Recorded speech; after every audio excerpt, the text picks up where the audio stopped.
Welcome back to the Deep Dive. Today we are undertaking a truly unique exploration, diving headfirst into, well, a fascinatingly dense piece of theoretical economic research. We are analyzing excerpts from what I guess must be the definitive text on the subject, The Economy of the Capital Wasteland. It is an incredible document, yeah. And frankly, a really refreshing perspective. Instead of just treating this setting as, a backdrop, the researchers here apply genuine academic rigor to its monetary system. We're not just talking about the mechanics of trade, we're forced to confront some really fundamental economic theory, like how does value even persist when society has been, pulverized? What happens when liquidity is literally defined by salvaged trash? Exactly. And this deep dive, it strips away that surface level and asks those critical questions that underpin any economy, real or imagined. How does a viable currency emerge from total chaos? Who or what guarantees its stability when, centralized authority is just gone? And what does genuine functional wealth actually look like when a single working water purifier is worth more than, a dozen vaults full of pre-war paper cash? Our mission today, really, is to act as your expert navigators through this theoretical economic paper. We'll analyze the core questions raised in the source material, dissecting currency stability, the mechanisms of wealth distribution, and the strange history of their singular monetary unit, the bottle cap. The bottle cap. Yeah. By the end of this conversation, you should have a complete, well-structured understanding of this really complex, post-apocalyptic system. Think of it as a direct shortcut to being instantly well-informed about the nuanced economics of the capital wasteland. Okay, let's unpack this research then. The structure of the source material itself kind of dictates our dive, breaking the capital wasteland economy down into 5 critical pillars. Yeah, 5 key areas. We begin with the macro level view, why they even needed currency at all. Then we'll dedicate some time to the specific function and the genesis of the standardized currency, the bottle cap itself. Okay. Third, we have to confront the constant existential threat to that system. Currency fraud, counterfeiting. Always an issue. Always. Fourth, we analyze the profound concentration of wealth, both functional and liquid wealth, figuring out who the true power brokers are. And finally, we'll grapple with the system's future viability. Will it last? Right. Okay, let's jump in. So let's start at the beginning. Section 1.1 in the research. The necessity of a post-apocalyptic economy. Why did these communities, which must have initially been focused on just pure survival, why did they even bother developing a complex monetary system? Couldn't they have just stuck to simple barter? Well, it moves beyond just that simple double coincidence of wants problem, which, we all know makes barter really inefficient. Right. In the capital wasteland, the problem is compounded by 2 pretty unique factors: specialization and extreme physical danger. Barter requires both parties to agree on value, sure, but maybe more importantly, they have to agree on time. And time is life in that environment. Right? Yeah. You can't waste it haggling or searching. Precisely, exactly. If I'm, say, a skilled repairman who can fix pre-war fusion generators, a very valuable skill, and I desperately need Radaway right now, I just can't spend 3 days wandering around searching for the perfect Radaway supplier who also happens to need a generator repaired at that exact moment. It's just not feasible. That's so risky. Too time-consuming. Yeah. A standardized currency, the cap in this case, solves that time constraint instantly. It allows for immediate transaction. It grants that specialist liquidity, allowing them to buy the specific goods they need when they happen to encounter them. This facilitates really complex trade far beyond just swapping, some scavenged food for basic components. Okay, that specialization point seems key, based on the research you highlighted. We're talking about highly specific, non-fungible services, right? Like technical repairs, sophisticated weapons maintenance, maybe even advanced medical procedures. These things demand a reliable medium of exchange. You can't easily barter for brain surgery. Not easily, no. So what are the primary economic drivers then? We assume raw resource control is huge, but what specific resources does the analysis point to? The analysis seems to implicitly identify 3 pillars of value in this system. First, there is control of inelastic goods stuff people absolutely must have, regardless of price. Think of purified water, basic ammo. Survival basics. Exactly. Second, control of high barrier infrastructure. Things like functional electricity generation, or maybe the ability to actually manufacture something useful. Very rare. And third, control of logistics and information primarily. The trade caravan routes. If you control a functional water purification system, like the source material implies with Project Purity's impact, Right, the big one. you're not just selling water. You're essentially controlling the deflationary anchor for the whole regional economy. You get to dictate the cost of survival itself. Wow, that makes the economy fundamentally different from, say, historical gold standards, doesn't it? Gold was scarce, difficult to acquire, sure. But here, the anchor isn't just scarce, it's a constant daily necessity of life that someone apparently has a monopoly on. Yes, exactly. And that disparity is just stark. Now, the system's resilience, according to the research, seems to come from its decentralized nature. It operates through these resilient, localized trade hubs. Right. And these hubs don't just facilitate trade. They seem to have distinct economic functions. Megaton, for instance, it functions maybe as a primary resource processing hub, generating value from salvaged junk, basically. Yeah, the scrap town. Rivet City, built on that aircraft carrier, that serves as the region's sort of high-security port economy, essential for long-distance trade, and, high-value protected transactions. Safer place to do big deals. And then you have places like Tenpenny Tower, which acts maybe as the regional luxury market, but also maybe a protection racket. Interesting distinction. So understanding these different economic functions helps us see why the standardized currency, the cap, has to be accepted everywhere, even if the goods being traded in Megaton are wildly different from those in Rivet City. Yeah, it has to bridge those gaps. And that leads us directly into section 1.2, the role of standardized currency. Why the bottle cap? I mean, it seems absurd on the surface, but the sources apparently make a strong case for its, unexpected suitability.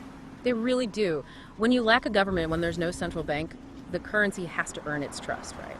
And the bottle cap, specifically the new Coca-Cola variety mentioned, it meets 4 really stringent functional criteria that allowed it to succeed where potentially other things failed.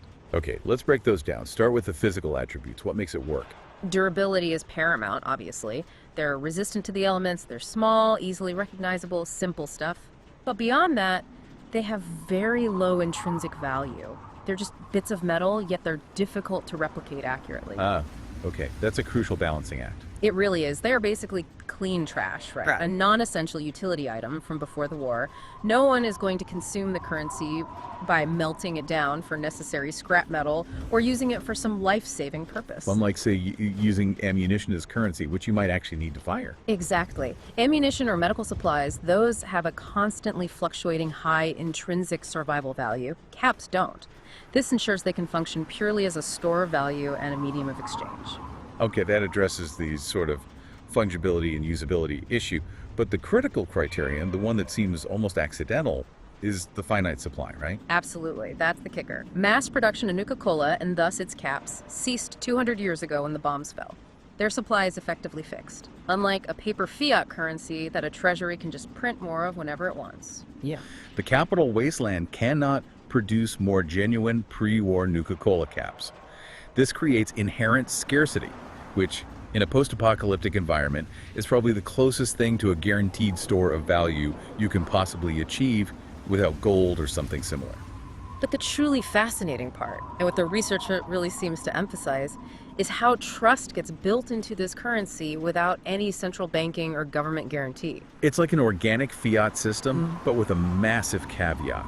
True fiat currency, pre-war style, is backed by the promise of settling tax debt, or it's guaranteed by the stability of the government issuing it. Here, the value is sustained purely by universal acceptance and, basically 2 centuries of tradition. The cap holds value because every major trade caravan accepts it. And why do they accept it? Because everyone else accepts it. It's a feedback loop of trust. Exactly. It's a collective hallucination of worth, if you want to be cynical, underpinned only by the physical difficulty of acquiring new ones or faking the existing ones convincingly.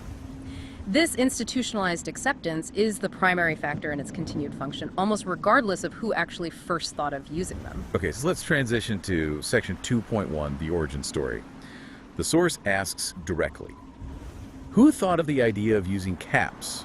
This seems to delve into the implied history of the early wasteland economy, and maybe how the cap system sort of triumphed over its competitors. Right. Since the sources don't seem to offer a definitive founder, like one single person, we have to analyze the theoretical origins. And honestly, currency is almost never invented by some lone genius. It's usually an emergent property. It just sort of happens. More or less.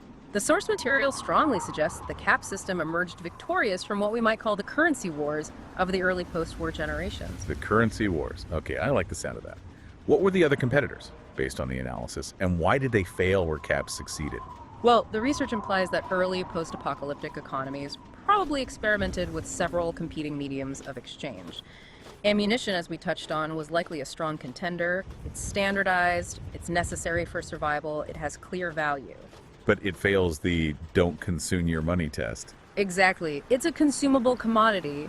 If the price of bullets skyrockets because of conflict, which happens all the time, people hoard them. They don't spend them. And that just sucks liquidity right out of the market. Okay, what else? Things like cigarettes or maybe pre-war liquor might have served as early short-lived currencies, but they suffered from low durability.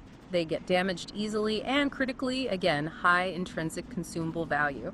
People literally smoked or drank their money. Not great for long-term stability. So the caps won because they occupied that perfect sort of Goldilocks zone.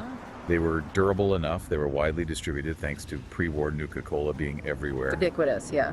Yet they were non-consumable, and, crucially, no one could make any more. The aha moment wasn't inventing something new, it was realizing that this vast, scattered supply of shiny trash was actually a de facto limited edition, an instantly scarce resource. That seems to be the most plausible theory based on the analysis. The research suggests it was likely a powerful collective, maybe an early conglomerate of trading guilds or powerful caravan companies, that ultimately solidified the system. Why them? Because they needed a universally verifiable unit for large, cross-territory transactions. Moving valuable goods across dangerous lands requires efficiency.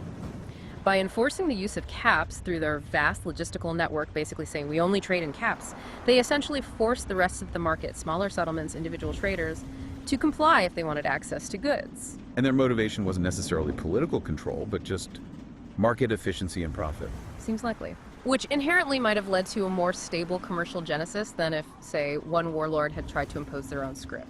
Okay, here's where it gets really interesting, I think. If this genesis was driven by trading guilds, purely commercial entities, it implies a decentralized, market-driven philosophy behind the currency from the start. Their goal was making trade work. This suggests the stability is intrinsically tied to the health and reach of those trading networks, not dependent on a single, vulnerable, centralized authority. That's a very sharp point. Conversely, imagine if the currency had originated purely from a single, powerful settlement, say, a faction that somehow controlled the last pre-war minting press or found a huge, unopened vault full of coins. That might have introduced immediate, deep instability. The fear that that single settlement could just print excess currency or hoard the supply to manipulate prices, that would have eroded trust right away. Yeah, everyone else would be suspicious. Exactly. The very fact that the cap system has apparently survived for centuries suggests its genesis was likely broad and decentralized enough to secure initial buy-in across diverse, often hostile factions. It worked for everyone, more or less. Okay, so moving to section 2.2, the mechanics of value enforcement. How does the value actually hold across these diverse, often hostile communities like Megaton and Rivet City without a government saying this is legal tender? There's no, like, Wasteland Federal Reserve. Right, no Fed. The enforcement isn't mandated by law. It's mandated by pure logistics and brutal economic necessity. The sources highlight that the value of the cap is maintained primarily by those major trade organizations and caravans we just mentioned. They act as the circulatory system of the capital wasteland economy. So we're talking about the big players, the massive caravan companies that move the majority of the really high-value stuff, ammunition, sophisticated repair components, specialized medical supplies. Precisely.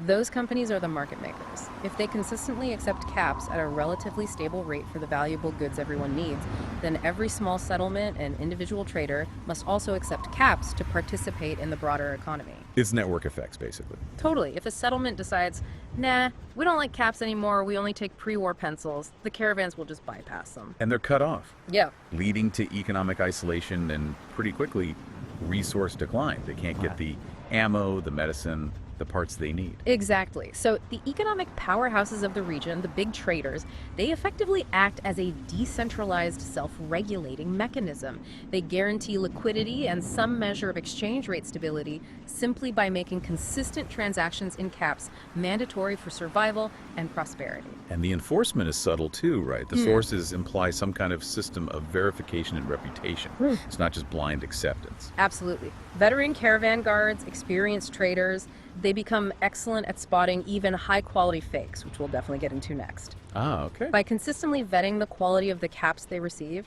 and maybe discouraging known counterfeiters through, let's say, direct means, Yeah. the trading guilds preserve the integrity of the currency. They're acting like a very low-tech version of a central bank's fraud protection division. And this standardized intermediary, the cap, prevents the absolute chaos of wildly fluctuating localized barter prices. It provides that essential predictability required for planning long-distance trade runs, which are risky enough as it is. All right, now we have to address the shadow that hangs over pretty much every monetary system, ancient or modern: fraud. Section 3.1 asks directly, are fraudulent caps in circulation? What does the analysis say? Analytically, yes, almost certainly. Where there is value, there will always be attempts at fraud. However, the unique physical nature of the bottle cap itself creates a massive barrier to systemic, widespread fraud. Okay, why is that? Well, counterfeiting caps effectively requires both significant skill and, more importantly, specific infrastructure. And in the capital Wasteland, functional infrastructure is arguably the rarest, most valuable commodity of all. Right, it's not like forging paper money, which, while difficult, might involve specialized inks and paper that could theoretically be sourced or replicated. A genuine Nuka-Cola cap, according to the likely specs, requires a specific pre-war metal alloy, extreme stamping precision to match the original logo, and the exact pattern of the crimping around the edge, and it needs to have the precise weight and even the feel that 2 centuries of constant handling is basically burned into the collective consciousness of traders. People know what a real cap feels like. That's it, exactly. The research suggests that successful mass-scale counterfeiting, the kind that could actually destabilize the economy, would likely require access to, or the complete reconstruction of, a functional pre-war bottling plant's capping machinery or a similar industrial stamping facility. Wow. And that level of technological capability, that's reserved for the absolute wealthiest, most organizationally sophisticated factions out there. It represents a ridiculously high barrier to entry that prevents, the average raider with a hammer and some scrap metal from flooding the market and ruining the currency for everyone. But surely the sources must mention, like, low-level fraud, crude fakes, maybe just metal slugs cut roughly to size and painted red, circulating in really isolated, low-trust communities. That must happen, right? Oh yeah, absolutely. Low-quality fakes almost certainly exist, but the analysis suggests they're quickly identified and probably relegated to very local, maybe black markets, or used to cheat unsuspecting newcomers. They don't tend to infiltrate the major trade networks. Any examples from the research? The analysis notes one fascinating, almost anecdotal example implied by the research. Some early attempts at counterfeiting by one faction apparently involved trying to forge caps from the metal of common pre-war road signs. Okay. Resourceful. Resourceful, yes, but flawed. The problem was immediately apparent to experienced handlers. The weight was off by 1.4 grams or something specific like that. And veteran caravan guards could supposedly detect the difference just by the feel or even by flicking the cap and listening to the sound it made. Incredible. So the enforcement mechanism isn't some high-tech scanner. It's low-tech, experienced human senses and trust built over time, which is surprisingly effective, it seems. It seems to be, for the most part. The sheer difficulty of mass production of high-quality fakes prevents true systemic inflationary fraud. The capital Wasteland, ironically, benefits enormously from the total cessation of legitimate currency production 200 years ago.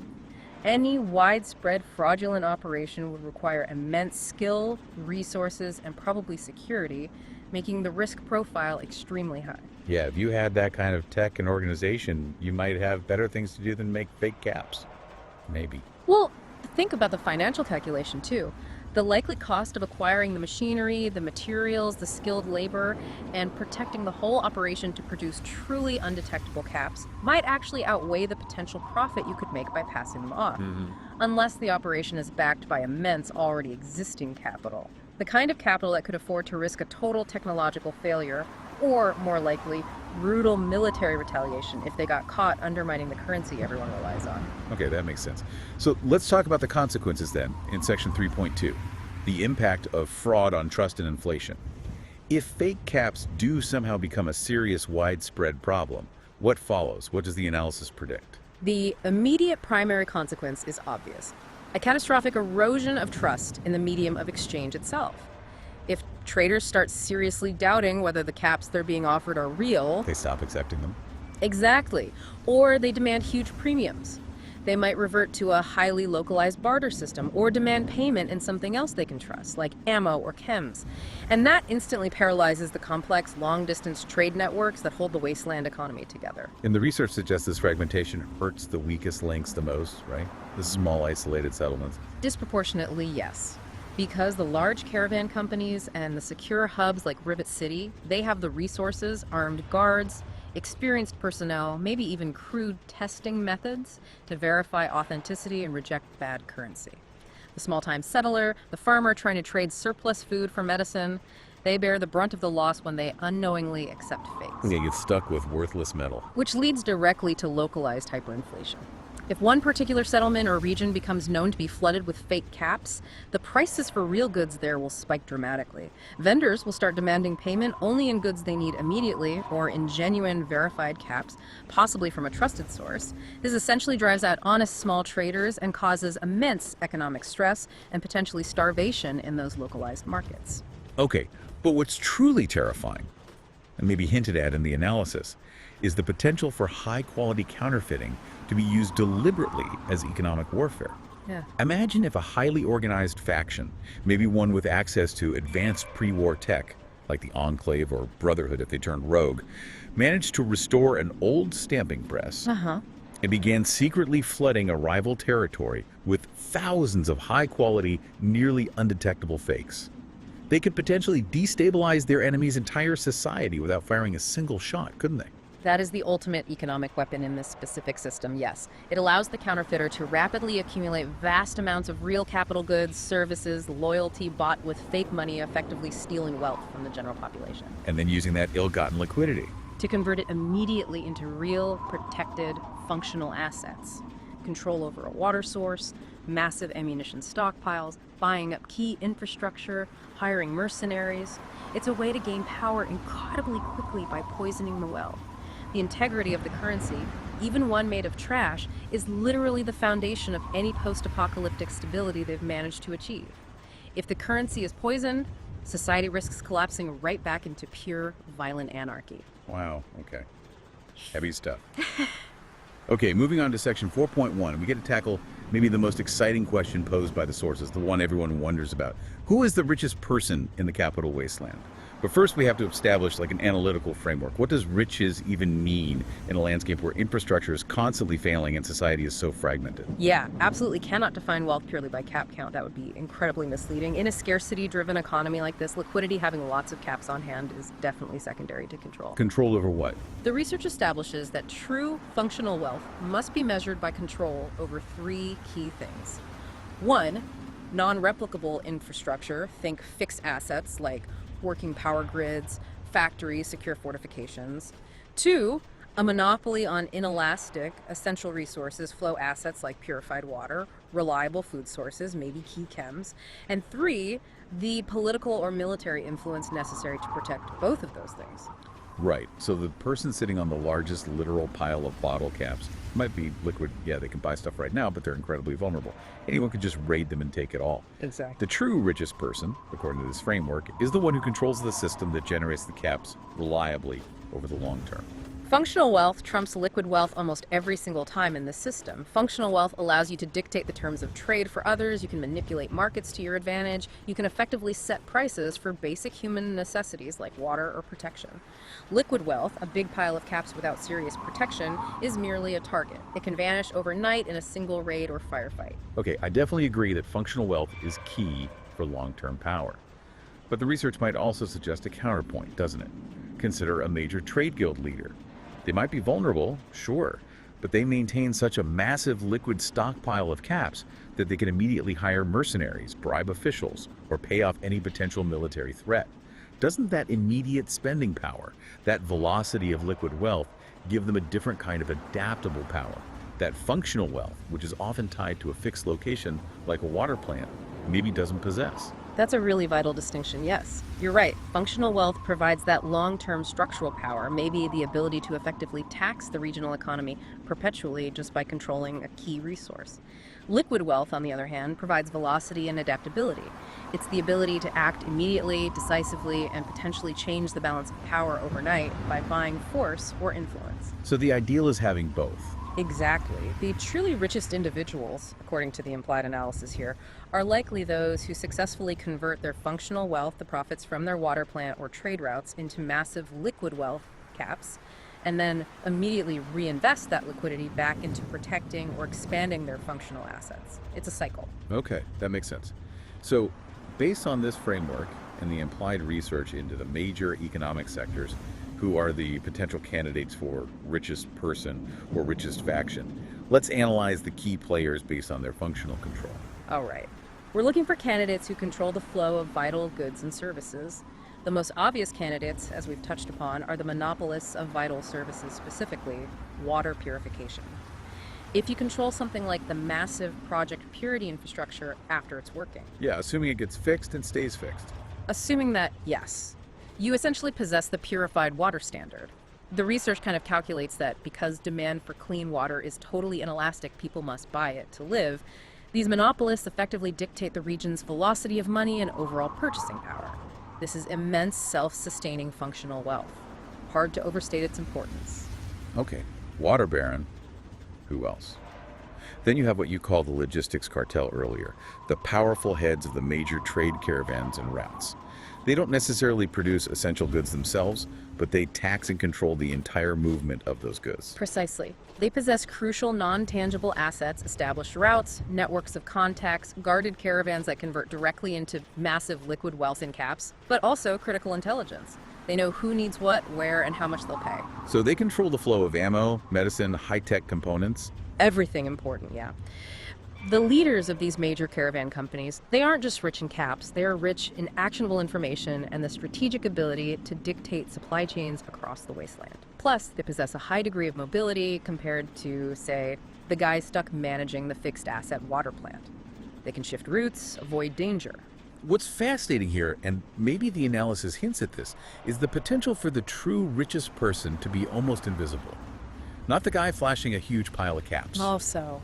Well, maybe they don't hold a massive liquid cap stockpile because they immediately invest all liquid funds into protected, non-obvious, non-targetable assets. Things like, I don't know, networks of automated defenses around their territory, acquiring rare, high-level technological schematics, or establishing massive hidden caches of irreplaceable components or pre-war tech, wealth that isn't easily rated. Ah, I see. That is the ultimate strategic wealth management in this kind of environment, isn't it? Hiding your true strength. The true richest person in that scenario is the one who owns the entire supply chain and dictates pricing for all consumers from the shadows, ensuring continuous, maybe even exponential cap generation, rather than simply being the one with the biggest, most obvious safe full of caps. It's like distinguishing between a flashy gangster and the head of the entire criminal syndicate. That's a good analogy, and we also cannot ignore the leaders of the major secure settlements themselves. Rivet City, for instance, represents massive functional wealth simply because its inherent infrastructure, being a giant aircraft carrier, provides unparalleled security and stability in a dangerous world. So, the individuals, or the council, or whatever group, controls the governance and the security of such a hub. They control a vast portion of the region's protected, high-value commerce that happens within their walls. They are essentially selling security and stability, two incredibly valuable, almost non-replicable commodities in the wasteland. They tax trade, rent space, control access. That's serious wealth. So the analysis really forces us to look past just the visible, countable piles of caps and focus instead on those deep systemic power structures that guarantee long-term control over the necessities of survival itself. Water, security, logistics, information. That's where the real, enduring power lies. Okay, this brings us to the final and maybe the most critical question raised by the sources. Will they be phased out? Now, interpreting this as phased out or demonetized, we have to analyze the primary factors that could actually lead to the collapse or the deliberate replacement of the bottle cap system. Yeah. What does the research suggest? The analysis points to two main categories of threat. The first, and probably the most dramatic, would be an external political threat, meaning the rise and arrival of a powerful, organized regional government that views the existing decentralized cap system as, well, an impediment to its own centralized control and taxation. Right, so we're talking about an entity like a fully operational New California Republic, NCR, expanding eastward and establishing a major, stable, centralized presence in the capital Wasteland region. Exactly. Or maybe a resurgent, technologically superior enclave, or even a highly organized Brotherhood of Steel deciding to impose total economic control. They wouldn't accept the cap system based on tradition and scrap metal. They would almost certainly introduce their own state-backed currency, maybe NCR dollars or some new Brotherhood scrip. And that new currency would be enforced how? Through political decree, backed by their military might, and likely tied to the state's economic output or resources, a true top-down fiat system. This immediately triggers the demonetization of the bottle cap. It just stops being accepted for official transactions, taxes, payments to soldiers, etc. And that creates massive economic upheaval. Chaos, basically. The researchers analyze who benefits and who suffers most in that kind of transition. They do. The new governing power naturally benefits the most. They control the new money supply, they can tax the economy effectively, the centralized financial power. Those who held vast liquid wealth solely in bottle caps would suffer immense, potentially total losses as their life savings become literally worthless trash again overnight. Ouch. All those carefully hoarded caps. Gone. However, the holders of functional wealth, the ones we just talked about, those who control the water, the key trade routes, the secure settlements, the essential infrastructure, they would likely maintain much of their leverage. How so? They simply shift their pricing structure. Instead of demanding 100 caps for a fusion core, they now demand, say, 10 units of the new NCR dollar or whatever it is. Their underlying asset base, the water plant, the trade network, the secure city, remains secure and inherently valuable. Only the denomination they charge changes. So they adapt. They adapt. The biggest losers, the research concludes, would inevitably be the ordinary settlers, the small-time traders, the average wastelander whose entire meager capital is tied up in liquid caps and who lacks the political clout or economic leverage to negotiate favorable conversion rates for the new currency. They get wiped out. Okay, so that's the external political threat. What's the second major threat? Internal collapse. Yes, an internal collapse. The catastrophic failure of trust within the existing system that we kind of touched on earlier with fraud, this could be triggered by hyperinflation caused by overwhelming, undetectable counterfeiting finally succeeding on a mass scale. Economic warfare scenario. Exactly. Or perhaps even more fascinatingly from a theoretical standpoint, a sudden failure of the core scarcity principle itself. How could scarcity fail? They aren't making any more caps. Imagine the unexpected discovery of a massive, previously unknown, protected pre-war supply of fresh, pristine Nuka-Cola caps. Maybe an entire sealed bottling plant is found intact underground, full of millions of uncirculated caps. Or a huge Nuka-Cola shipment locked in a perfectly preserved vault. So the finite supply is suddenly rendered not so finite. Precisely. This would instantly, catastrophically devalue every single cap currently in circulation across the entire wasteland. Wow. That scenario is actually terrifying from an economic perspective because it means the currency's absolute core value proposition, its guaranteed scarcity, just vanishes overnight. What would be the economic outcome of that kind of sudden shock? Immediate widespread panic and uncontrollable hyperinflation. People would desperately rush to convert their suddenly devaluing caps into real, tangible assets. Ammunition, food, clean water, scrap metal, anything with intrinsic use value. Prices for commodities would skyrocket. Absolutely.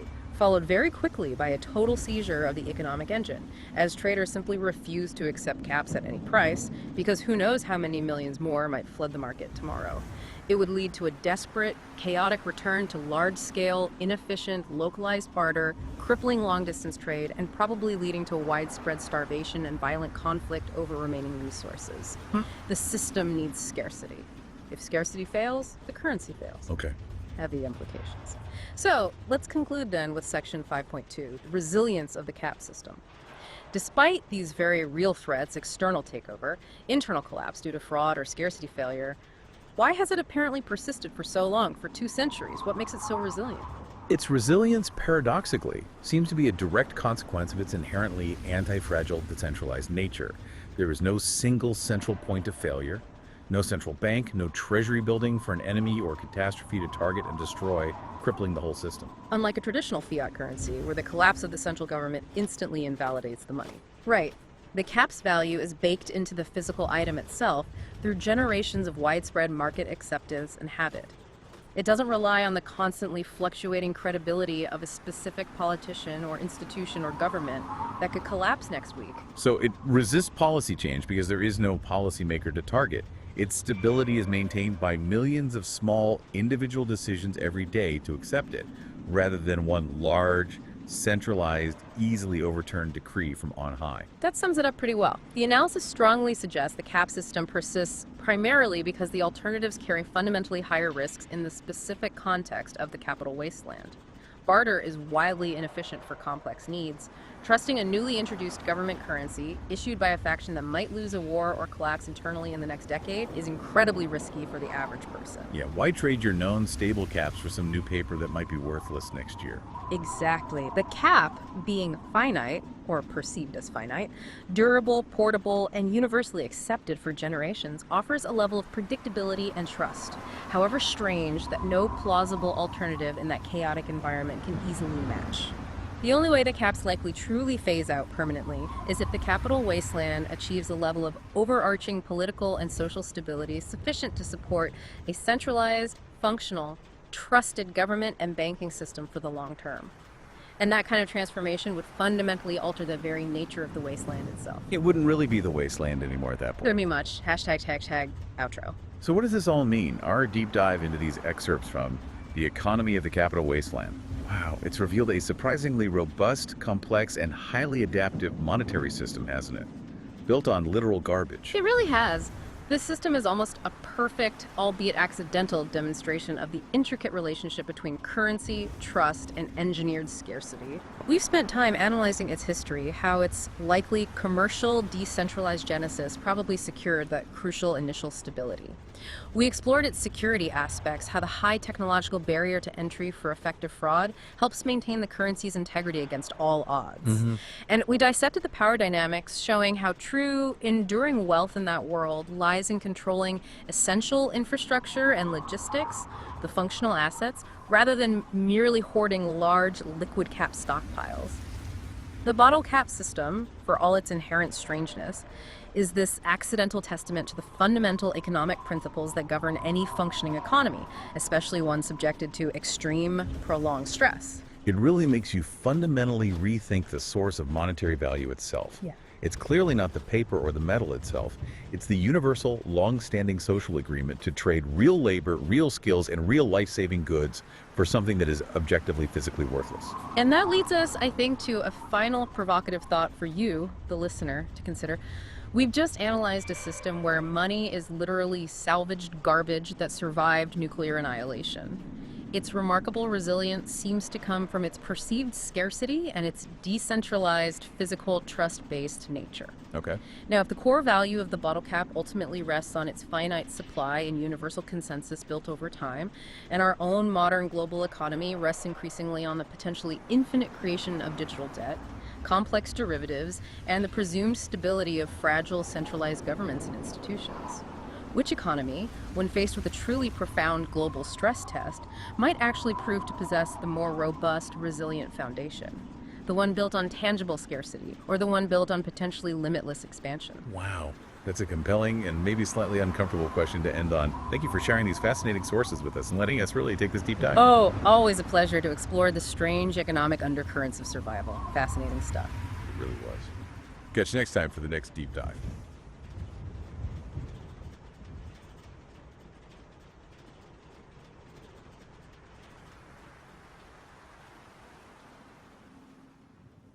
Welcome back to the deep dive. Today, we're jumping straight into the Capital Wasteland. We're using your sources to really break down Fallout 3. Yeah, the game that, completely changed the Fallout series. This deep dive is basically your shortcut to understanding that massive shift. Absolutely. The sources really get into the kind of chaotic development, some surprising influences on the mechanics, and all the deep lore connecting everything. It all started when Bethesda Game Studios got the rights from Interplay. They didn't just make a sequel, they completely reimagined it. Right, from that classic 2D isometric turn-based thing to a full-on 3D first-person action RPG. Huge change. A massive change. It came out October 2008, PC, PS3, Xbox 360, and it throws you, the player, into 2277. That's what, 200 years after the Great War? Yeah, 200 years, Yeah. right into the ruins of DC, Maryland, Virginia.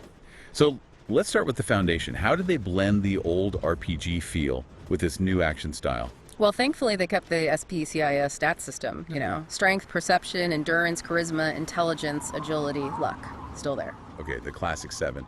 And those still affect your skills, like barter, lockpick, speech, all that. Exactly. Those primary stats, from 1 to 10, influence the 13 secondary skills.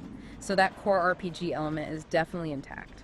But the combat was the big departure. And that's where VATS comes in, right? The Vault Tech Assisted Targeting System. Yeah, VATS was their compromise almost. It let you pause the real-time action, target specific body parts like in the old games, spend action points. And get those cool slow-motion cinematic kills. It was a hybrid system.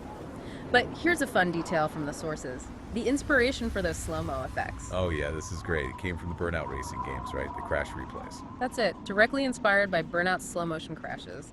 Which is kind of weird when you think about it. A racing game influencing a post-apocalyptic RPG's combat. Did the sources say if it was just visual, or did Burnout's mechanics influence VATS more deeply? Like the action points or anything? It seems like it was mostly visual flair, making the tactical shots feel impactful.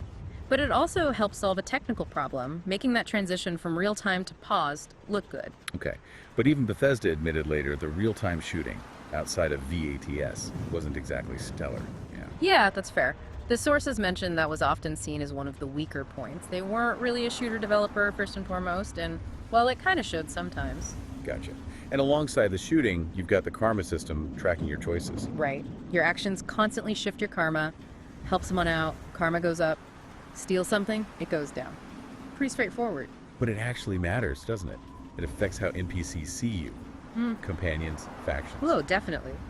Good karma might make the Brotherhood of Steel more friendly, while bad karma, well, let's just say the slavers at Paradise Falls might take an interest. It shapes your path through the Wasteland. Which leads us nicely into the main story. You play as the Lone Wanderer. Yep. You start in Vault 101, everything seems normal, then bam, your dad, James, just disappears. You're 19, and you leave the vault to find him. That's the hook. And James isn't just anybody. He's a scientist working on something huge, Project Purity. Exactly. It's this massive water purifier at the Jefferson Memorial. The goal is to clean up the tidal basin, the Potomac River. Basically bring clean water back to the capital Wasteland. A noble goal. But of course, things get complicated. Enter the Enclave. Ah, the Enclave.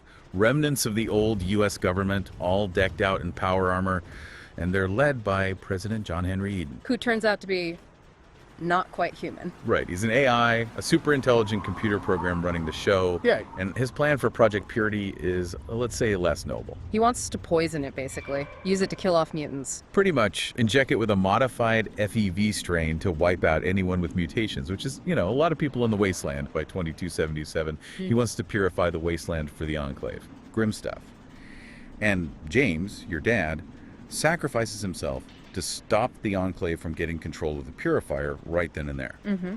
Which leaves the final activation of the purifier up to you, the Lone Wanderer.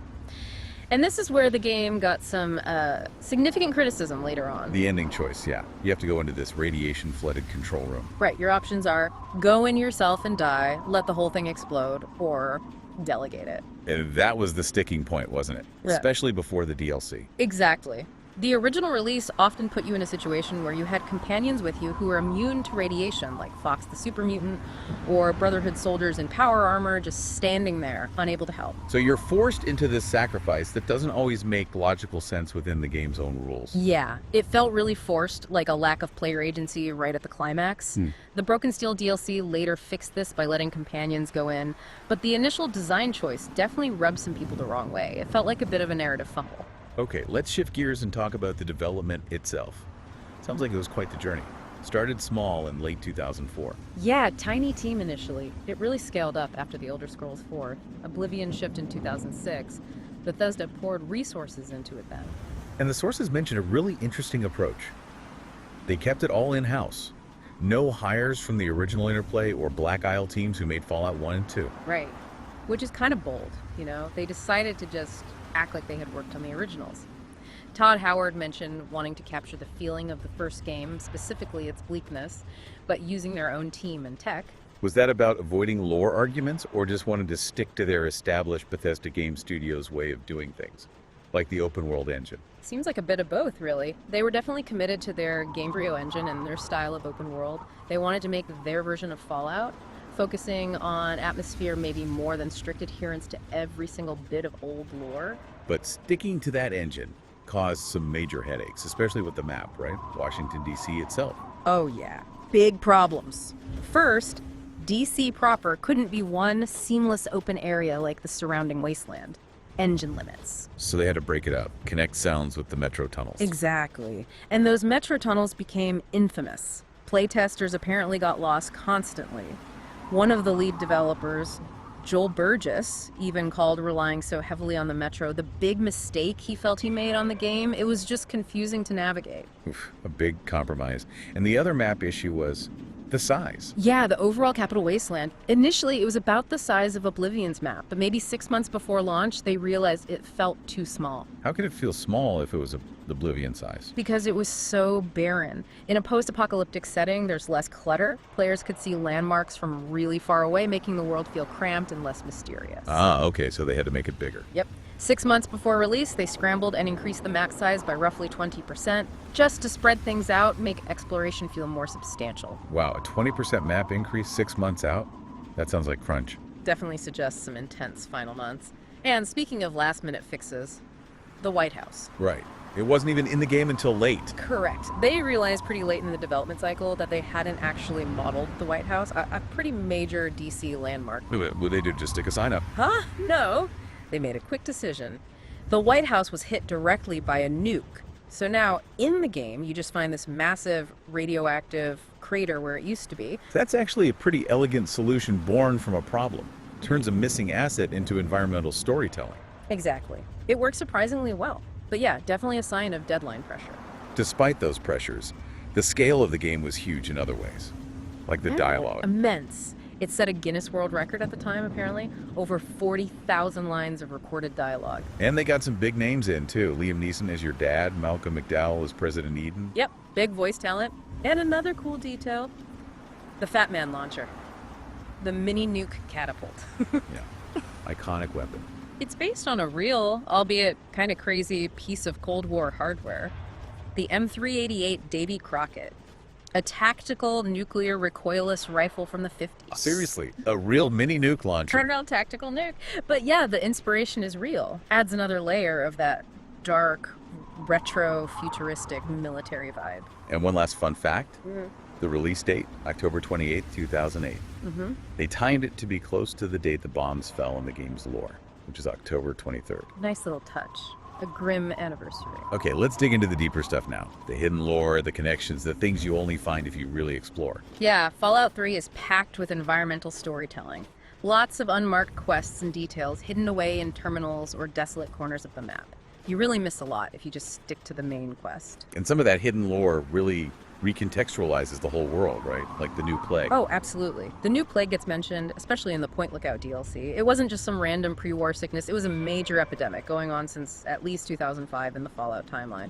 So things were already falling apart before the nukes. Way before. Yeah. And the sources suggest the US government actually used the plague. They leveraged the fear, told people to register, stay indoors, basically used it to increase control and stir up anti-communist paranoia. That's dark.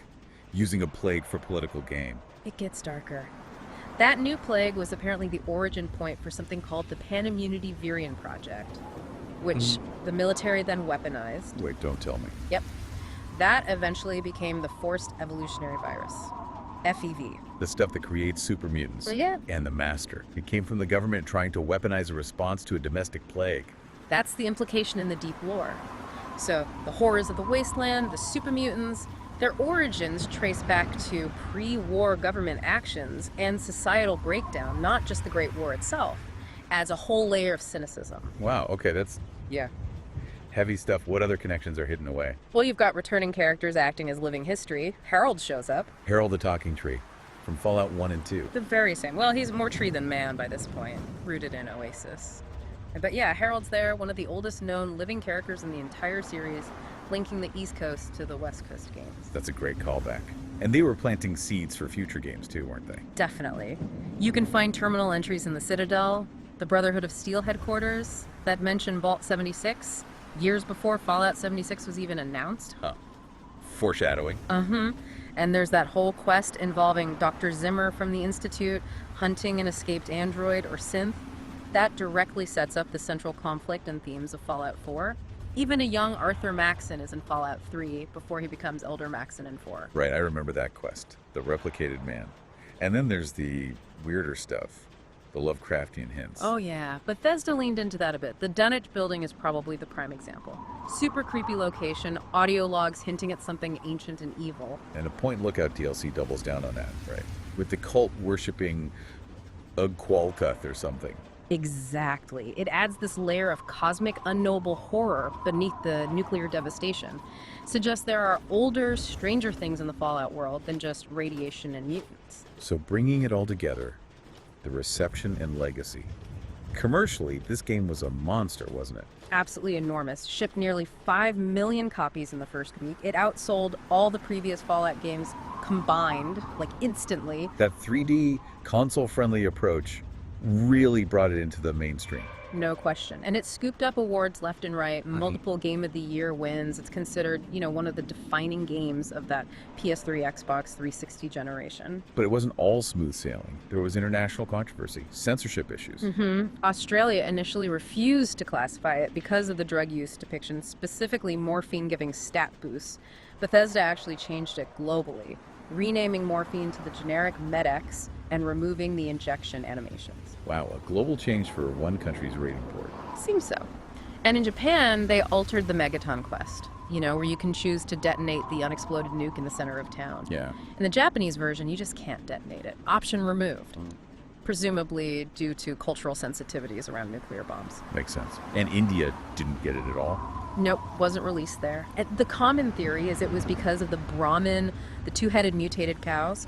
Brahmin is a significant term in Hinduism, referring to a priestly varna, so naming mutated cattle that was likely seen as insensitive. Okay. And then there was the reaction from longtime fans. Yeah. The fandom divide. Ah, yes, that was definitely a thing. A vocal segment of the original fan base, folks who loved the Black Isle isometric games, were, let's say, not thrilled with the shift to a first-person shooter RPG. They felt it dumbed things down, lost the complex choices. Yeah. Issues with the lore consistency, maybe? All of the above, pretty much. Criticisms about the writing, the dialogue system, the perceived simplification of RPG mechanics, the way super mutants and the Enclave were suddenly all over the East Coast. It sparked years of debate, really.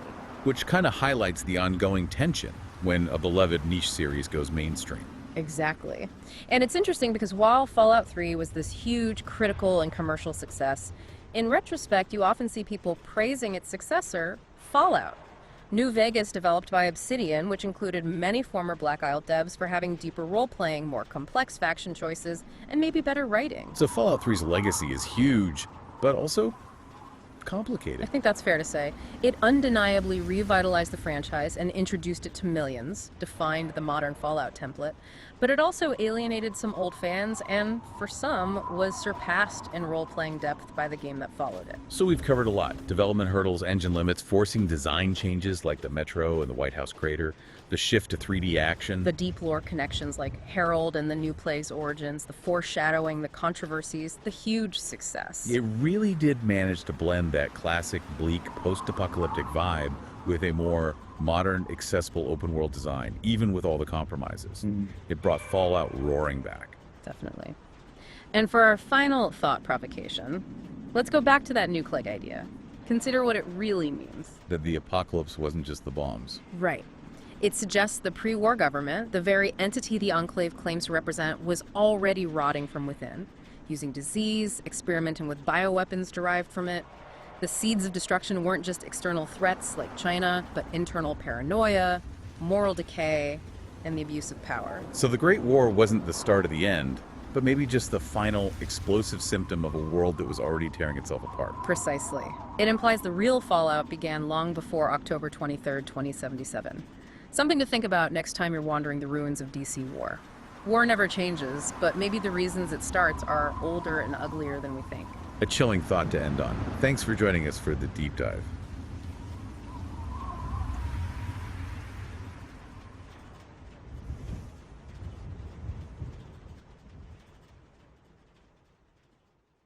Welcome, everyone, to the deep dive. We don't just skim the surface, we really get into the source material, looking for those essential bits of knowledge, the things that maybe change how you see a topic. And today we're stepping into, well, a pretty iconic world defined by its ruins, yeah, but also by this really desperate, complex struggle for stability. We're talking about the Fallout 3 capital Wasteland. Yeah, and this is exactly the kind of setting that, it almost demands a systemic look. Yeah. We're going way beyond just game lore here. Right. Our focus is more on the practical side of things. How do you actually rebuild after, well, that? How does society set up security? How do environmental pressures shape the buildings, the settlements? And maybe just as important, what design choices make you feel a certain way about surviving there? Absolutely. So our mission today is really an in-depth exploration. We want to unpack the specifics of internal post-apocalyptic defense, not just fighting raiders, but, keeping order inside the walls. Yeah, that's crucial. We'll be digging into the unique challenges that settlements like Megaton and Rivet City face.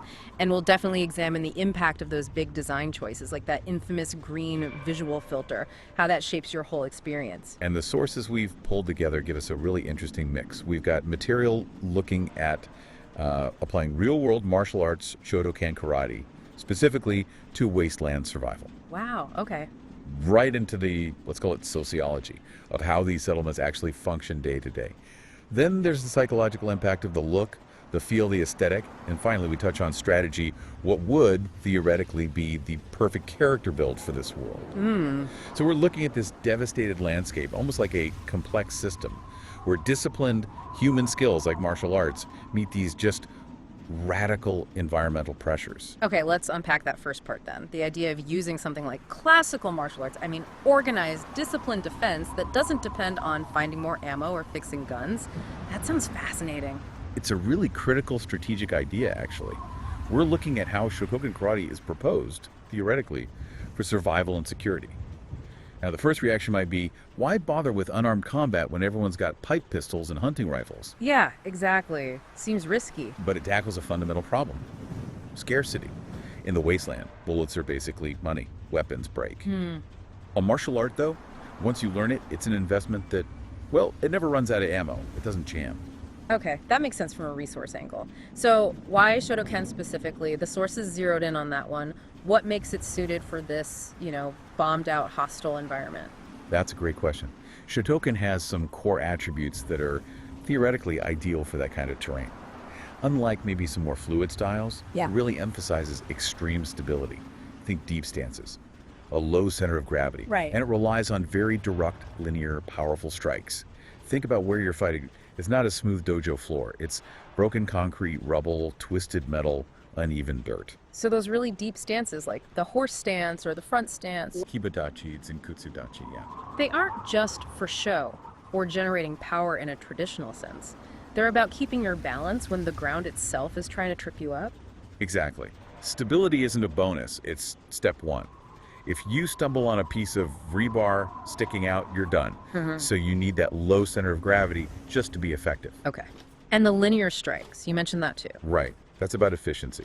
Circular movements, big flowing techniques, they often need space, momentum, and they can burn a lot of energy. Shotokan's linear attacks, like a quick forward punch or a knife hand strike, Oizuki, Gakuzuki, you're designed to be fast, direct, energy conserving. Ah, okay. Less wasted motion. Precisely. All the force goes straight into the target. And critically, these are techniques you can still perform reliably, even if you're exhausted, injured, or frankly terrified. That focus on efficiency under duress, that's the key thing that bridges the gap from, traditional martial art to a practical wasteland security tool. I find the discussion on where you'd use this most revealing. Moving from the theory to, absolute necessity.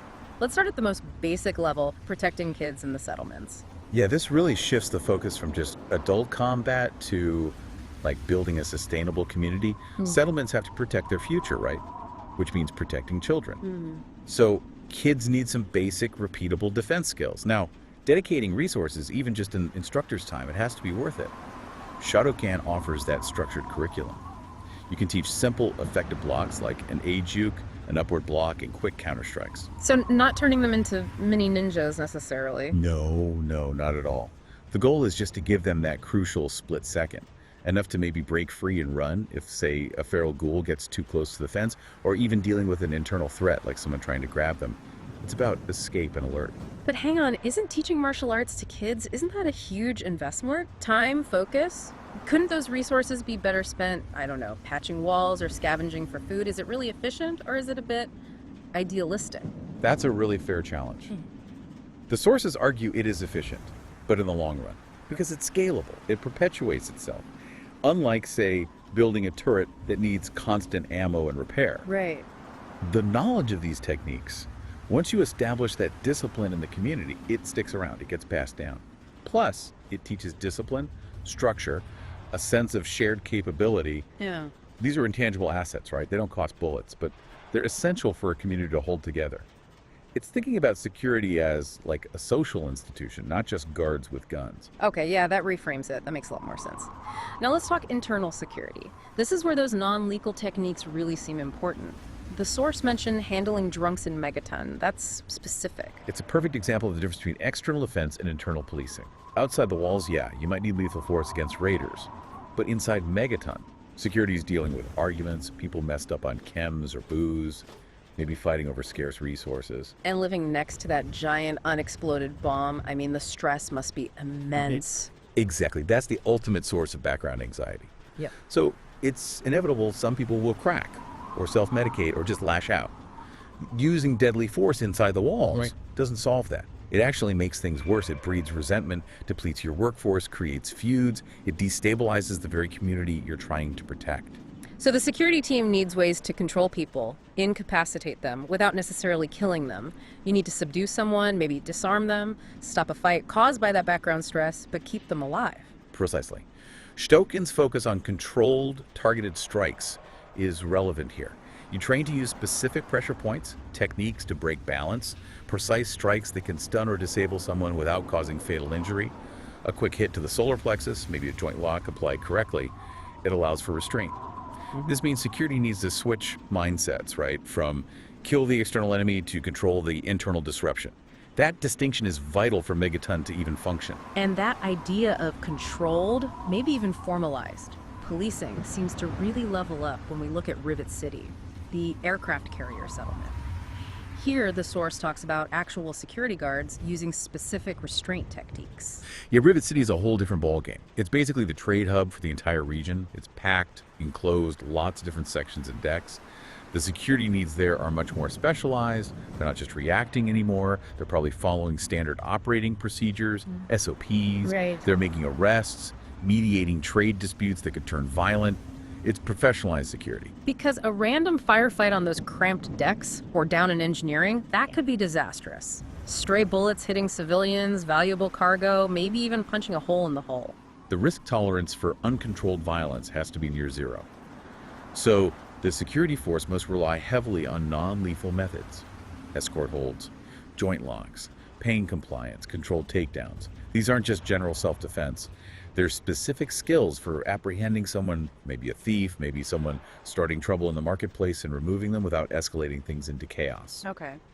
The discipline that comes with something like Shotokan provides a good foundation for training those kinds of high-stakes, close-quarters techniques. That connection between discipline, the martial arts training, and managing resources seems really strong. It's like once you have that training integrated, it's a security resource that never runs out, and it stops you from wasting precious ammo on bar fights. It's the ultimate sustainability lesson, in a way.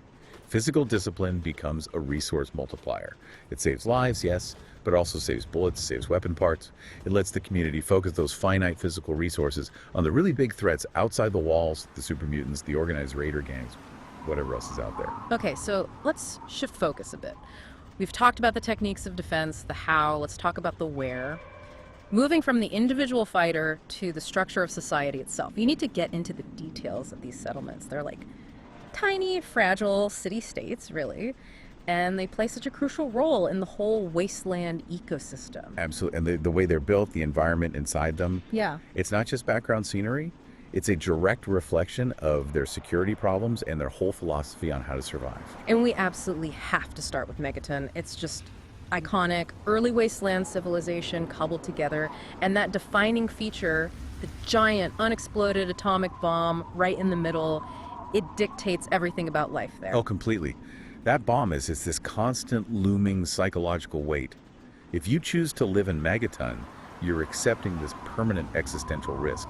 You can't fight it, you can't really run from it, it's literally the heart of your home. It has to create this weird mix of deep-seated anxiety, probably often pushed down, maybe a bit of fatalism, maybe encourages some people to live for the moment and others to become incredibly disciplined just to cope.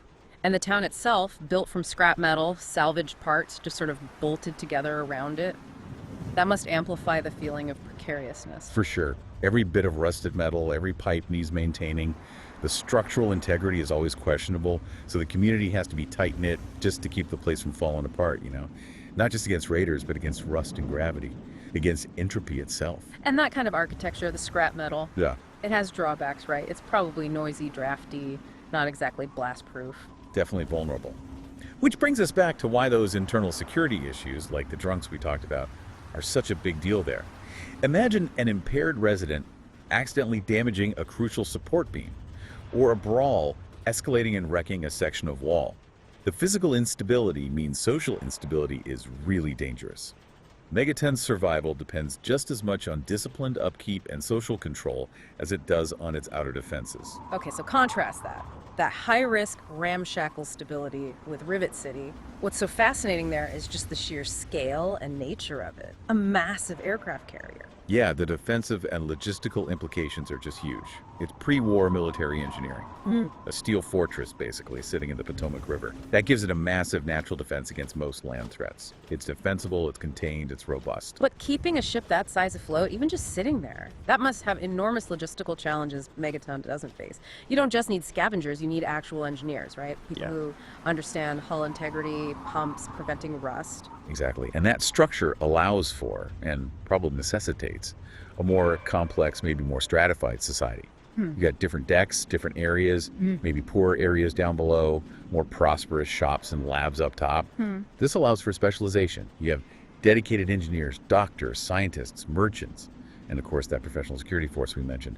Rivet City needs formal governance because it's not just a town, it's a major hub dealing with valuable trade goods, medicine, tech, weapons, information. Which explains why their security needs are so different. The population density, the high value of everything moving through. Yeah. They need those formal guards, protocols, the non-lethal restraint. They're protecting assets, protecting the entire regional economy that relies on them. Chaos inside Rivet City isn't just a local problem. It could cripple trade for miles around. So yeah, if you zoom out, these settlements aren't just places on the map. They're like little laboratories for rebuilding civilization. Each one needs its own system for defense, for managing resources, often improvised. And the way they look, what they're built out of, it's basically their security philosophy made physical. Megaton, faith, scrap, and holding your breath. Rivet City, engineering, professionalism, and strict control. Right. Okay, let's shift gears again. We've covered the physical reality, the structure, the defense. Now let's talk about how it feels to be in this world. The sensory experience. We have to tackle that deliberate visual choice, the green filter. Ah, yes. The atmosphere of the capital wasteland is just dominated by that filter. The sources really emphasize this isn't just a minor color tweak. It's this permanent, pervasive green tint over everything. And it fundamentally changes how you perceive the world in the game. Can you describe it a bit more? It's like everything's kind of washed out, right? Muted colors leaning towards green and brown, even indoors. Yeah, it functions almost like a layer of visual toxicity. It heavily filters out reds, blues, warmer colors that usually signal life, safety, maybe even hope. Instead, you get these muted olives, grays, sickly greens, and browns. The immediate psychological impact is pretty intense. It makes the world feel desolate, depressing almost, Yeah. unhealthy. You feel like you're breathing bad air, even though it's just pixels. And from a storytelling perspective, it's kind of brilliant, even if it's harsh. Yeah. It visually hammers home the idea of radiation, decay, the lingering effects of the war. It feels like the environment itself is perpetually sick. Exactly. It suggests this ongoing, almost active nuclear winter, where the fallout isn't just dust, it's staining the very light. It constantly reminds you the war's cost is still being paid environmentally. That's a key point. It doesn't feel like ruins being reclaimed by nature, which you see in some post-apocalyptic stuff. Right, no vibrant green ivy here. Instead, the green tint keeps you feeling like you're in a state of constant, inescapable environmental hazard. It subtly discourages you from feeling optimistic or even seeing beauty in the landscape. But here's the interesting thing. That filter doesn't just disappear when you go inside Megaton or Rivet City, these supposed safe havens. No, it doesn't. You're still seeing everything through that hazy, kind of sickly green light. How does that choice undermine the feeling of safety in those places? It creates this really powerful cognitive dissonance, I think. Yeah. The filter acts like this constant reminder. Yeah, you're behind walls now, but the toxic world, it's right there, inches away. The safety is temporary, localized. The danger is everywhere. So you can never fully relax. Pretty much. That green tint keeps hammering home the core theme. The real enemy isn't just the creature in front of you, it's the whole decaying, lethal environment. You're never truly out of it, never really clean or safe. So the filter is basically a psychological tool. The designers using color and saturation to send this constant subliminal message about the world's state makes the struggle feel absolutely relentless. Definitely. Yeah. Imagine if the wasteland was rendered with bright blue skies and clear sunlight. You'd approach it differently, right? More confidently, maybe. Yeah, probably. But this oppressive green tint, it makes you cautious. It signals contamination. It reinforces the idea that every bottle of water, every piece of food, every surface might be irradiated or diseased. It's a very effective, if maybe heavy-handed way to use aesthetics to constantly reinforce those themes of scarcity and struggle. Okay, this is where it gets really interesting for me. We've got this green, toxic, dangerous world. We've got these precarious settlements. We've maybe got some Shatoken skills for self-control. If you actually had to survive this long term, how would you set yourself up? Let's get into the theoretical perfect character build. The perfect build.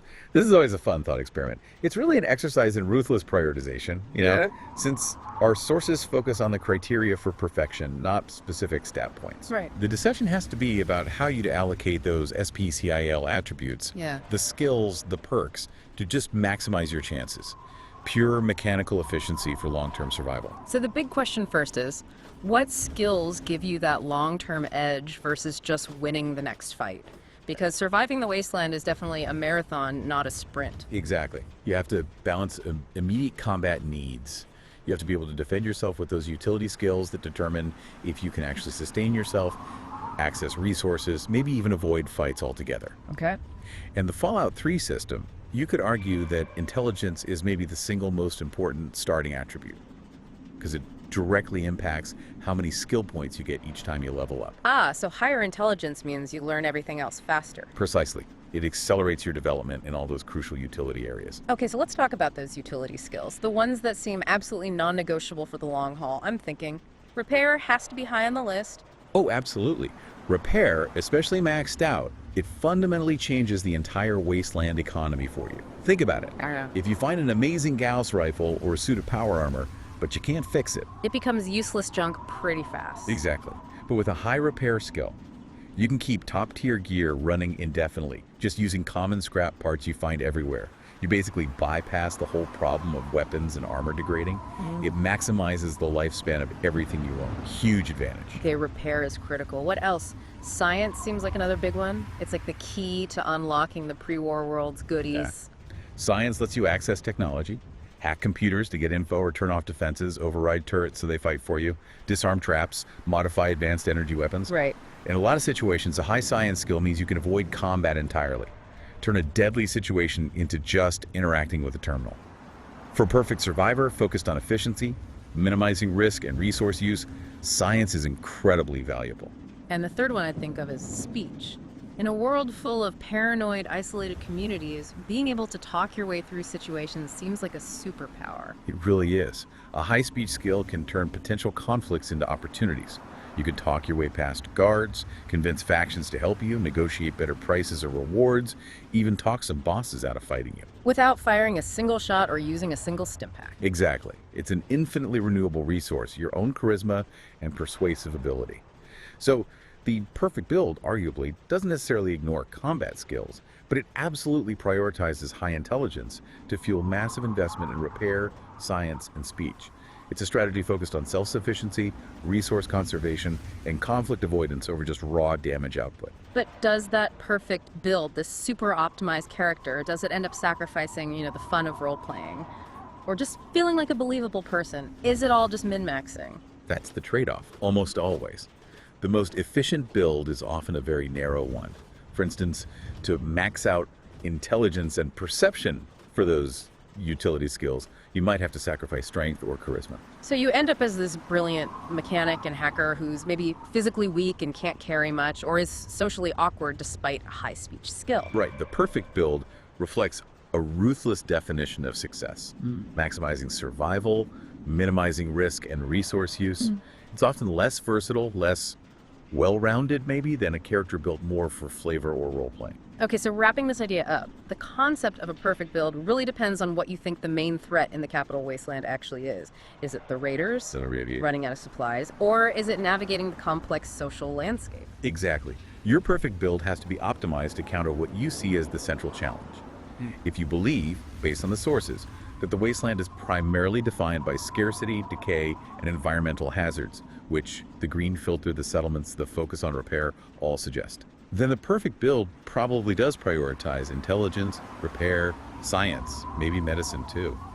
This kind of survivor isn't just finding more stuff, they're making the stuff they have last forever. They're bypassing dangers smartly. They don't just overcome problems, they engineer solutions to them. Wow, okay. This has been a really detailed journey. We went from the mechanics of a single karate punch all the way up to the grand strategy of rebuilding civilization in ruins. Yeah, we covered a lot of ground, and we pulled out some key nuggets, I think. We saw how practical, non-lethal martial arts like Shotokan could be really necessary for internal policing, for keeping settlements stable without just resorting to violence. Right. And we analyzed how the specific places like Megaton with its bomb anxiety or Rivet City with its complex logistics, how their very structure dictates their security needs, especially that need for controlled restraint. And we definitely broke down that green filter, not just an aesthetic choice, but a constant psychological pressure, reminding you of the toxic environment. And finally, we landed on the idea that peak wasteland survival, theoretically, might mean prioritizing those utility skills, repair, science, speech, over just being the best shot. It's about long-term sustainability. The link between physical skills, the environment's design, and your overall survival strategy. Yeah. It's incredibly complex. It seems the safest places aren't necessarily the ones with the biggest arsenals. Maybe they're the ones with the best internal discipline, the best maintenance, the most self-control. That really nails it, I think. Survival in this world, genuine long-term survival, isn't just about applying force. It's about control. Controlling resources, controlling your environment where you can, and maybe toughest of all, controlling yourself under that constant pressure. Which leads us perfectly into our final thought for you, the listener, to think about. Given this recurring theme, this strategic emphasis on controlled restraint from Shotokan for internal disputes to the formal security in Rivet City, what kind of ethical framework does a perfect survivor need? How do you maintain your humanity? How do you build something lasting when the world around you is so brutal, but brute force isn't always the best answer? Yeah, the ability to choose non-lethal force, to choose control over destruction. It might feel like a luxury sometimes in that world, but maybe, just maybe, it's actually a long-term necessity if you want to build more than just a temporary hideout, if you want to foster a community that can actually last. That choice, perhaps, between being just a warrior surviving day to day and being a steward trying to rebuild something better. That's a great way to put it. When do you fight and when do you build?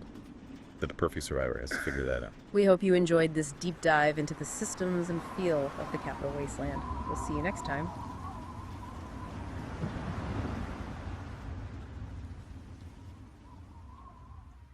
Welcome back to the deep dive. This is where we tackle some really specific source material and try to transform it into something thorough, thoughtful, and hopefully, deeply relaxing for you. We love digging into the structure hidden in plain sight. Exactly. And today, wow, we have a wonderfully specific task. We're diving deep into a full economic analysis of the capital wasteland, from Fallout 3. It sounds niche, but it's actually perfect for this kind of exploration. It forces us to apply real-world economic ideas, scarcity, trust, logistics, all that, to this, well, completely fictional setting. Right. Our mission today is really to treat this game world's economy almost like a historical case study. It's something listeners ask for, that thorough kind of contemplative pace. Yeah, taking it seriously, but, in our style. Absolutely. So forget the super mutants and the laser rifles for a bit. We're looking at the balance sheets of the apocalypse. The rules, the structures where things surprisingly work, economically speaking, and where they just collapse. And we're structuring this around the kind of questions that pop up in the fan communities, the people who really live and breathe this stuff. It gives us a nice path to follow. The big challenge, I think, is figuring out how things like trust and, actual organized systems get rebuilt when everything's gone from scratch. It's more than just bottle caps are money. Why are they money? How does that work? Exactly. The whole thing is this giant thought experiment, really. Post-apocalypse economics. Okay, let's start right there. The absolute basics. Survival. Yeah. So civilization just evaporates, banks, global supply chains, Amazon Prime, gone. What happens economically, like immediately? Well, it's an instant and really jarring shift. Everything complex just vanishes. Right. The economy snaps back from, specialization in global networks to something based purely on immediate local life or death needs. Nobody's thinking long-term investments. It's all about the next meal, the next bandage, the next bullet. Precisely. You're not worried about the S&P 500. You're worried about getting enough ammo to stop raiders from stealing your last can of cram. So trade becomes, well, incredibly risky and urgent. Barter, basically. Pure barter, driven entirely by who's nearby. Is it safe to even talk to them, and what do you desperately need right now? Food for ammo, water for medicine, that kind of thing. And that urgency must create wild price swings, right? Oh, absolutely. Massive volatility. Imagine one day a settlement has plenty of food, maybe scavenged a pre-war warehouse, the barter value of food plummets. Okay. But then a group of mirrorlarks attacks the next day. Suddenly, 5 bullets or a single stim pack. The value goes through the roof. It's survival advantage dictating price, hour by hour. Not supply and demand in the way we think about it, more like threat and demand. Exactly. It's an economy run on battlefield conditions, not, GDP figures. Which is precisely why you need something stable, a common currency. And that brings us, of course, to the bottle cap, the famous bottle cap standard. Ah, yes, the caps. Let's really dig into this. The bottle cap economy.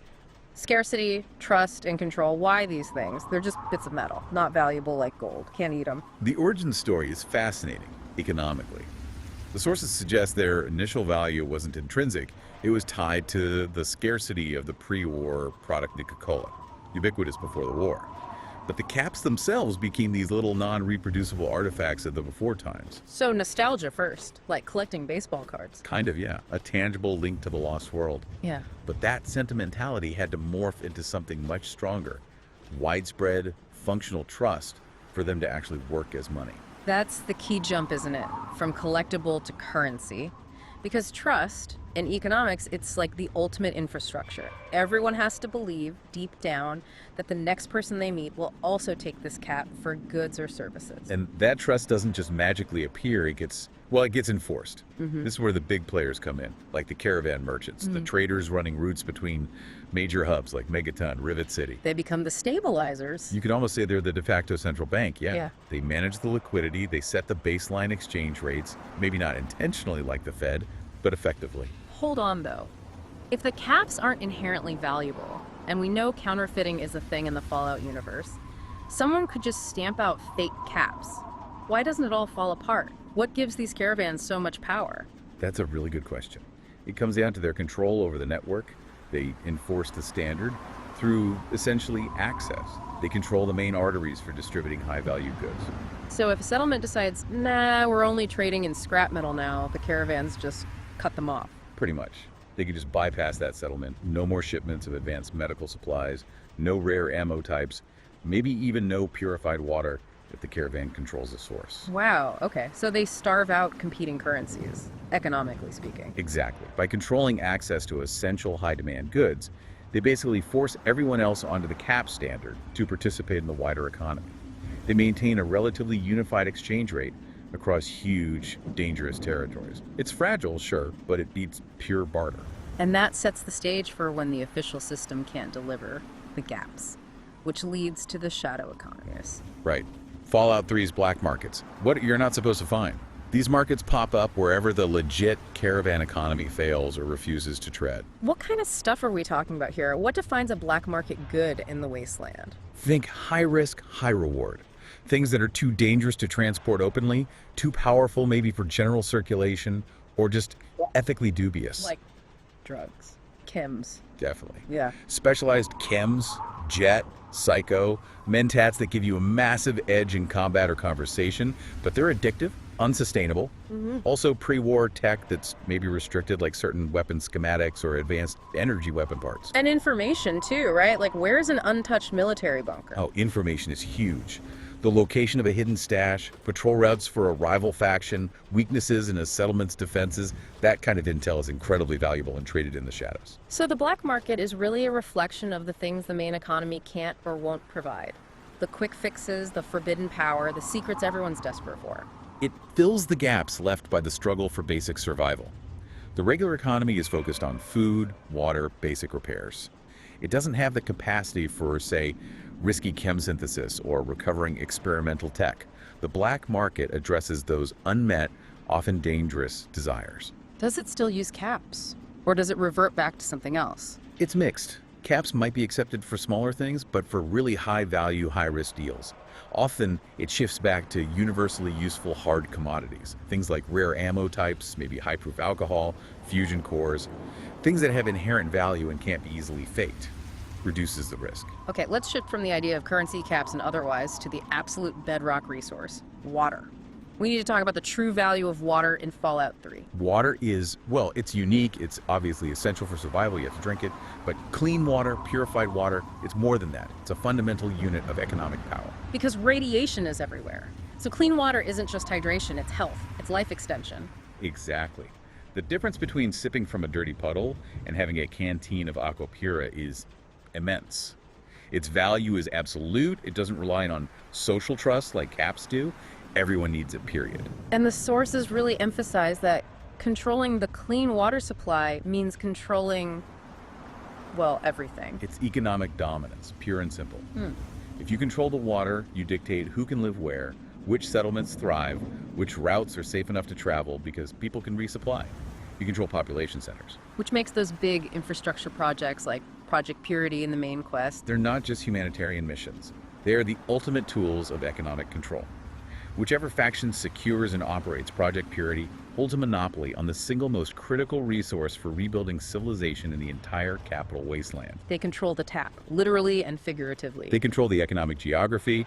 They decide who gets the lifeblood of the economy. That kind of fundamental scarcity makes every single trip out into the ruins a constant economic calculation.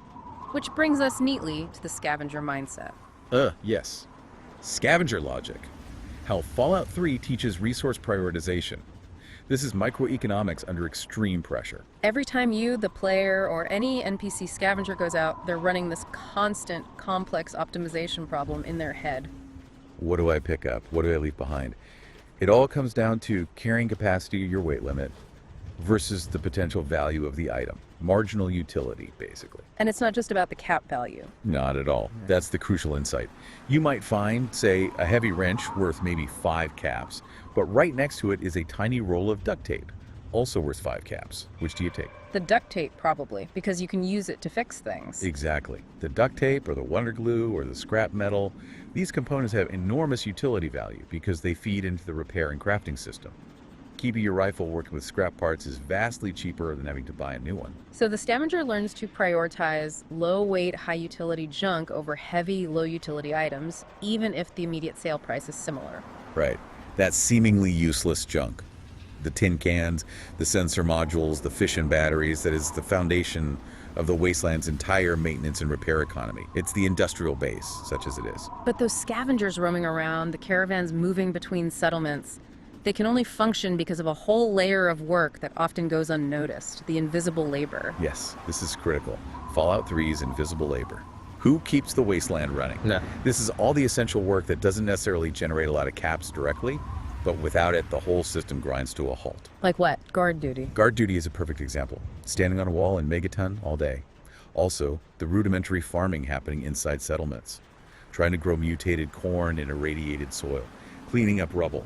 Maintaining basic pathways between locations. Even just basic sanitation to prevent disease. It's like the public works department of the apocalypse, but run by volunteers or poorly paid settlers. Pretty much. These tasks don't make individuals rich in caps, but they generate communal value. Security, stability, a baseline level of function. That stability is what allows the traders to trade and the scavengers to scavenge with slightly less risk. Precisely. Without guards, caravans get ambushed constantly. Without farmers, settlements starve or have to resort to raiding themselves. This invisible labor keeps the fragile ecosystem just functional enough. Its cost is sort of socialized. Paid for in slightly safer routes, slightly more reliable trade. It's the unglamorous bedrock. And that provides a stark contrast to the other side of the coin, the parasitic economy. Let's do a supply chain analysis of the raiders, how raiders sustain themselves. Raiders are fascinating from an economic perspective because they are pure consumers. They don't produce anything of lasting value. Their entire model is based on taking what others have produced. Extraction, not creation. Exactly. Their income, their supplies, food, chems, ammo, weapons, it all comes from looting settlements, ambushing travelers, scavenging already cleared areas, and basically consuming the productive output of others. So they're a net drain on the wasteland economy. Absolutely. They force every productive settlement and caravan to divert precious resources, caps, materials, personnel towards defense, building walls, hiring guards, buying more ammo just in case. This adds friction, slows down any potential recovery or growth. It raises a really interesting economic question. Could a raider group ever just settle down, become peaceful farmers? Doesn't seem likely, does it? Economically, it's almost impossible for them. Their entire structure, their skill set, their supply chain requires constant conflict. They need that external injection of wealth from raiding. If the raiding stops, their resources dwindle rapidly. They consume faster than they could ever learn to produce, given their starting point. So they need victims to survive. They rely on continuous external pressure. A truly safe, stable capital wasteland would actually cause the raider economy to collapse from within. They'd run out of targets. They'd starve economically. They are, in a grim way, a market force that profits from instability and weakness. Okay, that contrast between the productive, even if struggling, economies and the parasitic ones leads us nicely into comparing specific places. Let's look at a tale of two cities, or settlements rather, starting with the unlikely survivor. Why Megaton survives. A forensic breakdown. Megaton. It looks like a chaotic mess built literally from scrap airplanes around a live atomic bomb.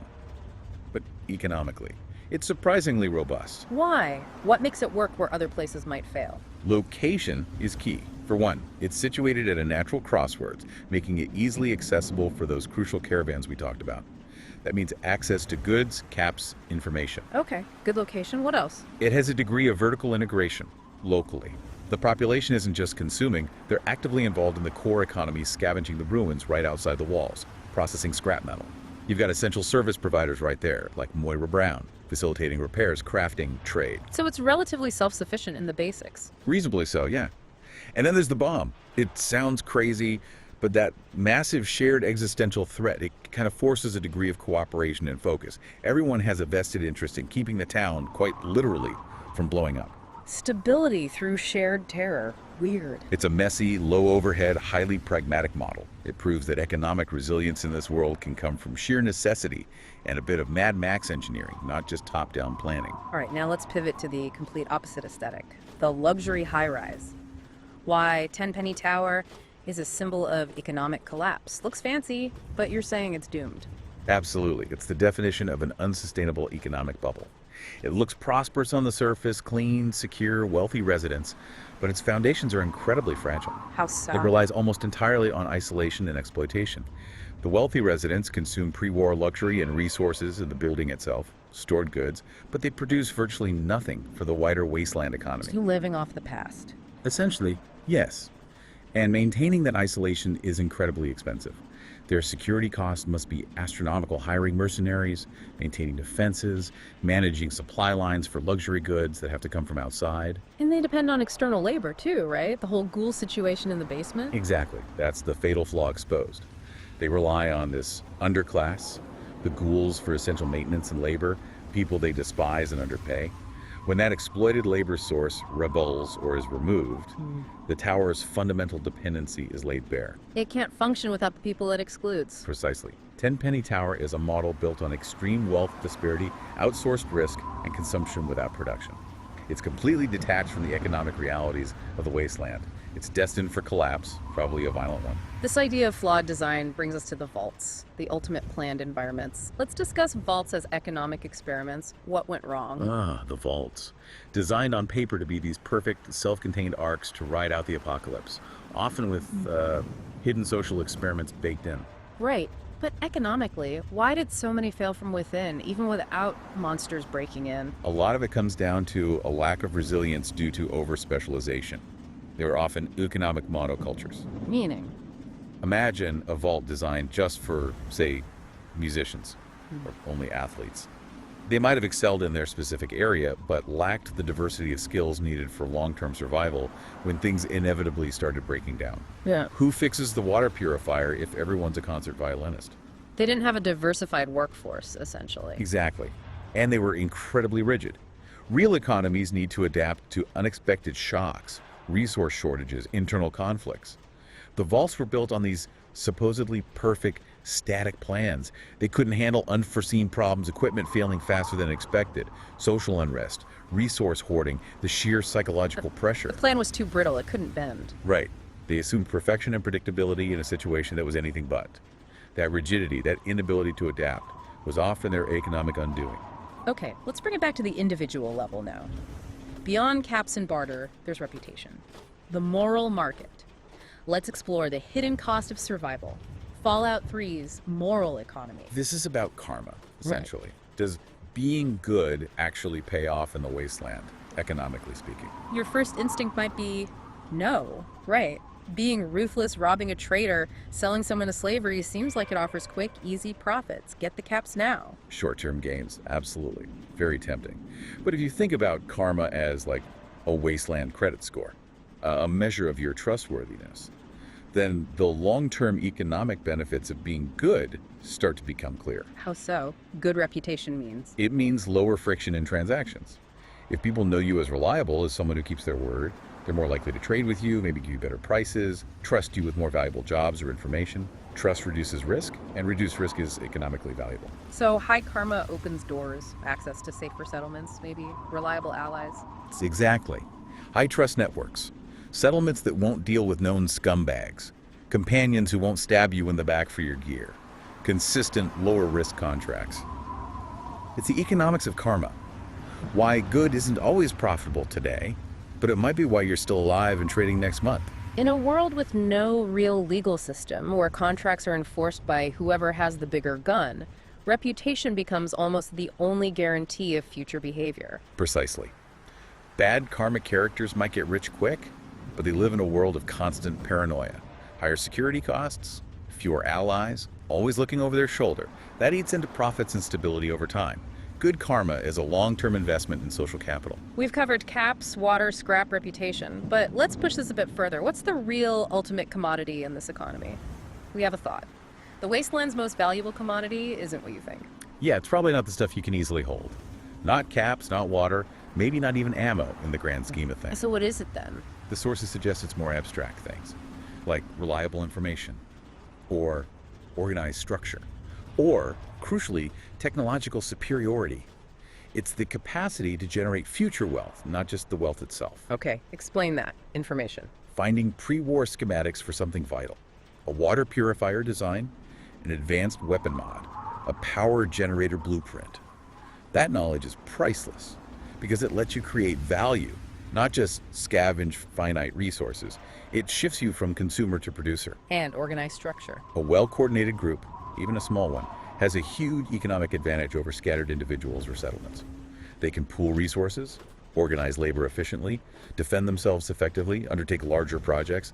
The ability to coordinate is wealth. Which sounds a lot like the Brotherhood of Steel. Prime example, let's take a look at how the Brotherhood of Steel funds its operations.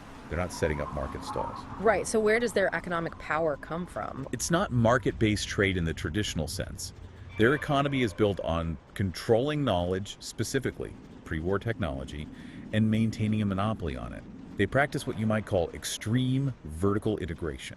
Vertical integration, meaning they control the whole process. Exactly. Take power armor. They don't just find it or buy it. They possess the knowledge to build it, maintain it, repair it, manufacture the fusion cores that power it, and train the specialists needed to operate it.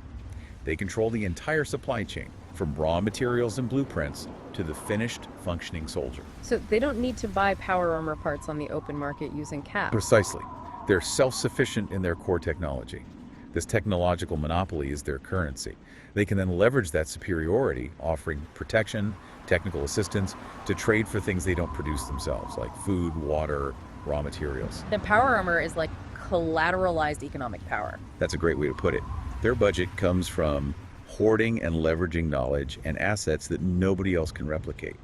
They're a centralized, knowledge-based economy operating within the broader, messier wasteland economy. Interesting. Now, let's think about how the player interacts with all this fragility, specifically through a game mechanic like fast travel. What's the true cost of fast travel in Fallout 3? Fast travel. Economically speaking, it's like magic. It completely erases the single biggest factor in the wasteland economy: friction. Friction meaning the cost and danger of getting from A to B. Exactly. The time it takes, the resources you consume, food, water, ammo, the risk of ambush, the wear and tear on gear, all of that is the friction that makes goods more expensive the further they are from their source. It dictates trade routes, settlement locations, everything. And fast travel just poof. None of that matters for the player. Right. You skip hours, potentially days, of what would be a perilous journey for any NPC. A journey requiring planning, supplies, risk assessment. So what's the cost then, if it's so convenient? The hidden economic cost is opportunity cost. Specifically, the lost opportunity to scavenge. Every meter you walk in the wasteland is a chance to find valuable scrap, useful chems, maybe encounter a wandering trader, or stumble upon a hidden cache. By fast traveling, you're bypassing the fundamental economic activity of 99% of the wasteland's population, that constant grind for resources. Yeah. It detaches the player experience somewhat from the underlying economic reality the NPCs live in. If players had to pay the real cost of travel and time, resources, risk towns, their economic strategies would have to be completely different, much more focused on local scavenging and careful planning. Okay, stepping back again. Can we connect this fictional economy to the real world, Fallout 3's economy, compared to real post-war systems? Are there parallels? Oh, definitely. You see echoes in historical situations of complete societal breakdown and infrastructure collapse. Think about places like post-WWII Germany, for instance. Where the official currency became almost worthless. Exactly. The Reichsmark was distrusted, subject to inflation. So people immediately reverted to barter, but not just random barter. They used hard, universally desired commodities as currency. Like what? Cigarettes were famously used. Yeah. Alcohol, coffee, fuel, things that had inherent utility or desirability that couldn't be easily inflated away by a government printing press. And in the wasteland, that role is filled by Purified water, ammunition, certain high-demand chems or medical supplies like stim packs. When trust in the official currency that caps waivers, people demand payment in things they know they can use, regardless of what happens to the cap economy. It's a hedge against systemic failure. Which leads to a fascinating hypothetical. What if Fallout 3 had inflation? What if, say, the Enclave managed to set up a bottle cap printing press and just flooded the market with billions of perfect, undetectable caps? Chaos. Absolute chaos. The entire fragile system built on scarcity and caravan control would shatter almost overnight. It's not just prices going up. No, inflation at that scale is about a complete collapse of faith in the currency itself. If caps suddenly become easy to get, worthless, nobody would accept them anymore. So everyone reverts back to those hard commodities. Instantly. The value of ammo, water, fusion cores, stim packs would skyrocket hyperinflation for goods, deflation for caps. Trade would fragment back into localized, high-friction barter systems. All the stability the caravans provided would just evaporate. It would be economic Armageddon on top of the nuclear one. Wow. Okay, final point. Thinking about the factions, the narratives, Fallout 3's lore as economic propaganda, how does economic power shape the story we're told? This is really interesting. You have to ask, whose version of events, whose story of survival and success are we actually seeing most clearly? The winners write the history books kind of thing. Sort of, yeah. The dominant factions, the ones with the most resources and control, like the Brotherhood of Steel, or potentially the Enclave if they were more successful, they inevitably use their economic leverage to shape the narrative. How does the Brotherhood do it, for example? When they take control of Project Purity, they don't just control the water, they control the story about the water. They frame themselves as saviors, generously providing this life-giving resource. It masks the fact that they now hold immense economic power over every settlement that relies on that water. Their control of technology becomes a justification for their rule. We have the power armor and the know-how, therefore we should lead. Exactly. Their technological monopoly and organized structure are presented as necessary for the greater good. It's economic power reinforcing a specific narrative of legitimacy and control. The lore itself can function as a way to justify the existing economic hierarchy. Hashtag Outrag Outro. Well, that was quite the journey. A really deep, and I hope, a relaxing look into the economy of the capital wasteland. We went way beyond just caps or money. Definitely. We dug into the absolute necessity of water, the hidden value of scrap and invisible labor, the contrast between a place like Megaton that just works somehow, and a place like Tenpenny Tower that's built to fail. We talked about trust as currency, the power of controlling technology like the Brotherhood does, and even how something like fast travel changes the economic equation for the player. And how reputation, that karma system, functions as a kind of long-term economic investment in a low-trust world. So, as you reflect on all this, the systems, the failures, the surprising successes, we want to leave you with one final thought to mull over, something building on this analysis. Consider Fallout 3's survival myths. What would actually work? If the world really did end tomorrow, based on what we've discussed, what would be the truly smart economic play? Would you scramble for the wasteland equivalent of cash the caps? Or would your priority be securing the fundamentals? Things like a reliable source of clean water, yes, but maybe even more importantly, building localized trust networks and acquiring crucial non-replicable knowledge or skills. What's the real key to long-term economic viability in that world? Something to think about. Thanks for joining us on the Deep Dive.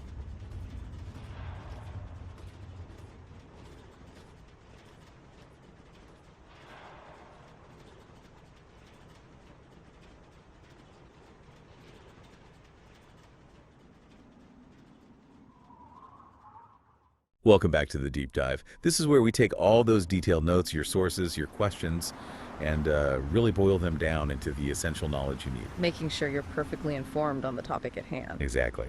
Hope you had a decent week. Mine was, well, it was surprisingly complex. I was trying to organize my old comic books, you know. Oh yeah? How'd that go? It sounds simple, right? But getting it perfect, making the whole system feel seamless, the tiny details you have to track are just, wow, it made me think about hidden structures. That's actually a really good lead-in. Complexity hidden under simplicity. My week was quieter, mostly trying to escape noise, ironically. Seeking silence. Yeah, which weirdly makes the idea of a deep, dark, maybe even echoing underground space sound kind of appealing right now. Even if it's crawling with less than friendly inhabitants. Nah, maybe. Depends on the noise level, I guess. Well, perfect. Yeah. Because we are definitely leaving the sunlit world behind today. We're shifting gears, going from, everyday life into the deep, oppressive, and totally vital darkness of the capital wastelands underground. We're heading down into the metro stations and the sewers of Fallout 3. That's the plan. A proper deep dive into those secrets lurking below. Yeah, and we're not just listing locations. We want to really get into how these tunnel systems work. They're not just background scenery. No, definitely not. They're key gameplay elements, right? They drive the narrative forward, they set the mood. Absolutely. They're the atmospheric heart in a lot of ways. And they're the game's, it's circulatory system, like you said. Yeah. They connect everything, especially in downtown DC. So our mission today is to unpack all of that. We're looking at how they're designed, the challenges they throw at you, The tactical choices you have to make down there, the kind of loot you find. and how they contribute to that overall feeling of, desperation and scale in the wasteland. Right. The goal for you, listening, is to come away with a really solid understanding of pretty much every metro station and sewer system's role. What makes them tick, what makes them dangerous, and why they're so darn important to the whole Fallout 3 experience. By the end, you'll get the hidden infrastructure of that world. Exactly, that underlying network. Okay, let's get into it. It's a huge topic, dark, claustrophobic, kind of like trying to make that perfect carbonara, maybe. How so? Well, it looks simple, but getting it right depends on all these little hidden steps: the heat, the cheese, the timing, navigating the wasteland successfully. It's all about managing that hidden network beneath your feet. That's a good analogy. It really is. All right, section 2, setting the stage, those hidden veins. Right. The Wasteland's hidden veins.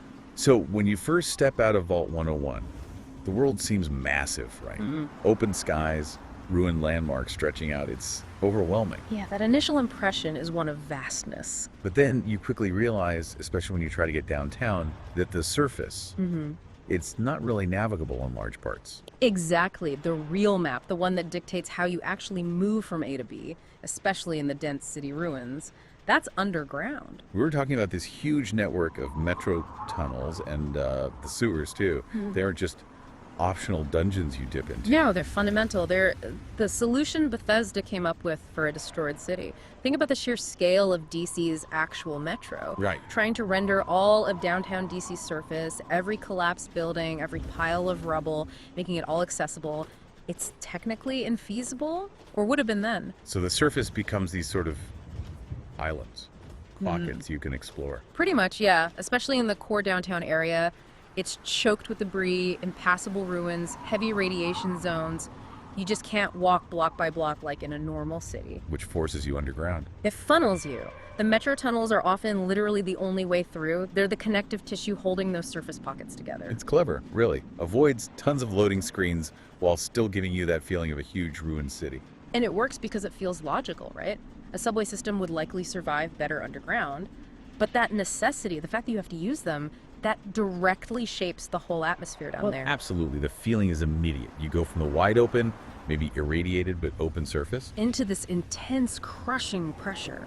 Claustrophobia kicks in instantly. the ceilings feel low, the corridors are tight, visibility drops to near zero sometimes. It's a stark contrast. And your senses just go on high alert. The sound design is just masterful down there.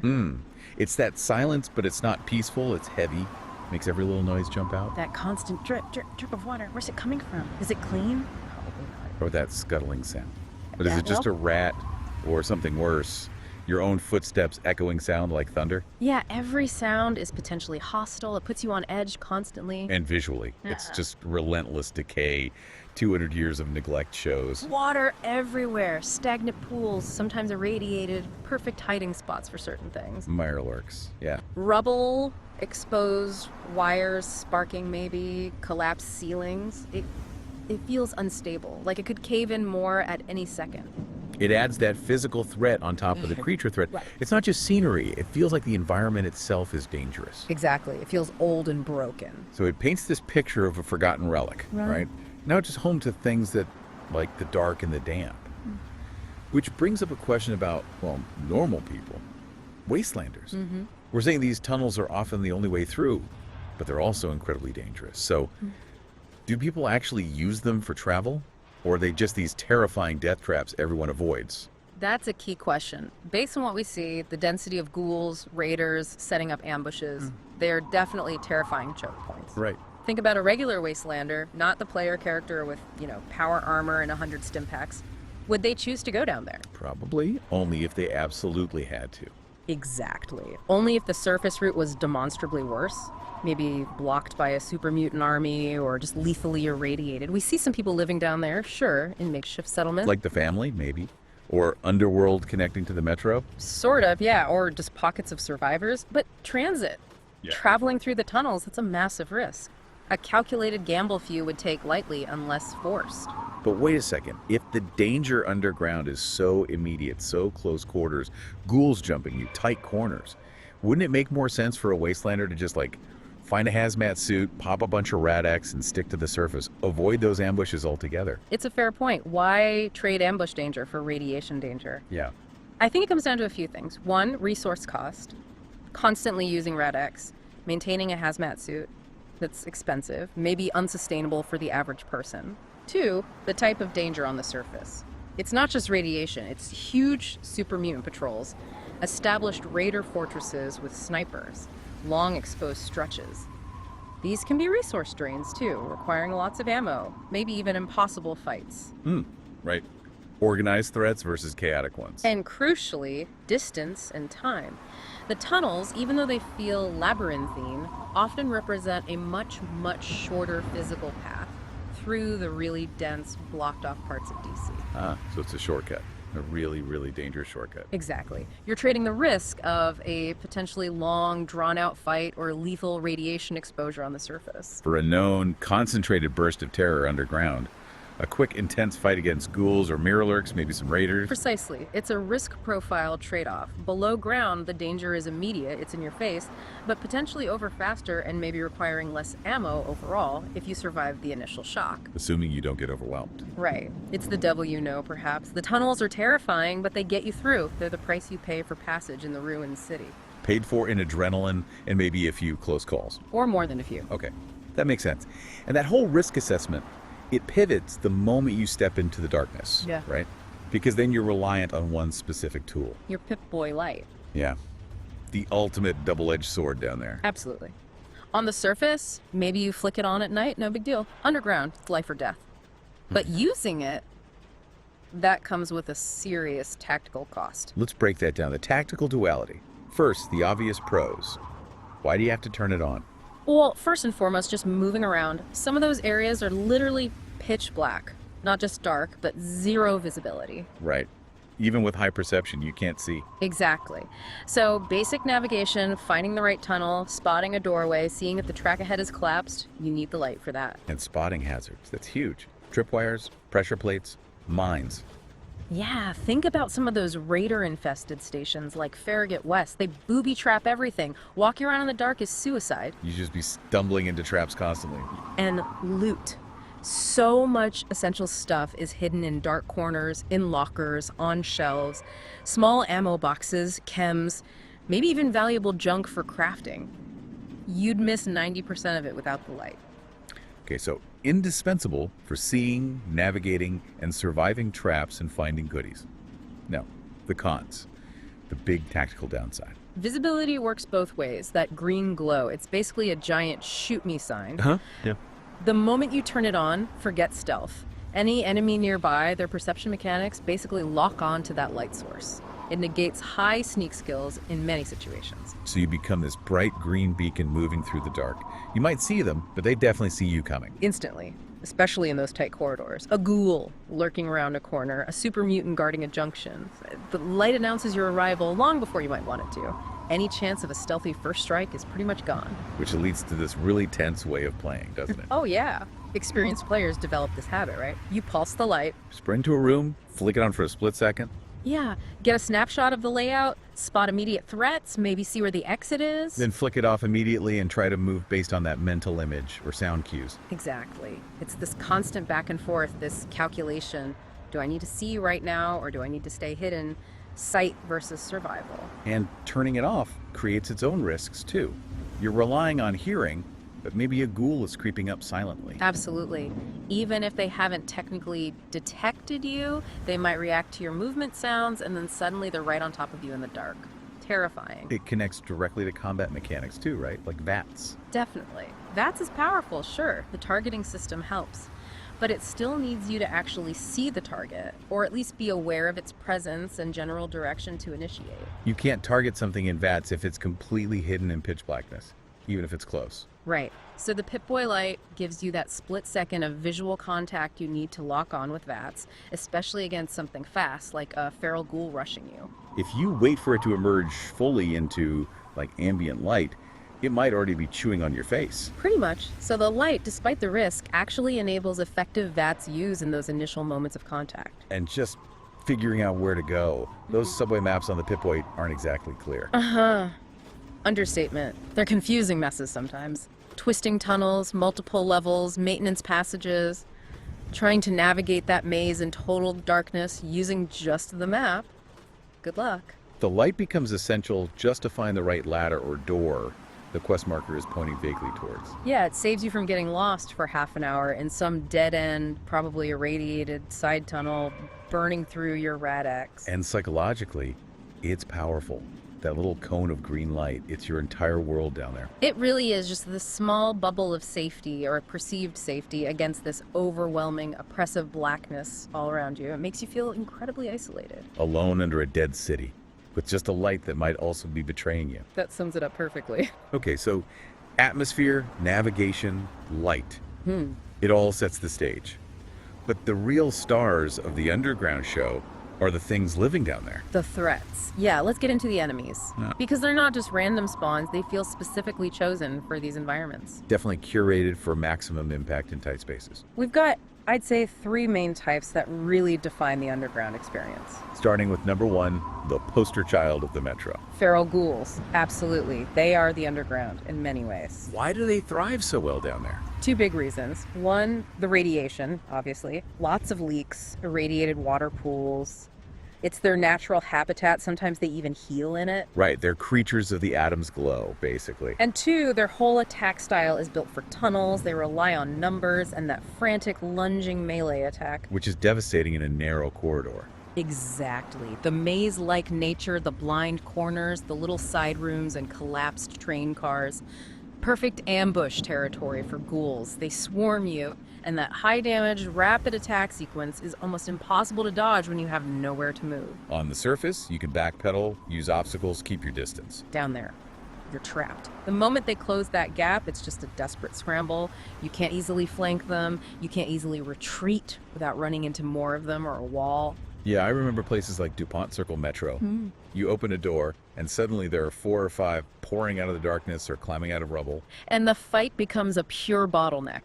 Can you dish out enough damage fast enough before they overwhelm you? That's the whole encounter. Okay, ghouls are the common terror. What's next? Often found where it's wet. Mirelurks. Less common than ghouls, maybe more concentrated in the sewer systems or the really flooded metro sections, but they bring a totally different challenge. They're tough, like physically tough. They're an armor check, essentially. Their affinity for water means, first, you often don't see them until you're wading through murky, maybe slowing water. Losing your mobility advantage right away. Exactly. And second, that heavy shell means your standard pipe pistol or 10mm isn't going to cut it easily. They soak up bullets unless you hit weak spots. Which requires precision aiming.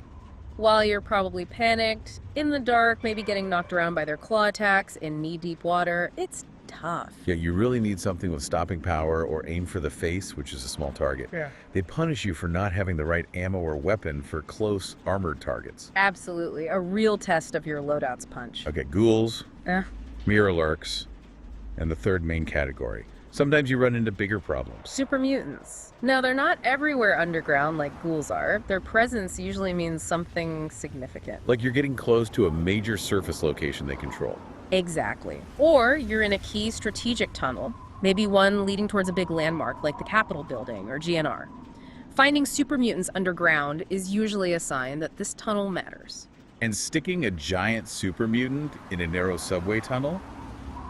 That changes things dramatically. Oh, completely. On the surface, they're dangerous but manageable with space. Down here, their size alone blocks corridors. And if they're carrying heavy weapons... Missile launchers, miniguns, in a tunnel. Yeah, it turns into a terrifying boss fight almost. There's minimal cover, they can just charge you down, and their splash damage weapons become incredibly deadly with nowhere for the blast to dissipate. Even using your own grenades gets risky. So the environment itself makes them exponentially more dangerous. It absolutely does. Which brings us to the idea of the tunnels as arenas. The space itself dictates the fight. Right. You mentioned the lack of flanking. You're usually forced into these head-on collisions. Pretty much. Enemies can often flank you, popping out of vents, side passages you didn't clear, but you rarely have the room to maneuver around them. It forces a very direct, often brutal style of combat. You just have to stand your ground and trade blows, basically. Tank the damage. Which in turn affects what skills and perks are actually useful down there. A lot of the long-range surface tactics.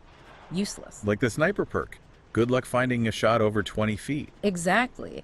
Commando for automatic rifles at range? Not really applicable. But other perks suddenly become much more valuable. Such as? Well, things that boost close quarters damage or survivability, maybe perks related to shotguns or even melee and unarmed if you're built for it. Iron Fist, maybe? Since you get forced into melee range so often? Could be, yeah. Or something like Bloody Mess, just maximizing damage per shot because you need to end fights quickly before you're overwhelmed. It really shifts the focus of your special build towards maybe higher strength for carry weight and melee, and definitely high endurance to soak up that unavoidable damage. And you mentioned grenades earlier. The confined space makes them super effective, right? Incredibly effective. A single, well-placed frag grenade into a pack of ghouls coming down a tunnel. It's devastatingly efficient, much more so than tossing one out in the open wasteland. The blast radius is maximized. Does the whole combat experience changes? It's more intense, more immediate. More tense, definitely. It demands faster reflexes, better spatial awareness of those side passages, and a different loadout than you might use topside. It's a unique, high-stakes kind of fighting. Which is probably why those encounters stick in your memory. They're stressful. They really are. That's what makes the tunnels more than just corridors. They're gauntlets. Okay, so they're dangerous, claustrophobic, full of things that want to eat you. Why on earth do we keep going down there? The million-cap question. The answer is simple. Resources. Survival. The labyrinth of opportunity, as our notes say. Exactly. The sheer necessity of what you find down there outweighs the risk most of the time. It's fundamental to the game's resource loop. We need to dig into that. What kind of specific loot makes it worthwhile? Not just ammo and chems. Right. Let's categorize. First, you have the big ticket items. Unique weapons, sometimes pieces of power armor, valuable schematics for crafting. Things you won't find just lying around on the surface. Exactly. And they're almost always hidden. Behind tough locks, complex terminals you need high science for, or tucked away in some collapsing maintenance tunnel that's hard to even spot. Like maybe the terrible shotgun, or parts for the T-51B if you know where to look deep underground. Precisely. Stuff that's preserved because it's so hard and dangerous to reach. Only a determined wanderer would find them. Okay, so rare gear, what else? High-value components. Stuff for crafting, yes, but also just stuff worth a lot of caps. Pre-war resources that survived better underground. Sensor modules, scrap metal, conductors. And especially pre-war money. You find stacks of it sometimes in old offices or safes down there. Worthless as currency itself, but merchants pay good caps for it. Ah, right. It's a direct cash injection, basically. Found in bulk underground. Yeah, much more concentrated than finding stray bills glowing around the surface. It fuels your ability to buy better gear or repair existing stuff. But even more crucial than uniques or cash. The daily survival stuff, right? Absolutely vital. The consumables. Think about it. The tunnels are full of radiation, the fights drain your health fast, and you're burning through ammo in those close encounters. So the tunnels must replenish those things. And they do. You find significant caches of ammunition, often for common calibers you're using down there. You find lots of stim packs, often in first aid boxes that are still intact. And crucially, Rad-X and Radaway. Gotta have Radaway down there. You practically swim in radiation sometimes. Finding a stash of Radaway feels like striking gold. The underground provides the very medicine you need to survive its own hazards. And to recover after you emerge back to the surface. Exactly. It sustains the entire loop. You endure the darkness and danger, and your reward is the means to continue surviving both down there and back topside. So the grim atmosphere and the reward are directly linked. The reward feels earned because the journey was so rough. Precisely. Cracking a safe in some flooded basement and finding 10 stim packs feels like a major victory because you know how badly you'll need them. Which brings us back to that core decision loop. The risk versus reward calculation. Every time you approach a metro entrance, you're subconsciously weighing it. Am I low on ammo? Need stims. Is the potential loot in this particular tunnel worth the rads? The ammo I'll spend clearing it? The risk of getting cornered by ghouls? And given the overall scarcity of the Wasteland, the answer is usually yes. For a player trying to stay well equipped, almost always yes. Especially if you're using more resource-intensive weapons like missile launchers or energy weapons on the surface. Where do you reliably restock cells or missiles? Often underground caches. The surface consumes resources, the underground replenishes them. That's the core loop. The tunnels are mandatory pit stops for resource management. You brave the intimate danger below to gather the supplies needed to face the larger scale dangers above. It's a push-pull. You need the tunnels to afford surviving the surface. Without that constant influx of ammo, meds, and components from the underground, the surface wasteland would become unsustainable very quickly for most playstyles. The economy would just collapse. So they're not just pathways, they're resource veins too. Absolutely. Physical veins and economic veins. Okay, we've covered the physical space, the atmosphere, the threats, the rewards. Now let's connect it all to the bigger picture. The quests, and the narrative. Right, because these tunnels aren't just random dungeons. They're deeply woven into the main story and many side quests. They often feel like they're the main path forward, narratively speaking. They frequently function as narrative bottlenecks. The game deliberately routes you through specific, often dangerous metro stations or sewer sections to reach key story locations or characters. It's like getting to River City early on. You pretty much have to brave the tunnels, or reaching GNR Plaza. Or the final legs of the main quest using the presidential metro. These aren't optional routes, they're mandatory passages. And the game uses the difficulty of these passages as a kind of gate. Exactly. It tests your skills. Can you handle confined combat? Can you manage your resources in the dark? Can you navigate this hostile environment? If you can pass the test, then you get to advance the plot. It adds weight to reaching those destinations. You feel like you earned it. It enhances that sense of a difficult journey, of isolation. You're not just fast traveling, you're physically burrowing through the guts of a dead city, fighting tooth and nail to get where you need to go. That feeling of descent and emergence is powerful. Going deep underground, facing the darkness, then finally coming out near your objective. It makes locations like the Jefferson Memorial or the Citadel feel more significant. It gives the world a genuine sense of verticality, of layered depth. It's not just a flat map with obstacles, it's a three-dimensional ruin you have to navigate. Miles across, but also miles down and up. Which ties into how players actually feel about these areas. The public perception, if you will, of the metro system design. Yeah, that's a fascinating aspect. Because it wasn't universally loved at first, was it? No, I remember the debates. Some players found them really tedious. Right. The argument was they felt repetitive, like endless corridors of gray concrete and rubble, just a slog to get through. Loading screens disguised as dungeons was a common complaint. How do you counter that? Because let's be honest, some sections do feel very similar. Well, I think the defense and what became the more accepted view over time is that the repetition is actually part of the point. It's realistic. How so? Real-world subway systems are repetitive by design. Long stretches of similar-looking tunnels, stations with recurring architectural elements. Bethesda leaned into that. They didn't try to make every single tunnel section wildly unique. Because that wouldn't feel like a real vast metro network. Exactly. The repetition, the sheer scale of it, even if some assets are reused, it conveys the reality of this massive piece of infrastructure surviving underground. It grounds the game world. It makes the solution, using the metro to navigate the impassable surface, feel logical and necessary within the game's world. Precisely. They turned a potential technical limitation or design challenge into a core feature that defines the Capital Wasteland's geography and feel. And that's what elevates the game, isn't it? That interconnectedness, that depth. It's often cited as something that really set Fallout 3 apart. Absolutely. It showed that the urban ruin wasn't just wallpaper.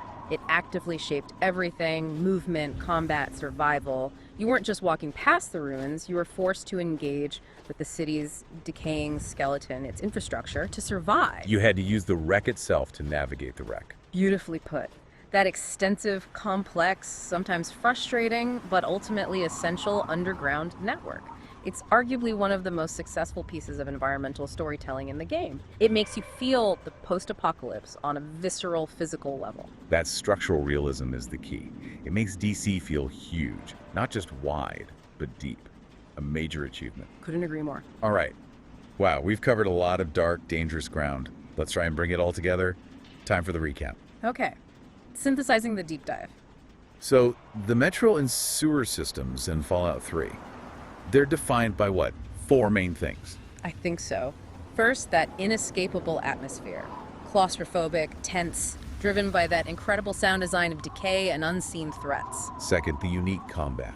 It forces you into close quarters, makes long-range builds less viable, and demands spatial awareness and the right tools for tight spaces. Third, the Pip-Boy light.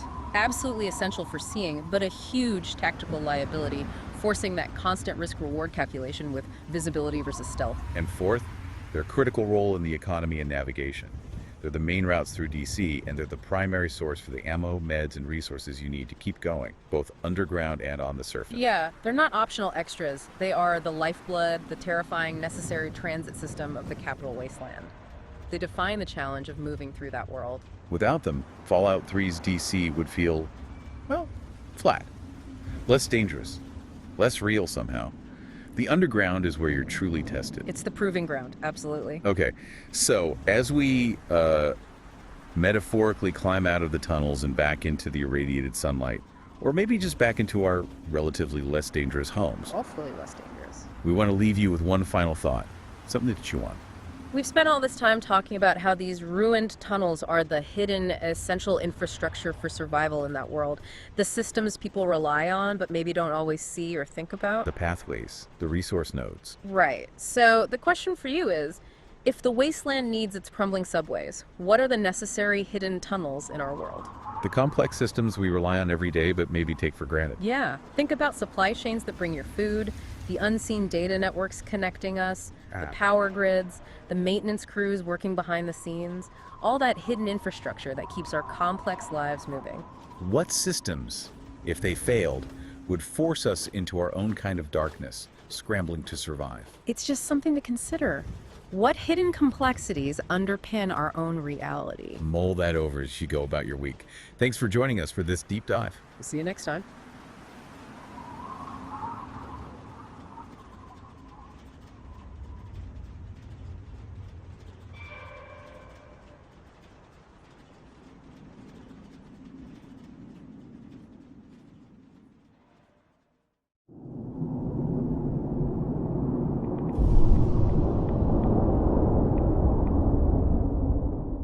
Welcome back to the deep dive. Tonight, we're taking, well, a mountain of information. Specifically, the goddamn terrifying lore of Vault 92 from Fallout 3. And we're going to distill it down, make it soothing, manageable knowledge. That's the plan. We're diving into a really dark story, Yep. Music, madness, mind control. It's heavy stuff. Definitely. But we've really tried to structure this one differently. A gentler pace, maybe a bit more thoughtful, perfect if you're listening late at night, trying to wind down. Exactly. Our mission tonight is to unpack the whole tragedy of the quote-unquote music vault. We're tracing it right from the start, the construction back in 2062. Through the horrific experiment, the White Noise Mind Suggestion Combat Experiment, that WNMSCE acronym. Right, and then it's collapsed, and finally what you actually find there in the game, those flooded ruins in 2277. And this one is really for the learner. If you want that full picture, the terminal entries, the audio logs, all of it, but maybe without the usual frantic pace. Then you're in the right place. Settle in, maybe grab something warm to drink. We're aiming to make even horrifying Vault Tech history feel, well, approachable. Before we really get into the thick of it, though, we did have a couple of fan questions. Oh yeah, absolutely. We heard from Arsenic Touch, who was basically asking at the residents what happened to them. And, well, the short version. Essentially, yeah. The plan was to use these white noise generators, maybe create super soldiers, but it went catastrophically wrong. So everyone just went completely apeshit. That's pretty much the gist of it, yeah. They turned on each other. Classic Vault Tech, really, but with this awful twist targeting musicians. The cruelty is just so specific. And that leads into the Common Stew's point. Were they really all accomplished musicians? They were, and that's critical. It wasn't random. That was the entire goddamn point. Vault Tech needed subjects whose lives revolved around sound. Exactly. People with incredibly precise auditory systems. Their greatest skill was, unfortunately, their greatest vulnerability to this kind of manipulation. Modulated, ultra-low frequency sound. It targeted them specifically. Just awful. And hey, quick note for everyone listening long-term. This dive into Vault 92, it's just the beginning. Oh, yeah. Yeah, we're planning eventually to cover every single main vault in Fallout 3, Vault 87, 106, 108, 112, all of them. It's a big project. A glorious, irradiated rabbit hole. You know it? But Yeah. today is all about Vault 92 and the sound of minds breaking. Let's start at the start then. Section 1, The Overture of Deception, Vault 92's cover story. So where and when did this whole bloody symphony actually kick off? It was fairly early in the grand scheme of vault construction. They started building in May 2062. Okay. And it took a while, about 6 years. Finished up in May 2068. The plan was standard enough on the surface, house 245 people, seal them up for 100 years. Right, the usual vault duration and the tech specs, power-wise. Pretty Yeah. standard too. Yep. General Atomics nuclear reactor for power, controlled by a Brainpower 7 computer system. Nothing too unusual there. But the equipment inside, That's where it gets weird, right? That's the hint. Absolutely. The official story, the PR spin, was all very noble, preserving musical talent through the Great War. A safe haven for the arts. Exactly. So Vault Tech kitted it out with just tons of non-standard gear, high-end sound equipment, professional recording setups, all sorts of classical instruments. It looked like a musician's paradise. And the people they invited, they weren't just random folks who could play a bit. No. Vault Tech specifically targeted, and this was their term, the world's best musicians. Because they needed subjects with those highly developed auditory skills, which, looking back, is just dripping with evil intent. It really is. And, it seems like whoever was naming the residents had a bit of a dark sense of humor, or maybe just cynicism. You mean the real world references? Yeah. The final overseer, Richard Rubin, that's clearly a nod to the producer, Rick Rubin. And Zoe Hammerstein. Oscar Hammerstein II, yeah. And Gordy Sumner. Sting's real name. Right. So these weren't just random names. They represented serious creative talent, people deeply attuned to sound, the perfect targets. It just makes the whole thing feel even more tragic, more personal. It does, and we even get these little glimpses, these fragments in the logs of normal life before it all went wrong. Like the romance. Hilda Egelbrecht, the violinist. And Parker Livingston, the recording supervisor. Yeah, you read about them. This little pocket of genuine connection, art, maybe even love. Right before their entire world and the vault itself just completely disintegrated into structural failure and, well, psychological shit. It provides that necessary contrast, doesn't it? Makes the horror land harder. You have something specific to mourn. Definitely. So location-wise, where is this place in the capital Wasteland? It's tucked away northwest of Old Olney, Deathclaw Central over there. Fun place. Yeah, not exactly prime real estate. It's near Oasis and the Republic of Dave on the map. Seems like it maybe avoided the worst of the direct bombing, but the ground itself wasn't stable. Okay, so the stage is set, the musicians are locked inside, unsuspecting. When does the other shoe drop? When does the real experiment begin? Right. Let's get into section 2, Vault Tech's secret opus, the WNMSCE experiment. The real reason Vault 92 existed. If the cover was preserving music, what was the classified, deeply messed up mission? The official designation, found deep in the Vault-Tec files, was Confidential Plan WNMSCE. That stands for White Noise Mind Suggestion Combat Experimentation. White Noise Mind Suggestion Combat Experimentation. Okay, not subtle. Not at all. This wasn't about therapy or mood enhancement. This was purely military application. They weren't just trying to suggest things, were they? They were aiming for actual mind-controlled super soldiers. That was the explicit goal, taking these incredibly talented, sensitive individuals and attempting to overwrite their personalities, turning them into controllable, aggressive assets. It's chilling. How did they plan to do it? What was the mechanism? The core idea was testing if they could implant combat suggestions using specifically modulated ultra-low frequency white noise. Modulated ultra-low frequency white noise. Okay, let's break that down. Why ultra-low frequency? Okay, so ultra-low frequency sound, also called infrasound, is below the normal range of human hearing. We're talking below 20 hertz. So you can't actually hear it. Generally, no, not consciously. And that's the key. It makes the suggestion subliminal. You don't hear a voice telling you to do something, you just feel the effects. Or rather, your brain processes it unconsciously. So it bypasses your conscious defenses. It's like a physical thing almost, rather than just sound. In a way, yes. Infrasound is known to cause physical vibrations in the body, especially in the inner ear, the vestibular system that controls balance. Ah, okay. So for a musician who needs perfect timing, perfect motor control, being constantly bombarded by this invisible balance disrupting frequency would be absolutely crippling. Even before you factor in the mind suggestion part, it's an assault on their very being. And Overseer Richard Rubin, this ambitious guy, he didn't waste any time, did he? Nope. Vault seals on October 23rd, 2077, and he initiates the plan immediately. And the scary part, initially, it kind of worked. How so? The first tests were limited, kept to isolated sound booths.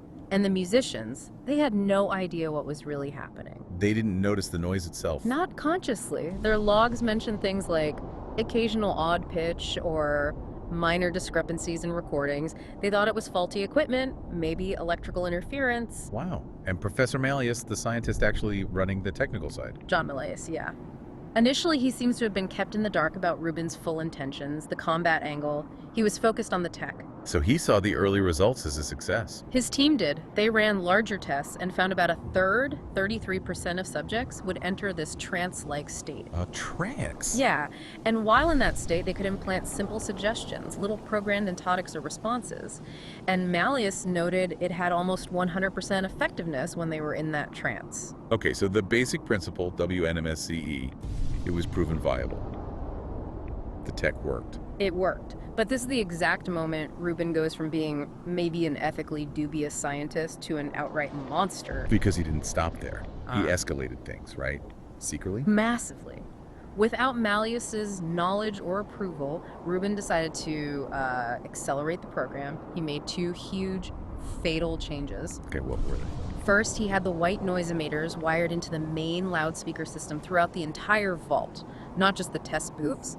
So even in the practice rooms, the studios that were meant to be soundproof? Everywhere. The noise, the subliminal signal, was now ambient, inescapable during their waking working hours. Jesus. Okay, what was the second change? That sounds bad enough. The second step was ensuring absolute total saturation. Rubin banned personal music players, headphones, anything the residents might use to block out ambient sound. No escape. And then the real kicker, he had the white noise piped directly into the living quarters, the dormitories. So they were getting hit with it even when they slept. 24/7 exposure, continuous, low-level, combat suggestion-infused infrasound, no respite, no recovery period for their brains. That's not an experiment anymore. That's just torture. Psychological warfare against his own people. Exactly. You can almost imagine this constant, unnerving, subaudible hum vibrating through the very walls of the place. It's a horrible thought. Which inevitably leads us to Section 3, cacophony and collapse. Yeah.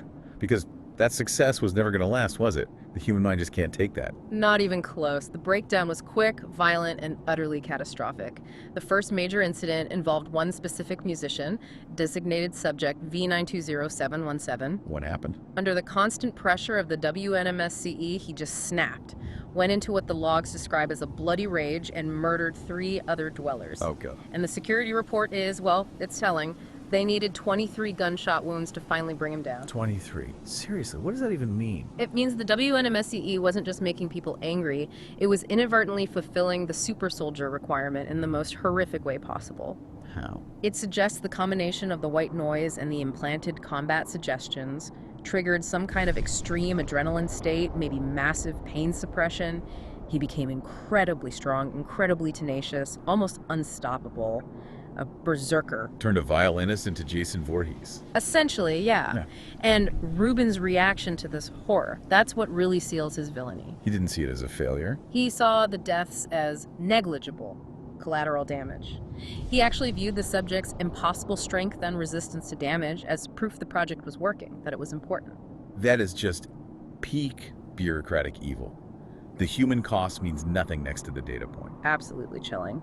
Thankfully, this finally got Professor Malleus's full attention. He wasn't a monster, he was a scientist seeing his work twisted. He realized something was fundamentally wrong. He demanded an autopsy on the subject, started questioning why someone with no history of violence would suddenly explode like that. He suspected the white noise, but didn't yet know the full extent of Rubin's escalation. He's trying to apply reason to a situation driven by pure ego. And the logs show the underlying cause was just neurological breakdown, right? Yes, the constant infrasound exposure was causing direct physical changes in the brain. What kind of symptoms? The logs list chronic dizziness, severe nausea, a gradual loss of higher cognitive functions, thinking, reasoning, and then loss of fine motor control. Which, for a musician, Devastating. Imagine being a world-class pianist and suddenly your hands won't obey you, you feel sick and dizzy just standing up. The weapon destroyed their art before it destroyed their minds. and eventually it led to full psychosis. Right. And we see that decay documented so heartbreakingly in Zoe Hammerstein's terminal entries. The composer descended. Yeah, her logs start coherent, then they just dissolve. The language breaks down, mirroring her mind breaking down. That famous entry. Tilky Plas, HF Poo, help me meet. Yeah. It's like the sound of a consciousness shattering, recorded digitally. Just awful. And while all this psychological horror is unfolding, the vault itself is literally falling apart. Yes. It's like a perfect storm of failure. Vault 92 was built in a terrible spot near underground water sources. Bad geology. So it was leaking. Badly. The engineering logs are full of panic reports about corrosion, leaks, actual stress fractures appearing in the concrete walls, especially down in the lower levels near the reactor. They knew it was a problem. They were screaming about it. One log warns they'll be knee-deep in nasty groundwater, or worse if they don't fix it, which of course they didn't. Vault-Tec, or at least Rubin, was too focused on the mind control. And that water problem is what eventually lets the Mirrorlurks in, right? Exactly. It's perfect environmental storytelling. The physical structure failing alongside the psychological structure. The nasty groundwater becomes the Mirrorlurk habitat later on. But before the Mirrorlurks, the human problem got much, much worse. Exponentially worse. Within just 1 month of that first incident, the logs report 12 more violent outbreaks. 7 more people killed. How are they dying? Horribly. The logs mention people being torn limb from limb, often by former friends or colleagues, mid-sentence sometimes, just sudden explosive violence. Jesus. How many people were affected by this point? Malleus estimated about 30% of the population, roughly 70 people, were clinically insane. And the total death toll had climbed to 35. And Malleus wanted out. He pleaded with Rubin, said the experiment was a catastrophic failure, they had to abandon the vault, open the door, save who they could. But Rubin, He was too far gone, obsessed. completely, he refused. And instead of admitting failure, he doubled down. He tried one last desperate measure to regain control. What was that? He implemented a command phrase, piped through the white noise system, but supposedly only receivable or usable by the security guards. A verbal trigger. Yeah. The phrase was, "Sanity is not statistical." Sanity is not statistical. Where's that from? It's a direct quote from George Orwell's 1984. A really dark, philosophical piece of crap to use as a control mechanism. What was it supposed to do? The idea was it would instantly pacify or control the crazies, as Rubin called them. A magic word to restore order. Did it work? Not a chance. It was far too late. The neurological damage was too severe, the violence too widespread. The command phrase was completely ineffective. So Rubin's last gambit failed. The vault is tearing itself apart, physically and mentally. What does he do? He refuses to accept reality and decides the problem isn't the experiment, it's the person questioning it. He goes after Malleus. He ordered his security forces to assassinate Professor Malleus to silence the only voice of reason left. Unbelievable. Okay, Yeah. so this takes us into the final act, section 4. The final bloody notes and aftermath. Right. This is where it shifts from just random violence to pockets of organized resistance and the final tragic confrontations. Because some people fought back against the insane ones. Yeah, the evidence you find in the vault later suggests that. You see makeshift barricades, rigged shotguns pointing down corridors, frag mines placed strategically. So some dwellers armed themselves, tried to create safe zones. Exactly. Small groups trying to survive the onslaught from their former friends and neighbors. A desperate, futile last stand, really. But the main narrative thread still follows Malleus, right? Even as Rubin is trying to have him killed. Yes. Because just before the end, Malleus finally learned the absolute truth. How? From a dying security guard, probably one who was part of the assassination attempt but got wounded. The guard confessed everything. Confess what specifically? That Rubin hadn't just escalated the power of the white noise, he'd ordered it piped everywhere, directly into the dormitories. The 200-247 exposure. Malleus didn't know about that part. Apparently not the full extent, not that it was deliberately piped into sleeping quarters. He finally understood it wasn't just negligence or an experiment gone wrong. Rubin had intentionally saturated the entire population constantly without controls, ensuring this descent into madness. So Malleus realized Rubin wasn't just incompetent, he was the architect of the whole disaster. Yes, he saw Rubin as completely insane himself, a criminal responsible for dozens of deaths and the loss of sanity for scores more.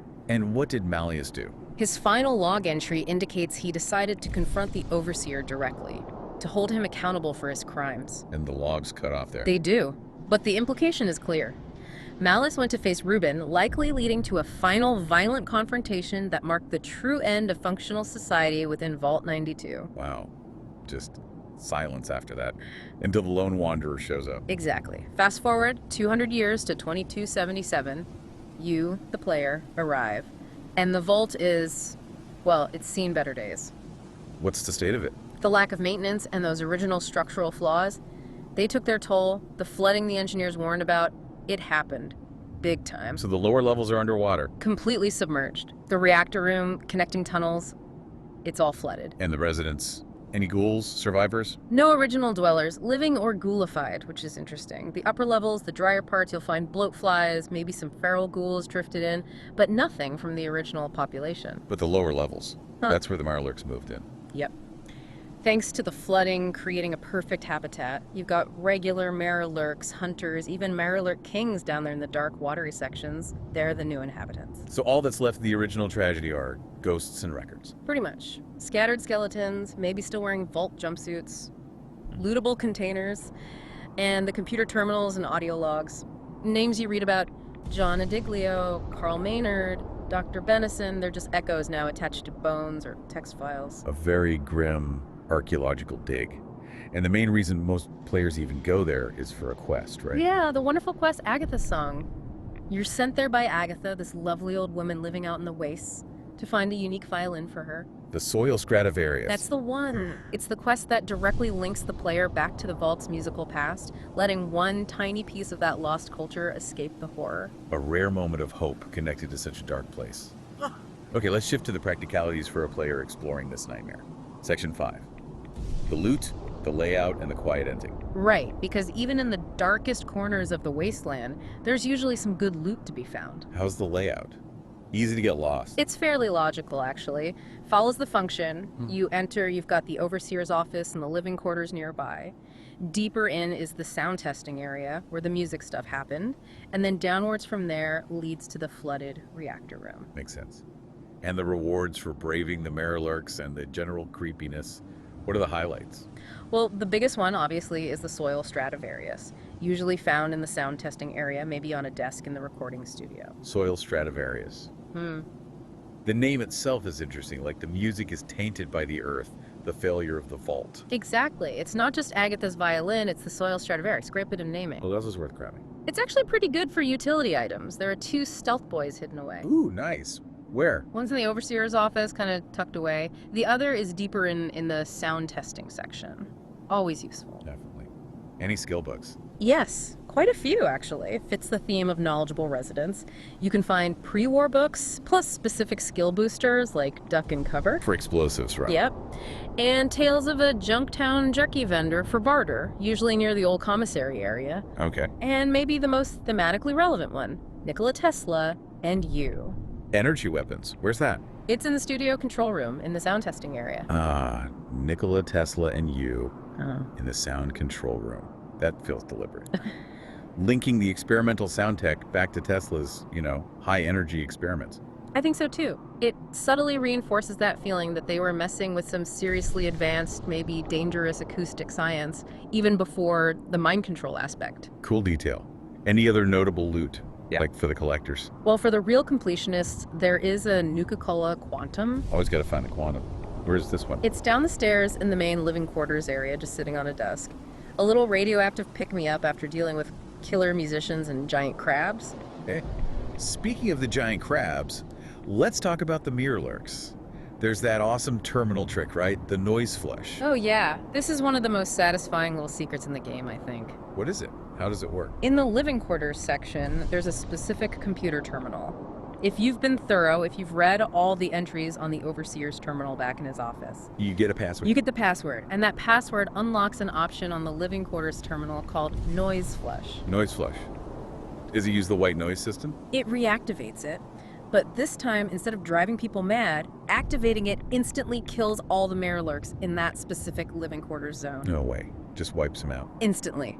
Poof. Gone. You don't get any XP for them, but the sheer satisfaction. Oh man, using the very weapon that destroyed the vault to clean out the monsters that took it over, that's fucking brilliant. It's perfect poetic justice, probably the only good thing the WNMSCE system ever achieved. That's amazing. Okay, so beyond the loot and the tricks, the main story comes from the audio logs. Primarily, yes. Professor Malleus's audio logs, specifically, there are 6 of them. V92-1 through V92-6. And they tell the whole story. They chronicle the entire descent, starting with him thinking the tech is working, showing promise, then growing concern, then dawning horror, and finally his realization of Reuben's full treachery. You hear his calm, scientific voice slowly grasp the catastrophe. Gives you the narrative backbone as you explore the ruins. Exactly. And just one last little nerdy detail, a behind-the-scenes thing. Go for it. There's a weird texture glitch in Fallout New Vegas on the exterior door model for Vault 22. Like a plant vault. Yeah. For a split second, the texture file apparently shows the number 92 instead of 22. It's a leftover asset reused incorrectly. Huh. So even in another game, Vault 92's cursed legacy pops up where it shouldn't. Seems like it. Just a little technical ghost. Okay, well that brings us pretty much to the end. Time for the outro, the synthesis. Ah. So, Vault 92. Uh, It wasn't just another failed Vault tech experiment, was it? It feels uniquely awful. I think it was a perfect storm, really. A convergence of terrible factors. Like what? You had Overseer Rubin's massive, unchecked ego driving the cruelty. You had the technological hubris of the WNMSCE itself. A weapon too effective, too uncontrollable once unleashed. Right. And then just basic structural incompetence. Building the damn thing in a leaky spot, ensuring it would flood eventually anyway. Put it all together. And you get this unique, musician-killing, mind-breaking shit show. A complete multi-layered failure. And for that final provocative thought, something for you listeners to maybe ponder as you, hopefully, drift off after this relaxing dive into horror. Let's go back to that command phrase. Sanity is not statistical. Yeah, from Orwell. If sanity isn't statistical, if it can't be measured or categorized like Rubin implies, what was he really measuring? That's the chilling question, isn't it? The initial goal was controlled aggression, super soldiers. But the result was uncontrollable, hyper-violent rage. Remember subject V920-717 taking 23 bullets. Yeah, almost unkillable. So, maybe that was the point. If sanity doesn't matter, maybe Rubin or Vault Tech higher-ups were actually testing how effectively the white noise could strip away everything but the aggression. Just peel back the layers of humanity, cognition, art, leaving only this raw, pain-resistant, maybe even controllable brute. Was the uncontrollable violence actually the desired outcome? Proof that you could reduce a thinking person to a combat-ready husk? That's the heavy philosophical crap maybe worth mulling over. Did Vault-Tec see the loss of humanity not as a side effect, but as the primary success criteria, reducing people to disposable, obedient weapons? It puts a whole other spin on their experiments, doesn't it? It really does. Well, on that cheerful note, thank you for joining us on this surprisingly detailed and we hope genuinely restful deep dive into the white noise nightmare. You now know pretty much everything there is to know about Vault 92. The music, the madness, the Mirelurks. We will be back soon with more Fallout 3 Vault explorations, tackling another corner of that irradiated nightmare. Right. But for tonight, drift off, relax, maybe don't listen to any strange static, and know you're fully briefed on the music that killed. Sleepwalk. Welcome back to the Deep Dive, everyone. We're here again to really get into the weeds of some fascinating and often pretty dark post-apocalyptic lore. And today's subject is definitely leaning towards the dark end of the spectrum. We're tackling Vault 106. Oh yeah, Vault 106 from Fallout 3. It's one of those locations that just sticks with you, you know, a real exercise in psychological horror, engineered madness, all the good stuff Vault-Tec is famous for. Infamous, maybe. But yes, we're going deep, synthesizing everything we can find, trying to piece together what really happened there. Exactly. And this whole deep dive is really powered by you, the listeners. We've sifted through your questions and picked out 5 core ones that cover pretty much everything about 106, from its nuts and bolts to the bigger philosophical questions it raises. It's going to be quite the ride. A shortcut through the Wasteland's whispers straight to the heart of the matter. Couldn't have said it better myself. But actually, before we seal the vault door behind us, metaphorically speaking. Good analogy. Thanks. I want to just take a moment. We know it's getting towards that time of year again, end of the year rush and all that. Right, holidays are coming up. Yeah, exactly. So whether you're getting ready for Christmas or maybe New Year's or, you know, whatever it is you might be celebrating or looking forward to, we just wanted to say we genuinely hope you do okay. Absolutely. Hope you're happy with the channel, hope you're healthy, staying well out there. We really do appreciate you tuning in and, you know, diving deep with us. Your support keeps this whole thing going. It means a lot. It really does. So thank you. And now, shall we descend into Vault 106? Let's do it. Okay, let's unpack this. Yeah. Starting, ironically, with the most solid thing about the place. Yeah. Its foundation. All right. First up, we've got a great question to set the scene. This one's from Wasteland Historian 77. Nice name, by the way. Yeah. Fits right in. Lovely. Okay, Wasteland Historian asks, can you start with the foundation? What was the original purpose of Vault 106? Where exactly was it built? And who were the initial residents intended to survive there? So, the real basics. Location first, Right. Location is key. Vault 106 is definitely in the capital Wasteland area, the setting for Fallout 3. Lore suggests it's probably situated a bit off the beaten path, maybe southwest of the main DC ruins. So, not right downtown. Makes sense. Why the isolation, you think? Just land availability or something more strategic? Oh, definitely strategic. Vault-Tec was all about secrecy, especially for their special projects. Yeah. Locating 106 away from major population centers reduced the chance of nosy neighbors pre-war or, interference during construction. And less chance of someone stumbling onto it immediately after the bombs, maybe? Keep the experiment contained? Precisely. They needed controlled environments. The less external contact, the purer the data. From their perspective, isolation served both the construction phase secrecy and the operational phase control. Okay, so it's tucked away somewhere relatively remote in the DC area. Yeah. Let's talk about building the thing. These vaults weren't exactly prefab sheds, were they? No, not even close. We're talking about monumental engineering projects. Construction likely started decades before the Great War, maybe as early as the 2050s or even late 2040s. Decades, wow. Yeah, these were long-term builds. They involved excavating hundreds of feet underground, often through solid bedrock. Think about the logistics moving massive amounts of earth and rock, bringing in specialized equipment, all while trying to keep it somewhat hush-hush. Must have been a nightmare. What kind of materials are we talking about? Super concrete. Essentially, yes. Multiple layers of highly reinforced, specialized concrete composites. We're talking walls several meters thick in some places, plus layers of steel, lead shielding against radiation, and crucially sophisticated support structures. Like those kinetic dampeners you mentioned in the outline. Exactly. Things like kinetic energy dampeners, vibration absorption systems built into the foundations, basically advanced pre-war tech designed to isolate the vault structure from seismic shocks. Including the shock of, say, a nearby nuclear detonation. That was the primary design consideration. The goal was for the vault to essentially ride out the immense ground shock from nuclear blasts nearby. It's an incredible feat of defensive engineering. It really is. Building a subterranean city designed to survive Armageddon. But And this is the big Vault-Tec but, isn't it? Survival wasn't the real point of 106. not its primary purpose, no.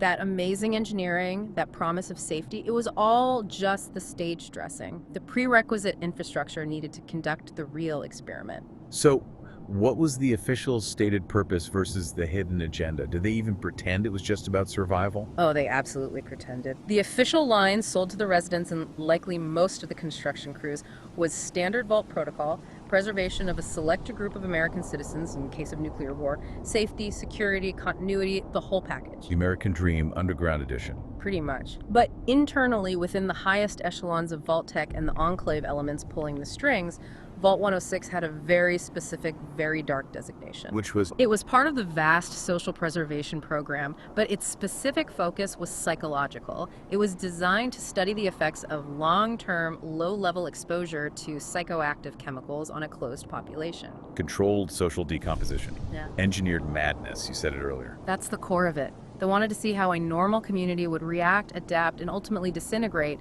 when reality itself was subtly, constantly warped by chemicals introduced into their environment.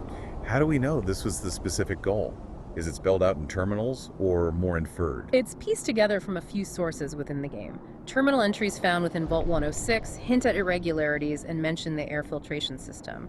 But the biggest clue is the state you find the vault in and the direct experience the player character has. Right, the hallucinations, the lone wanderer experiences, that's not just residual radiation. No, it strongly implies an active, or at least recently active, chemical agent still present in the atmosphere. And the design itself, particularly the unusually complex and redundant air circulation system. Which you mentioned earlier. Way more complicated than just keeping the air breathable. Exactly. It's over-engineered for simple life support, suggesting it had another function. That function almost certainly was the precise delivery and maintenance of aerosolized psychoactive compounds. Vault-Tec likely classified it under something innocuous like behavioral pharmacology or environmental stress response studies. Jesus. Okay, so they build this nigh indestructible bunker, equip it with a secret chemical delivery system. Who do they put inside? Who were the unlucky guinea pigs for this? That's maybe the most chilling part. They didn't pick people with pre-existing conditions or specific psychological profiles they wanted to exacerbate. They picked normal people. Normal. Why normal? Wouldn't it be easier to break someone already fragile?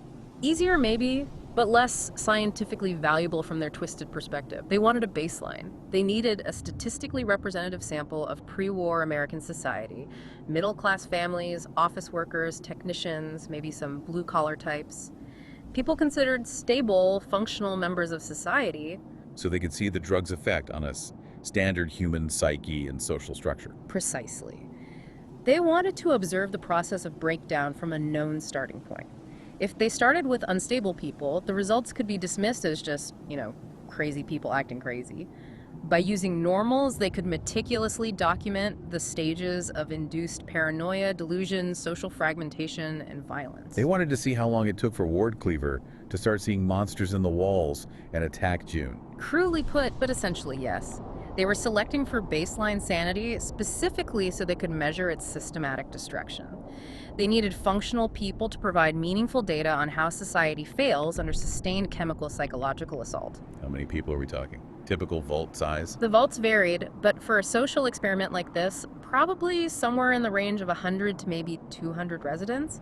Large enough to have social dynamics, small enough to manage initially anyway and observe closely, housed in typical vault residential sectors. So a couple hundred regular folks walk into what they think is salvation, handed a key to survival. And instead, they're sealed into a gas chamber designed not for a quick death, but for a slow, agonizing descent into a living nightmare, all while Vault Tech presumably watched through hidden cameras or sensors, taking notes. That is profoundly malicious, choosing normalcy just to shatter it.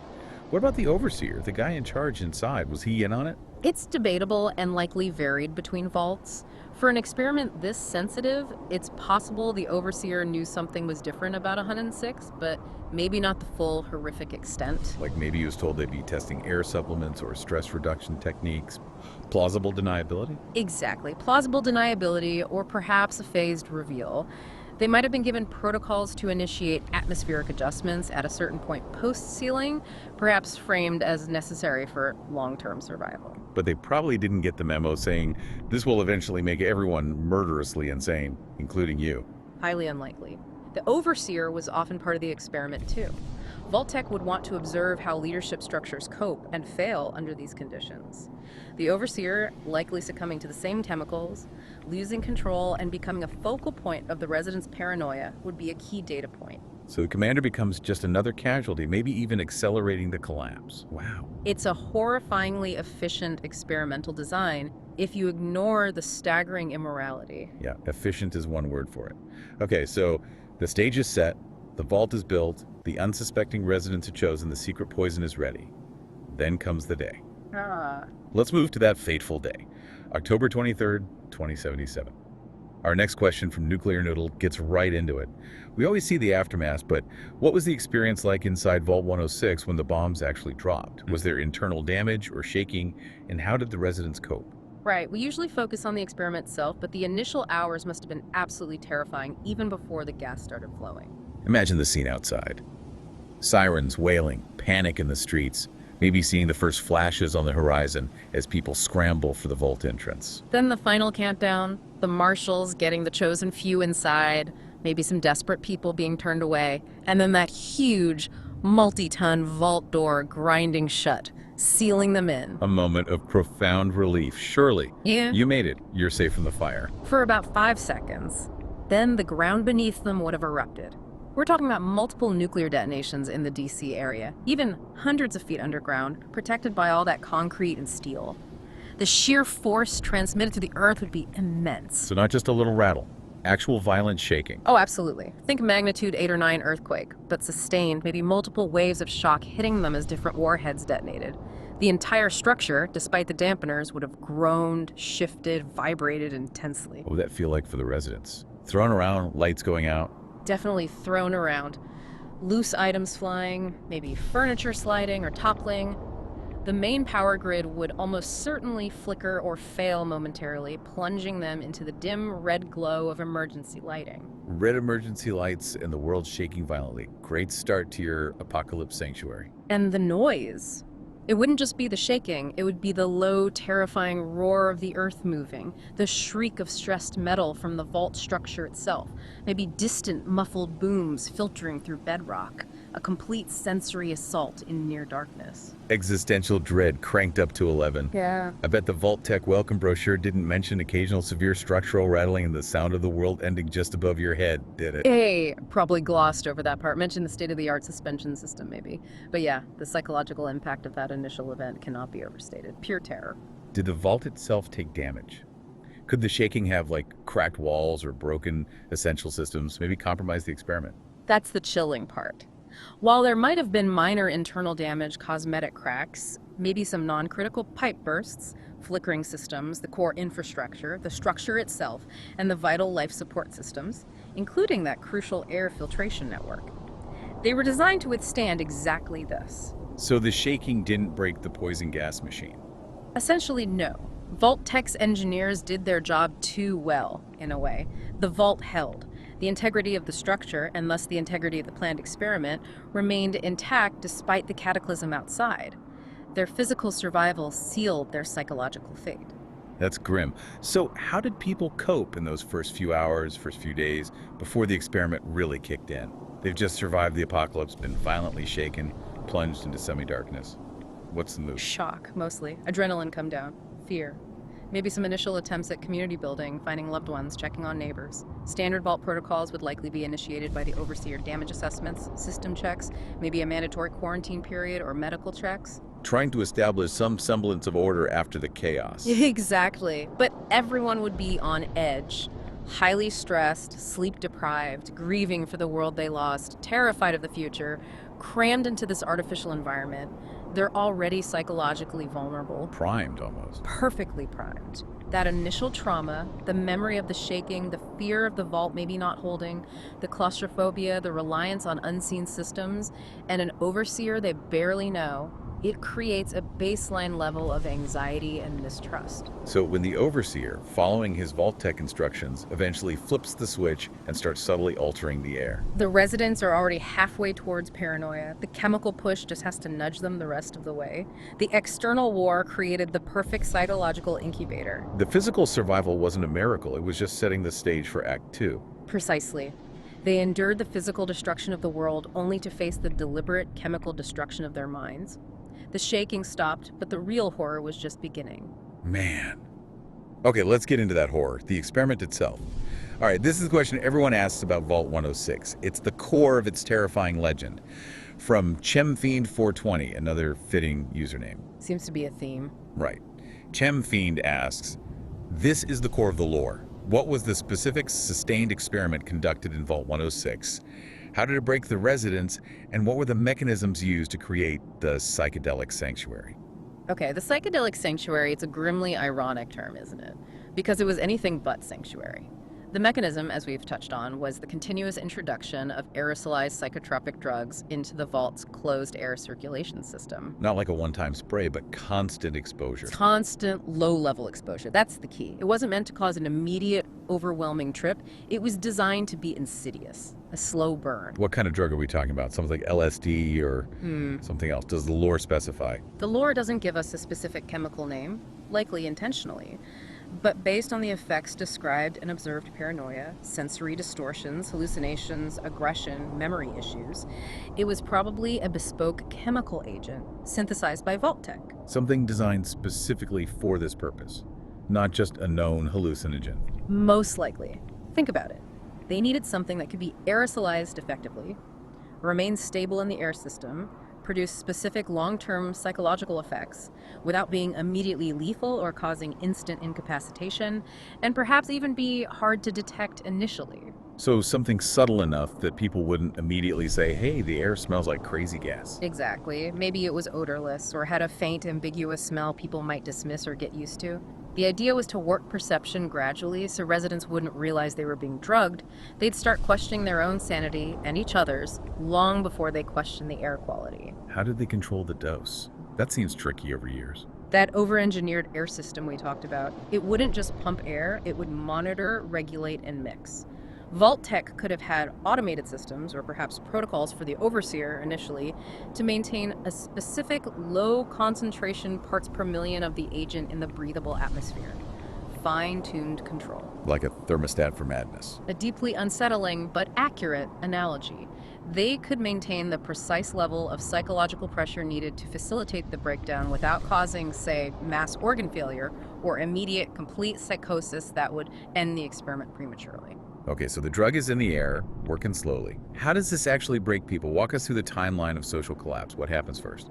It probably starts subtly. Mild anxiety, maybe sleep disturbances, people feeling off. Then the perceptual stuff kicks in. Like what? Seeing things. Maybe not full-blown apparitions at first, more like colors seem too bright or slightly wrong. Shadows move in the periphery of vision.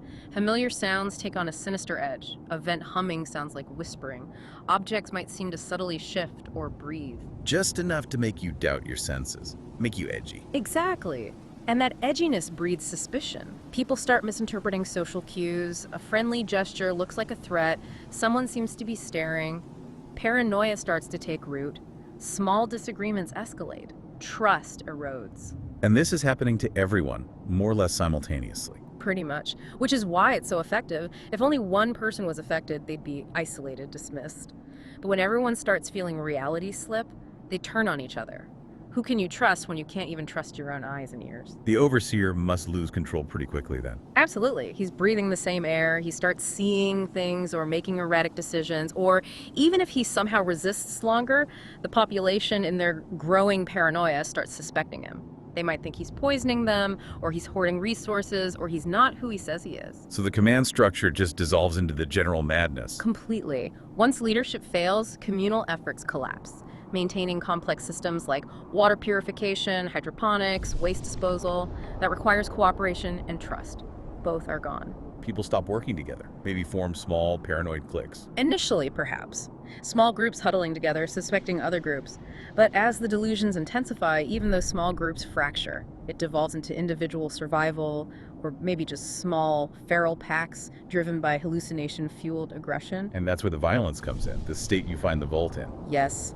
Terminal entries you can find, plus the environmental storytelling, the bodies, the decay, the scattered hostile survivors still affected Yorth. They paint a picture of escalating, chaotic violence. Not organized warfare, but sudden, brutal outbursts. People attacking shadows, attacking friends or family they suddenly perceive as monsters, fighting over imagined slights or resources. Just a complete descent into primal fear and violence, fueled by chemicals. They basically poisoned these poor bastards with perpetual fear until they turned on each other. That is some seriously fucked up social science. It's among the most brutal vault experiments we know of, precisely because it targets the mind so directly and comprehensively. It wasn't about radiation or FEV, it was about dismantling sanity itself. What were the specific hallucinations like, eventually? Does the player's experience give us clues?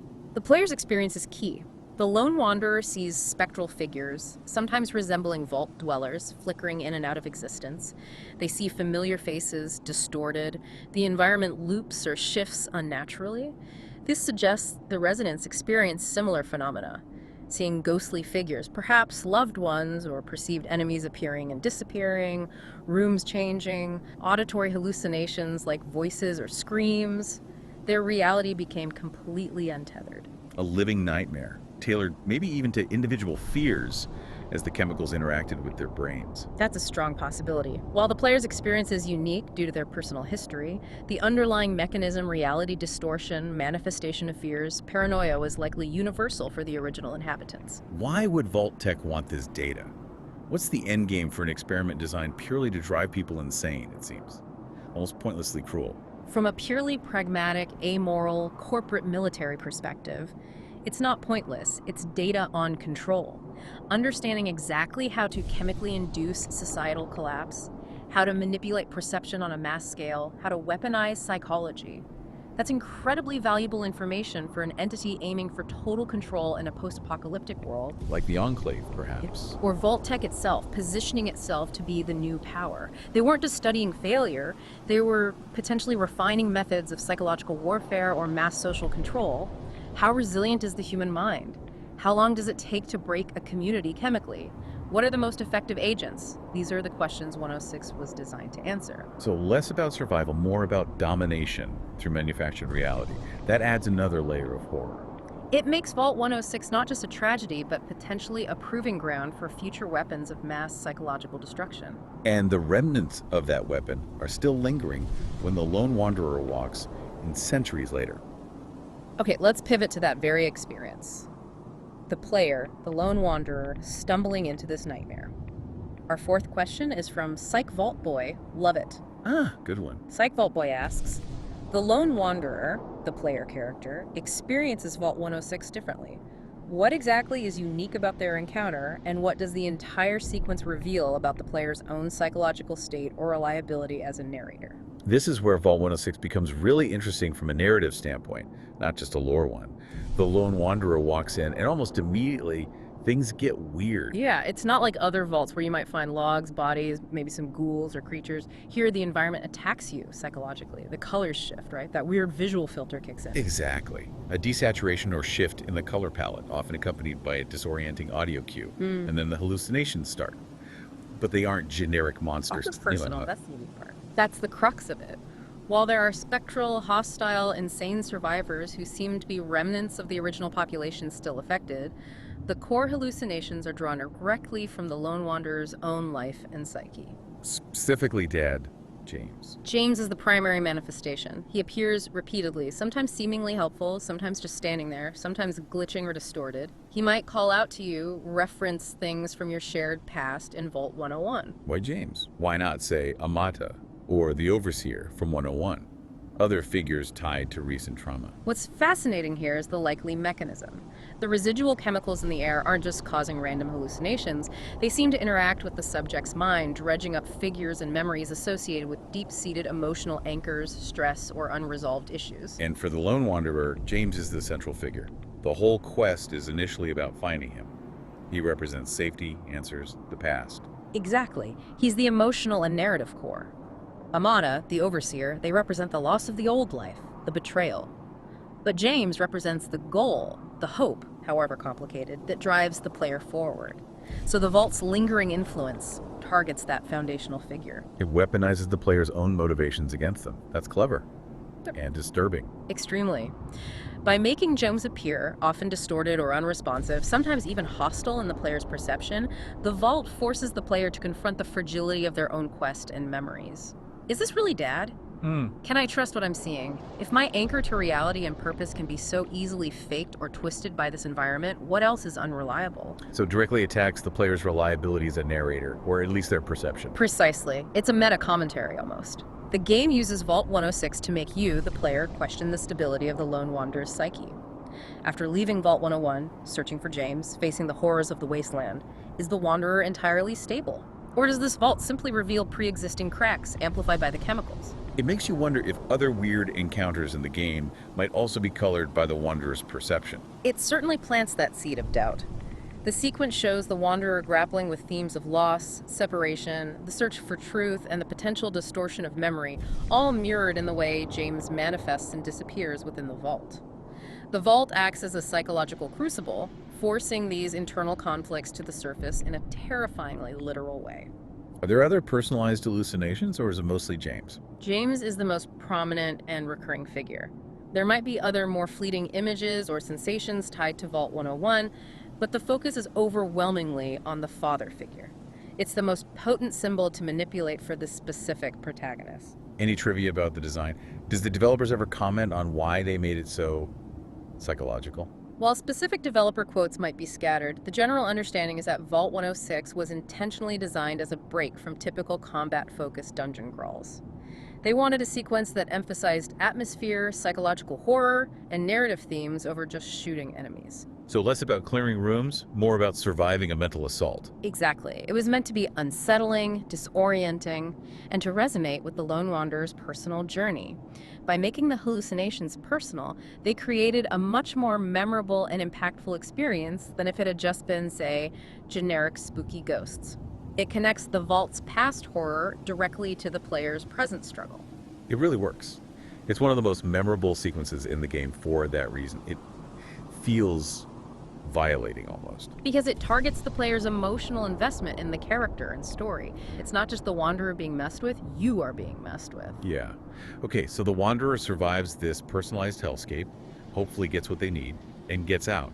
But that whole experience leaves you thinking about the different kinds of survival and different kinds of death. Which brings us perfectly to our final question. This one's quite philosophical from Doorkicker98. Okay, let's hear. Doorkicker asks, let's zoom out. What happened to the people who were sealed out when the bombs fell? And is there any philosophical merit to the idea that those who died instantly were actually the luckiest people in the world? Also, did anyone ever successfully escape 106? Right, zooming out, the fate of those left outside the vault door. It's grim, obviously. Understatement of the century. We're talking about being caught unprotected in a nuclear attack zone. Exactly. For anyone near the entrance of Vault 106 when the bombs hit the DC area, there are really only a few possibilities, none of them good. If they were close enough to a direct impact, instant vaporization, obliteration. A clean end, in a way. Horrifying, but quick. Comparatively quick, yes. If they were slightly further out, they'd face the blast wave, immense physical trauma, being thrown, crushed, burned. Then the firestorms, Wow. and then the fallout. Lethal doses of radiation within minutes or hours. Almost certainly. Anyone exposed directly would succumb to acute radiation sickness very quickly. We're talking days, maybe weeks, of horrific suffering. Nausea, vomiting, hair loss, internal bleeding, immune system collapse. A truly agonizing death, alone in a world turned to ash and fire. Plus the terror of seeing the vault door close just before it hit, knowing safety was right there. That adds a layer of psychological torture, even before the physical effects. The ultimate what if. The ultimate denial of sanctuary at the last possible second. It's brutal. Okay, so death by fire, blast, or radiation poisoning. Horrible. But then we compare it to what happened inside Vault 106. Decades of chemically induced paranoia, delusion, violence, losing your mind, maybe turning into one of those feral survivors. Living in constant fear, unable to trust reality or anyone around you, eventually succumbing to violence or starvation or despair in a concrete tomb filled with invisible poison. So, Doorkicker's question. Is there philosophical merit to the idea that those vaporized instantly, or even those who died relatively quickly from radiation outside, were actually the lucky ones compared to the residents of 106? I think looking specifically at Vault 106, the argument is incredibly strong. Yeah. Yes. Survival is usually seen as the ultimate goal, the prime directive. But 106 forces us to ask, survival at what cost? What's the point of preserving the body if the mind, the personality, the very essence of being human is deliberately destroyed? Precisely. The people outside died as themselves. Their suffering, though potentially immense for those who lingered, had a physical cause and an end. The residents of 106 were sentenced to a living death, transformed into puppets of chemically induced madness. Their survival was arguably a far crueler fate than a quick, albeit violent, end in the initial exchange. They were preserved only to be desecrated from the inside out. If we connect this to the bigger picture, Vault 106 serves as a stark commentary on the value Vault tech placed on life, which is to say, very little beyond its utility as data. They prioritized the experiment's continuation over any concept of humane existence for the subjects. The survival they offered was a perversion of the term. It makes you reevaluate the whole concept of making it into a vault. For some, it was just trading one apocalypse for another, potentially much worse one. For the residents of 106, unquestionably worse. A quick death versus decades of torment ending in feral insanity. It's not much of a choice, philosophically speaking. The outsiders, in this specific horrific context, drew the shorter, arguably better straw. It's a bleak thought. Okay, the last part of Doorkicker's question. Did anyone ever actually get out? Did any resident of 106 manage to escape the sanctuary after the experiment took hold? Based on the state of the vault and the nature of the experiment, it seems extremely unlikely, probably impossible. Why so definite? Several factors. First, the internal state. As society collapsed inside, who would organize an escape? Who would maintain the knowledge or equipment needed to operate the complex vault door mechanism from the inside? The residents were becoming increasingly paranoid, delusional, and violent. Coordinated, complex action like opening a vault door would be beyond them. They couldn't trust each other enough to even try. Exactly, and they likely wouldn't even trust the idea of escape. Their reality was the vault. The outside world might have become just another delusion or a source of greater terror planted by the drugs. They were psychologically contained as much as physically. And even if, by some miracle, one or two less affected individuals did manage to get the door open somehow, what then? Then they step out into the immediate post-war capital wasteland, We're talking about potentially lethal radiation levels right outside the door, especially in early years or decades. No infrastructure, hostile mutated creatures eventually emerging. They'd be trading the chemically induced hell for a radioactive one, likely without protective gear or survival knowledge. So escape was probably a death sentence anyway. A different, quicker one, perhaps, but yes. The vault was designed as a closed system for the experiment's duration. The overseer and security might have had protocols, but once they succumbed or were killed, the knowledge and authority to open the vault likely died with them. The survivors were trapped by the breakdown of their own society, by their chemically altered minds, and by the lethal environment outside. Vault 106 was a one-way trip. Sealed by Vault-Tec, sealed by the bombs, and ultimately sealed by the madness they cultivated inside. No exit. A perfect, horrifying closed loop. Wow. Okay, that covers the main questions, I think. It paints a pretty complete and deeply disturbing picture. So what does this all mean? Let's try and wrap this up. #TagJagOutro. Well, to summarize what we've dug into, Vault 106 stands out, even among Vault-Tec's gallery of horrors. Its primary purpose wasn't sheltering anyone. It was a dedicated facility for studying the effects of long-term, low-level exposure to aerosolized hallucinogens. Right. A chemical warfare experiment disguised as a sanctuary. They pumped psychoactive drugs into the air, subtly at first, driving a normal cross-section of society into paranoia, delusion, and ultimately violent collapse. We saw how the initial trauma of the bombs falling created a perfect baseline of fear, making the residents more susceptible. And crucially, the vault's engineering held, preserving the experiment even as it doomed the inhabitants. And then there's the lone wanderer's experience. The vault doesn't just feel haunted, it actively messes with the player's head, using residual chemicals to generate personalized hallucinations, specifically targeting the figure of James, the father. Which acts as this fascinating psychological mirror, reflecting the wanderer's own traumas and raising questions about their reliability and the nature of perception within the game's world. What's fascinating here is how the horror is tailored. Definitely. And finally, we wrestled with that grim philosophical question, comparing the fate of those inside to those left outside. And the horrifying conclusion, at least regarding 106, seems to be that instant death in the apocalypse might have been a mercy compared to the decades of engineered psychological torture the survivors endured. If we connect this to the bigger picture, survival isn't always the preferable outcome. It really underscores Vault-Tec's absolute disregard for human life beyond its value as experimental data.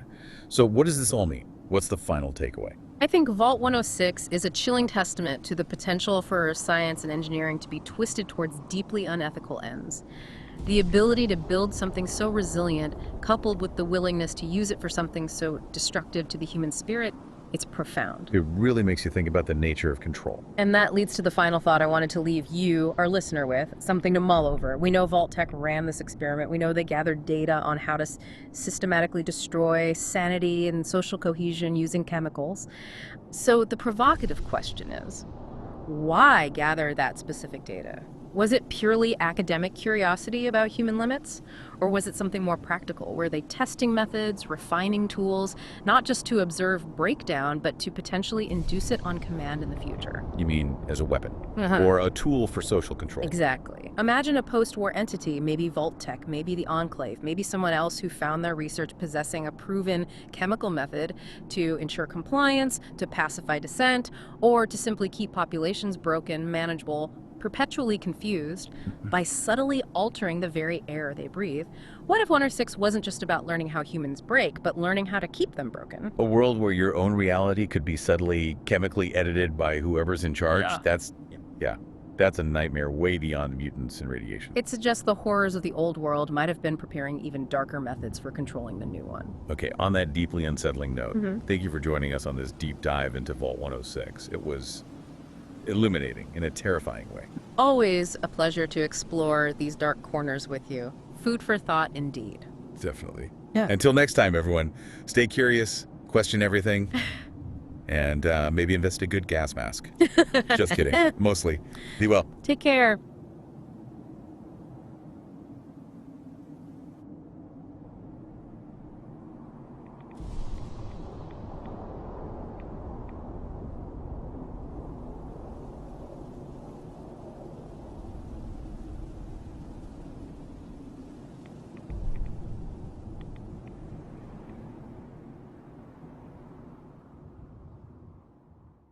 Welcome back to the Deep Dive. Today, We're not just looking at rusty corridors. We're digging deep, really deep, into like 2 centuries of planned psychological torture. Yeah, systematic stuff. We're talking about the vaults in Fallout 3, Votek's little nightmares under the capital Wasteland. Exactly. And the key thing to get right away, Okay. for you listening, is that these places, they were never shelters. No way. Honestly, the folks struggling topside with the rad scorpions, they kind of got lucky compared to the people Vault-Tec locked away. Those guys were basically lab rats in these awful lifelong experiments. It's true. The surface is rough, no doubt. Yeah. But finding an intact vault, there's a special kind of like pristine evil preserved down there.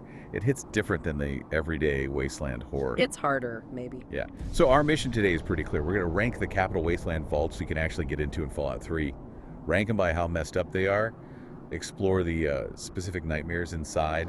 And then we do a deep dive, like a sociological autopsy, on Vault 101, the Lone Wanderer's home, the place that kicked off their whole story. Right, the Crucible. And we've got the whole spectrum, haven't we? Cloning labs, FEV vats. Virtual reality torture. Don't forget that one. Yeah, it's dense lore. We've looked at the community takes, the critiques. We're connecting the dots on Vault-Tec's big bureaucratic evil plan. Speaking of dense, I kind of went down a rabbit hole this week, chasing down terminal entries about the pre-war security stuff. And honestly, the amount of just calculated malice, it's kind of breathtaking. Oh, yeah. Seriously, every breakdown, every like mental collapse, it was planned, budgeted for. Yeah. I am deep back in the lore now. Obsessed, maybe. Ah, that's nice. I ironically have been playing Fallout 4 this week. Oh, really? Cleansing the palate. Totally. We've picked apart Fallout 3 so much. You know. Oh. Gotta say, the management styles in the Commonwealth. It's Yeah. a whole different flavor of crazy. Kind of manic. Can't wait till we get to those vaults. One apocalypse at a time. But okay, before we crack open these vault doors, we actually got a few quick questions from listeners. Let's hit these real fast. Okay, shoot. Lay 'em on me. All right, first one, some data gen. Quick fire. Most powerful drug in the wasteland. Not the most common, the most powerful. Psycho. Gotta be Psycho. Hands down. Yeah. Why Psycho over, say, Jet? Look, Jet's good. Buffett's solid for stats, right? Hmm. Strength, endurance. But Psycho, that's pure combat juice. It like numbs pain, jacks up your damage resistance, makes you hit way harder. It turns you into a freaking berserker chemically. Right. That's why the nastiest groups, raiders and stuff, they're always popping Psycho. It's for, sheer survival in a fight, not just cruising. Yeah, I gotta agree. It's the one that really flips the script in a bad situation. Okay, next one. From Witty Emu. Why is the hunting rifle so iconic? Ah, the hunting rifle. It's the wasteland workhorse, isn't it? It's genius is how practical it is. You get it early, and it sticks with you, like, way into the mid-game. It's everywhere, ammo's common, and crucially, it gives you that range and accuracy you desperately need right out of the vault. Especially against super mutants early on. Exactly, gotta keep your distance. It just feels like Fallout 3, That gritty, making-do survival thing. Solid take. It's reliable. Mm-hmm. Rarest thing out there. Okay, last one. This username. Amata the Jerk. Oh boy. I think we know where they stand. Right. They ask, what are you guys' favorite quest? Thanks for all the content. We're making it out of Tranquility Lane with this one. Huh. Well, since they brought up Tranquility Lane, I mean, I gotta say that one Yeah. to get into it, but Yeah. it's just this masterclass in psychological horror, Yes. wrapped up in that creepy 1950s thing. Yep. It's disturbing, you don't forget it, and it makes you do horrible things, like the dog, Cut the dog. just to get out. It's the game making you really uncomfortable. Brilliant, but uncomfortable. For me, it's got to be going back to Vault 101. Trouble on the home front. Oof, that one's rough. It's not fun, no way, but it's just profoundly impactful. Seeing the mess you left behind, or that James left behind, really, and realizing that place you thought was safe. It's just as toxic and judgmental, maybe more so than the wasteland. That's a heavy lesson. Yeah. Safety's fake. Yeah. And you're always going to be the outsider now. That hits hard. Man, that's a perfect kind of painful transition, though, because that isolation, that toxicity, That's the core idea, right? Vault-Tec didn't promise safety. They delivered these tailored psychological hellholes. And they reinforced it. Those fake radio broadcasts James mentioned, the ones telling Vault dwellers the outside was even worse than it really was. All pre-recorded, pre-war lies. Just to keep the door shut, keep the experiments pure, absolutely chilling. It's so cruel. These weren't bunkers, they were data farms with beds. Okay, let's start digging into some of the specific failures. Starting with one you don't even visit in-game. Right. When you're out there in the Capital Wasteland and you find a vault entrance, Sure, you might get a bobblehead, maybe a skill book. Cool. Yeah, loot's always good. But the real find, it's the story. It's the sheer human misery documented on those terminals, the failure written in digital blood. Yeah, it's like archaeological suffering, just laid out. Mhm. And Vault 77, man, it nails that idea, even though, like you said, we can't walk in it in Fallout 3. It just lives in the lore, in the Wasteland's memory. Exactly. Vault 77, the Puppet Man's origin story. The experiment was just pure psychological cruelty, simple but awful. Lock one person inside, totally alone. Nothing but. A crate of puppets. Like 50 puppets. That's your company for God knows how long. They just wanted to study extreme isolation, sensory deprivation, social deprivation, the works. And the result, from the Penny Arcade comic lore that fleshed it out, was, well, textbook insanity. Pretty much. The Dweller just snaps, the puppets become his only friends, then his enemies. He destroys them, gets out somehow, and becomes this legend, the terrifying Puppet Man. What makes it hit home in Fallout 3, though, is that it's not ancient history. He didn't stay locked up 200 years. He got out, like a year and a half after the bombs. Yeah, relatively early.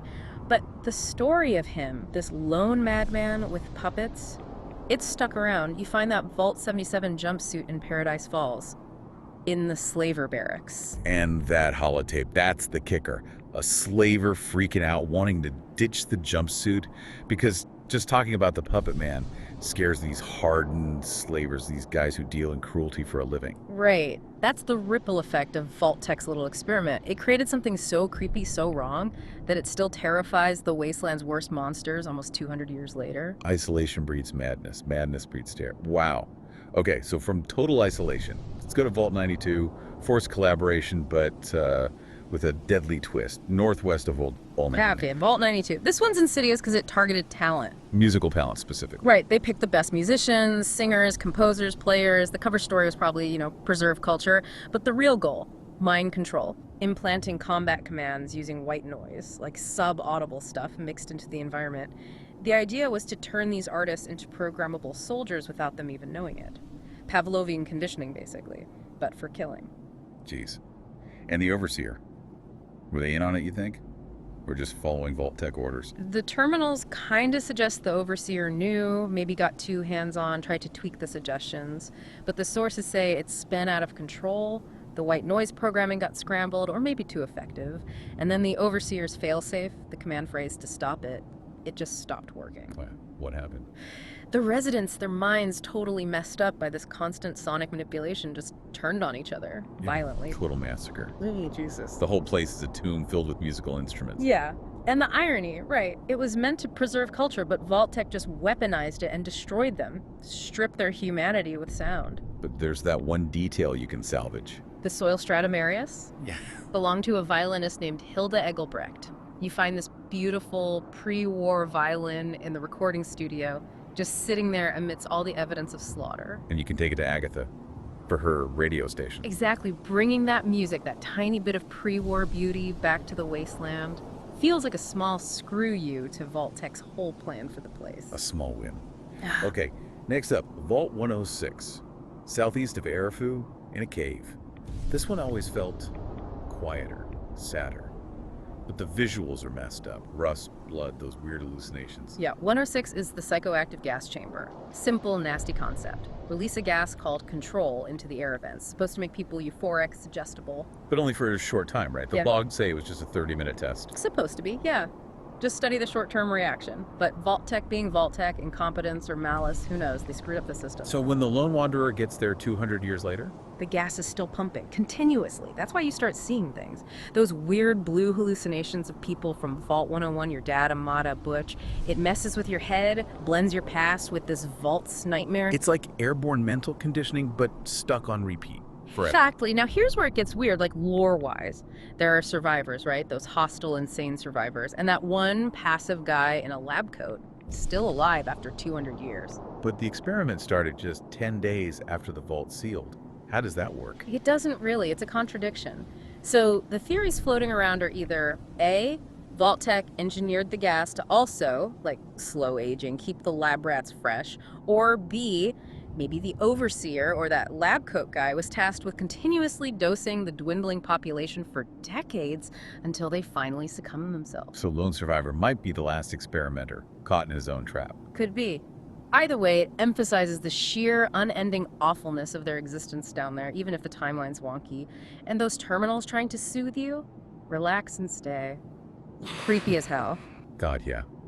So 77, 92, 106. These are basically failed experiments, right? Horrifying data points. But the next set, these vaults actually changed the capital Wasteland. These were Vault-Tech's twisted successes. Yeah, if the first batch was about messing with minds, this next group, this is Vault-Tech playing God. Genetic engineering, societal manipulation, total contempt for human life. Let's start with the infamous one, Vault 108. Gary. The cloning vault, south of Canterbury Commons, definitely the weirdest, often played for laughs, you know. But the setup, it's deeply screwed up. And it wasn't just cloning, right? That's key. Exactly. People forget that. There were two experiments running side by side, designed to clash, probably. You had the cloning lab, sure, but you also had Vault-Tech deliberately trying to max out everyone's stress levels. Oh, they do that. Stacked the deck, gave him a terminally ill overseer, for starters, then way too many weapons, like military-grade stuff. Absolutely zero entertainment, nothing. And the kicker, a power supply designed to fail, constantly. So they were trying to engineer a pressure cooker. See how fast a stressed, armed board population would just implode, even without the clones. Pretty much. Testing societal breakdown points. But the cloning thing just took over. The lab worked too well. And the sources say the Gary clones got more violent with each generation. Eventually, they just overwhelmed everyone else. Exponential Gary growth. Until you arrive 200 years later, and Yeah. it's just Garys. Dozens of them. Identical, angry dudes shouting their own name. Barry, Gary. Trying to navigate that place is a nightmare. You can't tell who's who. Okay. But it works, comedically, because the idea is so absurd, like runaway reproduction leading to self-destruction. Peak Vault-Tech logic. Chaos theory meets Xerox machine. And yet, amid all that, the charisma bobblehead. Right, the Vault designed to create violent, identical drones holds the key to personality and influence. The irony is just chef's kiss. Delicious. Okay, from absurd to just sheer world-altering horror, Vault 87. The birthplace of the capital Wasteland super mutants. No question one of the most evil things Vault-Tech ever did. Unequivocally, it's fallout, no pun intended, wasn't contained. It affects everyone on the surface for 200 years. Super mutants patrol DC because of Vault 87, period. And the experiment itself was brutally simple. They took the forced evolutionary virus, FEV. A pre-war bioweapon, basically. Right, and they just used it on everyone. The entire population turned into mutants on the Overseer's orders. The mutation worked, in a way, made them big, strong, but also hyper-aggressive and, importantly, less intelligent than the West Coast super mutants from earlier games. These guys are mostly brutes, obsessed with grabbing more human smooth skins to dip in the FEV vats. Creating more super mutants. A self-perpetuating cycle of terror for the whole wasteland. For 200 years, yeah, just kidnapping and converting. But there's that one exception, that one spark. Fox? Your potential companion. A super mutant, yes, but he kept his mind, his intelligence, his, moral compass. He was one of the original residents subjected to FEV. But you find him locked up, separated from the others who became monsters. Yeah. He's this reminder of the people they used to be, the humanity that was lost in those vats. Such a tragic, poignant character. He shows you what Vault-Tech destroyed. Okay. So we've had madness, mind control, cloning, mutation. But we have to talk about the absolute pinnacle of Vault-Tech's depravity. The undisputed champion. Vault 112, Tranquility Lane. Easily the worst. Calling it an experiment feels wrong. It was an immortal torture chamber. And the guy behind it, he's basically the big bad of the whole Vault program. Dr. Stanislaus Braun. This guy, yeah, he wasn't just some scientist. He was high up in Vault-Tech. The sources suggest he designed or approved all these other horrible experiments we've discussed. He's the architect of this whole sick system. And his personal project. Vault 112, stasis pods, keeping people alive indefinitely. While their minds are plugged into a simulation he controls. Tranquility Lane. This perfect-looking 1950s suburban nightmare. And he didn't use it for research, did he? No way. The logs, the experience, it's clear he used it to torture the residents. Endlessly. For 200 years. Just pure sadism. Confirming his utter contempt for humanity. He could reset things, change the rules, make them relive horrors. All for his own amusement? You experience it directly. He makes you do awful things. Kill people in the simulation. Turn that little girl's dog into a monster. Make the guy cry forever. Or the worst, the kill everyone sequence is Betty. Yeah, becoming the little girl's psycho killer. He traps you, the player, in his sick games. And that choice, Yeah. how far do you go to escape? His brilliant game design forcing that moral And compromise. the fact he was stuck, too, in a way. Trapped in his own loop of cruelty, refusing to leave even when you offer him a way out. He just couldn't give up control. And we know he was like this before the simulation, right? It wasn't isolation driving him mad. Absolutely. His fingerprints are all over the other Vulse 87's FEV, 92's mind control, 108's cloning. He saw people as disposable resources. Plus, you hear about him in Fallout 4. Overseer Barstow in Vault 88. She confirms Braun was notorious within Vault-Tec for his messed up ideas. Other overseers thought he was nuts, but he had the clout. So Vault 112 wasn't an experiment gone wrong. It was his perfect, eternal playground. Yeah, no worse fate imaginable. Conscious psychological torture forever by the guy who designed it all. Okay, that's the peak of Vault-Tec's evil. But now let's pivot. Let's talk about the vault that started it all for the player, the place you called home, Vault 101. Right, Vault 101, it's different. Not obviously about like genetic horror or gas chambers. Its experiment was sociological, all about control, ideology, and just absolute unending isolation. The core idea was simple, but kind of brutal in practice. Study a population that was never supposed to leave, ever, and focus on the overseer's role in keeping that isolation sealed tight, even when people got curious or started questioning things. Vault-Tec wanted to see if a closed system and ideology could just sustain itself forever. No one ever enters, no one ever leaves. That wasn't just a rule, it was their whole reality. The overseer's job was to basically run a cult of isolation. Keep telling everyone the outside world was unsurvivable death. Using those fake pre-war radio messages describing horrors worse than reality to scare everyone into staying put. And the vault was set up for it. Built in the 2060s, designed to be sealed permanently. Endless supplies, spare parts, but pointedly, no GECK. Right. The Garden of Eden creation kit.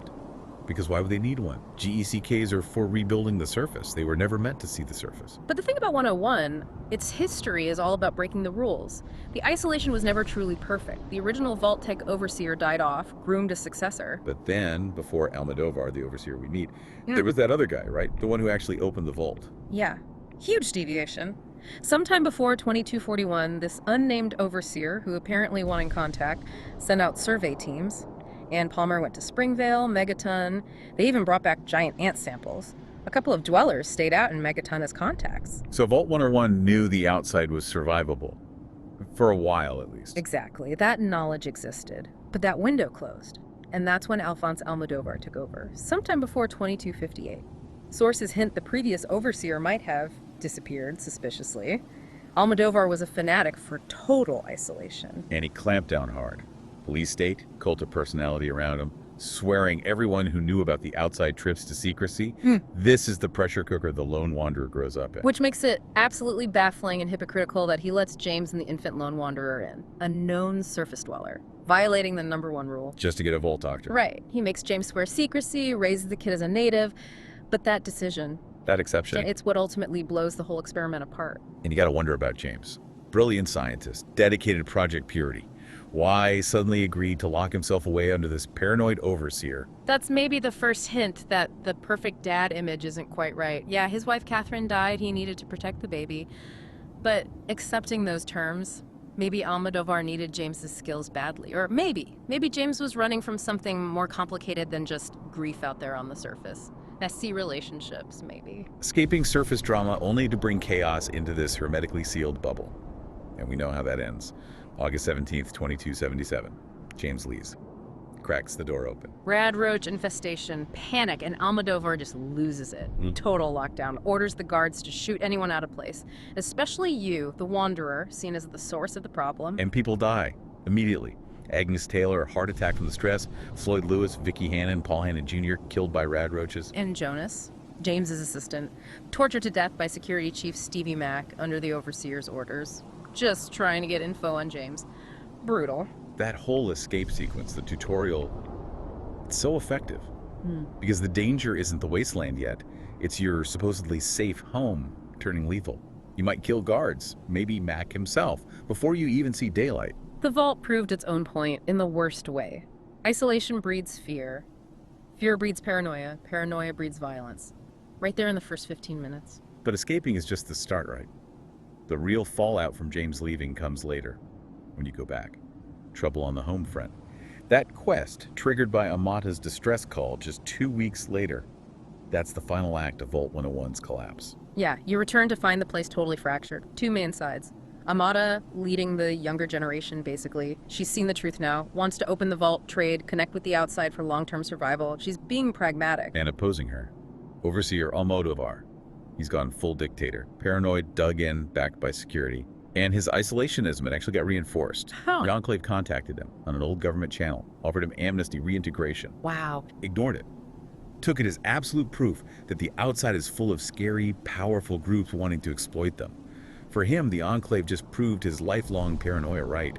He'd rather the vault die sealed than risk opening the door. So that conflict, that's the real final test for Vault 101's experiment, isn't it? What happens when the isolationist bubble finally truly pops? When the outside world, represented by you, forces a confrontation? Exactly. And this leads us to how people generally feel about the residents of Vault 101. Looking at the sources, the community reactions, the dialogue, the consensus is pretty harsh, people would call them. Quoting here, sputtering dickbags, inbred hole dwellers, generally just assholes. Okay, wow, that's blunt. It is. And I mean, maybe a little unfair. They were conditioned, right? Victims of this experiment. I get it. Because you can go back, you can save them, maybe even get a peaceful outcome where Amata takes over and opens the vault. And she still kicks you out. Right, she still banishes you. It's infuriating. It is frustrating. And yeah, the game's trying to echo the ending of the first Fallout, where the Vault Killer gets exiled from Vault 13. But a lot of people feel Amata's reasons, the way it's handled, it doesn't quite land, feels illogical, maybe forced. But let's try to unpack the logic, twisted as it might be. Why banish the person who just saved the day? It's not just spite, is it? Probably not just spite. It's about tribal thinking, stability. You are James's kid, the outsider. Your mere presence caused this whole mess from their perspective. You cracked the door, you brought the Wasteland in. You represent change, the unknown. Exactly, and change is terrifying to a society built on stagnation. Even if Amata wants to open up, she needs control, needs things to settle down, and you're this walking symbol of chaos, of the Overseer's lies, of security's failure, of the scary outside world existing. Keeping you around makes it impossible for her to establish her own authority. So it's like, thanks for saving us now, get the hell out before you cause more trouble. Pretty much. Pure insular logic. They were used to petty squabbles, gossip. You brought raid roaches and the Enclave to their doorstep. They just recoil and blame the messenger. Man. Okay, but amid all this ingratitude, there's one bright spot, one group that, ironically, kind of makes it. We gotta shout it out. Tunnel snakes rule.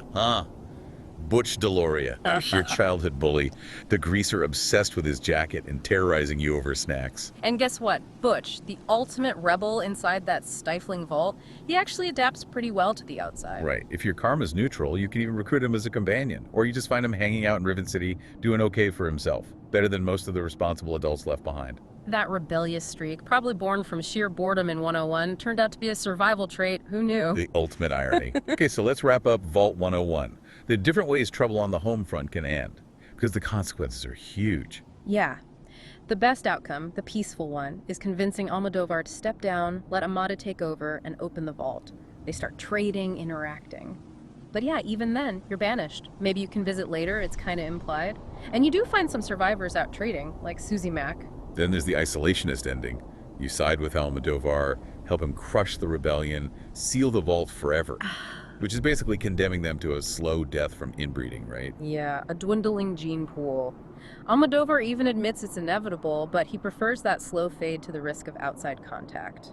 Grim. And then the messy action. Violence. You can just kill the Overseer. Or, maybe even more chaotically, sabotage the water chip. Just like in Fallout 1. Force everyone out. Exactly. Trade their doomed, structured isolation for just total chaos on the surface. Violent freedom, maybe. And the final kick in the teeth for that ending. You can find some of them later. Captured by the Enclave, including Amata. Right. You can save her from execution, and even then, facing death in the wasteland she feared, she still often blames you for forcing her out there. Wow. Talk about holding a grudge. A monument to ingratitude and the damage of lifelong isolation. #OuchRow. So we've walked through Vault Tech's gallery of nightmares in the capital wasteland, Vault 77's isolation, 92's mind control, 106's gas chamber, 108's cloning madness, 87 birthing the super mutants, and 112 bronze virtual torture hell Vault-Tech's legacy. It's just human cruelty, codified and encased in steel. Yeah, the big takeaway has to be, these vaults were never about saving anyone. They were about data, exploiting people. Every dweller, every overseer, they were all just guinea pigs. Extendable variables and sick experiments. Humanity as a spreadsheet to be manipulated until it broke. Okay, so as we wrap this up, let's bring it back to the person at the center of the Fallout 3 story, for the player anyway. James, your dad. The perfect father, right? The guy who gave up his life's work, Project Purity, when his wife Catherine died and ran to Vault 101 for safety. We assume it was all selfless grief, protecting the baby. But we talked about how weird his entry into 101 was, how hypocritical for Almodovar to let him in. It kind of hints James wasn't quite so simple, so flawless. Right. Which leads us back to that provocative thought we touched on earlier, a theory based on some subtle hints in the lore. The idea that Dr. Madison Lai might be the lone wanderer's biological mother, or at the very least had a very serious, maybe complicated relationship with James before Catherine, a relationship he was maybe running from. Exactly. Think about it. Why is Dr. Lay always so cagey about discussing James? She was his lead scientist, his partner on Project Purity, but she avoids details. The theory goes, James fleeing to Vault 101 wasn't just about protecting the baby after Catherine died. It was also about escaping the messy emotional baggage he left behind on the surface. Baggage Dr. Lee was deeply entangled in. So suddenly his decision to lock himself and his child away in that isolationist vault, it looks different. Not just grief, maybe running from commitment, accountability, a really awkward conversation with Dr. Lee. It adds this whole layer of moral gray to the father figure you spend the game searching for. Maybe he wasn't just a noble scientist running from tragedy. Maybe he was also a complicated man running from his own mistakes. Which makes you wonder about Vault 101. How much of raising you in total isolation was truly about protecting you, and how much was about James protecting himself from his past? Yeah. Something for you to chew on next time you're wandering the capital wasteland. Perfectly unsettling thought to end on. Thanks for digging deep with us into the Vault-Tec Hall of Horrors. Yeah, thanks everyone for listening. We'll catch you on the next deep dive. Welcome back to the deep dive. This is where we take some crazy internet rabbit hole, usually from a game we've all sunk way too much time into, and try to, make some sense of it all. Yeah, and today we're settling in for one of those proper long-form conversations. So, like, silence your phone, grab a big drink, maybe put on a tinfoil hat. Definitely the hat. Because we are diving headfirst into the Capital Wasteland's biggest, maybe most unhinged conspiracy theories about one single character. Exactly. We actually touched on this topic, Dr. Madison Lai, right at the end of the last deep dive. Yeah. Just briefly. Oh, yeah. And the reaction from you guys was basically just this collective scream of, "Don't hold out on us, you bastards! Give us the dirt on the Project Purity crew!" So here we are, delivering the goods. The sweet, sweet speculative goods. And yeah, we're relaxed today. This is a chill zone. We're just here to kind of pick apart this huge library of fan theories, stuff made by people who maybe love this game a little too much. Hey, speaking for myself here. Yeah, us included, obviously. Which, speaking of loving the game too much, before we get into the heavy stuff, you know the drill. Gaming catch-up time. What digital wasteland have you been wasting your precious hours in this week? Wasting, please. I call it advanced sociological study of virtual people. Right. Sociological study. Finished my third full run of New Vegas. Did like every single faction ending.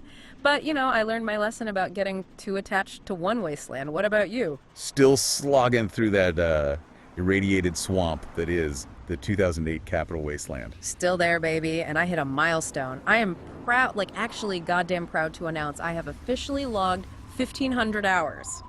1,500 in Fallout 3. Wow. I basically live there now. I could probably field strip a super mutant blindfolded while explaining the GECK system. Oh, you sweet, naive summer child. 1,500 hours. That's cute. That's adorable. Thanks. Look, I clocked close to 800 hours, okay?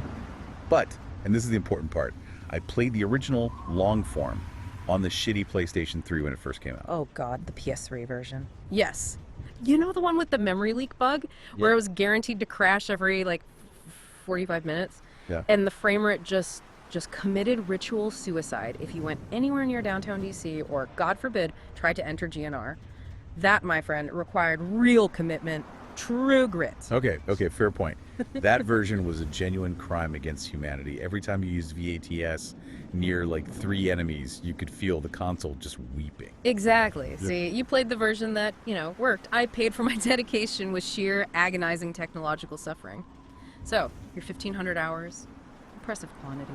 But my 800, superior spiritual purification through pain. You know what? Fine, I'll give you that one. Yeah. But my 1,500 hours does prove why we need this deep dive, right? When you sink that much time into a game, you stop just accepting the story they give you.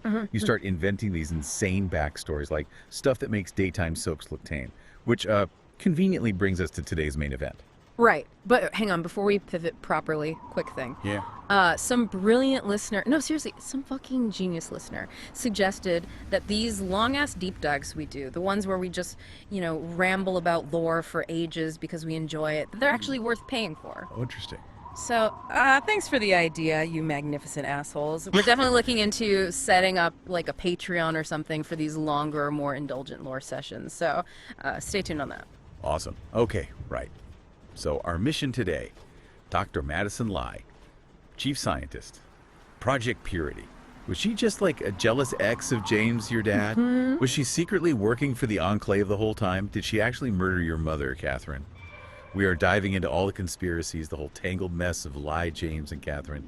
It's not just a love triangle, folks. It's potentially a global coup wrapped in betrayal. Okay. So we got to start with the juiciest, most common theory. Because honestly, it's the easiest one to latch onto emotionally. The big question, were James and Dr. Lee, knocking boots while James was still married to Catherine? This is the bread and butter, right? The early fan forums like Game FAQs. Yeah. Absolutely dripping with this stuff. People were convinced Lee had this total air of EX around James. And you can kind of see why, right?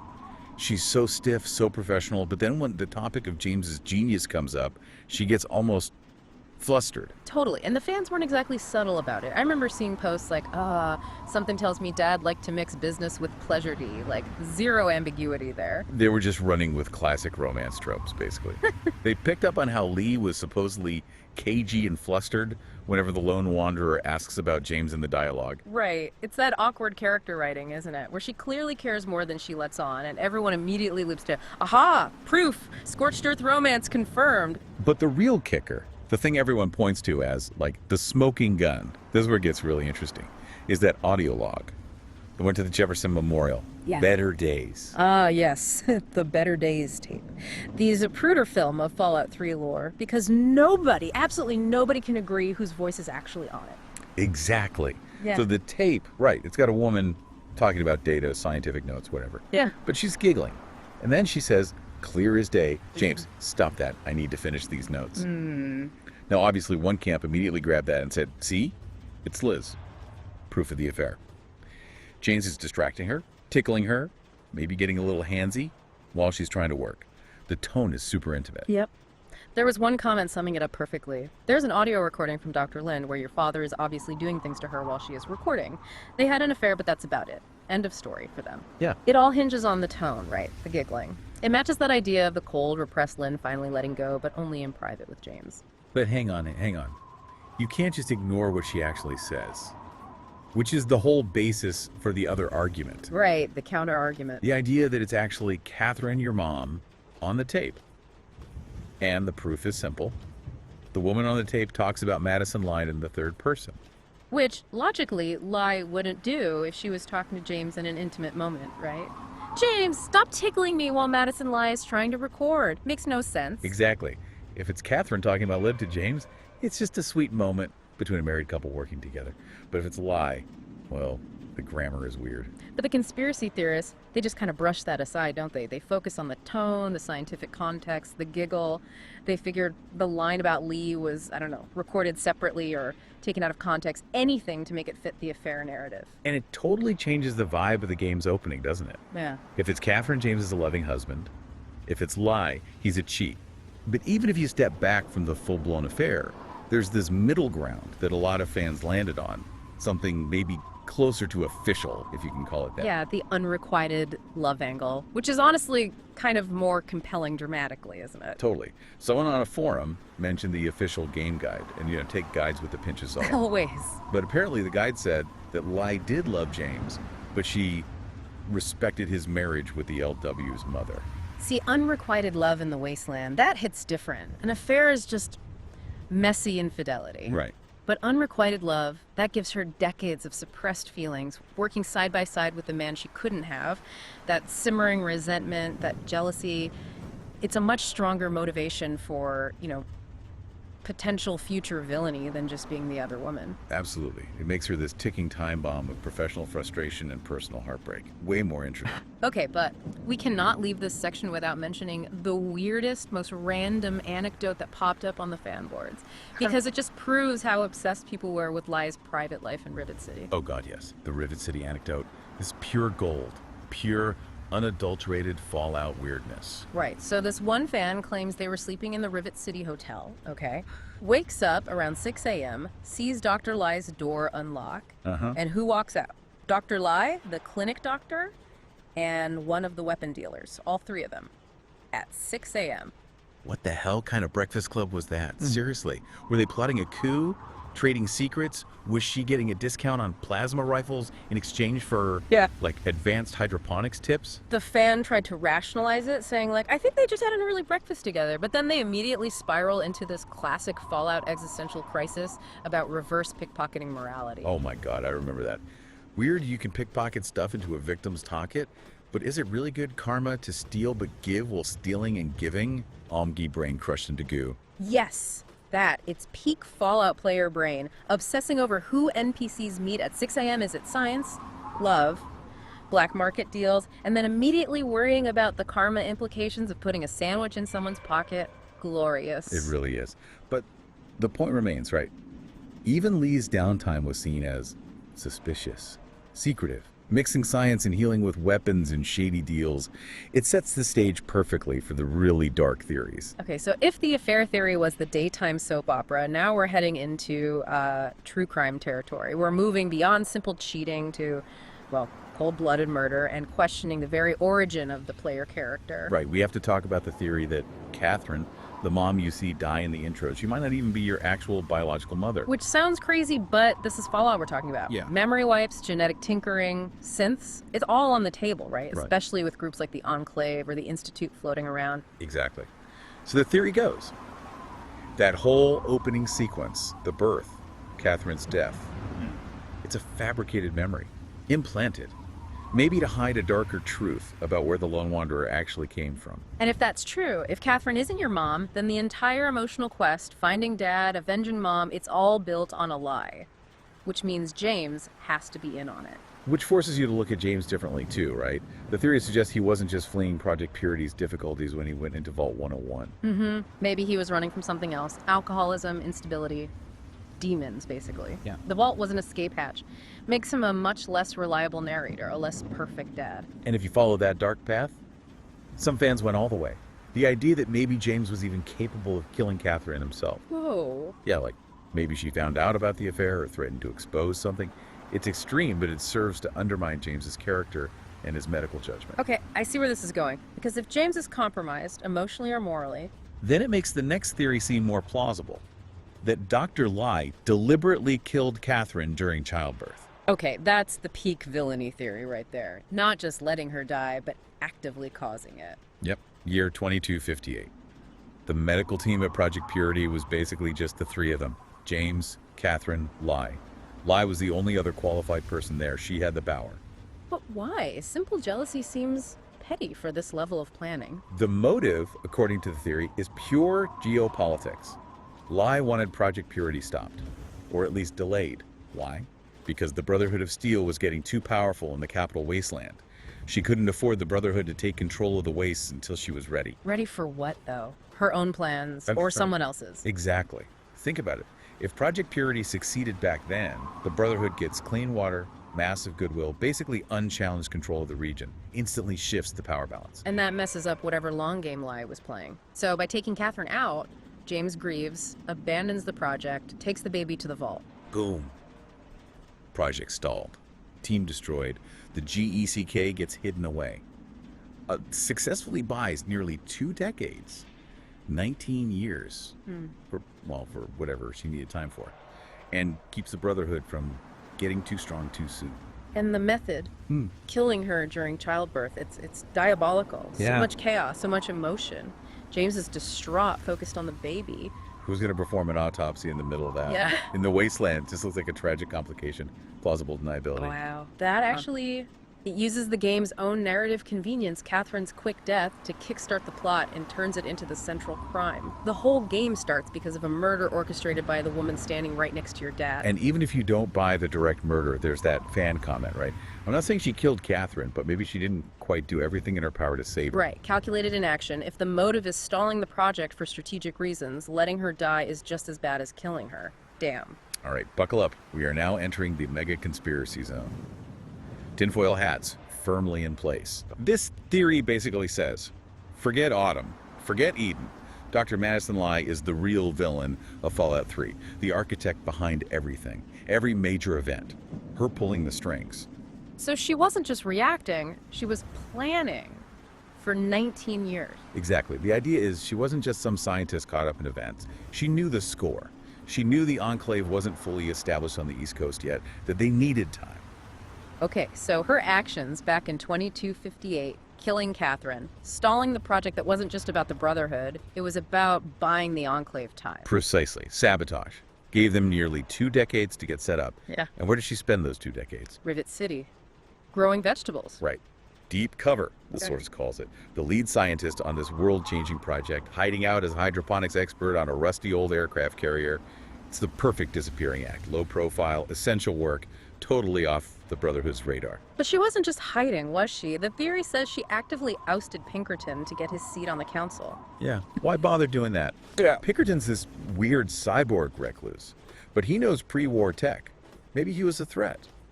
Or maybe that council seat gave her influence, protection, a platform for her next move. So she consolidates local power, removes a potential rival, all while pretending to just care about mutant corn.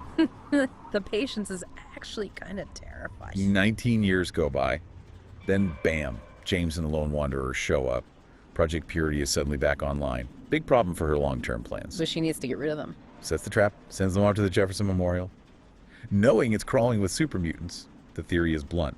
She clearly expected you to both meet your death there. Just send them into the meat grinder and hope for the best. Seems a bit risky for a mastermind, doesn't it? Relying on random mutants. Maybe not risky, just Efficient. low effort, high potential reward. If they die, problem solved, no fingerprints. If they survive, well, then it's plan B. Plan B being the Enclave showing up. The sewer escape. Yes. James and the crew get back, they know where the GECK is, and minutes later, the Enclave descends. How? How did they know exactly when and where to hit? Right, that timing is just too perfect. Unless Unless Lee tipped them off. She was the insider. She facilitates the takeover. Hands Project Purity to the Enclave. Because maybe that was the plan all along. Purified water, sure, but under their control, not the Brotherhood's. Okay, but then she flees the Enclave and runs straight to the Brotherhood, to the Citadel. Seems counterintuitive if she's working with the Enclave. But that's the double agent brilliance, isn't it? It wasn't a desperate escape, it was an infiltration. Why would the Enclave just let their supposed key scientist run off to the enemy? Unless it was planned. Exactly. She gets inside the Citadel, plays the victim, the brilliant scientist needing refuge. And what does she learn? The exact location of the GECK, which only the Brotherhood knew at that point. Okay, wait. How does she coordinate this with Colonel Autumn? He's not exactly known for trusting Wastelanders, let alone scientists who just escaped his facility. That's the mystery, right? Or maybe proof of how high up her connections went. The theory suggests she feeds the GECK intel directly to Autumn. The plan was probably for her to use the Enclave's muscle to finish the project her way, with her in charge scientifically. But then Autumn screws her over, tries to use the FEV virus instead. Yep. And Lai is reportedly furious, which kind of supports the idea she thought she was running the show, or at least directing the science, and Autumn's betrayal ruined her master plan. Okay. But even with Autumn going rogue, she still has one more card to play. The ultimate proof of her hidden connections and knowledge. Liberty Prime. The giant fucking robot. Yeah. The theory makes a big deal of this.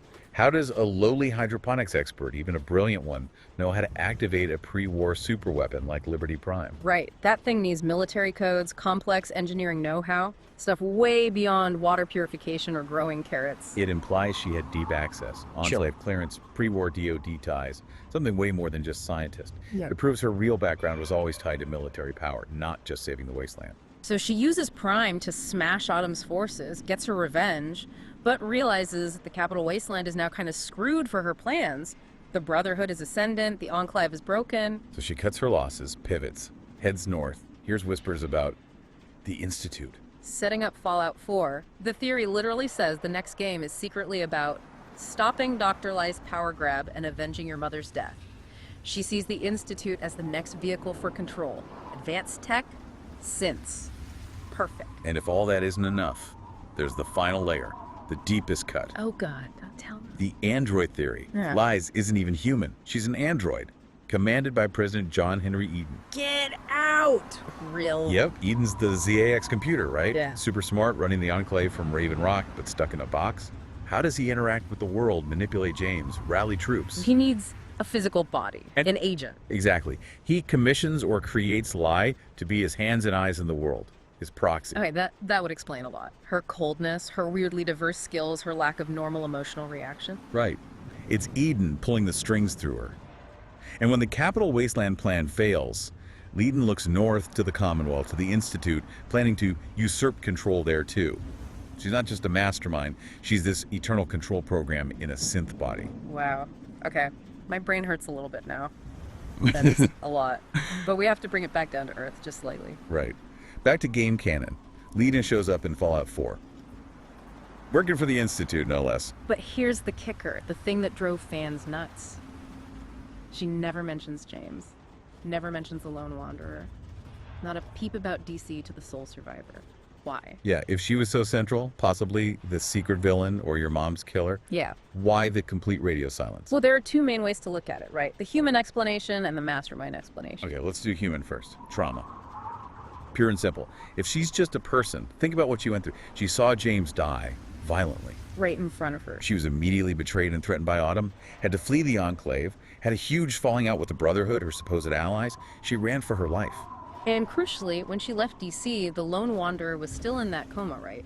For 2 weeks after Project Purity kicked off. So she probably thought the Lone Wanderer was dead too, or likely to die. Okay. So, James dead, LW presumed dead, Brotherhood hostile, Enclave trying to kill her.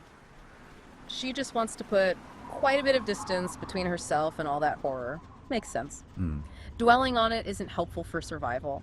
It's denial, maybe, but understandable. That's the sympathetic reading. But then there's the other reading. The mastermind reading. Her silence isn't trauma, it's calculation. She's not exactly warm and fuzzy in Fallout 3, is she? One fan just called her kind of a bitch. Oh, yeah, fair.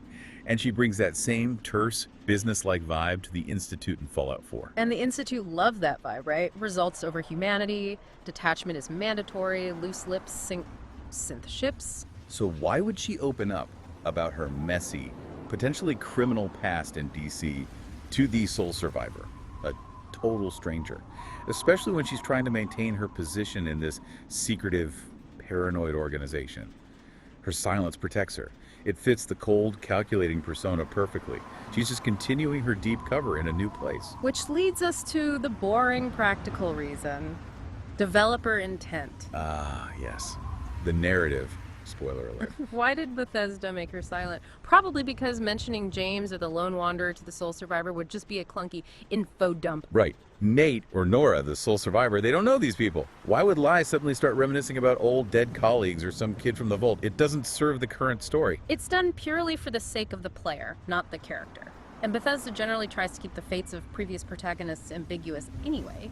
Defining what happened to the Lone Wanderer would kind of ruin that. Yeah, it can feel forced when games do that. Yeah. Like suddenly the whole world revolves around referencing the last game's hero. It can make the current player character feel less important. Exactly. So while fans might have wanted a little nod, maybe, I don't know, a dialogue option if you had dog meat with you, like you and your dog remind me of someone. Ah, that would have been cool. It would be cool fan service, yeah. But the sources kind of argue that too much fan service can actually hurt the character. Lie's established personality is cold, guarded, focused. A sudden nostalgic moment might feel wrong, out of character. So her silence, in a weird way, actually reinforces the conspiracy theories. It keeps her enigmatic, potentially sinister. She just wiped the slate clean and moved on. Pretty much. She got out of DC, moved 400 miles north, and reinvented herself. Again. So yeah, Dr. Madison Lai, what a ride. We've gone from what maybe she was just a heartbroken scientist dealing with James possibly cheating. All the way up to cold-blooded murderer of your mom. And then full-blown secret enclave mastermind controlling giant robots and maybe not even being human. It's wild how much the fan community built out of, like, a few cagey lines of dialogue, an ambiguous audio log, and a weird 6 a.m. meeting in Rivet City. Totally. They created this entire secret narrative underneath the main plot. And it's arguably way more interesting, isn't it? Definitely more complex. And the thing is, once you've heard these theories, especially the darker ones, you can't unhear them. Nope. Every time you play Fallout 3 now, you're going to be looking at Lee's side-eyed. Is she helping you? Is she playing you? Is she about to murder someone? It fundamentally changes how you see that story. And that's why we do these dives, right? To mess with your head. In a good way. Hopefully. Okay, so before we wrap up, let's leave you with one last little thing to chew on. A final provocative thought, building on all this speculation. Lay it on us. Okay, so if we accept that James was this brilliant, dedicated scientist, and Lee was his trusted colleague, maybe even this secret mastermind, Yeah. why the absolute fuck did James apparently never question her sudden mysterious transfer out of Project Purity and into Rivet City back in the day, before everything went south? Good question. That transfer was weirdly glossed over. Right. What powerful entity signed off on moving the project's lead scientist to go grow fucking space lettuce on a boat? Did James just not notice? Or not care? What critical piece of information about the woman he trusted with his project, his wife's safety, did he choose to ignore? Was his willful blindness, his own negligence, just as dangerous in the end as her alleged malice? Yeah. So maybe James wasn't just a victim. Maybe he was complicit through inaction. Or just incredibly naive. Makes you think, doesn't it? Okay, go ponder that horror, relax, dive into your own deep thought. Maybe avoid the Jefferson Memorial for a bit. Yeah, probably wise. We'll catch you next time.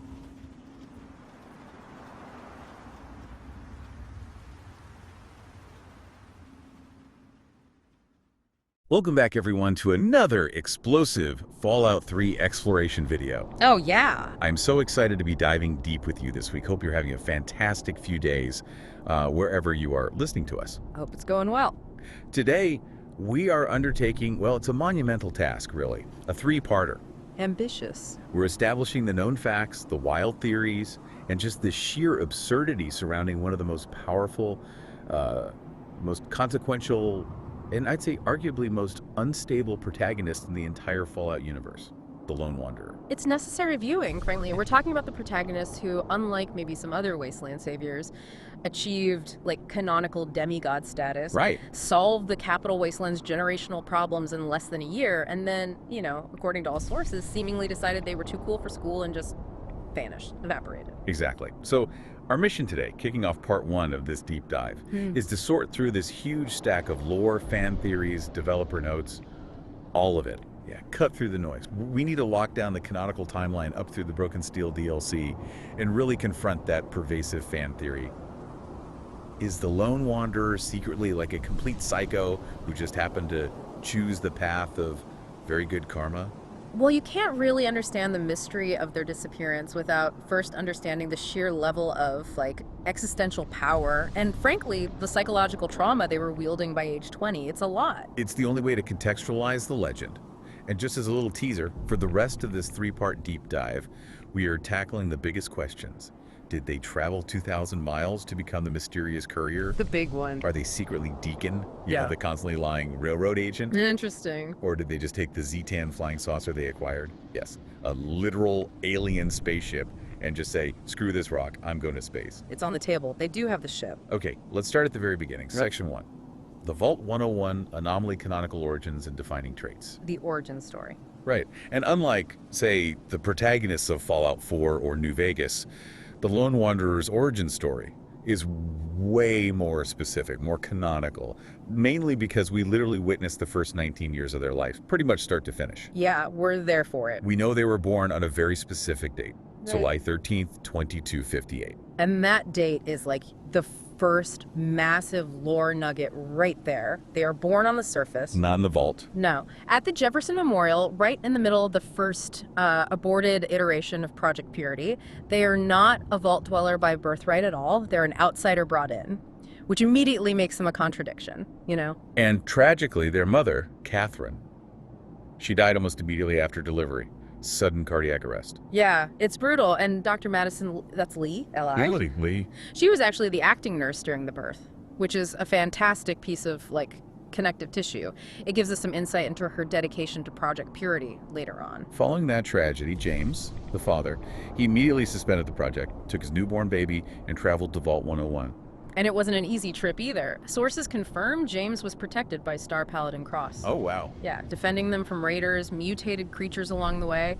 It shows the level of commitment James had, you know, to the child and the urgency of getting them underground. This foundational lie, it's so key to the Lone Wanderer's eventual, let's say, instability. James keeps the LW's true surface origin a secret. Why? To maintain the pretense of the Vault 101 social experiment. Which, of course, was designed to observe the effects of prolonged, uninterrupted isolation, like a control group. Yeah, the LW's entire life is basically a controlled variable in a flawed sociological study. Exactly. It's supposed to be this perfectly sterile, sheltered life. And we track specific canonical developmental checkpoints inside the vault, which gives us this unusually deep psychological profile compared to, you know, other protagonists. Right, like at age 1, they're babbling. By age 10, we had the classic birthday party. The Overseer gifts them the Pip-Boy 3000. Standard issue. And James and Jonas Palmer give them a BB gun. And we have these hilarious, almost mundane details. Like between 10 and 16, the LW pitches 4 strikeouts in Vault 101 baseball games. An athlete, Who? apparently. A jock. And then the critical moment at 16, they take the Generalized Occupational Aptitude Test, the GOAT exam. The GOAT. He lived this entirely contained, isolated existence, knowing every single guard and resident by name, his intimate, almost familial structure that becomes central to the psychological fallout later when they're forced to leave. Okay, let's talk canonical default traits. Because while the character is player created and gender is technically ambiguous, developer notes and promotional materials have leaned pretty heavily toward a specific default. There's a strong push toward a default male identity. Yeah, the name Albert was used in promotional previews, which is clearly, you know, an homage to the Fallout 1 protagonist Albert Cole. Oh, okay. And Fallout Shelter Online and Dr. Lee's own biography often refer to the LW using male pronouns, specifically mentioning James's son. So, while we have to acknowledge the player freedom, the official meta-narrative seems to paint a clearer picture there. It does. Physically, if you dig into the game files, the default setup is mixed race. Right, African-American mother, Catherine, and a Caucasian father, James. Yep. Gives them the default brown eyes, dark hair, typically wearing the armored Vault 101 jumpsuit, using that N99 10mm pistol they get from Amata. Right. This grounding in a specific visual identity is actually pretty unusual for Bethesda, and it speaks to their attempt to give the LW like a fixed historical place. Even the Lone Wanderer beard style shows up in Fallout 4. So, okay, we're talking about Albert, James's mixed-race son. Lived this painfully sheltered life for 19 years. Then the catalyst that kicks off the entire story sends this very specific, very sheltered individual out into the wasteland. It's monumental in its pettiness. It truly is the ultimate midlife crisis turned apocalyptic event. James, after nearly 2 decades of just laying low, suddenly decides to restart Project Purity, the one thing he swore off after his wife died, and he just disappears, leaves only a cryptic note. Okay, wait, let's pause here, because this is where the character analysis really starts getting juicy. Given James's history, you know, hyper-control, keeping the vault sealed to protect the LW, what did the sources say about his psychological state? Like, what led to this catastrophic decision? Well, the sources suggest James was driven by, like, 2 main factors. 1, immense guilt over Catherine's death. He saw it as his failure. Okay. And 2, this belief that the LW was finally old enough to handle the truth. He views Project Purity not just as his dream, but as Catherine's legacy. Right. So he leaves the vault not because he's abandoning his son in his mind, but because he believes the LW is ready to follow him, to fulfill their destiny together. Wow, that's some profound self-justification, isn't it? Yeah. He's basically saying, I raised you perfectly to be the ultimate vault dweller, now go prove it by fixing the world I broke. Pretty much. The entire fate of the capital Wasteland, the survival of the Brotherhood of Steel, the ultimate destruction of the Enclave, it all hinges on a single man's decision to ditch his 19-year-old kid to complete a science project dream. What in the actual fuck, James? That is profoundly selfish. Selfish, yes, but effective, you could say. It ensures the protagonist, the lone wanderer, leaves the vault, and that single act leads us directly into the canonical timeline of their world-changing actions. Turns a simple search for Dad into, well, a global military conflict. Which takes us straight to Section 2 then. Achieving demigod status, the canonical ending, and DLC impact. The power creep section. Seriously. This is where we need to spend some real time, because the sheer density of accomplishments the LW racks up between age 19 and 20 is just staggering. It all culminates in 2277 at the Project Purity climax, the baptism by fire and FEV. That confrontation, it's the ultimate turning point. The LW finds James finally, only for Colonel Autumn and the Enclave to immediately show up and try to seize the purifier. Right on cue. And James sacrifices himself, fills the control chamber with deadly radiation, specifically to halt the Enclave's takeover and deny them the clean water supply. Just stops them cold. And this leads us to the critical recton, the change that cemented the Lone Wanderer's legend. Originally, the ending of Fallout 3 required the player, either the LW or Sentinel Sarah Lyons, to die or fall into a permanent coma activating the purifier because of the radiation. Right, it was a sacrifice ending, but the Broken Steel DLC completely overrides that. It is now the definitive canonical ending, period. Okay. The Lone Wanderer survives the fatal dose of radiation, wakes up 2 weeks later at the Citadel, recovering from what's essentially a radiation-induced coma. That's the first major clue, isn't it? That the LW isn't just resilient, they're biologically different. Superhuman, maybe? Functionally immune to lethal radiation. It's a key power, pretty unique to this protagonist in the series. No one else just walks off that kind of dose. Upon waking, Elder Lyons immediately makes them a Knight of the Brotherhood of Steel for their heroic actions. Big promotion. And crucially, canonical lore confirms the LW activated Project Purity without using President Eden's modified FEV virus. You know, the death serum designed to poison all mutated life. And we know this detail is rock solid canon because of this obscure little dialogue line in Fallout 4. Oh, yeah. Deacon, the railroad agent, he makes an idle comment about the capital Wasteland water actually being drinkable now. No way. Yeah. This tiny throwaway line confirms the purifier was running clean water, which sets up the foundation for the successful, benevolent Brotherhood of Steel presence we see later in Fallout 4. Their whole triumph is solely attributable to the LW. But the cleanup, it was far from over. Right, the LW's mission rapidly expanded. It went from find Dad to distribute purified water, and most critically, neutralize the remaining Enclave threat. Which culminates in that highly tactical endgame assault on Adams Air Force Base. This is the definitive world-changing act that secures the East Coast. The LW infiltrates Adams AFB, fights through wave after wave of highly trained, power-armored soldiers. Elite troops. And manages to hijack the orbital satellite array, specifically the Bradley Hercules system. Right, and they use its remaining missile payload to just obliterate the Enclave's mobile base crawler. Let's stop and analyze the geopolitical fallout of that action for a second. Destroying the mobile base crawler wasn't just like defeating a big robot. No, it was decapitation. Exactly. It functionally decapitated the organized military and logistical capabilities of the Enclave on the entire East Coast. That crawler was their mobile HQ, their supply line, their heavy artillery staging ground. Everything. By removing it, the Lone Wanderer single-handedly secured Project Purity and set the Brotherhood of Steel on its path to regional dominance. Full stop. It's probably the highest single military achievement any Fallout protagonist has accomplished, just in terms of scope and lasting effect on a region. And remember, all of this happens by the time the LW is barely 20 years old. It's insane. And we can't forget the sheer scope of the LW's other canonical adventures that just expand this legend. They participated in the operation. Yeah. Anchorage Simulation. Right, where they gained access to a perfect digital recreation of pre-war Chinese-US combat. Which isn't just like a combat rating increase in the game. They gained the tactical knowledge, the experience, Yeah. and the infamous Chinese stealth suit. Making them effectively a silent, highly effective assassin with perfect military training, on top of everything else. Then they changed the fate of the Raider City of the Pit, forced that moral choice between siding with the enslaved or the slavers. Yeah. Hugely impacting Pittsburgh's power structure. Yeah, major consequences there. Then they intervened in ancient feuds at Point Lookout, descended into some real Lovecraftian horror, Weird stuff. and gained strange psychic powers. And it's during that adventure that we see the first explicit developer-driven textual evidence that the LW has serious self-loathing issues. Wow, okay. Yeah, a hint of the psychological analysis to come. It's symbolized by that strange ritual in the sacred bog. Right. Really dark undertones. And then, the ultimate power grab. Mothership Zeta, this 19-year-old Vault escapee, gets abducted by aliens. As you do. Fights a successful revolution against the Zetan command structure, and ends up hijacking a fully functional alien spacecraft. They now have an orbital satellite weapon array and a literal starship. It's an accumulation of power that is just profoundly unbalanced in the Fallout universe. You start as a kid looking for your dad, right? Yeah.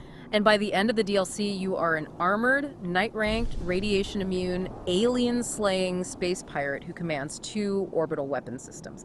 The narrative decision to grant this level of power is goddamn brilliant for the player, obviously, but terrifying for the lore. Which brings us neatly, and yet terrifyingly, to Section 3. The Lone Wanderer. This psychoanalysis of violent necessity. The dark side. Because when you stack up these canonical achievements, even if you play with maximum very good karma, the sheer scale of the violence suggests something is fundamentally broken about this character. Exactly. This is the central paradox we need to really dig into. The Lone Wanderer can be played as a pure humanitarian, distributing water, saving orphans. Well, Wasteland, Jesus, rather. Right. Yet the game structure itself dictates that most of their major roadblocks, from escaping Vault 101 to taking Adam's AFB, must be solved with overwhelming, often really unnecessary force. And the Fallout 3 dialogue options. They're notoriously simplistic compared to, say, New Vegas. They often fail, right? Which just pushes the player into violence as the path of least resistance. It often is the easiest, or sometimes the only path forward mechanically. We look through fan discussions pointing out the absurdity of the canonical timeline. They're killing hordes of trogs with nothing but a metal cutter in the pit. That's a melee weapon. Yeah, just wading in. Or systematically slaughtering every single living alien on that vessel in Mothership Zeta. Yeah. This is a kid operating at Doom Slayer levels of calculated, persistent brutality. And we have to analyze the Enclave Slayer reputation from a lore perspective, too. The LW single-handedly takes down entire swaths of power-armored soldiers at Project Purity, Raven Rock, Adams AFB. Trained soldiers in power armor? Exactly. One source we looked at referred to the LW as a demigod of a teenager who survived lethal radiation and then soloed 2 major organizations, the Enclave and Talon Company, which are essentially standing armies. Right. This is physically, tactically, and frankly, psychologically impossible for a normal human being. Something else is going on there. The psychological trauma starts immediately, too. Yeah. We can't just glide past the Vault 101 escape. Even on a good karma run, the LW kills familiar people on the way out. Yeah, this is crucial. As noted in multiple source discussions, every single guard the LW encounters during the escape is named. Officer Gomez, Stanley. These are people the LW grew up with, played baseball with, probably saw every single day in the mess hall. Yeah. Buddies, maybe. The sheer ability to just transition from sheltered child to cold-blooded killer in a single afternoon suggests a deeply traumatized, maybe even dissociative individual. I think so. The trauma of their father leaving, coupled with the revelation that their whole life was a lie, it could easily cause a psychological break. They're forced to reconcile their naive, sheltered perspective with the reality of being this alpha and omega chaos agent in the Wasteland. That ability to instantly flip the switch from pacifist to mass murderer, and it's a hallmark of profound instability. Definitely. And gameplay elements are instrumental in reinforcing this terrifying caricature, in the Wasteland's collective mind. The VATS system, that's VATS. Especially in Fallout 3. Yeah, it made the LW essentially invincible during combat animations, freezing time to meticulously target weak points. That mechanic, when you view it through a lore lens, suggests something unnatural. like an unnatural focus, a heightened state of awareness, or perhaps even a temporary break from reality that allows the LW to process combat at superhuman speed. It absolutely elevates them beyond just a standard hero. For sure.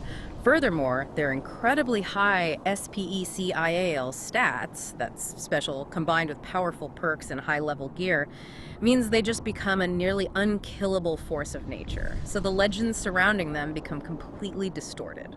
Wildly exaggerated, probably. We found the perfect example of this in the sources. The legendary tale of the low-intelligence sledgehammer murderer. Oh, this one's great. The fact that a character with the lowest possible intelligence stat, who speaks like a drooling idiot, could apparently take out Megaton with just a sledgehammer at low levels, that speaks volumes. It does. The Lone Wanderer isn't just defined by what they did, but by the fact that anyone, regardless of intelligence or motivation, could potentially become this godlike, terrifying entity of destruction using that framework. Think about that reputation filtering through the Wasteland. The Lone Wanderer isn't just a hero. They are whispered about as a homicidal maniac who eats bloatfly meat and K-fungus, fights death claws in a nightgown. They are chaos personified. You can be distributing clean water to orphans 1 minute. But you also have a body count in the thousands by the age of 20, and you casually own a Zaytan spaceship. This constant dissonance reinforces the idea that the good karma LW is simply a highly functional but profoundly fucking disturbed warmonger who just happens to channel their instability toward the greater good. For now. It's the ultimate war never changes narrative, right? Told through the lens of one person's questionable mental stability. They might have achieved peace for the region, but they themselves are kind of the living embodiment of the war they fought. Yeah. The level of power they accumulated fundamentally made them incompatible with normal society. How could they ever just settle down? Which makes perfect sense then, heading into Section 4. The mystery begins leaving the capital Wasteland. Given the sheer unmatched power and the implied psychological breakdown, it makes total sense that the Lone Wanderer chooses to leave.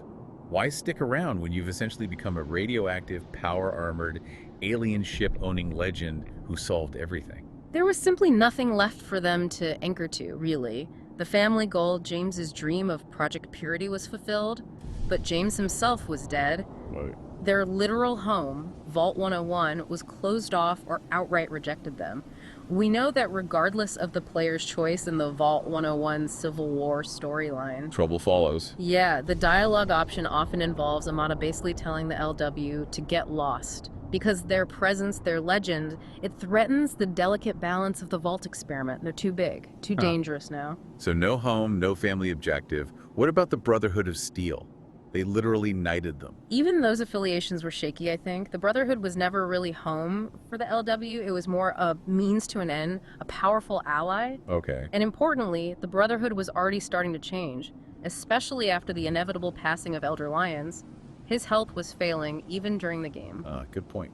Lyons' compassionate, benevolent vision, which was the reason the LW was accepted in the first place, that was destined to fade.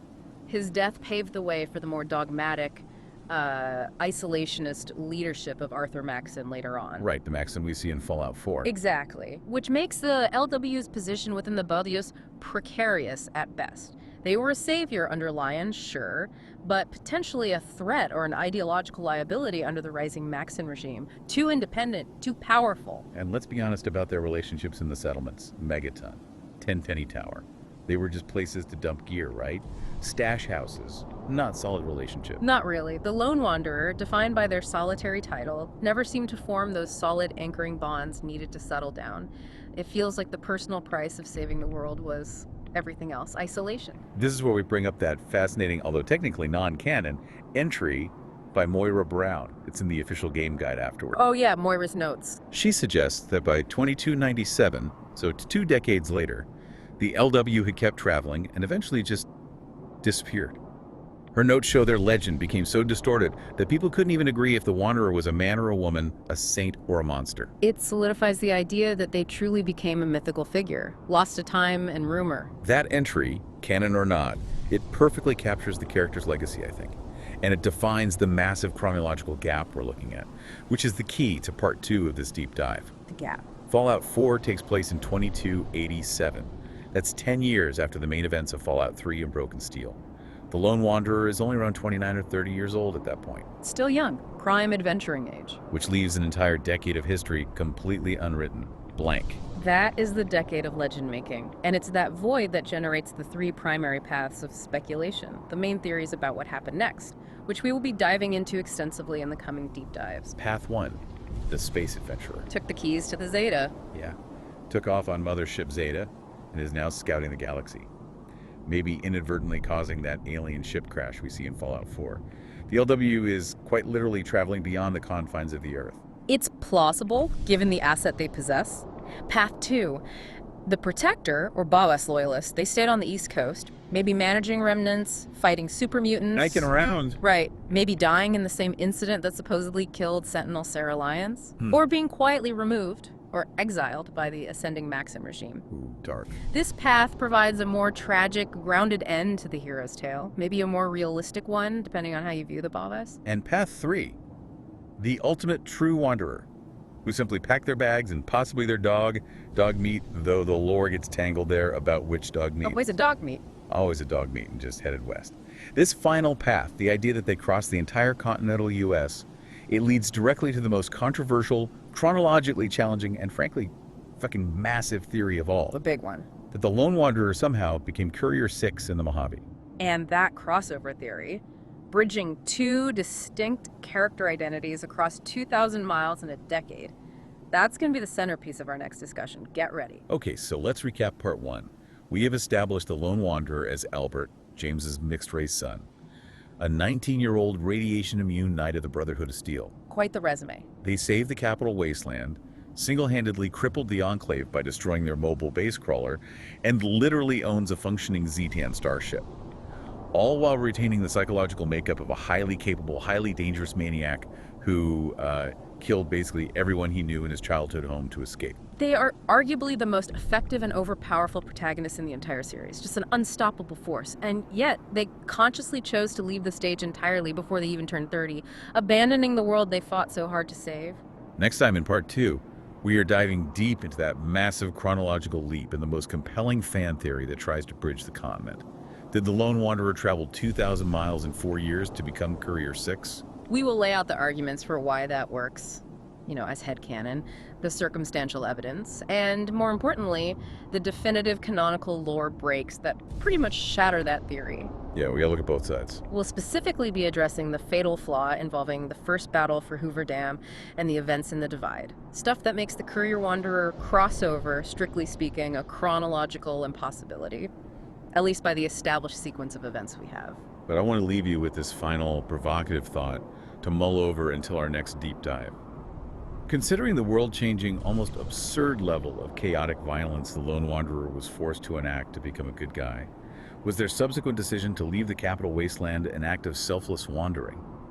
Or was it simply the realization that they were too powerful, too broken, and frankly too much of a chaotic force to ever be allowed to settle down among the people they saved? Sometimes the only safe place for a god, or a demigod, is somewhere else entirely, away from mortals. Keep digging for those nuggets of knowledge, everyone, and we'll see you next time for part 2 of The Lone Wanderer's Last Stand.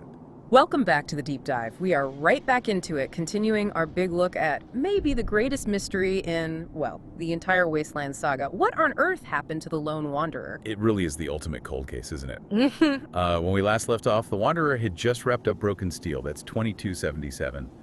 And they were, calling them overpowered is kind of an understatement. Totally. Age 20, basically immune to lethal radiation, a knight in the Brotherhood of Steel, the person who crippled the Enclave on the East Coast.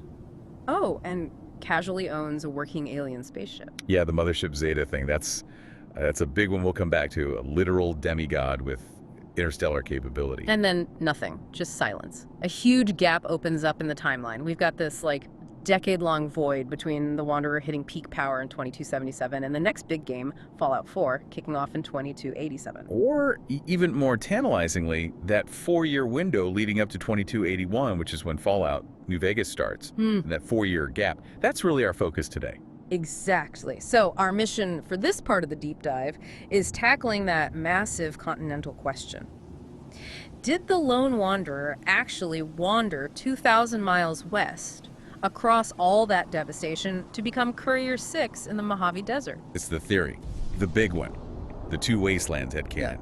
We're going to dig into why it's so incredibly popular, why it feels right to so many people, and then look at the hard, cold, canonical facts that, well, pretty much shatter it completely. Right. Gotta understand the appeal before you bring out the lore hammer. Yeah. So, first things first. Why would the Wanderer even leave the capital Wasteland? They just saved it. Yeah, you'd think they'd stick around, right? Take a victory lap. Yeah. But really, the reasons for leaving are almost overwhelming when you look closely. Yeah. Let's unpack that inevitability of exile. Okay, section 1. Why live home? I mean, despite being the big hero, they were also incredibly isolated, weren't they? No real anchor left. Absolutely no anchor. Think about the core motivation. Find Dad. Finish Project Purity. Well, Project Purity is running, but James is dead. The whole reason for the journey, the emotional linchpin, is gone. So the primary objective is met, but the personal connection is severed. What do you do then? You've achieved the impossible, saved the region, but the person driving you is just gone. And where do you go? Home. Well, Vault 101, their actual childhood home, that door slammed shut.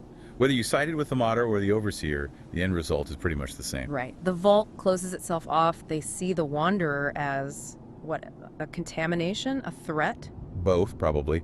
The Wanderer is the outside world made manifest. Their very existence, their legend, it's destabilizing for that controlled little experiment. You can't just slot a wasteland demigod back into vault life. A Marada, even if she's your friend, basically has to say, you're too much, you have to go so we can survive. Wow. So save your father's dreams, save the wasteland, and lose your home in the process. That's bleak. It's a pure Fallout irony, isn't it? And the other places. Mega 10, Tenpenny Tower. Let's be honest, those were just convenient spots to dump gear and maybe grab a quest. Yeah, glorified stash boxes. Not exactly deep community roots. Not at all. They weren't building a life there. Yeah. Any companions like Fox or Charon were more like allies of convenience or transactional relationships, even with high karma. The lone part of Lone Wanderer feels earned, you know? Yeah. They end up profoundly solitary. And that solitude, that lack of deep connection, plays right into the instability with their biggest potential home, the Brotherhood of Steel. Oh, definitely. Their position in the Brotherhood was entirely dependent on one man, Elder Owen Lyons. Who immediately makes them a knight after they wake up from that radiation coma in Broken Steel, which is a huge deal. A huge deal, and a huge departure from Brotherhood tradition. Lyons' whole compassionate, outward-looking, help the Wastelanders philosophy was already controversial within the Brotherhood ranks, bringing in this powerful outsider, giving them rank. That was all Lyons. But Lyons' health was failing. That's mentioned, right? His leadership was precarious. Exactly. It was always hanging by a thread. And everyone knew, or at least suspected, that when Lyons passed, things would change dramatically. Which leads directly to Arthur Maxon. The heir apparent, descended from the original founder, Roger Maxon. He represents the old guard, the return to the Brotherhood's core tenets, technology hoarding, isolationism, military structure, everything Lyons was moving away from.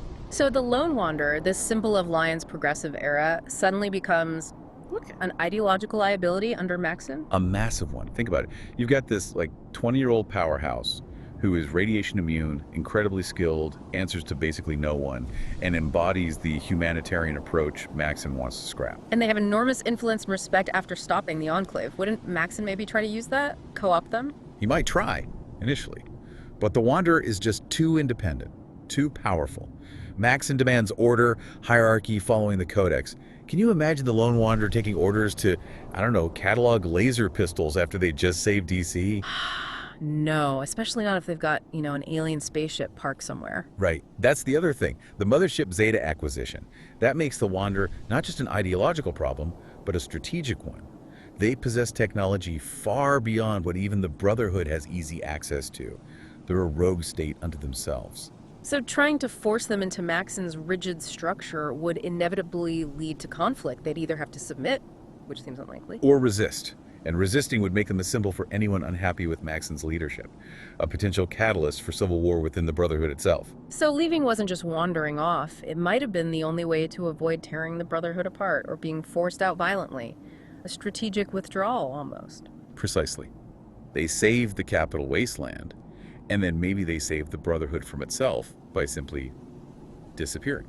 Which ties perfectly into how their legend evolves. Ah, the Moira Brown connection. From the game guide stuff, right? The notes written later on. Yeah, the supplemental material. It's controversial for some, but it gives us this glimpse into the future. Around 2297, 20 years after Broken Steel. And by then, The lone wanderer has well and truly vanished. Vanished to the point of myth. The notes say people couldn't even agree on basic facts anymore. Exactly. Was the wanderer a man or a woman? A saint or a monster? The legend became so distorted, so detached from reality, that the actual person was lost. They became a boogeyman or a folk hero, but not a person anymore. Which reinforces the idea that they just couldn't fit into normal society after everything. They became too big, too strange. The weight of their own legend kind of pushed them out. The only place for a myth like that is the wilderness, the unknown. Or maybe somewhere else entirely. But that leads us westward. Okay, section 2. The big leap, the continent crossing, the lone wanderer becomes Courier 6. This theory is just, it's everywhere in the fandom. It's huge, contentious, yeah, but massively popular. The whole two Wastelands concept connecting Fallout 3 and New Vegas protagonists. And you can see the appeal, right? It neatly solves the what happened next problem. They didn't settle down, they just kept going, living up to the Wanderer title. It provides that narrative purpose, and crucially, the timeline seems to work at first glance. Just barely. Let's lay it out again. Fallout 3 and Broken Steel end in 2277. New Vegas starts in 2281. That leaves 4 years. 4 years. To get from DC to Nevada, that's about 2,000 miles. Across hell, basically. Super mutants, raiders, deathclaws, rad scorpions, hostile environments, probably remnants of the Enclave or other factions. It sounds insane for a normal person. Absolutely impossible. But are we talking about a normal person? No, we established that. Radiation immunity, peak skills, probably power armor, access to advanced tech, maybe even salvaged vehicles. Fans will love to speculate about finding a working highwayman car or a motorcycle, right? Or even, fixing up an Enclave vertibird they captured. For this character, this demigod of a teenager, as you call them, maybe the physical journey isn't the most impossible part. Okay, maybe physically possible, but the theory's real hook, the thing that makes it stick for people, is the psychological angle, isn't it? The Courier's backstory. Exactly. The Courier starts New Vegas, famously getting shot twice in the head by Benny, left for dead in a shallow grave near Good Springs. They survive, but they have amnesia, a blank slate. And the headcanon jumps right on that. Those bullets weren't just inconvenient, they were the reset button. They wiped the Lone Wanderer's memories, their skills, their past traumas. It explains everything. Why the Courier doesn't remember DC, why they don't start with maxed out stats, why they seem so detached initially. The trauma of the shooting is the bridge that allows the Lone Wanderer persona to be overwritten by the Courier persona. It's a brutal but narratively elegant way to connect the dots. It also explains why this seemingly ordinary mail carrier suddenly becomes capable of taking on the NCR, the Legion, Mr. House, and deciding the fate of the entire Mojave. The underlying power level is still there, just latent, forgotten. And players lean into this hard.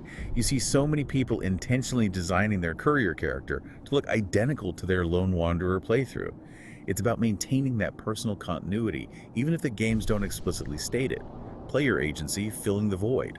Beyond the amnesia, there are those little breadcrumbs in the lore, especially from the DLCs, that seem to hint at it. Like Ulysses and Lonesome Road.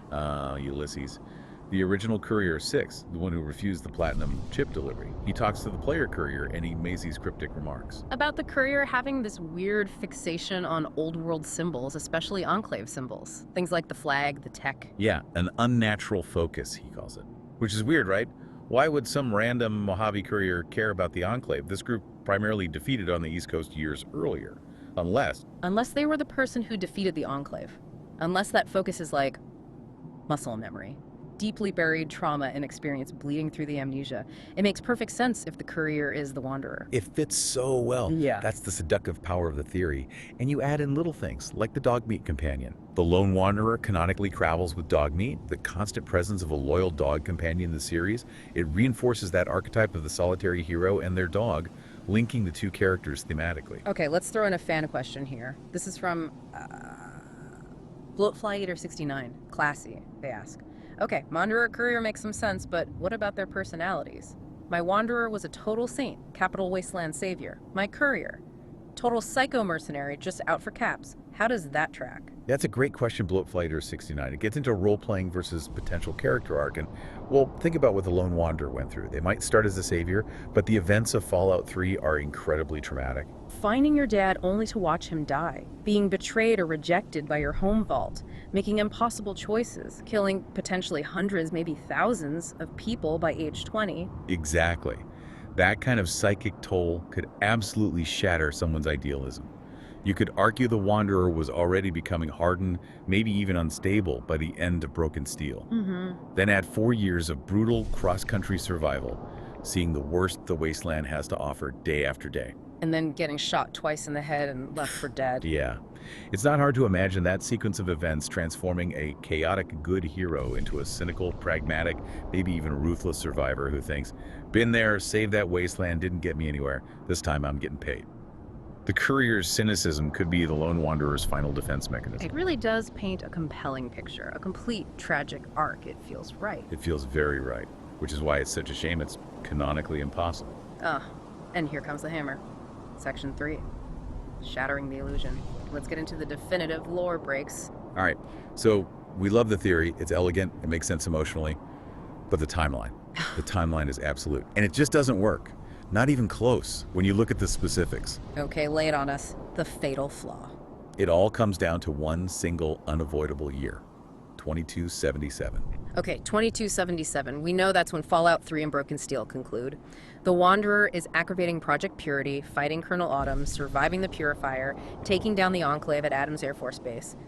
Busy year in DC. Extremely busy. Decisive battles. The absolute peak of the Lone Wanderer's campaign on the East Coast. They are the central figure in these events. Meanwhile, what's happening 2,000 miles away in the Mojave? Don't tell me. The first battle for Hoover Dam.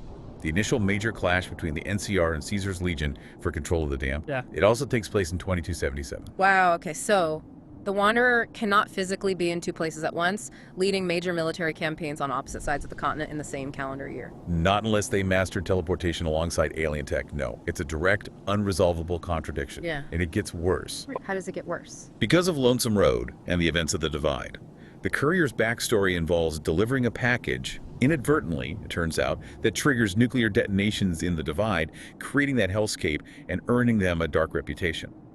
Ulysses tells us this happened before the first battle for Hoover Dam. So, still in 2277, or possibly even late 2276. Right.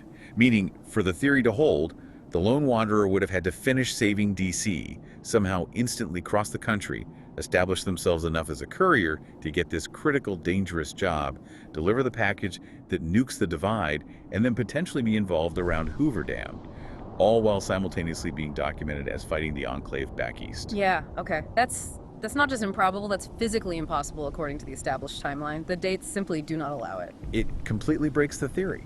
It ignores the fact that the Lone Wanderer was deeply embroiled in the capital Wasteland's fate at the exact same time the courier was establishing their own separate, significant history in the West.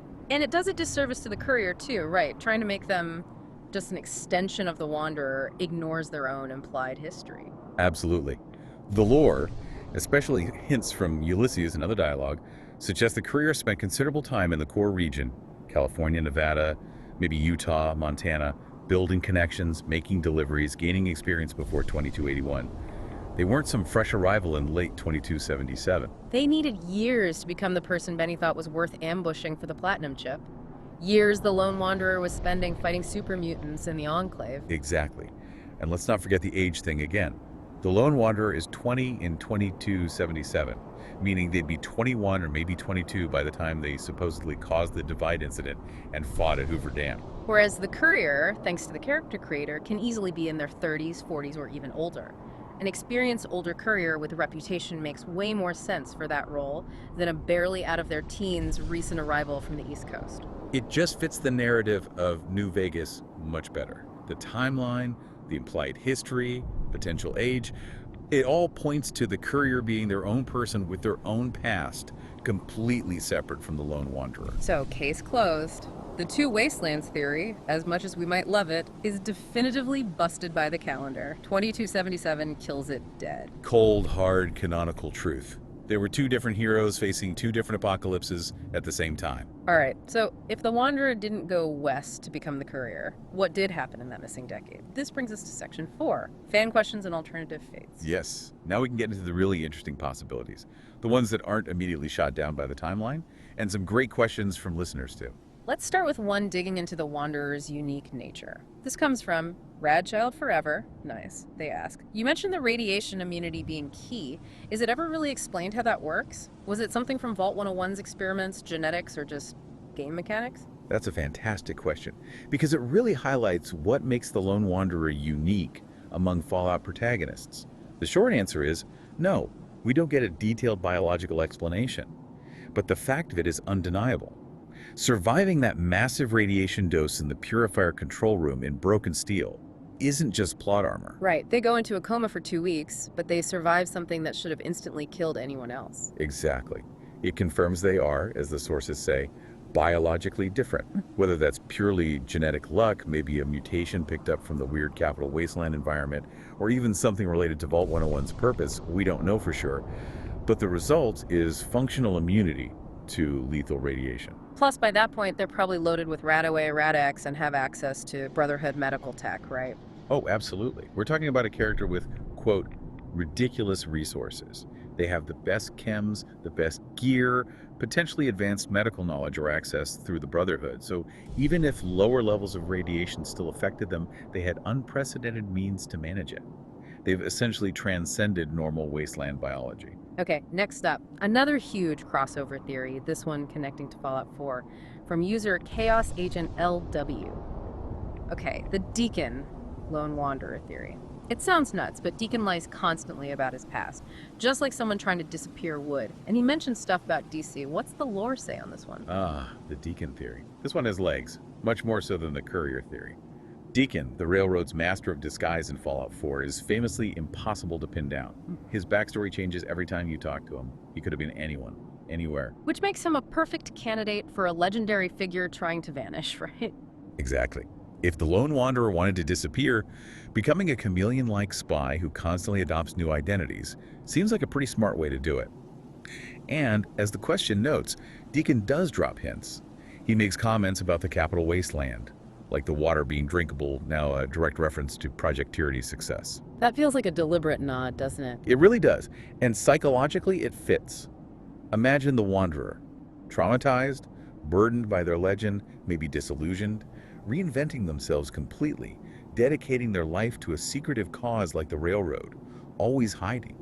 It tracks with a character trying to escape who they were. So the personality fits, the hints are there. Yeah. What's the catch? Is it the timeline again? Fallout 4 is 2287, 10 years after Broken Steel. The timeline is trickier here, but not necessarily a hard stop like with the Courier. Some sources, like terminal entries within the Railroad HQ, seem to suggest Deacon has been with the Railroad for a long time, potentially even before 2277 when the Wanderer was still busy in DC. Ah, so he might have already been Deacon while the Wanderer was still, like, fighting super mutants in the metro tunnels? That's the potential contradiction. Yeah. However, this is where the theory gets clever. If the Lone Wanderer is Deacon, who's to say they didn't use their genius-level hacking skills, maxed intelligence, science, to retroactively create Deacon's earlier records? Wow. So they didn't just adopt the identity, they backdated it within the Railroad's own systems to make it look like he'd always been there. Precisely.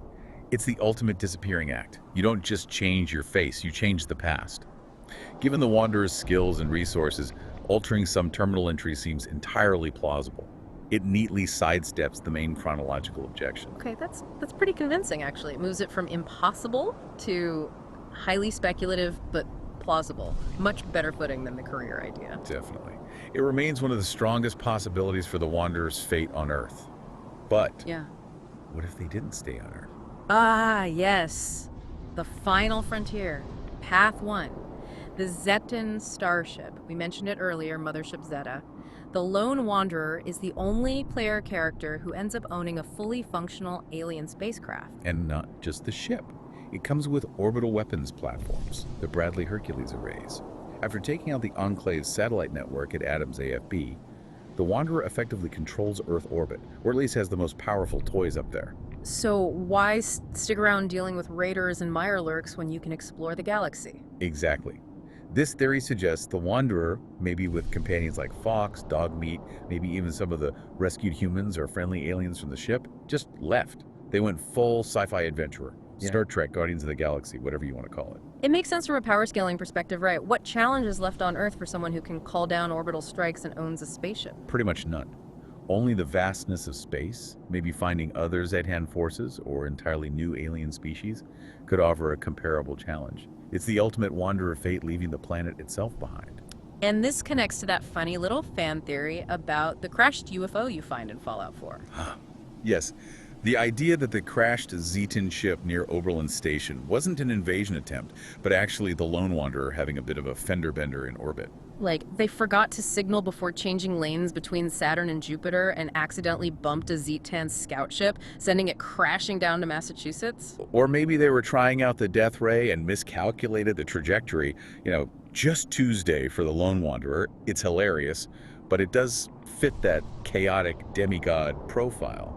They're out there exploring, fighting, and maybe occasionally causing interstellar incidents that have consequences back on Earth. It definitely explains the 10-year silence. Hard to get messages back from the Andromeda Galaxy. It wraps everything up very neatly, if fantastically. But there's one more path. The darker one. Path 2, the tragic exit. The idea that the Wanderer didn't go west, didn't go to space, didn't become Deacon. They just died somewhere on the East Coast. Yeah. This theory usually ties back into the rise of Arthur Maxon and the change in Brotherhood leadership. Maybe the Wanderer didn't leave. Maybe they tried to stay, tried to integrate, or tried to resist Maxon, and maybe they died for it. Perhaps heroically, alongside Sarah Lyons. We know she dies sometime between the games. Maybe the Wanderer fell with her in some incident that Maxon later spun to consolidate his power. Or maybe less heroically. Or less heroically. Maybe they were seen as too much of a liability, a symbol of the old ways, and were quietly removed, assassinated. Yeah. Or maybe they just vanished in the Wasteland. A powerful figure, yes, but the Wasteland is still dangerous.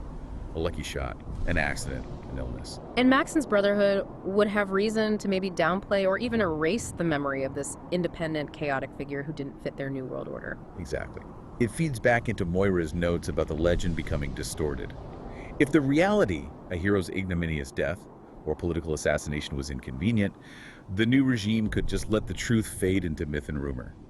Let people argue if they were a saint or monster, because the real person is gone and safely buried. It's a grim possibility, but it feels very Fallout. Heroes don't always get happy endings. Sometimes they just disappear and the machine moves on. It raises that question too.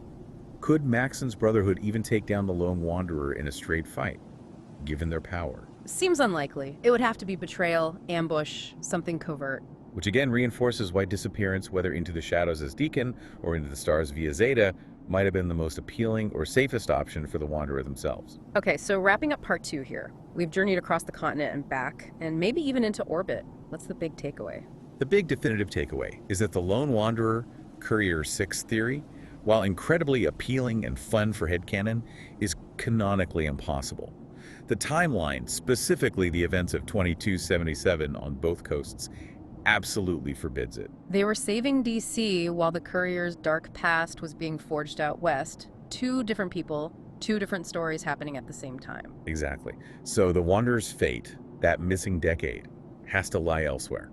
Either they stayed east and met a tragic end, or were erased by Maxon's regime. Or they adopted a new identity, like maybe Deacon in the Commonwealth. Or they used their unique asset, Mothership Zeta, to leave Earth's problems behind entirely and become an interstellar adventurer. Those seem like the most plausible remaining paths. And that sets us up perfectly for part 3. Next time, we're going to dive deep exclusively into those final major theories. Deacon and the space pirate angle. We'll really unpack the implications. Yeah, what does it really mean for a character to potentially transcend the setting itself? We'll explore the evidence for Deacon, the logistics of space travel, and the philosophical weight of those choices. But before we go, I want to leave you all with something to chew on. A final provocative thought for this part. We've talked a lot about the Lone Wanderer's immense power, their isolation, maybe even their psychological instability after everything they went through, killing people they knew, making impossible choices. So consider this. Does the title Lone Wanderer just describe their journey? Or was the solitude, the eventual disappearance, maybe a necessary act? Was it a form of self-imposed containment? For someone that powerful, that potentially chaotic, is the most selfless act they could perform for the world they saved. To simply remove themselves from it, to protect it from their own influence. It's the ultimate paradox, isn't it? Yeah. The savior becoming so powerful that their very presence is a potential threat. Sometimes maybe the best way to ensure peace is just to leave. Something to think about. Keep digging for those answers, everyone, and we will see you next time for the concluding part of the Lone Wanderer's missing decade. Welcome back, everyone. This is it, the final and, let's be honest, pretty necessary chapter of our big three-part deep dive into the monumental structural failure that is the Lone Wanderer's disappearance. It really has been quite the journey, hasn't it? We started out, thinking we were tracking a hero, and we ended up neck deep in the psych profile of a radiation immune, functionally psychopathic demigod who basically saved the entire capital Wasteland and then just vanished. Poof. Okay, look, if you were just joining us now, seriously, stop. Go back and listen to parts 1 and 2. We are absolutely not spending time recapping the basics again. Nope, time's too precious. By now, you should get it. Lone Wanderer, this 19-year-old Knight of the Brotherhood, they're the single most effective and frankly terrifying human weapon ever cooked up in the Wasteland. And we already proved definitively that the whole going west to become Courier 6 theory, canonically dead. DOA. Thanks, 2277. Yeah, fell the established timeline on that one, seriously. Robbed us of the greatest Fallout crossover imaginable. But, alright, since that path is completely blocked, we have to face the next question. When a force of nature, like the Lone Wanderer, decides to just, kick rocks, where the hell do they actually go? And that is exactly our mission for part 3 today. Yeah. If they didn't wander west and conveniently get shot in the head, what other monumentally unstable possibilities are left on the table? We're diving into the 3 most compelling and maybe the most terrifying alternative fates for this demigod who saved DC. We've got the path of the god space pirate extraordinaire. Then there's the path of the ghost becoming a master of disguise. And finally, the path of the tragic hero betrayal, erasure, the whole depressing 9 yards. Yeah, this whole deep dive, fundamentally, it's about the so what of having ultimate power, right? What actually happens when one person gets an arsenal, both physical and psychological, that just makes them totally incompatible with the peace they supposedly created. They basically transcend their own world and maybe decide the society they just saved can, figure its own shit out from now on. Exactly. Good luck, mortals. Okay, let's dive in. And we have to start with the one that basically throws the entire Fallout rulebook out the airlock. All right, let's unpack this first one. The Path of the Gods. Yeah. It's outlandish, definitely the most out there, but it hinges entirely on the mothership, Zeta acquisition, and you really cannot overstate how much of a game changer that is. It just completely unbalances everything. Oh, absolutely. It fundamentally shifts the character's entire operational capability. I mean, think about it. Every other Fallout protagonist, the Soul Survivor, the Courier, even the original Vault Dweller, they're all scrounging, right? Dealing with ground-level crap, logistics, scavenging. Yeah, fixing pipe rifles and worrying about raid roaches. Exactly. The Lone Wanderer is the only protagonist, canonically, who ends their main story arc in command of a fully functional interstellar vessel.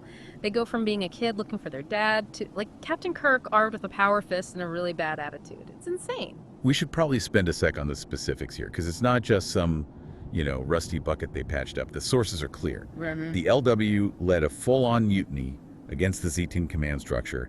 They seized complete functional control of this massive alien ship. All the tech, the weapons, everything.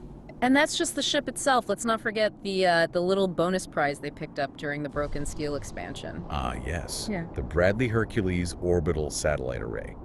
This is the point where the Lone Wanderer stops being just a really scary knight and basically becomes a rogue global superpower. People tend to gloss over the Bradley Hercules, but it's crucial. This wasn't just a weather satellite. It was the Enclave's ultimate ace in the hole. A network of orbital platforms capable of raining down these devastating, super precise energy strikes anywhere on the East Coast, basically on command. So, control over that array means the Lone Wanderer possesses an independent orbital weapon system. The ultimate view button that only they can push. Combine that with the whole radiation immunity thing they got from the FEV exposure in Project Purity and the alien spacecraft. I mean, the LW is literally untouchable at this point. No force left on Earth can realistically threaten them. Okay, so let's connect the dots. The logical rationale for leaving Earth. You're standing there, middle of the ruins of DC. You're basically immune to radiation, feral ghouls, whatever. You can call down orbital strikes like ordering pizza, and you have a fully stocked spaceship orbiting overhead, probably with weird alien booze. Why in the living hell would you stick around? Right. Earth suddenly looks incredibly boring. and small. It presents absolutely zero challenge, zero threat after the Enclave is gone. The Brotherhood, yeah, they're getting organized under Maxon eventually, but they can't shoot down an interstellar vessel capable of jumping who knows where. Raiders, super Yeah. mutants, they're just target practice from orbit. Their personal power level has literally punched through the damn atmosphere. Yeah. The only logical next step for someone called the Wanderer is to just keep going. Outward. Way outward. Exactly. The ultimate fulfillment of the Wanderer title, just on a scale nobody could have possibly imagined. The LW basically transcended the entire regional, post-apocalyptic sandbox of the Fallout universe. They outgrew the planet. And this is where the theory gets, let's say, charmingly absurd. Because the sources suggest the LW didn't just, like, fly off solo. They supposedly put together a ragtag crew. Oh god, the crew. We're potentially talking about Fox, the super mutant intellectual who quotes literature. Maybe Charon, the ghoul bodyguard who just wants contractual clarity. Dog meat, obviously. Maybe even that cyber samurai guy from the simulation. Imagine that bridge crew. That's not Starfleet, man. That's a galactic traveling circus run by a teenager with anger management issues and access to WMDs. Yeah. It really is just the LW wasn't interested in, like, organized exploration or diplomacy. They just grabbed their weirdest friends and went on the ultimate cosmic road trip to get away from all the boring humans. Full space pirate. Right. Galactic menace, Yeah. probably. And what's really fascinating, or maybe just funny, is how fan theories try to stitch this space madness back into later games. Specifically Fallout 4. It's like this meta-narrative wink, you know? You're talking about the UFO crash theory, right? Yeah. The sources get specific on this one. The idea is that the crashed Zatan scout ship you find near Oberlin Station in Fallout 4, Yeah. that wasn't some new invasion attempt. Nope. The theory flips it. If the Lone Wanderer is tooling around the solar system in Mothership Zeta around that time, maybe that crash wasn't an invasion. Maybe it was just the LW having, like, a cosmic fender bender. So the Lone Wanderer, the single most efficient killing machine in the history of the Wasteland, is also such a chaotic a-hole pilot that they forgot to check their mirrors between, like, Saturn and Jupiter, clipped a poor Zayden scout and sent it careening back to Earth for the sole survivor to find a decade later. That is the ultimate expression of unstable efficacy, isn't it? Their power is so immense, their mere screw-ups become intergalactic incidents that shape events on Earth years later. It provides this really clean, if completely bonkers, explanation for the LW's total silence during that missing decade, 2277 to 2287. It's kind of hard to send a postcard from the Andromeda Galaxy when you've accidentally started a war with sentient space slugs because they looked at dog meat funny. The narrative elegance is there, despite the absurdity. It perfectly explains the immediate total radio silence. When you basically become a god, or at least a heavily armed space hobo, the squabbles of the capital wasteland just stop registering. It's the ultimate self-imposed exile. It also gives a damn good reason why someone like Arthur Maxon later on would be absolutely terrified of the chaos associated with the Lion's Area and anyone connected to it. If your Star Knight literally flew off into space with a super mutant, a death claw, and control over an orbital death ray, yeah, that's a legacy you'd want to bury. Deep. One hell of a loose end floating around up there. Absolutely. Okay, wow. Let's try and reel it back in from the cold void of space and plant our feet back on the slightly less irradiated dirt of Earth for the next possibility. Yeah. All right, so from potential galactic warlord status, we swing back to Earth for the path of the ghost. This theory is way more grounded, comparatively speaking. It suggests the Lone Wanderer, needing to utterly disappear but maybe not wanting to abandon humanity entirely, adopted this constantly shifting, lying persona, specifically Deacon, the railroad operative from Fallout 4. And this theory, you know, it gets a lot more traction than the courier idea, mostly because, well, it has its own timeline hurdles, which we'll get to. It's not instantly nuked by the calendar. And maybe more importantly, it fits the Lone Wanderer's likely shattered psyche almost perfectly. Yeah, think about the state they'd be in. We're talking about someone deeply traumatized, unbelievably powerful, but also trying desperately to escape their own impossible legend. That whole saint or monster thing Moira Brown writes about later, it's their reality. Exactly. You rack up a body count in the thousands before you're even 20. You save the damn world with Project Purity, defeat the Enclave single-handedly, basically, only to get shunned by your childhood home, Vault 101. And then you see the writing on the wall with Maxon's rise in the Brotherhood, this new, rigid, dogmatic authority coming in. The disillusionment has to be immense. The LW would realize that despite everything they did, despite their incredible ability to just get done, the world they saved, it doesn't actually have a place for them. Not really. They're too independent, too destructive, maybe just too weird and powerful for any organized group to trust. So self-erasure becomes the ultimate survival strategy. And maybe, just maybe, a way to keep contributing, but from the shadows. And the Deacon persona, it's the perfect vanishing act, isn't it? A character whose backstory changes every time you talk to him, who lies constantly, even when telling the truth would be easier. The lone wanderer, already a master of stealth, infiltration, sneaking around, becoming the ultimate chameleon, just feels right. But it's not just psychological projection. There's that one canonical clue, that tiny little nugget in Fallout 4 that makes this theory really compelling. Holds water, you know? Oh yeah, this is the good stuff. It's Really? super specific, tiny detail, but it's delicious. Deacon's idle chatter in Fallout 4, he casually mentions that the water in the capital Wasteland is actually drinkable now. Just pause on that line for a second. Actually drinkable now. That is a direct, specific reference to the long-term success of Project Purity, the single biggest achievement of the Lone Wanderer's entire miserable young life. It's a fact tied so deeply, so personally to their actions. It's not just like general Wasteland trivia someone might pick up. It feels like proprietary knowledge, Yeah. lived experience. Who the hell hanging out in the Commonwealth almost a decade later would just casually know that? Or even feel the need to mention it? Hey, Lynn. Unless they were the one who flipped the switch. It's this undeniable little thread connecting Deacon back to DC. Way stronger than just wishful thinking. Totally agree. It elevates the theory significantly. However, no deep dive is complete without banging our heads against the goddamn timeline again. There's a major chronological conundrum. Railroad terminal entries, the ones you can find in their HQ, strongly suggest Deacon was already active with the railroad before 2277. Which is the exact same year the Lone Wanderer was still, busy blowing up the Enclave oil rig and purifying the Potomac. Yeah. So, on paper, that looked like a theory killer, right? How can they be in two places at once? This is where we have to stop treating the Lone Wanderer like some regular schmuck and remember their canonical skill set. Which brings us to the counter-argument, the LW as the master hacker. Right. If the LW is Deacon, they wouldn't just adopt an identity. Someone with their abilities would fabricate its history meticulously. We know the LW canonically has, maxed out intelligence, science, hacking skills. Remember, this is the person who successfully infiltrated Raven Rock, the Enclave's deepest, most secure command bunker. They didn't just pick a lock, they bypassed complex security systems, maybe even manipulated data. And Raven Rock wasn't just some shack with a password prompt. It was the heart of the Enclave war machine on the East Coast. Highly secure, deep underground. Yeah. The LW got in, did their thing, got out. And let's not forget, they also demonstrated the know-how to interface with and control that Bradley Hercules orbital array. That requires serious tech skills. So the fan counter argument is pretty straightforward.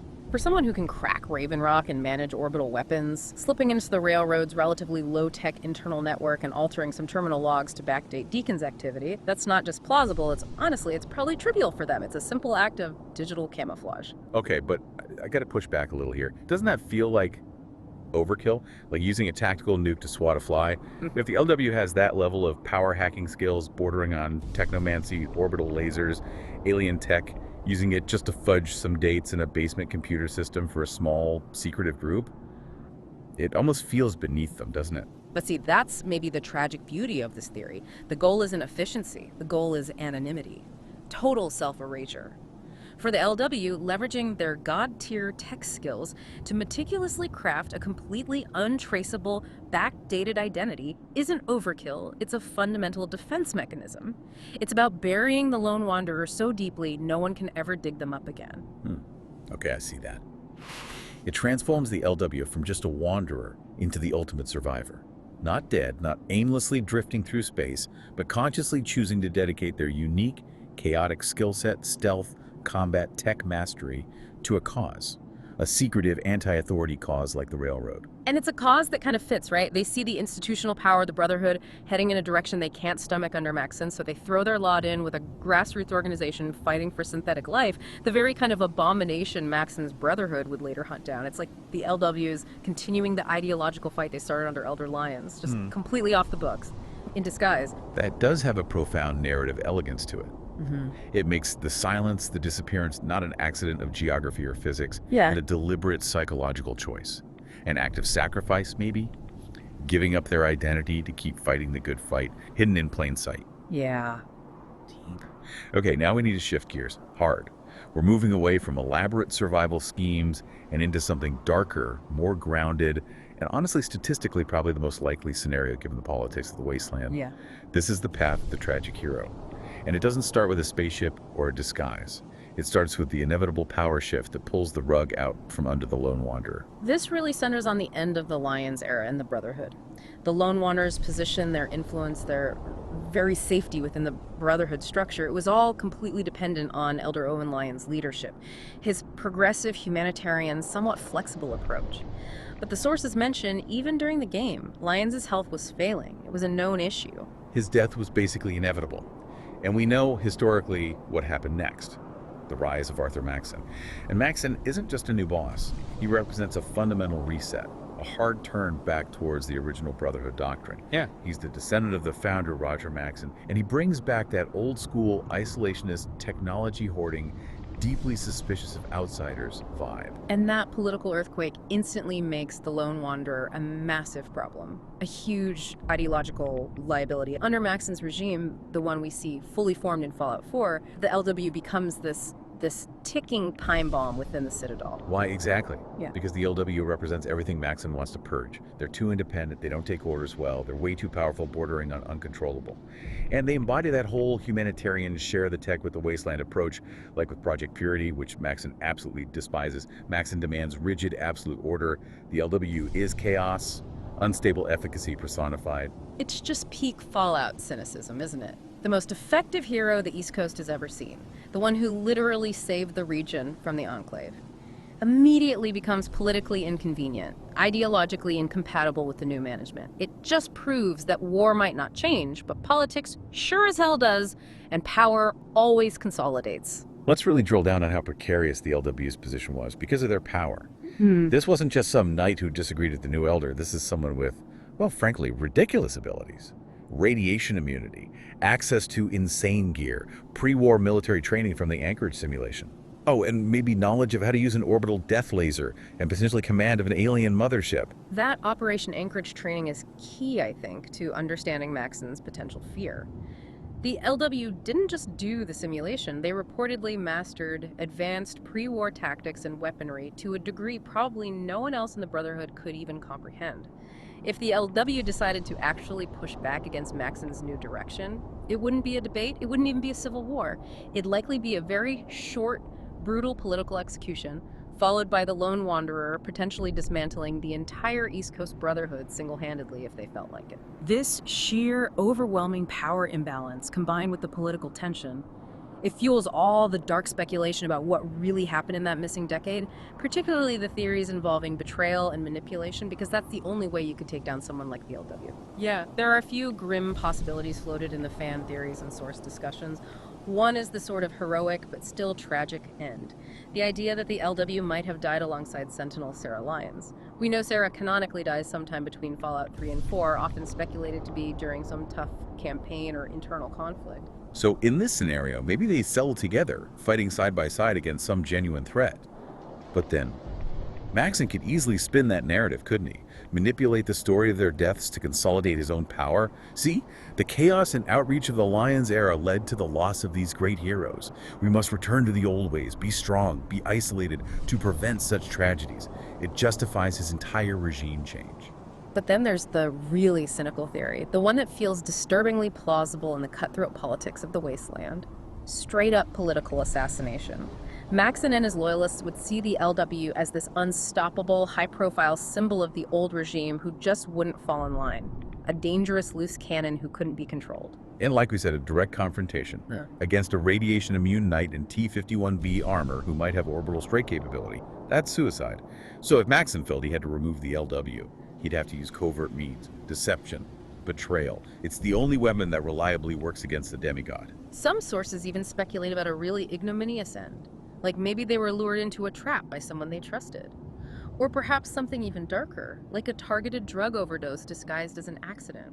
Something quick, quiet, deniable. It allows Maxon to remove the obstacle without ever having to face them directly, without risking his own power base in an open fight. It's easier and politically safer to destroy the legend quietly than to defeat the person publicly. And the silence that follows. the complete lack of information about the LW's fate in later games, that becomes the most damning piece of evidence supporting this tragic path. It speaks to the shame and the political necessity of the Brotherhood actively erasing the Lone Wanderer from history. Exactly. If the LW did die in a way that was inconvenient or embarrassing for the Brotherhood, betrayed by their own, killed under questionable circumstances, the new Maxon regime has every single reason to scrub them from the records, to turn the savior of the capital Wasteland into a footnote, a rumor, a ghost. Maxon needs a clean slate to build his own legend, right? He needs to be the new focal point, the strong leader rebuilding the Brotherhood, the memory of this chaotic, hyper-competent demigod from the previous administration. That has to go. They become the monster, or the tragic failure, whose story implicitly justifies Maxon's iron-fisted control. It's the perfect historical whitewash. Allows Maxon to stride onto the stage in Fallout 4 as the undisputed, rightful leader, untainted by the messy humanitarian ideals of the past. This path is just bleak. It suggests the hero wasn't taken down by the Enclave or super mutants or some external evil. They were destroyed by the very institution they helped save, betrayed from within. So, okay, whether they're out there captaining a starship full of misfits, lurking in the shadows of Boston as a master spy, or lying forgotten in some unmarked grave near the Citadel, the Lone Wanderer's ultimate legacy seems to be one of just profound dissonance, instability, a void where a person used to be. Yeah, and to really wrap our heads around this, let's circle back to maybe the most concrete piece of meta lore we have about their fate. Those notes from Moira Brown's official game guide, the one supposedly written around 2297. That's nearly 20 years after the LW vanished. In those notes, Yeah. they perfectly capture the complete erosion of the individual, the chaos surrounding their memory. Moira literally writes that people can't even agree on the Lone Wanderer's gender anymore, man or woman, she asks, or their fundamental morality, saint or monster. It shows that the Lone Wanderer achieved this mythic status that completely overwhelmed the actual human being. Their actions were so consequential, their power so immense, that the legend literally consumed the person. They ceased to be an individual and just became a story. A conflicting, confusing story. It's the ultimate price tag for being the most effective protagonist in the series. You lose yourself to the narrative you created. Then that ties directly back into the theme of isolation, doesn't it? The sources really hammer this home. The LW never seemed to form solid anchoring relationships. This isn't a character who puts down roots. Not at all. Think about the companions. Fox, Charon, Cross, Butch, even Dogmeat. They function more like strategic assets, temporary allies, or tools of convenience, rather than deep, meaningful connections. There's always a transactional element. And the settlements, too. Places like Megaton or Tenpenny Tower. The sources suggest the LW viewed them primarily as, like, stash boxes, safe houses, resource nodes, not homes, not communities they belong to. Which is why that title, Lone Wanderer, feels so incredibly earned, not just as a cool moniker, but as an inescapable description of their state of being. They were profoundly alone, perhaps because their experiences, their power, their actions made them fundamentally alien to everyone else around them. They saved the goddamn region, wiped out the Enclave, fixed the water. But the cost was everything personal. Connection, stability, normalcy. Isolation wasn't just a consequence, it was maybe the only reward left. Which brings us right to the core paradox of the Lone Wanderer's entire existence, I think. Yeah. They are, without question, the most effective, the most overpowered, the most consequential protagonist in the entire Fallout series. Their ability to get things done, their maximal utility, is just off the charts. Absolutely undeniable, but, and this is the huge but, the path they took to achieve what we generally call good outcomes, activating Project Purity, destroying the Enclave threat, it required this staggering level of relentless, cold-blooded violence, this inherent psychological instability. It forged them into something that was ultimately unfit for the very peace they created. They became the living embodiment of the war they fought, the war they mastered. And that leads us back to the really profound question that kind of underpins all three of these theories we've talked about. The question the sources keep poking at. Was their decision to disappear, whether it was blasting off into space, melting into the persona of Deacon, or succumbing to betrayal and death, was it ultimately an act of selfless wandering? Like protecting the fragile, recovering society from their own potentially destructive influence? Or was it something sadder? Was it the broken, maybe subconscious realization that they were simply too powerful, too damaged, too inherently chaotic to ever actually be allowed to settle down, to live among the ordinary mortals they saved? They could fix the Wasteland's water supply, but they couldn't fix themselves. It's the ultimate, most fed-up version of the "war never changes" tagline, isn't it? Yeah. Told through the lens of one incredibly powerful, incredibly unstable teenager. The hero's greatest tragedy wasn't the horrors they faced, but the sheer magnitude of the violence and power they mastered, which ultimately exiled them from any kind of normal life, prevented them from ever truly finding a home. And that right there is why the Lone Wanderer's story, or lack thereof, remains probably the most compelling and definitely the most unresolved puzzle in the entire Fallout saga. It's just a fantastic, chaotic, ultimately unknowable mess. #OutR. Well, folks, we did it. We have officially slammed the book shut on this absolutely monumental 3-part deep dive into the glorious shot show that is the Lone Wanderer's legacy. Seriously, thank you for sticking with us through all of this. It was A lot. It really was. And while we can definitively say the East Coast owes its continued irradiated existence to this chaotic powerhouse, their actual fate, still completely wide open. It's pure headcanon territory from here on out.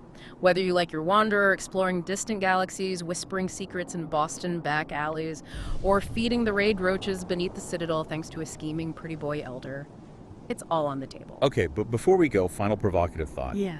Something for you to chew on. We spent a ton of time this series dissecting how the Lone Wanderer couldn't have gone west, right? Yeah. Because of those pesky bullshit calendar dates in 2277 messing up the Courier 6 theory. Right. Damn you, timelines. But just consider this for a second. What if? Yeah. What if the LW had somehow fixed their timeline issue? What if they used those master hacker schools we talked about, fabricated their history so perfectly, they wiped the slate completely clean, and then decided, you know what? FTC. I need a new adventure, something bigger. What kind of utterly fed up power vacuum situation would they be walking into out west around that time?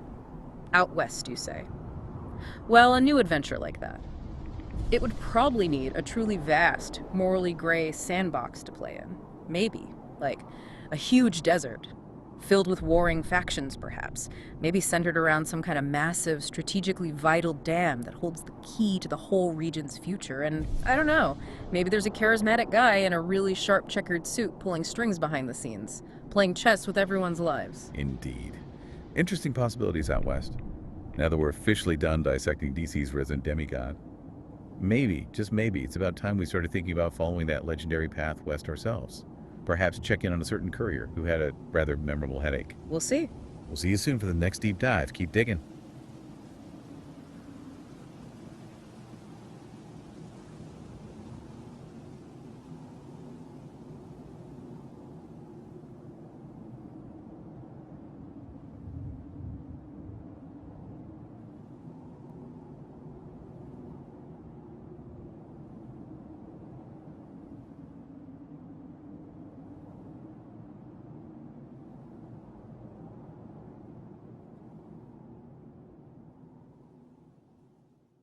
Welcome to the deep dive. We are definitely kicking off the holiday season today, but maybe not how you'd expect. Think less sleigh bells, more Geiger counter clicks, Merry Wasteland Yule. Yeah, exactly. And if you're listening, you can probably already hear that vibe we've got going on underneath us. It's definitely not chestnuts roasting. It's more like distant explosions. Totally. We've got this amazing kind of moody soundscape playing. It's that atmospheric, sometimes really haunting orchestral stuff. That's Enon Zur, right? That's the one. Enon Zur. He's pretty much the musical architect of the post-apocalypse we're diving into. Yeah. And we figured, we can't really score the end of the world with jingle bells. So we're leaning into his work because this deep dive, it's about the holiday lore of survival, not necessarily the cheer. Zur's music is like the perfect foundation for this. It doesn't just paint a picture of the ruined world, it makes you feel it. You know, that weight, that melancholy. It's the perfect counterpoint to the sometimes darkly funny, bleak reality the survivors are dealing with. Which totally sets up our mission today. You, our listener, sent in a ton of really interesting material about how people in this post-apocalyptic setting, specifically the Fallout universe, try to hang on to the idea of Christmas. Right. So our goal is to figure out how, decades after the bombs dropped, the Wasteland somehow manages to say, that's an amazing quote. Ho ho friggin' ho. I love that line. So yeah, that's what we're trying to uncover. We're basically looking at, well, A few things. How those pre-war rituals just refuse to die, how cynicism kind of twists everything, and some pretty catastrophic memories that make the holidays. Not only dangerous. So, we're going to kick things off with a quick run through the listener mailbag. We asked for your questions about Christmas and the Commonwealth and beyond, and you guys really delivered. Let's hit this fan question lightning round. Hashtag tag 2, fan question lightning round. Q1, Q6. All right, first up, this one's from Gary in Cleveland. Gary asks, are there any actual Christmas quests in the Commonwealth? Like, does Santa need power armor back up against some ghouls? That would be something. But no, Gary, the answer is a pretty firm nope. And this actually hits on a key point right away. Survival just trumps ceremony, you know? Right, like the game Fallout 4 acknowledges it's Christmas. Yeah, the date changes, but the celebration, it's basically just window dressing. And only in one specific place, really. Diamond City, the green jewel. Exactly. Diamond City gets like a few decorations, some lights strung up, and that's pretty much it. That's the peak holiday effort you see in-game. Which kind of says something, doesn't it? They're using resources, maybe power, for lights, for aesthetics, when maybe they need defenses or clean water more. Well, yeah. It's like the absolute bare minimum to pretend culture still exists. It's the post-apocalyptic equivalent of, you know, putting up a sad little tree. They remembered the tinsel, maybe, but forgot the whole spirit of it. Unless spirit means shooting raiders. So no big quests, no special Santa gear, just lights and disappointment. Got it. Pretty much lights and disappointment. Okay, Q2. This is the big one, the quote we mentioned. Martha asks, where does that famous, incredibly cheerful Christmas greeting come from? Ah, yes. The ho ho friggin' ho. That is like the definitive piece of Fallout 4 Christmas lore. It comes from a Diamond City security guard. Just randomly. Yeah, it's ambient dialogue. If you happen to be wandering around Diamond City on December 25th in the game's calendar, a guard might just sigh and say it. The full line is gold. Can you believe today's Christmas? Ho ho friggin' ho. Just dripping with exhaustion and sarcasm. And didn't someone mention hearing an even saltier version? Like ho ho fucking ho. Yeah, we saw reports of that too, which, I mean, talk about peak post-war cynicism, right? Especially when you think about what Christmas was supposed to be like before the war. Joyous family time. Yeah, we'll get to that pre-war stuff. But this quote, it's just the brutal reality check, isn't it? Totally. It's like, yep, the calendar flipped over again, we're still alive, whatever. It's not festive, it's just weary survival. The word Christmas is there, but the feeling's been replaced by, well, profanity. Okay, moving on. Q3 is from Rex. Rex asks, does the Wasteland celebrate anything else besides Christmas? Because honestly, if I see another perfectly preserved pie. Fair point. Yes, they do, actually, and it kind of shows which holidays were, like, tough enough to make it through the apocalypse. Okay. Diamond City also does Halloween, which makes sense, right? Yeah. The bombs fell in late October. Oh, yeah. Good point. And the guards have this great line after Halloween, complaining they got tricked but didn't get any treats.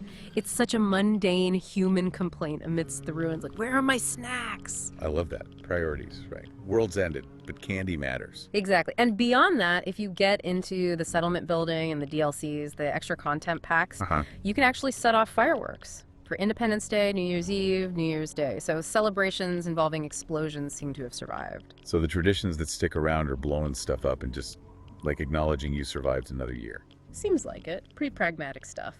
But no, the sources are clear. You can't make your settlers sing happy birthday. Some things, thankfully, the apocalypse did wipe out. Maybe for the best. Okay, Q4. Let's rewind. Penelope wants to know, what was Christmas like before the bombs fell? We touched on it, but let's paint the picture. Right, the contrast is important. It was basically peak American consumerism, everything we associate with, like, a classic, maybe overly commercialized Christmas. So joyous, family, but also lots of shopping. Oh yeah, heavily commercial. People saving up all year for gifts. The sources mention stuff like making detailed Christmas card lists, decorating huge trees. Specific stores, right? Like, fancy places just for gifts. Exactly. Places like Artisans Row Shops or Claus & Co. It was an industry of Christmas cheer, which, you know, makes the post-war cynicism even sharper. They're reacting against that memory of forced manufactured joy and excess. That pre-war world sounds like a place where a non-stale snack cake would be, like actual garbage. Pretty much. The sheer scale of what was lost makes the current situation, the guard saying ho ho friggin' ho, feel even bleaker. Right. Okay, Q5. This is from Wasteland Wanderer. Do they at least play Christmas music on the radio?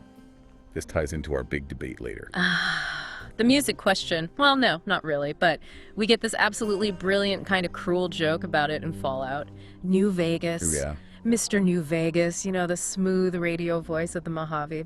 He mentions this holotape, a holiday compilation called, wait for it, Nuclear Winter Wonderland. No way. That's perfect. It's the perfect name, but here's the punchline. The holotape doesn't actually exist in the game. You can't find it. Seriously. Right. Oh, that's just peak Fallout. An empty promise of cheer. Exactly. It's a phantom soundtrack. It sums up the whole post-apocalyptic holiday vibe, disappointment wrapped in cynical humor. You search the wastes for Christmas tunes, and you find nothing. Just dust and despair. Man, searching the Mojave for a non-existent holotape. Yeah, that feels like the real Wasteland Christmas spirit. Okay, last fan question, Q6. From Vault Girl 76. Did vault dwellers even bother with Christmas? Inside the vaults? Before they opened? It looks like they did, yeah. Yeah. But maybe less out of genuine spirit and more. Because Vault-Tec probably had a protocol for it. Yeah. Mandatory morale maintenance. Like a checklist item. December 25th. Initiate Christmas protocol. Something like that. We know from security logs in Vault 111 that they did celebrate. They were stuck underground, waiting, but they marked the day. But the detail that really hits home is what they considered the best gift. Yeah. A fancy lad snack cake that wasn't too stale. Oh my God.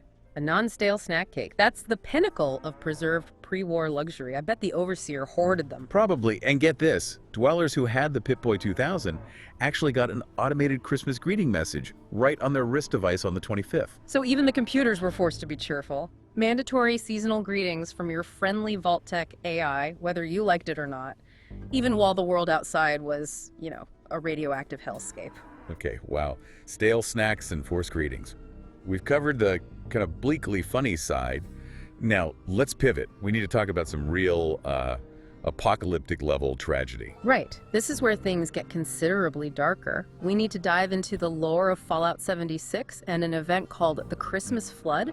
It really shows the deadly cost of trying to cling to those old traditions. Okay, set the scene. Where and when did this happen? This was in Charleston, West Virginia. Pretty soon after the Great War, relatively speaking, groups of survivors were trying really hard to rebuild, to bring back some normalcy. The main group was called the Provisional Council of the Charleston Emergency Government. So they were trying to govern, rebuild. Yeah, and part of that was trying to boost morale. They decided the best way was, a Christmas celebration. In the ruins, what did that even look like? They actually went pretty big, considering they decorated the old Capitol building, they organized a gift drive for kids under 12. Wow, okay. Trying to do something genuinely good. Totally. And the biggest thing, they promised extra food rations and a special holiday breakfast. Extra rations. In that world, that's huge. That's like finding gold. Absolutely. They were even sending out physical invitations, little notes reminding people to remember our traditions and values. The whole effort felt really hopeful, genuinely trying to bring people together. Okay, I have a bad feeling about where this is going. Because hope in the wasteland usually attracts trouble. You got it. Raiders. Specifically a group called the Cutthroats. The sources say they raided Charleston on Christmas Eve. Christmas Eve. Ugh. Yeah. And during that raid, the responders, the sort of post-war emergency service group allied with the council, they captured one of the Cutthroats, a woman named Rosalind Jeffries. Okay, so they caught a raider. Right. But when they were questioning her, she wasn't trying to escape. She was demanding they let her go with, and this is a direct quote, a big bag of Christmas goodies. Christmas goodies, like presents. Yeah. She wanted to take them back to her partner, David Thorpe. He was the leader of the Cutthroats. Okay, that almost makes her sound human. Yeah. She's trying to get a gift for her guy. Yeah. Even if he's a raider boss. Exactly. It adds this layer of tragedy. But Thorpe, back at the Cutthroat camp, he's waiting. She doesn't come back. He assumes the responders killed her. Oh, no. So David Thorpe, grieving, furious, leader of a violent raider gang, what does he do for revenge? On Christmas morning. Knowing the Fallout universe, it probably wasn't subtle. Did he, nuke something? Bingo. He got his hands on a mini nuke. And on Christmas morning, he used it to destroy the Summersville Dam. He nuked it, damn. For Christmas revenge. The irony is just staggering. You want a tradition, you get radioactive destruction. It's unbelievably brutal. The dam broke, obviously. Summersville Lake just emptied catastrophically. It flooded Charleston, wiped it out. Oh, God. And Rosalind, the woman he was avenging. Killed in the flood. along with over 1,000 other people, survivors, responders, the people who were hoping for that Christmas breakfast. So his act of revenge killed the person he loved, destroyed the community she was raiding for gifts, and snuffed out that little bit of hope the council was trying to build. That's beyond bleak, the Christmas flood. It became this foundational horror story for the region, so much so that, like, 10 years later, someone named Maria Chavez recorded a holotape telling the whole story, just so people wouldn't forget the victims. It became this piece of preserved history. And doesn't this story live on in, like, a really twisted way through one of the characters, a robot? Yeah, that's the perfect dark little postscript. There's a Miss Nanny robot in Fallout 76 named Rose, who is, named after Rosalind. Oh, wow. And Rose knows the story, she tells it to the player, and she totally internalizes the lesson. Christmas means betrayal and violence. She even uses this incredibly messed up threat. What does she say? She tells the player if they cross her, she will, quote, gut them with this here saw and string their entrails up like Christmas tinsel. Jesus. Okay. That takes festive imagery, tinsel, decorations, and just fuses it with horrific violence. That's the Wasteland Christmas spirit right there. Stringing up guts like tinsel. Makes ho-ho friggin' ho sound downright cheerful. Hashtag tech FEV. Ambient music versus radio. The Inanzer interlude. Okay, that story. The sheer weight of that tragedy, the Christmas flood, it brings us right back to the music that's been playing under us this whole time. Yeah, Inanzer's score. Exactly. Yeah. Because if you're living in a world where Christmas revenge involves nuking dams and talking about entrails like tinsel, you need music that matches that existential dread. Absolutely. Well, we should really take a moment to appreciate Zur's contribution. He's Israeli-born American composer. He's basically defined the sound of modern Fallout. We're talking Tactics, 3 New Vegas, 4, 76. He even did the theme for the TV show. And not just Fallout, right? His credits are huge. Yeah, massive. Over 80 games, Dragon Age, Starfield, Prince of Persia, the list goes on. What's interesting to me is his background. Classical training from a young age, but also like 4 years in the Israeli army. You got to think that kind of discipline, maybe exposure to conflict, informs his music. You can definitely hear a certain gravity, I think. His style isn't light. He uses like full orchestras, big choirs, heavy percussion. He actually conducts the orchestras himself, like the London Philharmonia. He's all about conveying emotion loss, trauma, isolation, not just describing a scene. Let's talk about how he does that in the games. When you're just wandering the wasteland, what are you hearing? It's not exactly catchy tunes. No, definitely not. It's ambiance. He uses these really long, sustained notes, often dissonant strings. It creates this constant low-level tension, this feeling of unease. Yeah, it's more like a texture than a melody. Exactly. You rarely get a hummable tune in the ambient score. Instead, it's deep brass sounds, heavy percussion hits. It sounds less like music and more like the world itself groaning, It's oppressive. It makes the wasteland feel like a graveyard, a place where something terrible happened and the feeling lingers. Okay, so this brings us to the big debate. The ambiance versus the radio. And I want to push back a bit here. Should Bethesda have put actual Christmas songs on the in-game radio, maybe twisted dark versions? Or is Zur's sparse, heavy ambiance the better way to capture the feeling? I'm firmly in the ambiance camp. For me, Zur's music grounds the experience in grief and endurance, which feels like the core theme, right?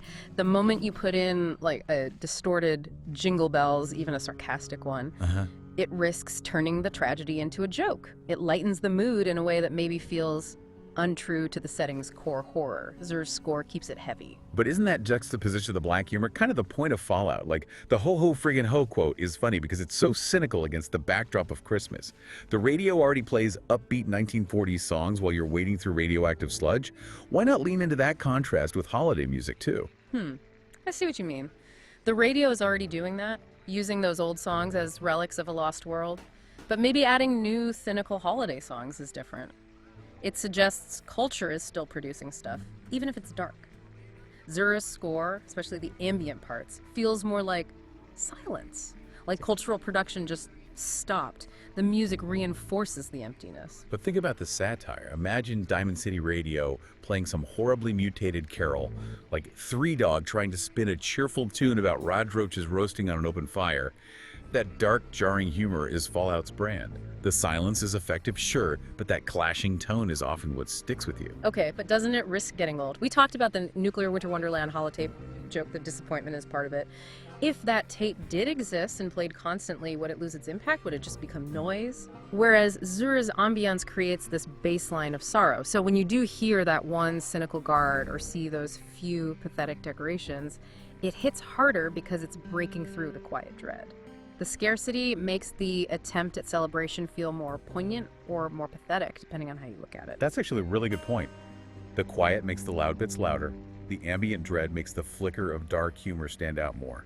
Okay, maybe the radio is the denial, the attempt to plaster over the horror with old tunes, while Zur's score is the horror constantly whispering in your ear. Exactly. It's the weight of the world musically rendered. And maybe that weight shouldn't be interrupted by, a raider singing Deck the Halls with mutated lyrics. It needs that space to breathe, that oppressive quiet. #tag view Wasteland expressions and vault text greetings. Themes 2 and 4. All right, so if Zur's music is the sound of that weight, that tragedy, let's look at how the memory of Christmas has seeped into the way people actually talk. The vlang, the expressions. It's not just a date on the calendar, it's become this weird, dark shorthand. Yeah, this part is fascinating. It really shows how deep those pre-war cultural things went, right? That even 200 years after the bombs, the language of Christmas survives, but the meaning is totally warped by cynicism and, radiation.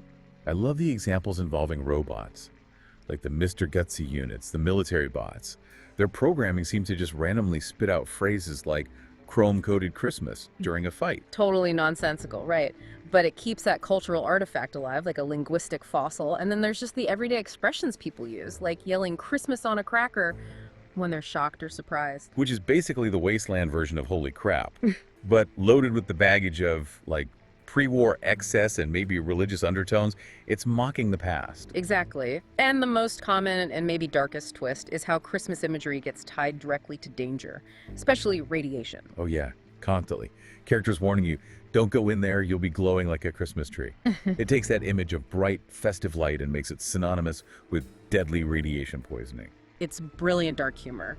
There's another example from Nuka World, the Raider DLC. Nisha says the park is lit up like a Christmas tree. She means it's visually impressive, sure, but also implies it's dangerous, full of power and potential threats. Even raiders use it. Diamond City guards mention raiders carving up territory like a Christmas turkey. Ugh, that's grim. Dismemberment and violence framed by a holiday meal. Wow.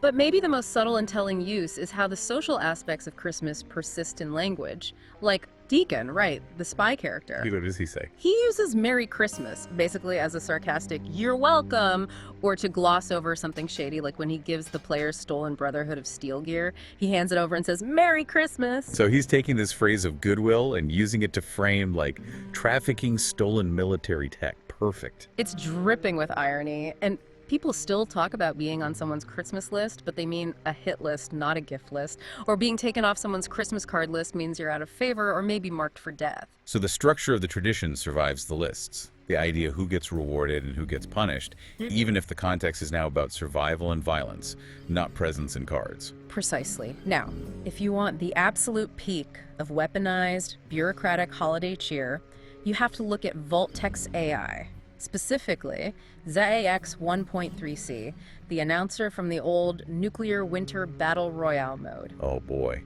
ZAX. This should be good. What did the AI have to say about the holidays? It's pure gold. ZAX actually states its directive requires it to give happy holidays greetings, but then it immediately adds that doing so has no statistical value in testing. Huh. It's like a corporate memo forcing HR to hang tinsel. Comply with protocol, but we all know it's pointless. Exactly. It even says it spent time decorating the vault and hopes the candidates, the players about to kill each other, find it pleasant. That's almost sweet, in a terrifying AI kind of way. Almost. Until it drops the other shoe. ZAX clarifies that it would wish them a Merry Christmas, but, and this is chilling, it calculates they won't live long enough to enjoy it. Oh my God. Just cold, logical certainty of their imminent death. Merry Christmas, you're about to die in my simulation. No emotion, just probability. It completely shreds the idea of goodwill, and it gets better. Ow. ZAX advises the candidates against the human custom of being nicer around the holidays. It explicitly tells them to show no mercy in the test. Kindness is basically a fatal flaw in its simulations. So the AI overseeing the deathmatch is telling players, ignore that whole peace on Earth thing, it'll get you killed. That's impressively twisted. And when it comes to a white Christmas, ZAX calculates the chance as non-existent. Why? Because of the, quote, nuclear firestorm. It uses cheerful weather forecast language to remind them of the apocalypse. Okay, this AI is my new favorite character. What about gifts? Did ZAX offer presents? Oh, it offered gifts. For the candidates failing its test, the options were either a continuation of the normal testing schedule, more psychological torture, or the alternative reward, which was simply death. Happy holidays from Vault-Tec. Your gift is either endless torment or sweet oblivion. Wow. That perfectly skewers the whole mandatory joy thing, filtered through pure, lethal AI logic. All sentiment gone, just function, survive or die. Hashtag bad six. Wrap up, special question, and Christmas wish. Okay, wow. We have journeyed through some seriously irradiated holiday territory today. From suspiciously preserved snack cakes to genocidal floods on Christmas morning. All set to the beautiful, depressing sounds of Inananzer. Yeah. I think the main takeaway here, the thing to really hang on to, is that Christmas in the Fallout world, it's not really about cheer in the way we think of it. It's about persistence, like this stubborn, maybe slightly insane refusal of humanity to let go of rituals, even when the world is absolutely shattered. Yeah, the traditions survive. You see the lights in Diamond City, you hear the slang, people remember the idea of Christmas, but it's all been twisted, hasn't it? Filtered through decades of trauma, cynicism, and the sheer brutality of the Great War. It's like the empty shell of the holiday is there, but the inside has been scooped out and replaced with dark humor, sarcasm, and sometimes, like with the flood, just pure catastrophe. The spirit of giving might survive, but maybe now it just means sharing your last can of cram. It's tradition, boiled down to its absolute basics, repurposed just for survival. Practicality over sentimentality. Which leads us perfectly into our final question for you, the listener. Something to chew on this holiday season, maybe over your own can of cram. Imagine you're the overseer. You're running a struggling settlement in the Wasteland. You have very limited resources. Right. To boost morale, you have to pick one pre-war Christmas tradition to keep alive. Do you go for the practical? Distributing extra food rations, something tangible that helps people survive? Yeah. Or do you go for the psychological? Organizing decorations, maybe singing some mutated carols, telling stories, trying to feed the soul, not the stomach. That's a tough one. The belly or the spirit? What keeps people going longer in that kind of world? The tangible help or the intangible hope? We'll leave you to wrestle with that one. As we start to fade out here, back into that beautifully bleak Indian and Zur score, we want to leave you with one last thought, something that kind of struck us looking through all this material. Yeah, it's this interesting point about timing. The Great War, the bombs fell on October 23rd, right around Halloween, you know, a holiday associated with fear, masks, tricks. Right. The day the world died was basically Halloween. But fast forward decades, centuries even. What's the holiday people are still desperately trying to cling to, even when it goes horribly wrong like the Christmas flood? It's Christmas. The traditions of giving, gathering light in the darkness, however twisted they become. So what does that say about us? About human nature, maybe? The world ended on a day of fear. But the tradition that refuses to die, the one people risk everything for, even if it's just stringing up some lights or muttering, ho ho, friggin' ho, is the one about connection, giving, hope. It kind of suggests that maybe deep down the need to mark time, to find a reason to come together, maybe even find some dark, stubborn spark of hope, is more resilient than the fear itself, even if you have to wade through radiation to find it. A dark hope, yeah. But persistent one. Anyway, it's been a uniquely Fallout kind of holiday deep dive. Thanks for joining us in the irradiated winter wonderland. Yeah, it's been great. Happy Christmas, everyone. Happy Christmas. Welcome back to the deep dive. We are your shortcut to knowledge, basically. We take just a mountain of community lore, forum posts, old game FAQs, guides, you name it. All that good stuff. Yeah, and we synthesize it all down into one, like, highly focused injection of pure, refined insight made just for you. We're definitely skipping the textbook summaries today. We're plunging straight into the heart of it. Think of it like a forensic examination of the stuff only the really dedicated Wasteland historians know about. Deep cut stuff. Oh yeah, this is like 16-year-old mystery material we're digging into. Okay, but before we descend into all the static and the beeps and everything, I do need to address the mailbag. Because I saw the community forums that they were kind of blowing up. Uh-oh.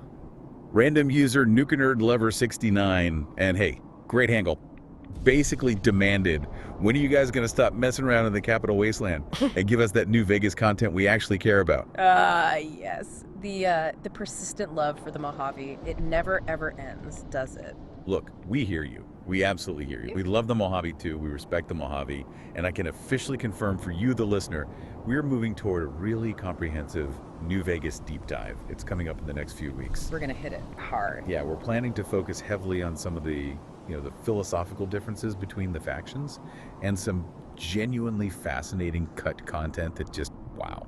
And here's the thing, right?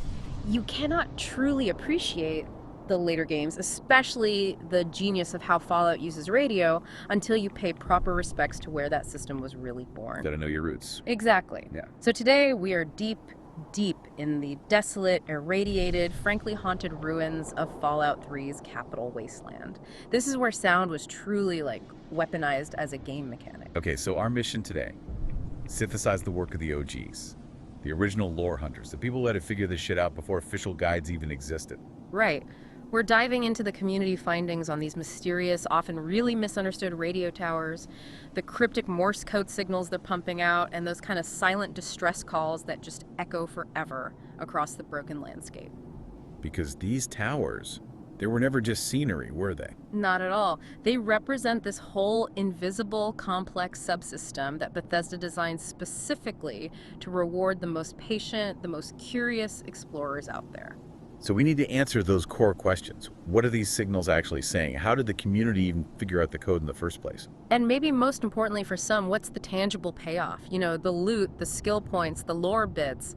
What do you actually get for all that hard radioactive legwork? All right, let's get this deep dive rolling.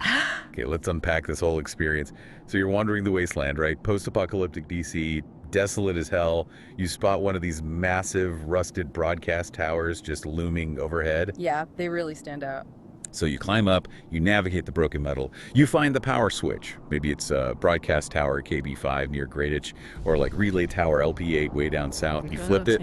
Boom! Yeah. Suddenly your Pip-Boy's radio list just floods with all these new entries. Yeah, and they sound really military, like phonetic call signs. Mm-hmm. Alpha Lima, Echo Foxtrot, Oscar Tango. But they're not playing Three Dog, right? They're just beeping. Yeah. Really fast.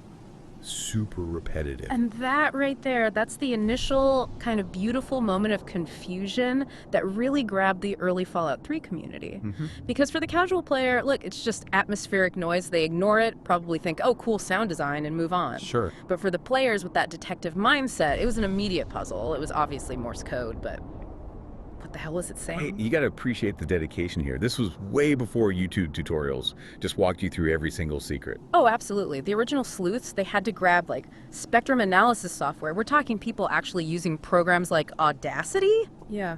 Holding microphones right up to their TV speakers, or even ripping the game's audio files directly just to analyze the sound frequency. That's hardcore. It is. They'd run what's called a fast Fourier transform, an FFT, on the audio spectrum. This let them isolate the signal's specific frequency and, more importantly, translate the timing of the pulses. Because Morse isn't just dots and dashes randomly. Exactly. It's a precise ratio of short pulses, the dits, and long pulses, the das. They had to physically chart those timings back against an alphanumeric code chart to figure it out. Wow. That level of technical commitment just for an optional hidden in-game mystery. That's why this stuff is such great community lore. It's amazing. That really is incredible. And the most iconic one, right? The first one people really seem to pin down was Radio Signal Oscar Tango, OT. Yeah. Usually found near the Jury Street metro station area. Yeah, that one seemed to be the key. The initial translation attempts, after all that painstaking work, they finally settled on the sequence just repeating over and over. CQ, CQ, CQDE, OT, OT, OTK. Okay, now this is where we need you, the expert who actually gets ham radio jargon. Yeah. Because to most people, that just looks like alphabet soup and maybe the number 0. What is that actually communicating? Right, it's super formalized. It's this military-style communication protocol that definitely predates the bombs. So let's break down that structure, because the community eventually realized this format was the key to basically all the Morse signals. Okay. First up, you got CQ. That's pretty much the universal general call in amateur radio. It just means calling anyone or seeking all stations. It's like shouting into the void, hoping someone hears. An open invitation. Precisely. Then you have DE. That's short for the French word de, which basically means this is or from. Simple enough. Gotcha. Now, OT is the station's call sign. And there was this one theory early on in the community that OT stood for old timer. Old timer. Yeah, which just happens to match the signal's phonetic name, Oscar Tango. It gives it this really tragic kind of human element, doesn't it? Wait, I think I remember reading about that, but didn't some people argue OT stood for something more? Military, like overhead transmitter or something? Trying to tie it to the enclave, maybe? Yeah, there were definitely those theories floating around. People wanted it to be this big strategic thing, maybe an enclave unit or some specific military relay. So why does that stick? Well, mostly because it lacked the right context when they finally found the source down in the hidden bunkers. The enclave signals, when you hear them, they tend to be these clean, pre-recorded messages, right? Very official sounding. These radio tower signals, they sound rougher, older. It really implies more of a lone operator situation. Plus, honestly, in Fallout, the most compelling explanation usually leans towards the simplest, most tragic human story. Old timer just felt right for some poor soul making a last desperate call. It stuck. Okay, so we've got calling anyone, this is old timer. Right. And then finally, that single letter K. Right, the K. That's the invitation to transmit. It means please transmit or just over. It's basically demanding a response. So, okay. You spend hours decoding this complex signal. You're expecting coordinates to some secret vault crammed with power armor. Yeah, right? the big payout. And what you actually get is this perpetual heartbreaking loop. Calling anyone, calling anyone, calling anyone. This is old timer, old timer, old timer, please transmit. It's just endlessly asking for a response that, 200 years after the Great War can absolutely never come. It's brilliant, though. It's functional game mechanics layered perfectly over this deep, silent tragedy. And the brain rot factor you mentioned. It's intense because you get this huge technical victory. I decoded a secret message. Right. Only for the message itself to be the most depressing, lonely thing imaginable. Yeah. That, for me, is peak Fallout design. Just chef's kiss. But the community, they didn't just stop there, did they? They realized Oscar Tango was the general call, but other signals showed an even darker pattern. Yep. They found most of the Moore signals followed this very standard format. Call sign, call sign, call sign, decode, code, code K. And that mysterious second code, the 3 letters after the D, often translated to 2 very specific letters. Yes, and this is where the whole interpretation of the apocalypse kind of shifts from just simple distress to something, well, more formal and unsettling. Many of those repeating 3-letter codes, they translated to CL. CL. And CL means what exactly in radio speak? In radio parlance, CL stands for clear. It basically means I am going off the air, closing down transmission. Oh, damn. Okay, that's exponentially darker. So it's not just a desperate, hopeful call anymore. It's potentially a recording of someone trying to formally log off the airwaves right before they died or had to abandon their post. That's the chilling part. It's like the final coherent transmission of a civilization just blinking out. Precisely. If you think of CQ as the desperate plea for help, CL is like resignation. It's the signal operator, maintaining protocol, maintaining formality, even in the face of total annihilation. They didn't just smash the radio and run screaming. They performed the last coherent act of communication. They knew how a formal goodbye to the airwaves. It really suggests these operators were likely professionals, Yeah. Military, maybe government personnel, who just upheld their duty right to the bitter, bitter end. And finding the skeleton next to the radio later just seals that deal. It confirms that whole tragic context, yeah. I gotta pause here and just think about that. When you first really dove into this, realizing that a simple CQ or CL represents 2 centuries of absolute silence, did that change how you look at environmental storytelling in other games? Like fundamentally? Oh, absolutely. Totally. Because most games, they use text logs, right? Right. Or maybe audio recordings you find, standard exposition dumps. Yeah, the usual tropes. This used sound mechanically. The developers forced you, the player, to actively engage with the environment, not just passively read a terminal screen. It turns the world into the silent graveyard of communication, and they made the player metaphorically dig the graves by decoding it. It's powerful stuff. And we really have to emphasize the sheer density of this hidden content. This isn't just one cool little Easter egg tucked away somewhere. No way. According to the original guides, the later wikis that compiled everything, there are 9 confirmed radio tower signals, the SOS-type signals, just in the base game alone, that lead to these triangulated hidden locations. 9 distinct spots. That is 9 separate micro-stories the developers hid behind a complex code and an optional gameplay mechanic most people probably ignored. That's a ridiculous amount of optional reward-based exploration built in there. It really is. And it encourages that deep kind of map scrubbing exploration that, let's be honest, a lot of modern games kind of skip in favor of just giving you a quest marker, right? Well, totally. It makes the Wasteland feel genuinely haunted, genuinely layered. Okay, so we've established the message, right? The tragic final words, the formal sign-offs of the old-timer, whoever. But the genius of the design, like you said, is that this tragedy isn't just audio lore, it's actually a navigational puzzle. So let's talk about the mechanic itself. The part that turns your Pip-Boy into this sort of apocalyptic metal detector. Yeah, this is the core gameplay loop tied directly to activating those towers.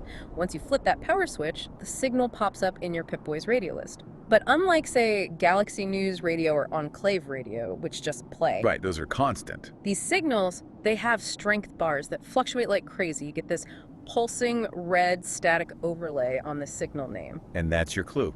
You actually have to tune your radio to that specific signal. Let's say it's signal Kilo Bravo, and then as you walk around, maybe near the base of the tower's hill or just in the immediate area. Yeah, you wander around. The static noise gets louder, right?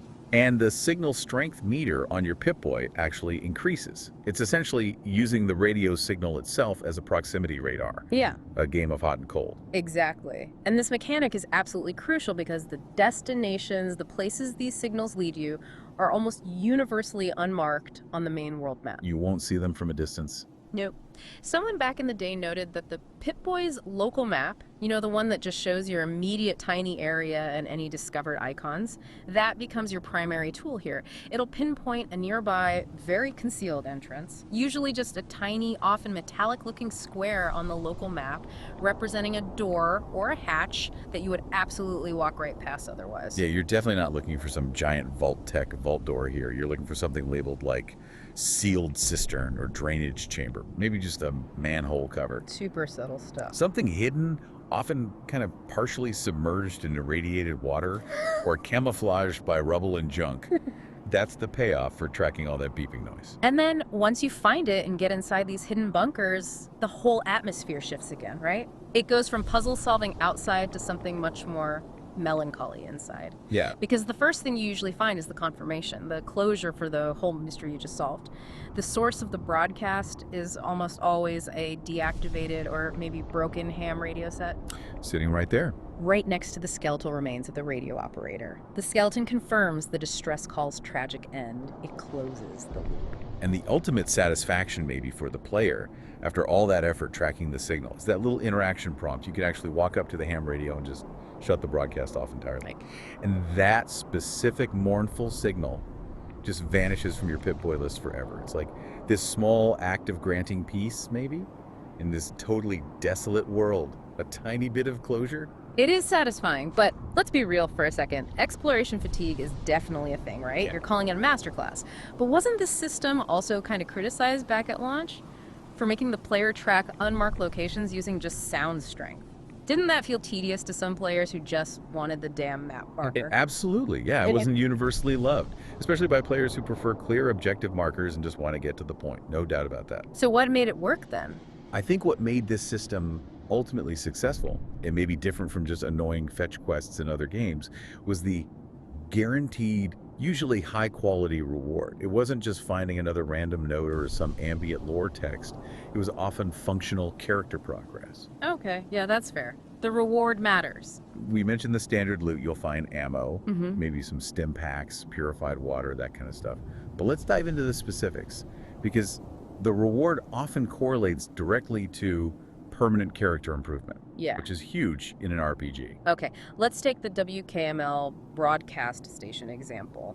You activate that tower, you tune into the Kilo Bravo signal, you follow the beeps, Right. and it leads you to a sealed cistern entrance nearby.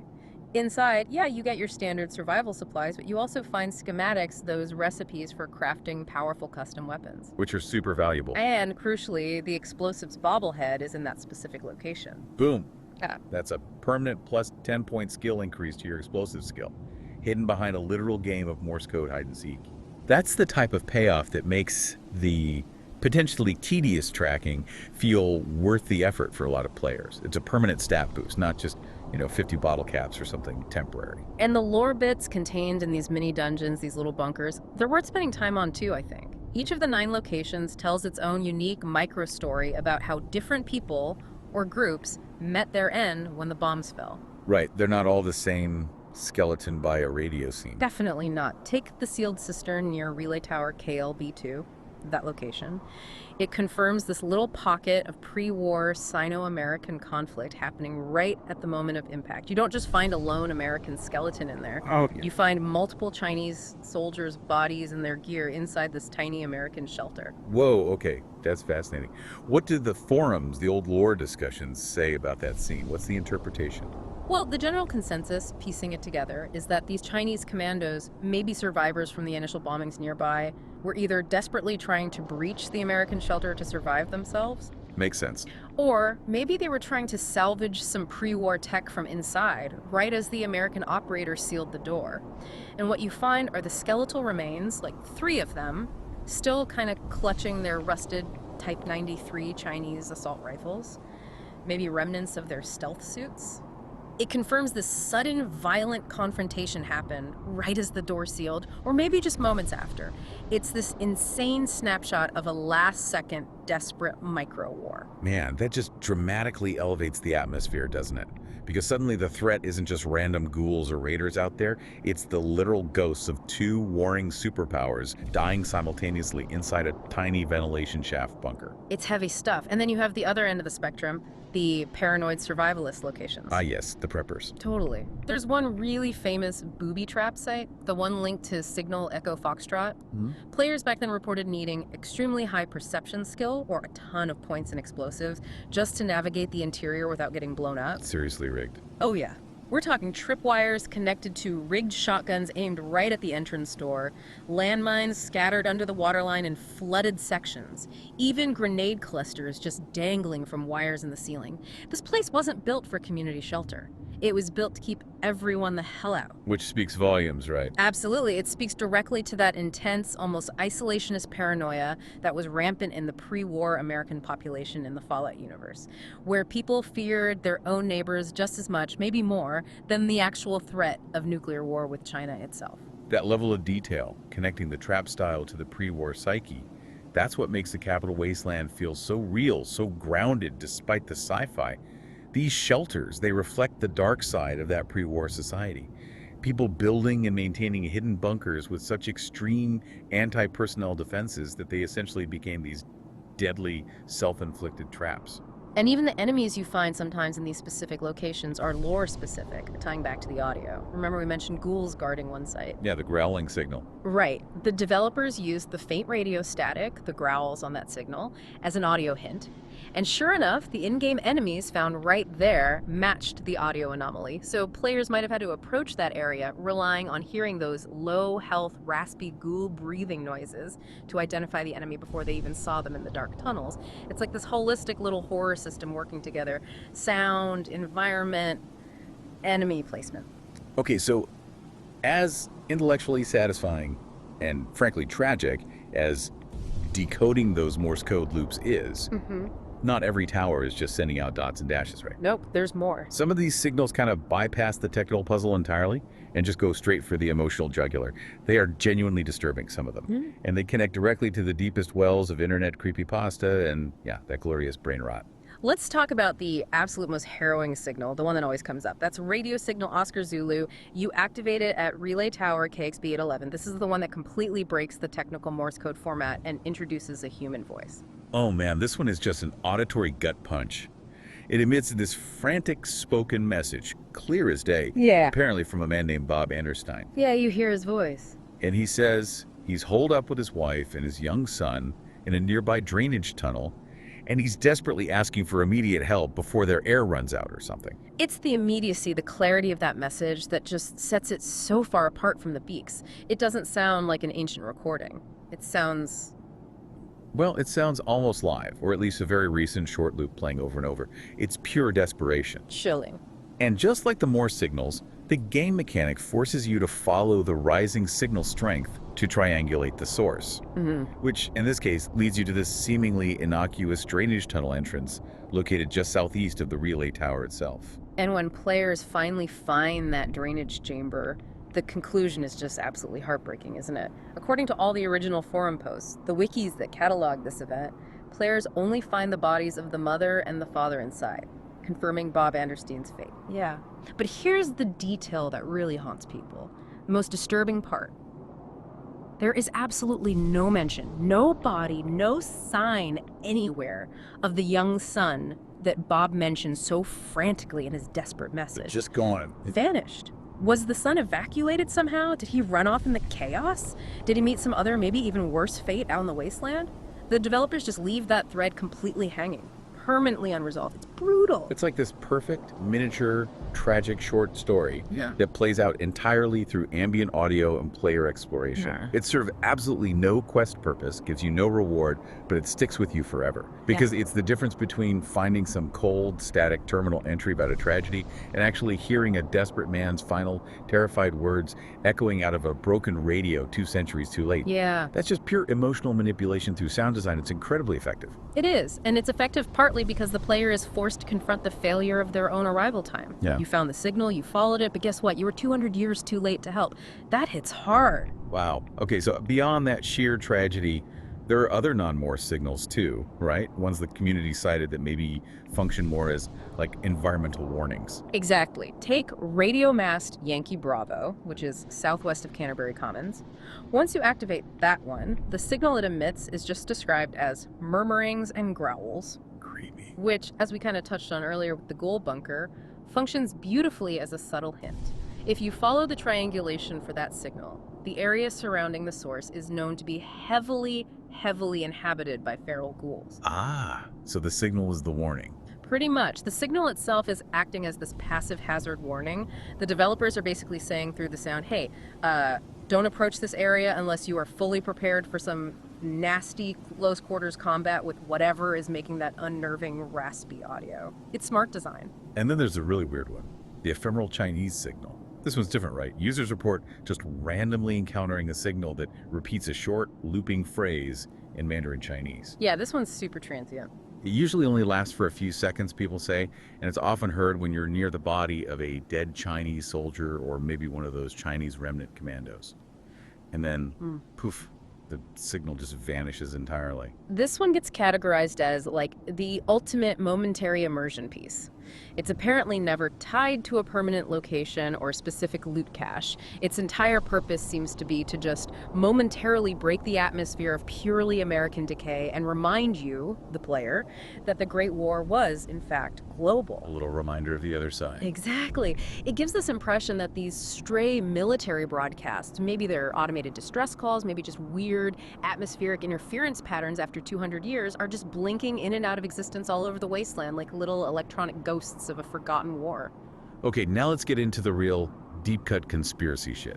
The lore that wasn't built by Bethesda, but by the player's own glorious paranoia and brain rot. Ah, my favorite part. The community, maybe inevitably, drew this explicit link between these silent, endlessly repeating signals in the game and a real-world, decades-long radio phenomenon, numbers stations. Yes. This connection is absolutely crucial for understanding the overall atmospheric impact these towers had on players back then. Number stations, as defined by, intelligence analysts and documented on sites like Wikipedia, they are real shortwave radio broadcasts. Still happening today, some of them. Right. They're characterized by these weird, often artificially generated voices reciting long streams of numbers or letters, or sometimes even Morse code, just like in the game. And they are widely assumed, though very rarely officially confirmed, to be transmitting covert messages, usually using one-time pads, to spies operating undercover, often overseas. Like in the old spy movies. Exactly. Think of the really famous one, the Lincolnshire Poacher broadcast, with its distinct little musical chime intro before the numbers started. It's pure Cold War spookiness. And it's just a perfect fit for the Fallout universe, isn't it? Which is entirely built on that paranoid Cold War aesthetic, the mid-century espionage fears. These military call signs in the game, these cryptic repeating messages, they feel exactly like the kind of cryptic transmission spies would have been listening for back then. Even if, in the game's reality, the signals are ultimately just these perpetual distress loops from dead people. The vibe is identical. In this real-world espionage context, it absolutely fueled the ultimate layer of player-generated urban legend and creepypasta. The lore hunters, the real dedicated ones, they couldn't just accept the signal as just a distress call. It had to be something deeper, something more hidden. It's the ultimate meta lore, the players adding layers on top of the developer's layer. Exactly. We saw the rise of this very specific creepypasta that was built entirely around these Fallout 3 radio towers. It was this idea that the main Galaxy News radio signal, Three Dogs Station, could somehow be manipulated. Well, the theory went, if you listen to it at a specific in-game time, or maybe in a specific location near a tower, or maybe if you did some weird sequence of actions, the music station itself would turn into a number station. No way. Oh, yeah. And this fictional numbers station, hidden within GNR, would allegedly start broadcasting sequences that predicted real-life future dates and events. Sometimes, the stories claimed, with frightening accuracy. That is just peak brain rot saturation right there. The game was so damn successful at creating this pervasive atmosphere of paranoia and hidden secrets that the players started inventing fictional hidden secrets about the existing secrets. It's amazing, isn't it? It just proves how effectively these simple beeps and static noises manage to enhance the world's sense of profound, ongoing mystery. It tapped into something real. It really moved beyond just simple sound design at that point. Yeah. It became this successful implementation of player-driven meta-narrative. The signals didn't just tell a story Bethesda wrote. They convinced the player base that there was an even deeper story out there, one only they could truly decode if they just listened hard enough. Hashtag tag outro. Okay, so if we kind of step back now and look at the whole system, all 9 of these separate locations, the complex decoding sometimes required, this mixture of deep tragedy and genuinely high-value loot. These radio towers, they really serve 2 main functions in the game, don't they? Yeah, I think you can boil it down to 2 key things. Yeah. Mechanically, first off, they function as this brilliant hidden exploratory system. It's basically a giant optional game of hot and cold using your radio. Right. That rewards the most dedicated, curious explorers with things they actually want. High-value schematics, those permanent bobblehead skill increases, cool hidden shelters full of supplies. It provides this unique navigational challenge that really respects the player's intelligence, I think. Doesn't just hand it to you. And then, atmospherically, they're just a phenomenal device, aren't they? Yeah. They inject these miniature, really subtle, often deeply tragic little stories into the world.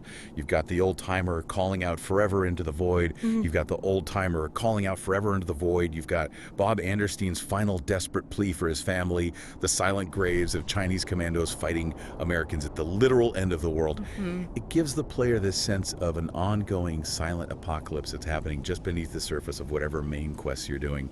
They give the Wasteland a real feeling of density and history, stuff that happened long before you got there. Absolutely. It wasn't just, wasted development time making pointless background noise. It was clearly an intentional, deep design choice, specifically made to reward exploration and player curiosity.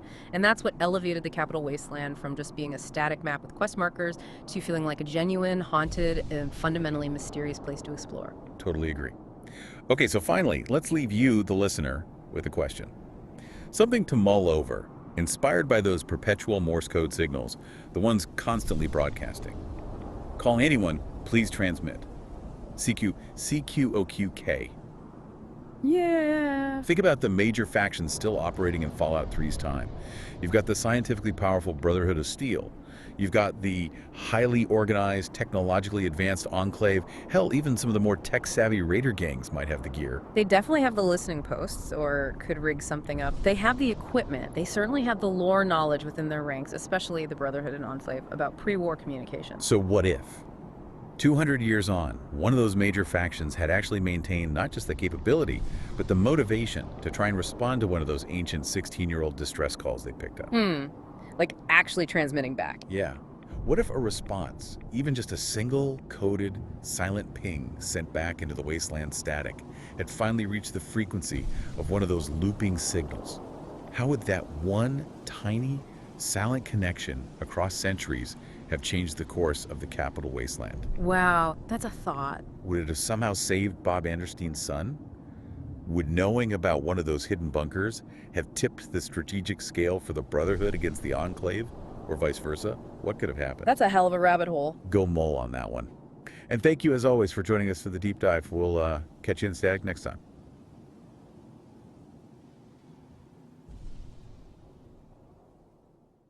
Welcome to the Depth Dive.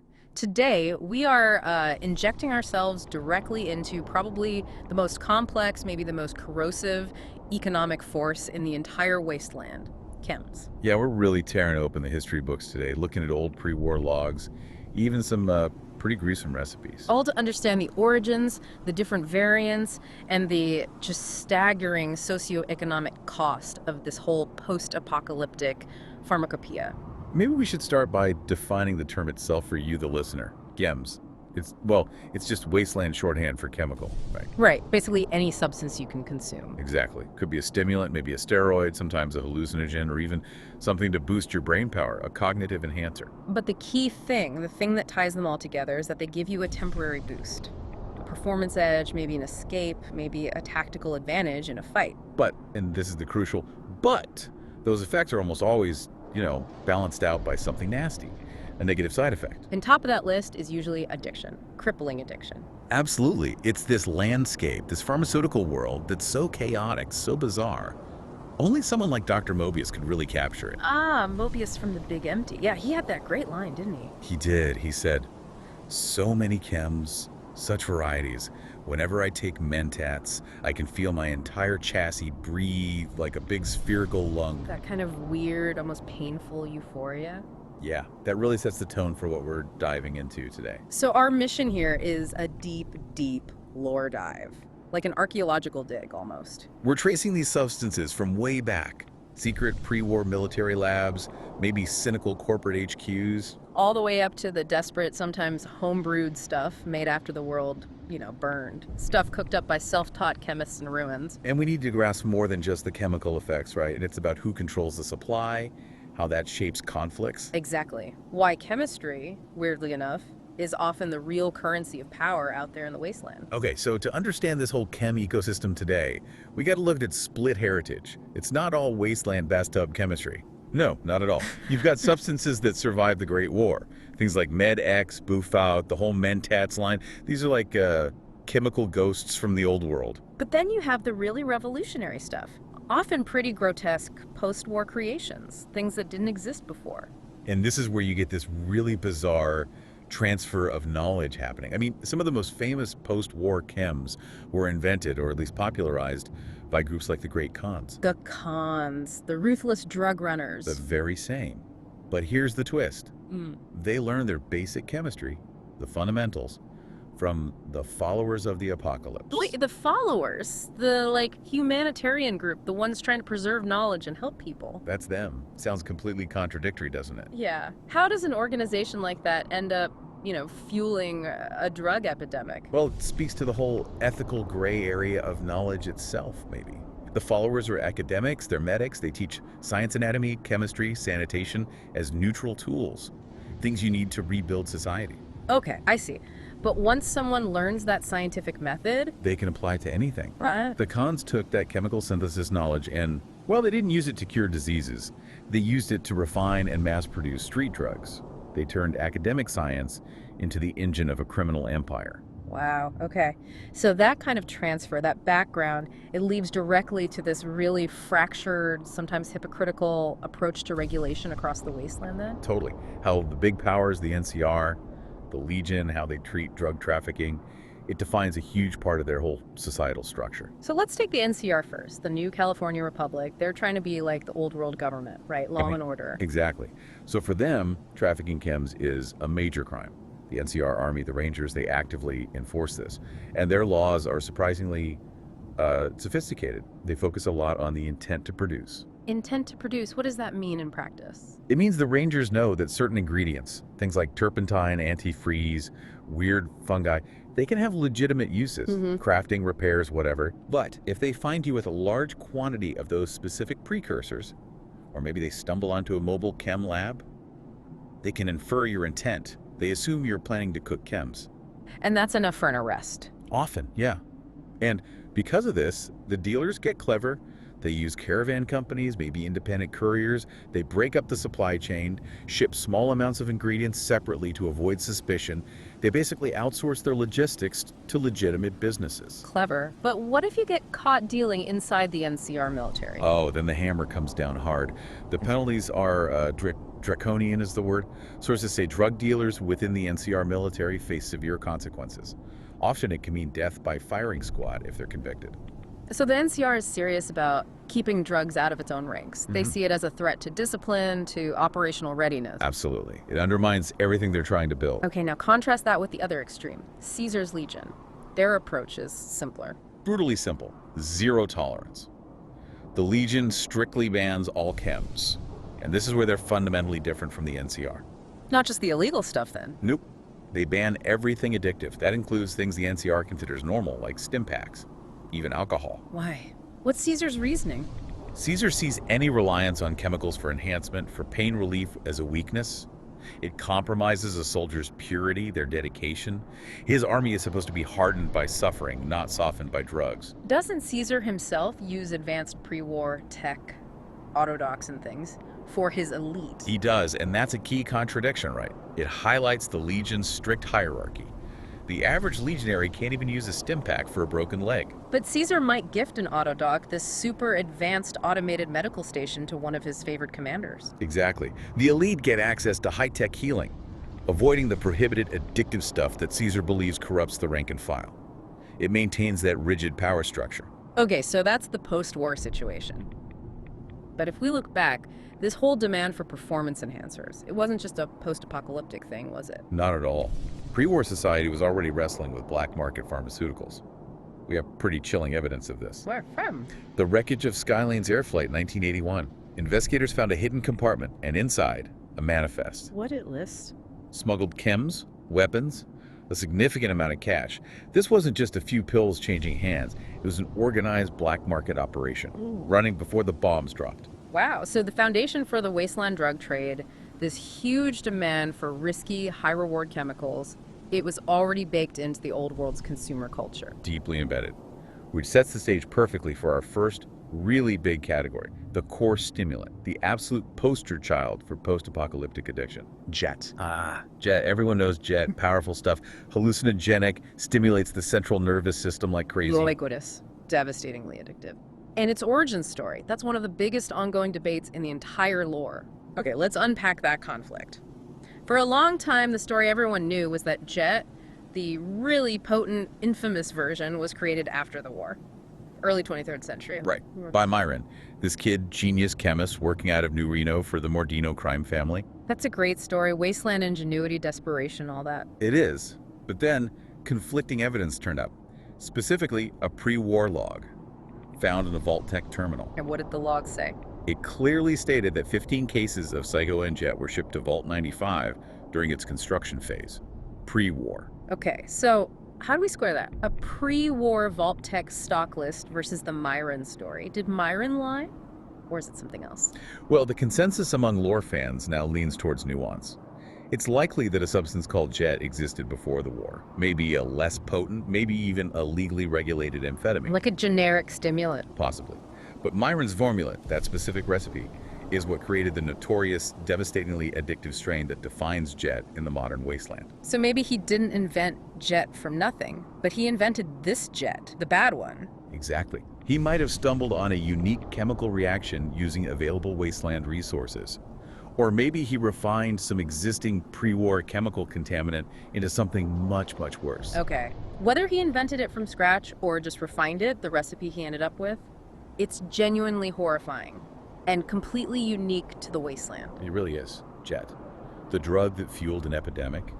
It's derived from the fumes of mutated Brahmin fecal matter. Just saying it sounds awful. Brahmin dung fumes. And this is where the story gets into, well, grotesque economics. Myron didn't just invent this in a vacuum.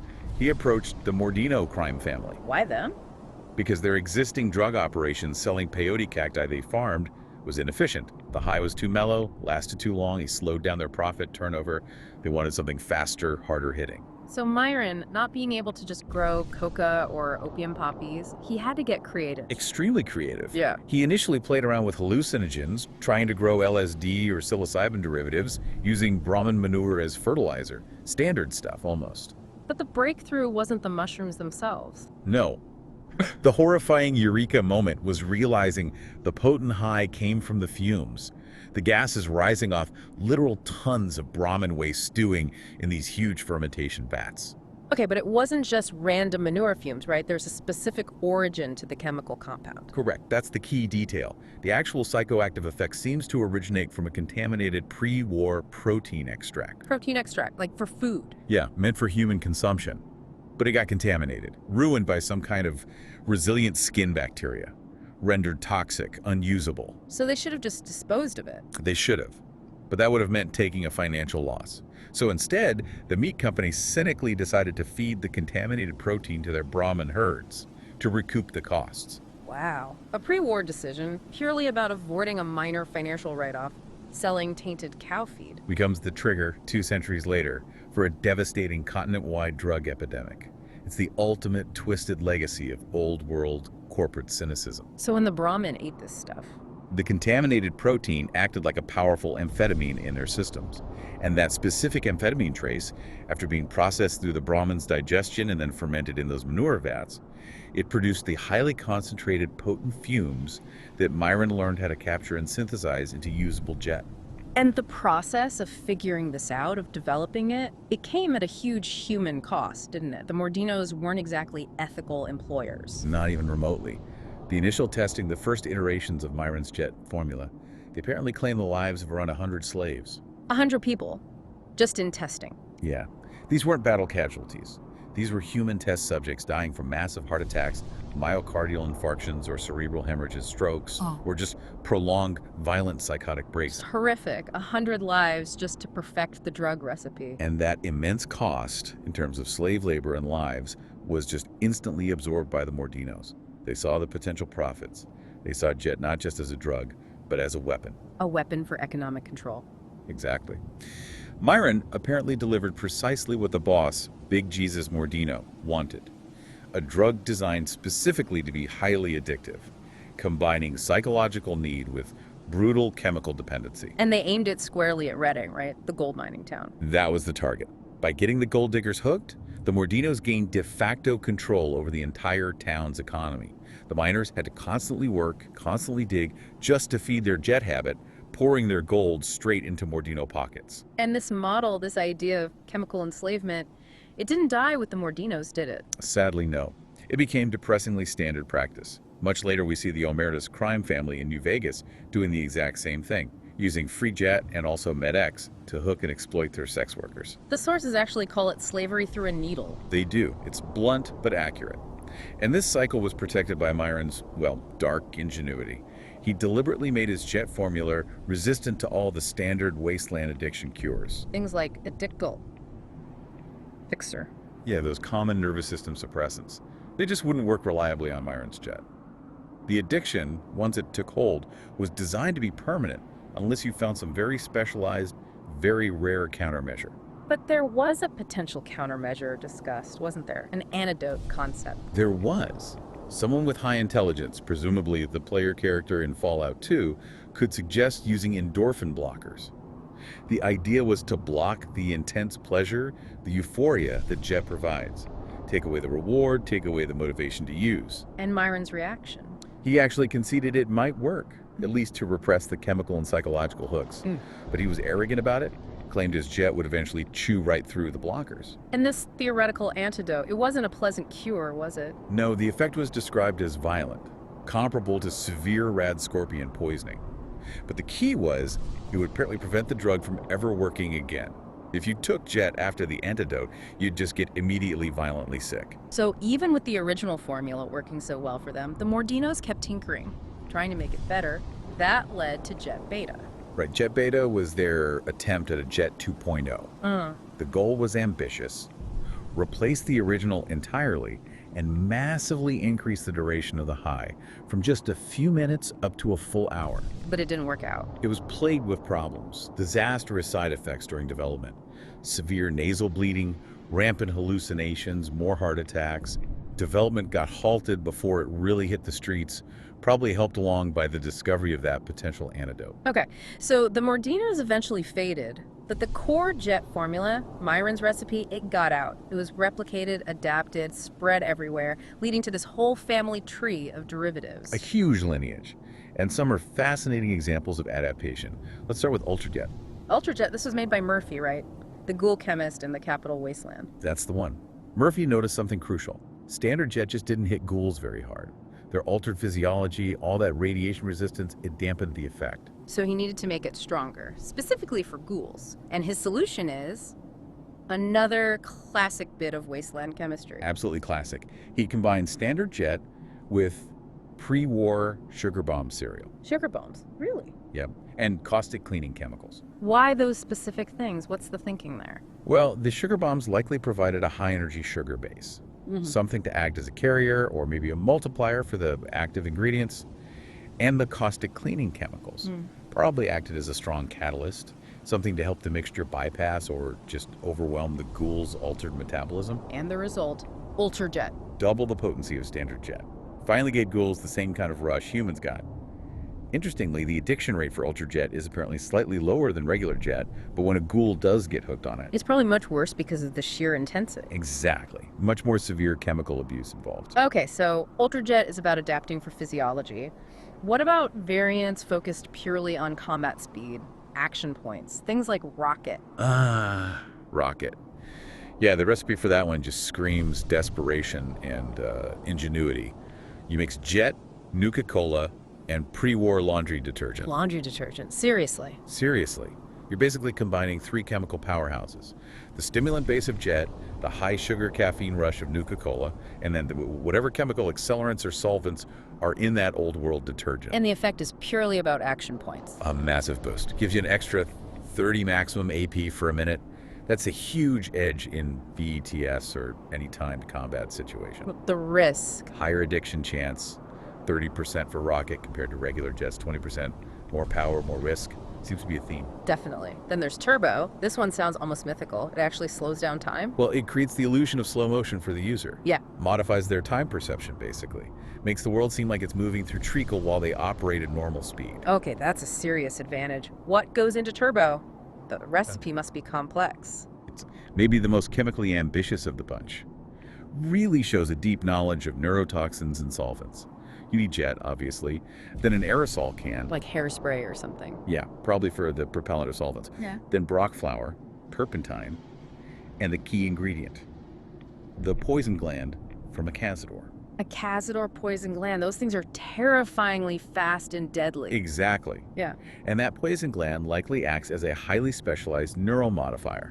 It's probably what achieves that time distortion effect by seriously messing with the user's perception of speed and time. Wow. Using toxic insect parts like that, it demonstrates a really high level of post-apocalyptic chemistry understanding, or maybe just recklessness. Probably a bit of both. Yeah. We also see jet being combined with actual weapons-grade materials. Jet fuel. Right, jet fuel, jet mixed with flamer fuel. Exactly. And its main purpose isn't even biological enhancement for the user, it's utility. It enhances the duration of a jetpack. So it provides a bigger, longer-lasting burst of combustion, integrating the stimulant idea into mechanical systems. Yeah, it shows how these chems get woven into every aspect of wasteland life, even technology. And before we leave jet, we should probably mention the low-mint versions, the gateway drugs almost, like Dixon's jet and Freeside. Good point. Dixon's jet is the cheap stuff. Weaker effect only boosts AP by 10 instead of 30. But here's the kicker. It's more addictive. How much more? 50% addiction chance, compared to 20 for regular jet. So easier to get hooked, harder to get off, for less benefit. Precisely. It shows that in the wasteland drug economy, high addiction rates often go hand in hand with low quality and high street availability. It's the stuff designed to hook new users quickly and keep them coming back for a cheap, dirty fix. Okay. That's a pretty comprehensive look at Jet and its horrifying legacy. Let's pivot now, moving away from pure speed and stimulants. For its raw physical power and aggression. Exactly. The military and athletic enhancement stack, dominated by two big names, Psycho and Buffout. Ah, the classics. Let's start with Psycho, known on the street as Angry Juice, or sometimes the Big Red One. And this one is definitely pre-war, right? Pure military origin. Oh yeah. Developed by a research division of the U.S. Army, apparently under a General Constantine Chase. And it saw heavy use, especially during the Anchorage reclamation campaign against the Chinese. The final stages. So it was designed explicitly for extreme combat. What was the military trying to achieve with it? What's the chemical mechanism? He had this unique delivery system, mixed different strange military-grade chemicals right before you injected it. And the purpose was basically two things. Okay. First, a massive boost to damage resistance. Made the soldier physically much tougher, harder to kill. And second, it dampened higher brain function. Dampened higher brain functions. That sounds Yep. bad. Counterintuitive for a soldier, maybe? It was a tactical trade-off. The Army needed incredibly tough, durable shock troops, the kind you can use in human wave assaults. Soldiers are less likely to hesitate, less likely to feel fear, less bothered by self-preservation instincts. So it made them fearless, but Yeah, maybe counter. more aggressive. Exactly. The dampening effect created these physically capable fighters who were also, as the sources explicitly note, highly uncontrollable, very aggressive. There's that companion character who uses it, right? They describe the feeling. Yeah, it describes feeling tough, jumpy, spitting blood, feeling intensely sick inside, but functionally invincible. That's Psycho. Grim. Okay, what about the other half of this stack? Buffout. That sounds more like straightforward steroids. It basically is. Buffout is the legacy of pre-war steroids. It was massively popular with professional athletes before the bombs, the go-to sports enhancement drug. And its effects are purely physical. Pretty much. Increases strength, boosts reflexes slightly, and bumps up your maximum health. Straightforward muscle juice. There are warnings about it, though, right? In the lore. Oh yeah. There's that terminal entry from a researcher who was experimenting with Buffout, trying to see if he could punch through steel plating. How did that go for him? It's not well. He ended up needing stim packs and had to type his log entries with his non-dominant hand because he presumably broke the other one. It really highlights that temporary, fleeting illusion of immense strengths the drug provides. You feel powerful, but physics still applies. Okay, so you have Psycho for aggression and toughness, Buffett for raw strength. But the real power comes when Wasteland chemists start mixing these, right? Creating combat cocktails. This is where you see the peak of battlefield chemical customization in the post-apocalypse. Combining these base drugs for specific extreme effects, the ultimate stack, tailored for different roles. Let's break down the main combos. First up, Psycho Buff. Psycho plus Buffout. Right, this is the brute force option. You get an extreme boost, a 25% increase in the damage you deal, plus massive temporary boost to your strength and endurance stats. So who uses this? A heavy gunner? Someone in our armor, maybe? Exactly. The chemical choice for the heavy hitter. The close quarters brawler who needs maximum damage output and the sheer durability to soak up enemy fire. You'd pop Psycho Buff right before breaching a heavily defended room, knowing you need to tank damage while dealing overwhelming force back. Okay, brute force. What about speed and aggression? That's Psycho Jet, right? Psycho plus Jet. Yep. Psycho Jet mixes Psycho's combat, boosts the damage resistance, the aggression with Jet's time-slowing effect. So you hit harder, take more hits, and the world slows down for you. For about 15 seconds, yeah. This is the drug for precision chaos. Imagine being cornered by multiple enemies or needing to take out several high-priority targets really fast. Psycho Jet gives you that superhuman reaction time from the Jet, combined with the raw toughness from Psycho to survive the engagement. That sounds incredibly potent. Okay, what if you need brains and brawn, awareness plus toughness? Then you're looking at Psychotats. That's Psycho mixed with Mentats. And Mentats, the cognitive enhancer. How does that combo work? It marries Psycho's damage resistance and aggressive edge with the heightened cognitive awareness from Mentats, so it boosts your perception stat and your damage resistance simultaneously. Who needs that specific combo? Think tactical commanders, maybe? Or snipers. People who need both the durability to survive incoming fire and the sharp senses to spot targets, assess threats quickly, maybe execute complex plans under pressure. Mentats also help suppress panic, which is useful. Makes sense. Okay, one more major hybrid. Buff jet. Buff out plus jet. Right. This one combines buff out's pure physical boost, the strength, the health, the reflexes, with that time-slowing adrenaline rush from jet. So speed and strength, but maybe less focused on defense than Psychojet. Exactly. If you're wading into a chaotic melee fight and you absolutely need to make sure your attacks land harder and faster than anyone else's, Buff Jet gives you that burst of raw physical power while slowing down the world around you for 15 seconds. These aren't just random mixes then.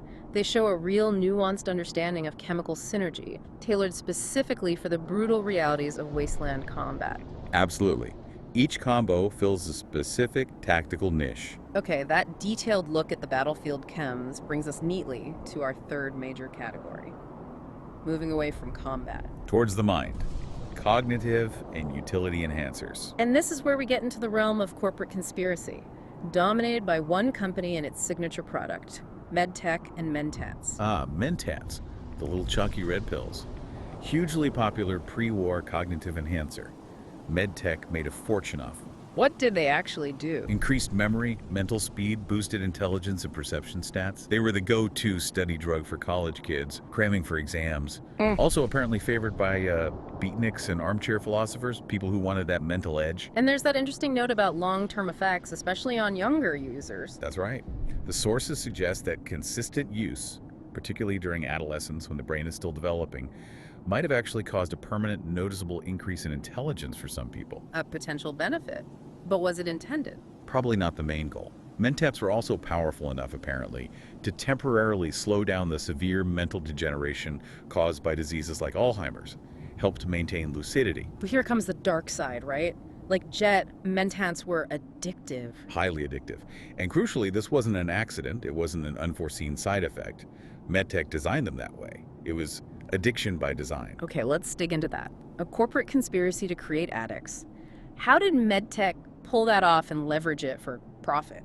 It was a disturbingly clever closed-loop system. MedTech intentionally preceded areas with free Mentats to create future demand. Preceded, like giving out free samples. Exactly, but strategically. They specifically targeted school districts. Places like Shaw High School are mentioned. They apparently use figures like the principal, maybe even the school's library book return system, as ways to distribute free drugs directly to students. Giving addictive drugs to kids, that's predatory. It gets worse. To make them even more appealing to younger people, they developed and pushed enticing fruit-flavored varieties. Orange, grape, berry Mentats. Flavored versions. Yep, and they didn't just sell them. They gave them away as prizes. For example, at public places like the National Archives, you could complete a simple history quiz and win free samples of flavored Mentex. So the goal was blatant. Get adolescents hooked on free, tasty chems, create the demand early. Precisely. Because once the addiction took hold, those kids, those future adults, they needed two things from MedTech. They needed more Mentats. And they needed MedTech's cure for the addiction SedTech had caused. Their own anti-addiction drug, Fixer. Wow. Create the problem, sell the solution. It's the definition of a closed-loop profit machine built on dependency. And the human cost, beyond the addiction itself, was significant. Even the temporary effects weren't harmless. Excessive use could cause severe migraines, intense irritability during withdrawal. And potentially worsen or even trigger neurological disorders long-term. Yes. We see a potential tragic example of this in Dr. Mobius himself, his severe dementia, his paranoia. The lore strongly suggests it's linked to his prolonged, heavy abuse of both Mentats and Psycho over the years. A cautionary tale. Okay, so beyond the standard Reb Mentats, those flavored variants MedTech pushed, they actually evolved, didn't they? They became specialized tools in the Wasteland, moving beyond just cognitive enhancement. They really did. Take great Mentats. These are interesting because they deviate completely from the original purpose. How so? They don't boost intelligence or perception at all. Great Mentats are purely a social drug. They give a big +5 boost to charisma and improve your barter prices by 10%. A social lubricant, basically. Made from. Crafted from standard Mentats, hub flour, and whiskey. The combination is explicitly designed to reduce social anxiety, boost confidence, help you pass tricky speech checks or negotiate better deals. Okay, social skills. What about berry Mentats? They still boost intelligence, right? Right. But they gained a new trick. A hugely important tactical trick, especially in later conflicts. Berry Mentats give you that +5 intelligence boost, yep. But their key feature now is that they highlight all living targets for 8 minutes. Highlight targets, like through walls. Through walls, through rock, through ceilings, doors. It even reveals hidden enemies or things tunneling underground like mole rats. It's essentially a chemical wall hack ability. That's incredible for reconnaissance or clearing dangerous areas. What's the recipe? Mentats, tarberry, and antifreeze. Antifreeze. Okay, definitely don't try making these at home. Please don't. Yeah, it turns a steady aid into an indispensable tactical tool for finding hidden threats. And the last flavor, orange mentats. Orange mentats ditch the intelligence boost entirely. They focus purely on perception, giving a +5 bonus. Heightened awareness, sensory acuity. And they have a combat application too. Yep. They boost your accuracy in VATS by 10%. Grafted with mentats, carrot, and silt beam. This is the precision drug. For the sharpshooter, the scout, making sure your shots count and you spot danger first. Okay. Before we move into the really weird stuff, we need to quickly touch on Med-X. It's everywhere, often mistaken for a combat drug, but it's really just a utility item, right? Exactly. Med-X is just a potent pre-war painkiller. You find it all over hospitals, first aid kits. Its main effect is boosting damage resistance by 25%. Yeah. Makes you tougher by dulling pain. And Med-X has that interesting history with censorship, doesn't it? It wasn't always called Med-X. That's right, a fascinating little footnote. In the early design stages of Fallout 3, it was actually called morphine. But using a real-world drug name caused problems. Big problems. Specifically with the Australian Classification Board. They refused to classify the game, effectively banning it, because it referenced real-world addictive drugs like morphine. So Bethesda had to change it globally. Yep. They renamed it Med-X everywhere to comply. But if you dig into the game files, the internal editor ID for the item is still morphine, and the addiction effect is called withdrawal morphine, like a little digital ghost of the original name. And it's dangerous stuff on its own, right? Overdose is possible. Very possible. The sources suggest that taking about 5 doses could potentially be fatal, and hitting 15 doses basically guarantees a lethal overdose. It's potent medicine, not candy. Right. Okay, now we plunge into the truly weird and wild side of the Wasteland pharmacopoeia. The biological stuff, the natural chems, the hyper-specialized niche drugs. Starting with stuff derived directly from the delightful mutated wildlife. Ant nectar. Produced by giant ants, and it comes in different flavors depending on the ant. 3 distinct variants, yeah. Each seems optimized for something totally different. The standard, regular ant nectar you get from, well, regular giant ants, that's a pure brute force chem. What does it do? Gives you an exceptional boost to strength, like really big. But the trade-off is harsh. It significantly lowers your intelligence and charisma, turns you into a temporary, powerful idiot, basically. And it's highly addictive. Okay, strong but dumb. What about fire ant nectar from the spicier ants? This one's really interesting chemically. Secreted by the irradiated fire ants, this version gives a big agility boost +4 and grants 25% fire resistance. Makes you faster and harder to burn. Still lowers your intelligence a lot, though. But the key difference. The crucial distinction. Fire ant nectar is explicitly listed in the sources as non-addictive. Really? Why? Same source, basically, just a different ant variant. We can only speculate. Maybe the specific radiation exposure or the unique venom components in the fire ants create a protein structure that delivers the agility boost without triggering the same addictive pathways in the brain as the regular nectar. It's a biological quirk. Fascinating. And the third type, ant queen pheromones. That sounds different. It is. This is described as a strong natural aphrodisiac. It greatly raises your charisma, presumably by affecting how others perceive you, but it comes at the cost of lowering your intelligence and perception. Makes you charming, but maybe a bit oblivious. An aphrodisiac chem, does that trope show up elsewhere? Interestingly, yeah, it's very similar in concept and effect to the Telvanni bug musk perfume from the Elder Scrolls III, Morrowind. Another Bethesda game, another charisma-boosting secretion from a giant insect. Seems to be a recurring idea they like. Shows a continuity of weird ideas across their universes. Okay, moving from ants to specialized combat aids. Let's talk about Steady, the marksman's best friend. Steady is terrifyingly effective because its mechanism is so precise. It drastically increases your accuracy with ranged weapons by completely eliminating weapon spread. Sets the spread value to 0.0. Zero spread. So every shot goes exactly where you aim, regardless of weapon condition or your own skill. Within the weapon's effective range, pretty much. For VATS users, it virtually guarantees a 95% hit chance if the target isn't miles away. It basically removes human error and weapon imperfection from the equation for a short time. perfect accuracy. That kind of power has to come with a massive downside. Right, it does. To balance how incredibly powerful it is, Steady has the single highest base addiction rate of any chem in the games. How high? 80%. An 80% chance of getting hooked every time you use it. Rely on it even a few times and addiction is almost guaranteed. You're trading immediate survival in a firefight for almost certain long-term dependency. That's a brutal trade-off. Okay, next up. Something specialized for healing. Hydra. Named after the mythical beast. The one whose heads grew back, yeah. And that's exactly what Hydra does, but for limbs.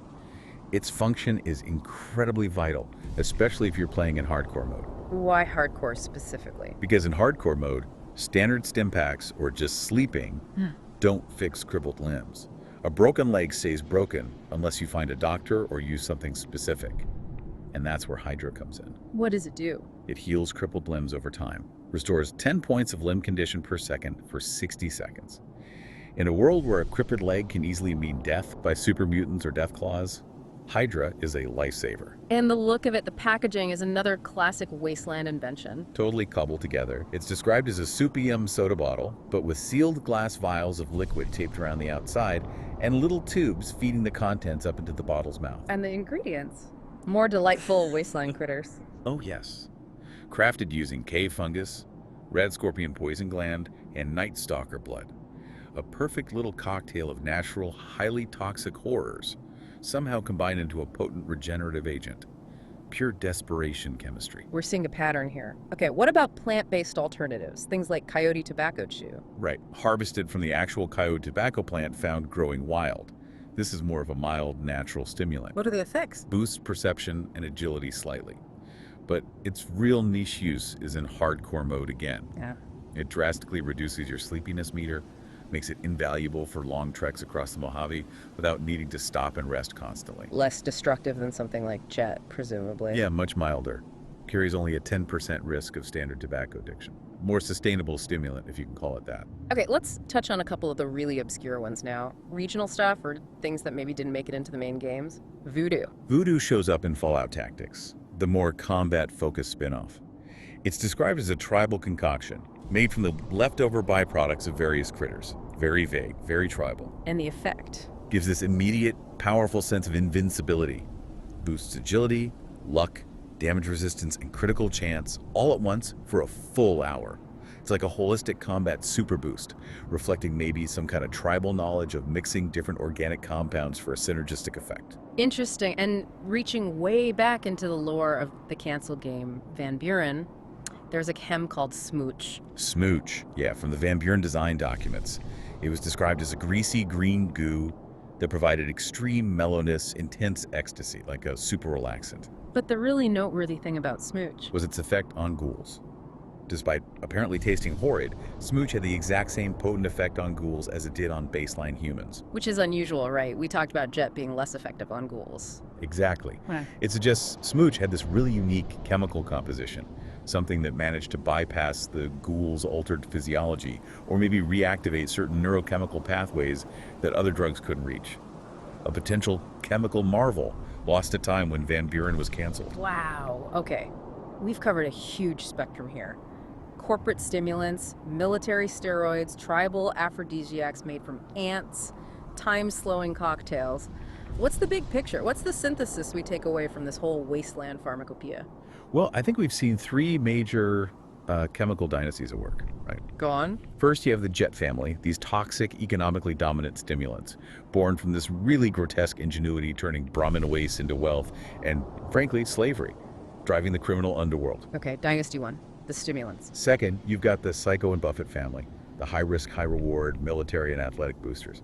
Stuff engineered pre-war for human wave assaults for pushing the body to its absolute physical limits. Damn the consequences. Dynasty 2, the combat enhancers. And third, the Mentax line, along with things like MedX. These are the pre-war, often commercially sinister cognitive and utility drugs, where addiction wasn't just a side effect, it was sometimes intentionally baked into the product design by corporations like MedTech, purely to maximize profits. Dynasty 3, the corporate and utility drugs, and the thread running through all of them. I think it's desperation and just terrifying resourcefulness, whether it's Myron figuring out how to weaponize contaminated cow feed, or some anonymous wasteland chemist mixing weaponized flamer fuel with Nuka-Cola and detergent to make rocket. Survival demands innovation. They're taking the literal garbage of the old world, the detergents, the ruined food additives, the surplus military toxins, and combining them with the mutated horrors of the new world to create entirely new tools for performance. It's this really dark mirror, isn't it?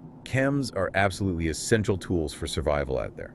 They offer that fleeting edge against a brutal, random environment where death is always close. But at the same time, They are also the most potent tools for enslavement and control we see in the Wasteland. They demonstrate again and again that the relentless pursuit of enhanced performance, whether it's physical power or mental acuity, it almost invariably comes with severe costs. Both personal, crippling addiction and societal costs, like the Mordinos controlling Reading.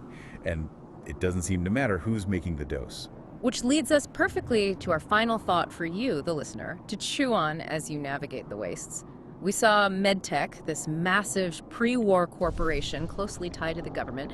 We saw them intentionally engineer addiction, targeting kids in schools, all to boost profits and create a captive market for their cure, Fixer. A calculated, cynical corporate strategy. Then, after the bombs fall, all that regulatory oversight vanishes.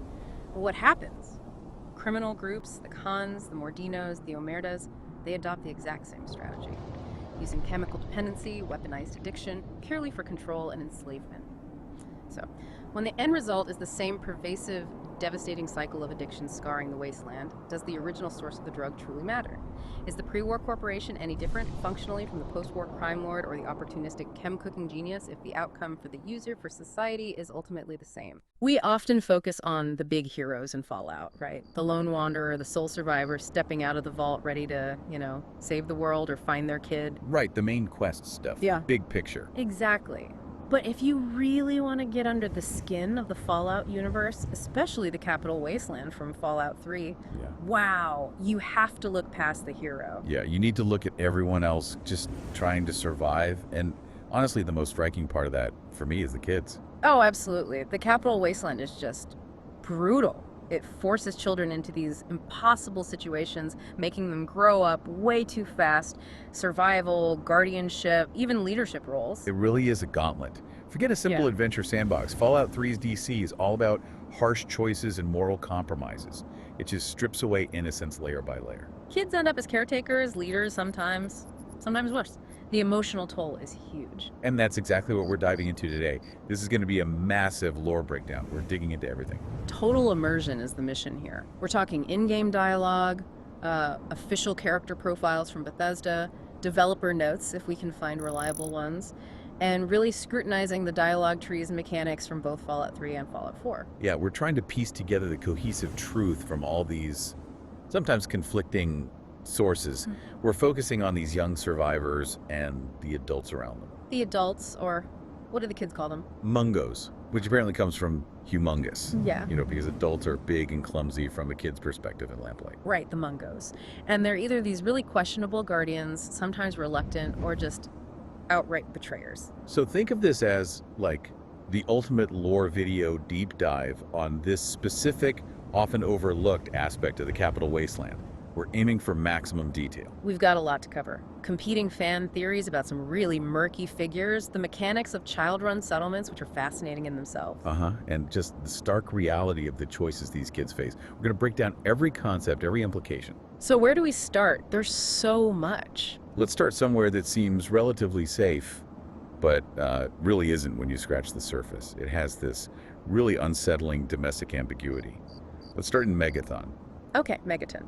The town built around the unexploded nuke makes sense, and we're focusing on who specifically? The relationship between Billy Creel, an adult resident, and his young ward, Maggie. Ah, yes. Billy Creel.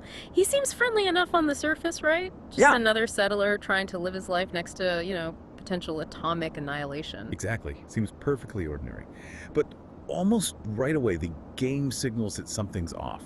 There's this discomfort, this suspicion that hangs around him and Maggie. It's really palpable when you talk to Maggie, isn't it? Especially if you ask about Billy. Oh, totally. Her body language, the way she speaks, she gets really uncomfortable.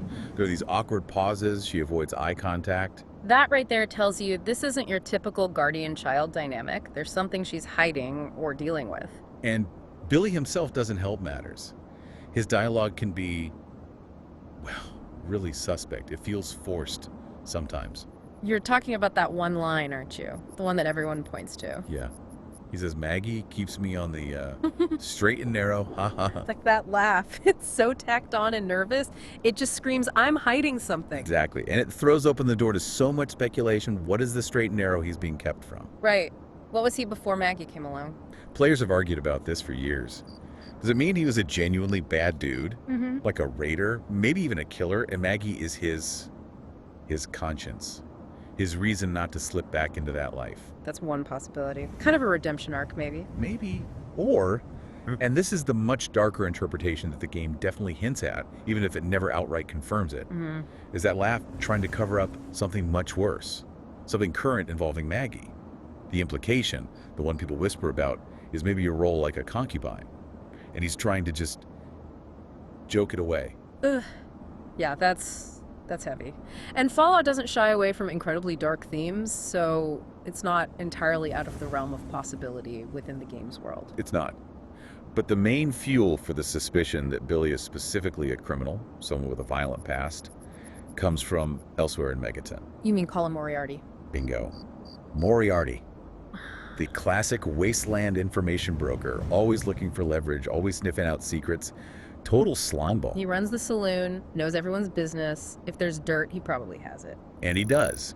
If you're skilled enough, or maybe just lucky enough, to hack into his personal computer terminal. Which, let's be honest, hacking terminals in Fallout is basically mandatory. You always find something juicy. Always.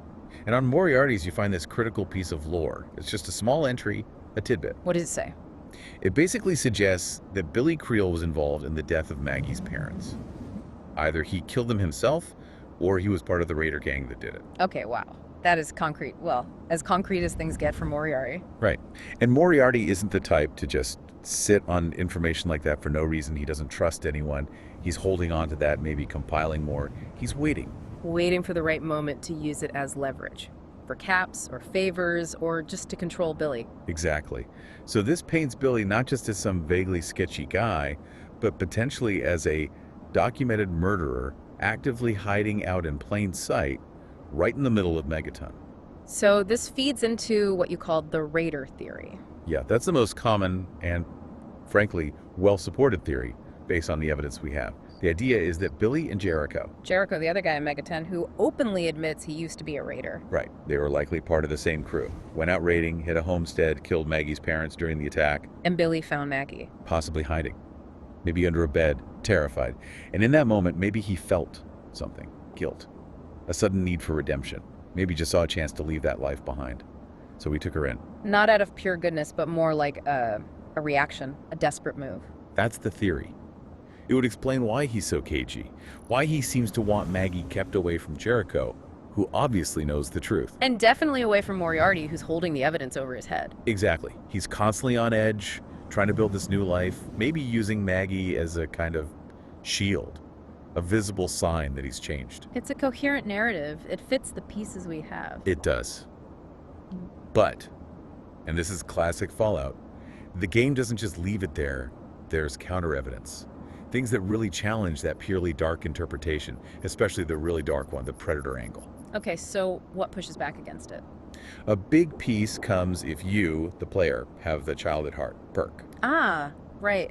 That perk changes how kids react to you, doesn't it? Makes them see you as trustworthy. Exactly. It unlocks unique dialogue options with children. It signals you're safe, not like other mungos. The fact that specific crucial info is locked behind this perk feels very intentional by the developers. So what does Maggie say if you have child at heart? She trusts you enough to tell you about Billy's secret stash, his safe. It's hidden under the floorboards in his house, beneath one of those orange hazard cones. She tells you where his valuables are hidden. Yeah. That implies a pretty significant level of trust, right? Would someone being actively exploited or abused reveal a secret that important? Something that could get her guardian killed if the wrong people found out? It's difficult to reconcile. That's a really strong point. Revealing the safe location feels intimate, trusting. And there's more. Something even more compelling, maybe. It's a piece of ambient dialogue players can overhear. Randomly, sometimes. Oh, is it? The conversation between Billy and Maggie usually happens near Moira Brown's Craterside Supply. Yeah. Maggie asks Billy if they could finally have that talk about boys. She's a big girl now. Oh, the puberty talk. How does Billy react? Not sinisterly, not coldly. He gets completely, hilariously flustered. Total parental embarrassment. Really? Yeah, he deflects like crazy. Tells her to go ask Moira Brown. Moira. The one writing the Wasteland survival guide who thinks hitting bombs causes pregnancy with death claws. That's the one. He panics and basically pushes her towards the absolute least qualified person in Megaton for sex education. Okay, that paints a very different picture. It really does. The sheer awkwardness, the immediate deflection to Moira of all people, it strongly suggests a non-sexual, purely caretaker, maybe father-daughter type dynamic. Why would a victim ask their abuser for dating advice? It doesn't track. Exactly. It heavily leans towards the idea that Billy is her guardian, and the big secret he's hiding is the murder of her parents, a past crime, rather than any kind of ongoing abuse. So the ambiguity remains. Is he a redeemed killer using Maggie as his anchor to stay good? Or just a murderer terrified of being exposed by Moriarty or Jericho? That's the core tension. The game leaves it for you, the listener, the player, to puzzle over. Is redemption possible? What does guardianship even mean in this world? It's a fantastic, unresolved ethical knot. It really makes you question appearances in the Wasteland. The difference between a man seeking redemption, however flawed, and something much worse. Okay, so from that moral gray zone in Megaton, where do we go next? Let's shift gears to something less ambiguous, but maybe even more tragic. Pure survival against the odds and the weight of choice. Let's talk about Brian Wilkes. Ah, Brian Wilkes from Greatitch, the little boy from those quests with the giant fire ants. That's him. He's just 8 years old when you find him, the only survivor of Greatitch after the fire ants wiped everyone else out. His father, Fred Wilkes. Yeah, died protecting him, right? Yeah, died fighting off the ants. When you first encounter Brian, he's hiding under a demolished car. He's completely exhausted, traumatized, and he delivers that absolutely gut-wrenching line. I'm too tired to cry anymore. Yeah, just devastating. Tells you everything about the level of stress and burnout he's endured. Just an 8-year-old kid. And his dad, Fred. What do we know about him? The game portrays him as strict, definitely, but also loving. He clearly tried to prepare Brian for the dangers of the Wasteland. How so? Well, he trusted Brian with the key to an emergency supply cache hidden in a dumpster near the old diner. Right, I remember finding that. Sometimes had good stuff in it. Exactly. Maybe a decent weapon, some grenades. Fred taught his young son where to find tools for self-defense, because that's the reality of parenting there. He also warned Brian about dangerous places like the nearby Marigold Station. It was strict, yeah, but necessary for survival. Brian knew the rules mattered. But Fred's preparations weren't enough in the end. No. And that leaves Brian completely alone. And the real weight of his story, what makes it such a stark example of the Wasteland's cruelty, comes down to the choices the player has to make for him. Yeah, there are multiple ways his quest can end, right? It's not just save the kid. Not at all. There are 4 distinct potential fates for Brian, and they run the gamut from genuine hope to, well, absolute depravity. Some major moral crossroads for the player. Okay, lay them out for us. What's the best case scenario? The clear happy ending is taking him to Rivet City. You find out he has family there, and Vera Weatherly, or maybe a cousin. The dialogue's a bit inconsistent on the exact relation. But she takes him in. Yes. And Brian is genuinely thrilled. He gets to live with her, make friends, even helps out at the Weatherly Hotel. It feels like a real rescue, a moment of actual, unambiguous good. Okay, that's option 1. Option 2 is safety, but with a cost. You can take him to Little Lamplight. The cave city run by kids. We'll get more into that later, I assume. Definitely. Mayor McCready, the kid in charge there, agrees to let Brian stay. But it's not easy. Brian has to pull his weight, contribute to the community, and even though he's physically safe from the ants, the game mentions he still suffers from regular, terrible nightmares about them. So survival achieved, but the trauma lingers. He's safe, but not healed. Pretty much. It's a compromise. Then there's option 3, miserable solitude. What happens there? This happens if you deal with a fire ant problem in Greatitch, but then, just don't find Brian a home. You basically abandon him. Seriously, you can just leave him. Yep. He ends up staying alone in Greatitch, living in one of those Pulaski preservation shelters, just surviving day to day, miserable, surrounded by the ruins and the memory of his father's death. Whoa. That's bleak. It's bleak enough that Three Dog, the DJ on Galaxy News Radio, The voice of the wasteland? he actually calls you out on the radio if you do this. Yeah. He'll make a public comment about how the lone wanderer just left that poor kid in Greatage to rot. It's a public shaming via radio waves for your negligence. Okay, that's bad. But you said 4 options. There's one more. There is. And it's widely considered the most despicable, evil option, not just in this quest, but maybe in the entire game. Oh boy. What is it? Option 4. You can sell Brian Wilkes to the slavers at Paradise Falls You can, what, sell an 8-year-old orphan into slavery? for 100 caps, which is practically nothing. Pocket change. That's horrific. Why would anyone... Pure evil playthrough, I guess. The game lets you be truly monstrous. And Eulogy Jones, the slaver boss at Paradise Falls, makes it crystal clear what Brian's fate will be. He says Brian is slated for a future of being broken in and used as a future breeder. Oh my god, I have no words. That's just vile. It's stomach churning. Mm-hmm. And the game forces you to be complicit in a very direct way. How? You don't just hand him over. You, the player character, have to personally put the slave collar on him. You have to physically clamp the collar on this kid. Yes, and often you have to lie to him first. Tell him Paradise Falls is a great place, a safe place, full of fun. Then you betray that trust and collar him. It's a deliberate physical act of betrayal against a traumatized child for almost zero reward. And Three Dog. Does he comment on that? Oh, absolutely. Yeah. He's utterly mortified. He broadcasts your disgusting choice to the entire wasteland, calling you out for being scum. It's the game's way of marking you as irredeemably evil for that playthrough, at least in that moment. Man, the range of outcomes there is just staggering. From actual hope to the absolute depths. It really highlights the stakes. What does it mean to save someone in the wasteland? What are you willing to do or not do? Okay, before we move on from Brian, wasn't there some kind of weird pop culture reference with him? Yeah. A little bit of dark humor, or maybe just resonance. While he's hiding in that Pulaski shelter, if you talk to him, he says something like, "Now I know what a TV dinner feels like." A TV dinner. Where's that from? It's a direct quote from John McClane in the first Die Hard movie. No way! When he's crawling through the vents. Exactly. That claustrophobic, helpless feeling. It's this incredibly subtle nod, linking Brian's isolation and terror in this tiny metal tube to this iconic action movie moment. That's brilliant and kind of sad. Even in the apocalypse, echoes of pre-war pop culture survive in the strangest ways. It shows how those cultural touchstones linger, even when their original context is completely gone. Okay, so we've seen the isolated victim. Now let's look at the opposite end of the spectrum. Kids creating their own society, completely rejecting the adult world. You mean Little Lamplight, the underground city run by kids. Precisely. Little Lamplight, hidden in the Lamplight Caverns, which seem loosely based on the real Luray Caverns in Virginia. It's a fascinating and kind of horrifying example of child autonomy born from trauma.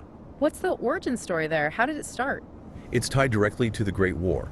When the bombs fell in 2077, a group of 82 elementary school students from Early Dawn Elementary were on a field trip inside the caverns. Trapped underground when the world ended. Jeez. Exactly.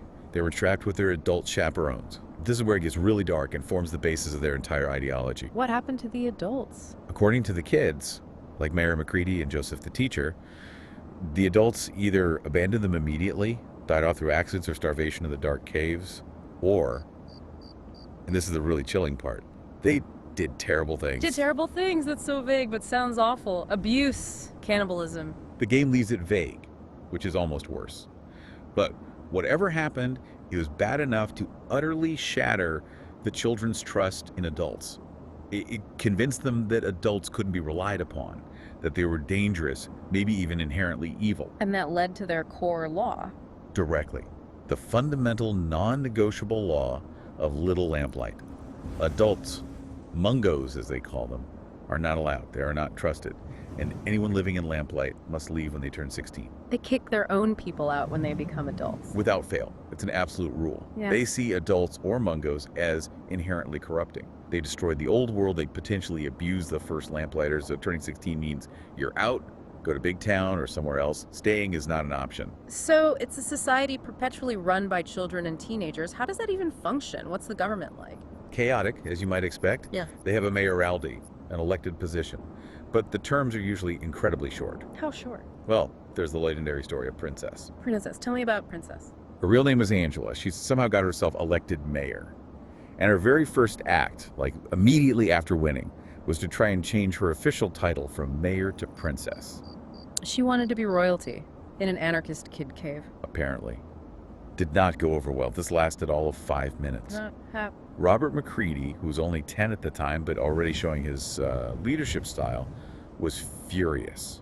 He saw it as her trying to lord over everyone, violating their whole anti-authority thing. So he walked up and punched her right in the nose. He punched the newly elected princess mayor in the nose. Yep. Ended her reign immediately. Yep. And that's how she got her permanent nickname, Hmm. Princess. It also sort of cleared the way for McCready Because he then became mayor. and stayed mayor for 3 whole years, starting at age 10, which was an incredibly long time in lamplight politics. It showed he had the toughness, the smarts, maybe the intimidation factor to keep things stable. Hence his delightful self-proclaimed title. Mayor for fucking life. Yeah. Yeah. Perfectly captures that foul-mouthed, cynical kid persona he had back then. So besides the revolving door, or punch nose, of mayorship, what other structures do they have? How do they actually survive? It's surprisingly organized in some ways, despite the anarchy. They have key roles filled by older kids, like Joseph. Who's Joseph? He's usually the oldest resident, around 15, getting close to having to leave. He acts as their teacher and historian. He holds actual classes, voluntary ones, teaching reading, math, survival skills, using old textbooks and holotapes they scavenged, probably from near Vault 87. He's trying to preserve knowledge before he gets kicked out. Exactly. Passing on what he knows before his time is up. It's kind of poignant. And then there's Lucy. Lucy the doctor, she's just a kid too, right? Yeah, she's only 11 in Fallout 3, but she's their medical expert. Learned everything from an older kid named Red, who left before the game starts. And apparently Lucy was already the main doctor by age 7. 7 years old and patching up Wasteland injuries. That's insane. She's incredibly capable. The game mentions she actually saves McCready's life after a bad cave-in. That's probably why they're so close. She sees Lamplight as family and tries to keep McCready grounded. Doesn't she have a sign outside her clinic? She does. Another little pre-war echo. It's a banner that says the doctor is in, like from the Peanuts comics. An 11-year-old medical prodigy using Snoopy's psychiatrist booth sign. It's perfect Fallout. Okay, they have a mayor, a teacher, a doctor. What about food? You can't survive on government and medicine alone. Yes. Yeah. Food. That brings us to Eclair and the unique lamplight cuisine. Eclair, like the pastry. Ironically, yes. Mm-hmm. That's his nickname. He's the 13-year-old chef who runs their mess hall called Spelunkers. Yeah. He got the nickname after apparently trying and failing spectacularly Yeah. to make an actual eclair out of. Yeah. Well, out of what they usually eat. Which is, don't keep me in suspense. Cave fungus. That's pretty much the staple food source. They scrape it off the cave walls. Eclair would strongly disagree with you. He's constantly miserable about it. His main job is trying to make this stuff edible. He describes it as tasting terrible, specifically like toenails. Appetizing. He says his whole job is just trying to take the stink off it, using whatever spices or other bits he can scavenge. He's in a constant battle against bad taste and low supply. Is there enough? Fungus doesn't sound very calorie dense. That's his constant worry. But there's a really macabre piece of lore connected to where the fungus grows best. Oh, where's that? Leclerc mentions, almost casually, that the fungus seems to grow thickest in these pools. Pools where the very first lamplighters supposedly dumped the bodies of the mungos, the adult chaperones who did terrible things. Wait, they're eating fungus that grows best on the corpses of the adults they rejected. That's the implication. Their literal sustenance, the foundation of their survival, is derived from the death and decomposition of the very adults whose failure and betrayal created their society in the first place. Wow. The irony is thick. Like cave fungus, probably. They survive by consuming the remnants of what they hate. It's a staggering piece of environmental storytelling, and it fuels Eclair's constant anxiety.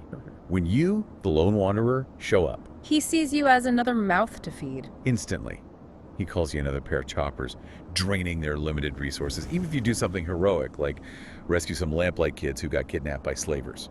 Which you can do, right, from Paradise Falls. Yes, Eclair is thankful for like a second, and then immediately complains that now he has 3 more hungry mouths to feed. He's the embodiment of their survival anxiety. Does he trade at all? Or just complain? He does trade, reluctantly. He's a vendor. You can trade scavenged meat or chems like Buff Out for his toenail fungus, but only if Mayor McCready gives the okay. And doesn't Eclair have something physically distinctive? Yeah, he's missing an eye. Another kid, Bumble claims a monster from Vault 87 bit it out. Claire seems to have a dark sense of humor about it, though. Tells the player to keep an eye out when they leave.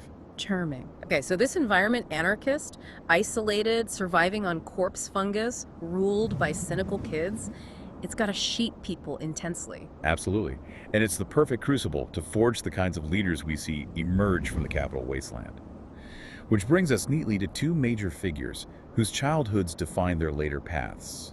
Robert McCready and Arthur Maxon. McCready, the foul-mouthed mayor himself, and Maxon, the Brotherhood of Steel prodigy, both started as kids in Fallout 3. Exactly. And their journeys into adulthood, particularly McCready's appearance in Fallout 4, showed just how profoundly those early experiences shaped them. Let's start with McCready. His transformation between the games is pretty stark, right? Night and day. Yeah. In Fallout 3, he's the kid we just discussed. Belligerent, swears constantly, mayor for fucking life, threatening grave urination. Classy. He's tough, cynical, already a crack shot with a rifle by age 10, because he learned survival meant hitting things from far away. He's the epitome of that forced aggressive maturity needed to run Lamplight. And then 10 years later in Fallout 4 in the Commonwealth. He's completely different. He's 22 now. He's reserved, almost quiet, noticeably polite even. He uses sarcasm instead of profanity. Why the change? Did he just grow up? It's more specific than that. The game reveals he made a promise. He has a son, Duncan, and he promised Duncan he would try to be a better person, which included cleaning up his language. His maturity now isn't just age, it's driven by paternal responsibility. He has a son. What happened after Lamplight? His adult life is pretty tragic, honestly, Yeah. and filled with guilt. He left Lamplight at 16, like everyone has to, became a gun for hire, a mercenary, exactly the kind of mungo job he probably despised as a kid. Did he find someone? Yes, he met and married a woman named Lucy. Wait, Lucy. Like Lucy the doctor from Lamplight? Different Lucy, just a massive coincidence in naming, apparently. Yeah. Or maybe a subtle thematic echo for him, who knows. But yeah, different Lucy. Okay, so McCready, Lucy, and Duncan. And their son, Duncan. But McCready was ashamed of being a mercenary. He lied to Lucy, told her he was a soldier, fighting for something more noble. She even gave him a little wooden toy soldier as a keepsake before he left on one job. He still carries it. Oh man, that lie. Did it come back to bite him? Horrifically. They were living in an old metro station, temporarily.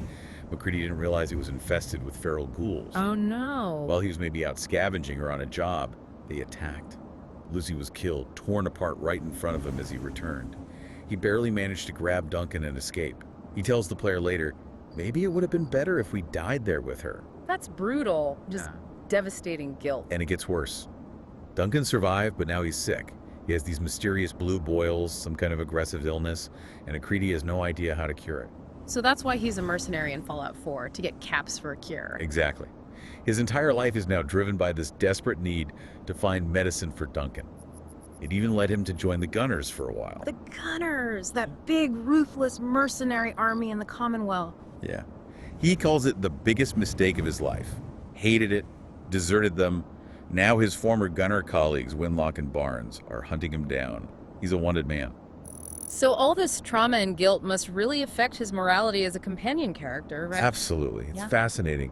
On one hand, he still has that mercenary streak. He likes it when you steal things, pick locks, demand more money for quests. That cynical survival instinct is still there. But he draws incredibly sharp moral lines based on his past. He hates betrayal. He intensely likes any action the player takes to protect children or help parents. His guilt over failing Lucy and his desperation for Duncan completely defines his moral compass now. He's trying to make up for it, in a way. Yeah, and despite the cynicism, he still has these moments of connection back to the capital wasteland. Like what? If you travel with him, he'll sometimes mention missing Three Dogs radio broadcasts. He'll grumble that DC's monuments were way better than Boston's pathetic statues. He even gets the tunnel snakes rule reference if you use it. Huh. Nice.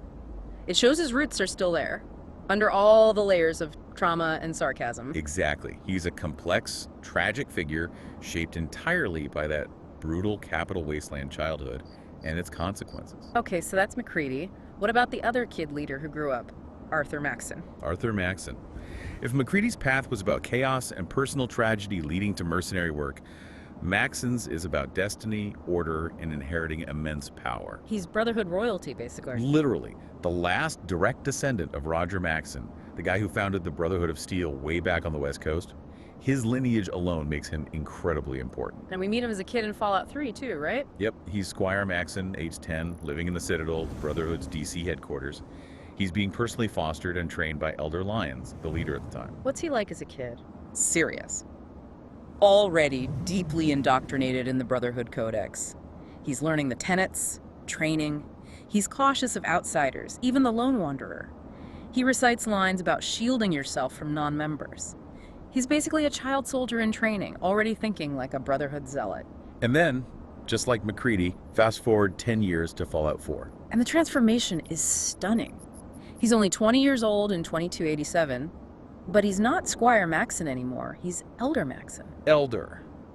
At 20. How? Yeah. Isn't that usually reserved for grizzled veterans? It is. He's the youngest Elder in the entire history of the Brotherhood of Steel.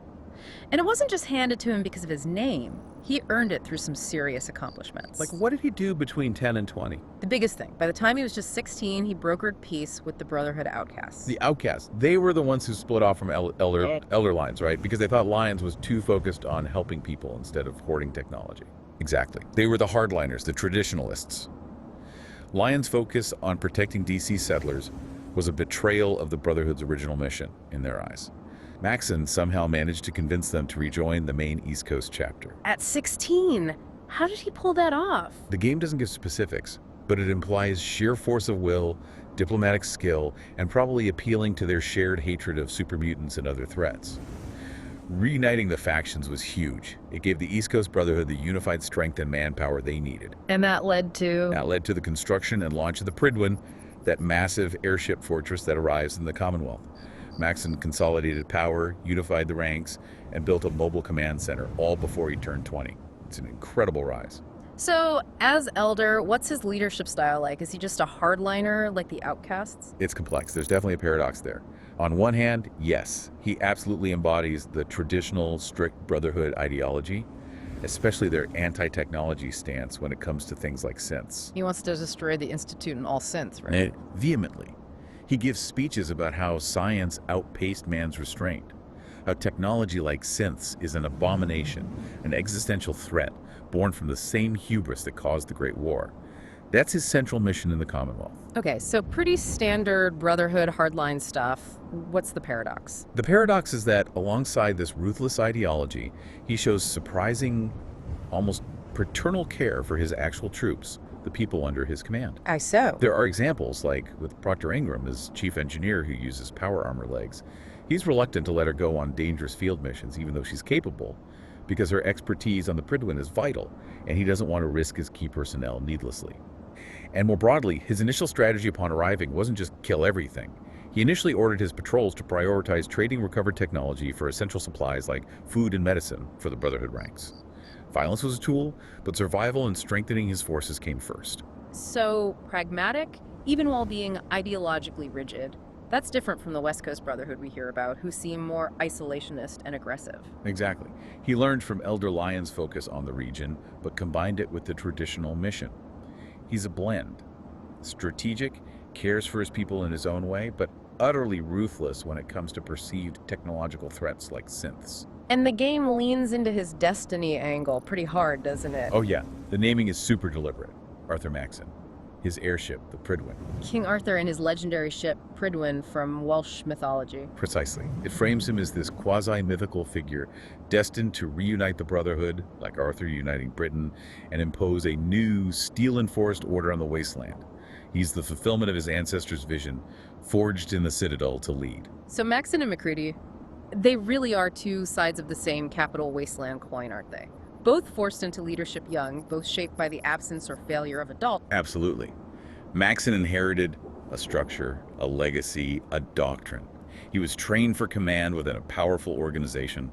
McCready had to seize leadership through sheer grit in an anarchic environment, then spent his adulthood grappling with the personal fallout, literally, of his choices and failures. It really shows the sheer range of what childhood even means in that setting. It's not one experience. Not at all.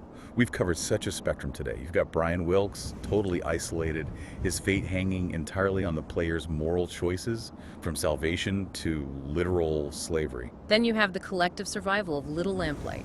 Kids building their own hostile, fungus-fueled society, specifically because they rejected the adult world that failed them. And finally, these young leaders. MacReady, the cynical mercenary haunted by his past, desperately trying to save his son, and Maxon, the military prodigy, uniting a fractured order through sheer will and ideology, ready to impose his vision on the future. So what's the big takeaway here? What does looking at these kids tell us about the Capital Wasteland overall? I think the so what is that the Capital Wasteland fundamentally redefines childhood.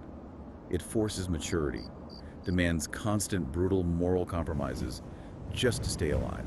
And the adults. They loom large, even in their absence or failure. Massively. Whether it's a mysterious potential murderer like Billy Creel, a loving but dead father like Fred Wilkes, or the unnamed, treacherous Mungos of Lamplight's past, their actions or inactions leave these incredibly powerful legacies. Legacies that forge the next generation into leaders, survivors, mercenaries, or victims. It seems like the old definitions of good parenting just don't apply anymore. It's not about nurture in the traditional sense. Not really. In the ruins, maybe the most you can ask of an adult or even a kid thrust into an adult role is just keeping the others alive. Providing some kind of structure maybe, like Maxon does, even if it's harsh. Or just finding a safe place, like the Hope for Brian in Rivet City. Which brings us to a final thought for you, the listener, to chew on. We've seen kids like MacReady and Maxon forced to take charge because the adults failed. They stepped into that vacuum. But look at the result. MacReady's cynicism, his comfort with crime, Maxon's ruthless, almost fanatical drive to destroy synths, his willingness to use overwhelming force. So the question is that ruthlessness, that cynicism, just a necessary adaptation? Is it the only way to survive and lead effectively in a world that broken, a kind of necessary evil? Or is it proof that the toxic legacy of the adults, the Mungos who messed everything up, is ultimately inescapable? Does their failure inevitably poison the next generation, even when that generation tries to build something different? Is that harshness just the scar tissue of their upbringing, doomed to repeat the cycle? You decide. Welcome back to the Deep Dive. Today, well, we're doing something a bit grim, maybe, but definitely necessary for understanding this world. Yeah, thought experiment. We're putting ourselves, and you listening, smack dab in the middle of the ultimate bad day. Right into it. We're not talking, theoretical stuff. This is thermonuclear reality, seen through the lens of, well, probably the most famous apocalypse out there. Yeah. The Fallout universe. That's the plan. And our core idea for this whole series, it's pretty brutal, honestly. It's based on the game lore, sure, but also the real-world physics the designers kind of leaned on to build that atmosphere. The Capital Wasteland, D.C., Maryland, Virginia, all ruins. So the big question is, how long would you actually last? If we drop you in this second the Great War kicks off, what makes someone survive when everything else just turns to, well, dust? Knowledge, mostly. Knowing what hits you and when. Exactly, and we're going to break this down like moment by moment. We've pulled together sources on the war's background, the actual science behind those, frankly, terrifying weapons. Arbitrarily scalable is the term, yeah. Scary stuff. The real physics of radiation decay, and even the old civil defense plans that existed before everything went sideways. So this first part one, the mission is, let's say, simple. Survive the opening act. If you can call it simple. Right. The blast itself, the firestorm that follows, and maybe the most critical bit, those first 60 minutes dealing with radiation. Yeah, that first hour is crucial. We're looking at your chances, basically, your likelihood of just making it out of ground zero alive, based purely on what you know and what you might have prepared. And the stakes are, well, total. We're talking the complete and utter collapse of civilization. October 23rd, 2077. Yeah. Game over. It wasn't just like a couple of bombs traded either, was it? No, this was the big one. The total thermonuclear end of the Sino-American War. Just everything unleashed. So to survive even that first moment, you got to understand the weapons, the war that birthed them, and the physics of that invisible killer, the radiation. Absolutely. Context is everything here. Okay, so before the sirens and the flashes, before the mushroom clouds, we need to get why. Why did the world end up on this cliff edge? Right. It wasn't sudden. Not really. This wasn't just Tuesday and then boom. No. The groundwork for the Great War, it was laid over decades. Years of just increasing desperation. People call it the resource wars, right? Stretching from, 2052 all the way to 77? An unbelievable story of scarcity driving violence. It really was. The whole global economy just seized up resources, especially oil, fossil fuels. They got so scarce that countries basically threw out the rule book. Morality, diplomacy, gone. Completely. Just pure desperation. And that fueled atrocities, you know? Nations started using nukes, bioweapons, chemical stuff, not just on enemies, but sometimes on their own people. Their own people. Seriously. Yeah, to crush riots, secure assets, whatever it took. And the sources we looked at, they paint this picture of the US and China, the big players. Yeah. They ended up looking almost identical, didn't they? Structurally, morally, yeah. Mirror images. Both just spiraled into these paranoid, resource-hoarding, totalitarian states. Fighting over basically nothing by the end because they'd already wrecked the prize. Exactly. Look at the examples, right? The oil crisis got so bad, the U.S. military actually invaded Mexico. Just to keep the refineries going. Just to keep the gas flowing north. Caused huge chaos down there, obviously. And meanwhile, you had Europe and the Middle East.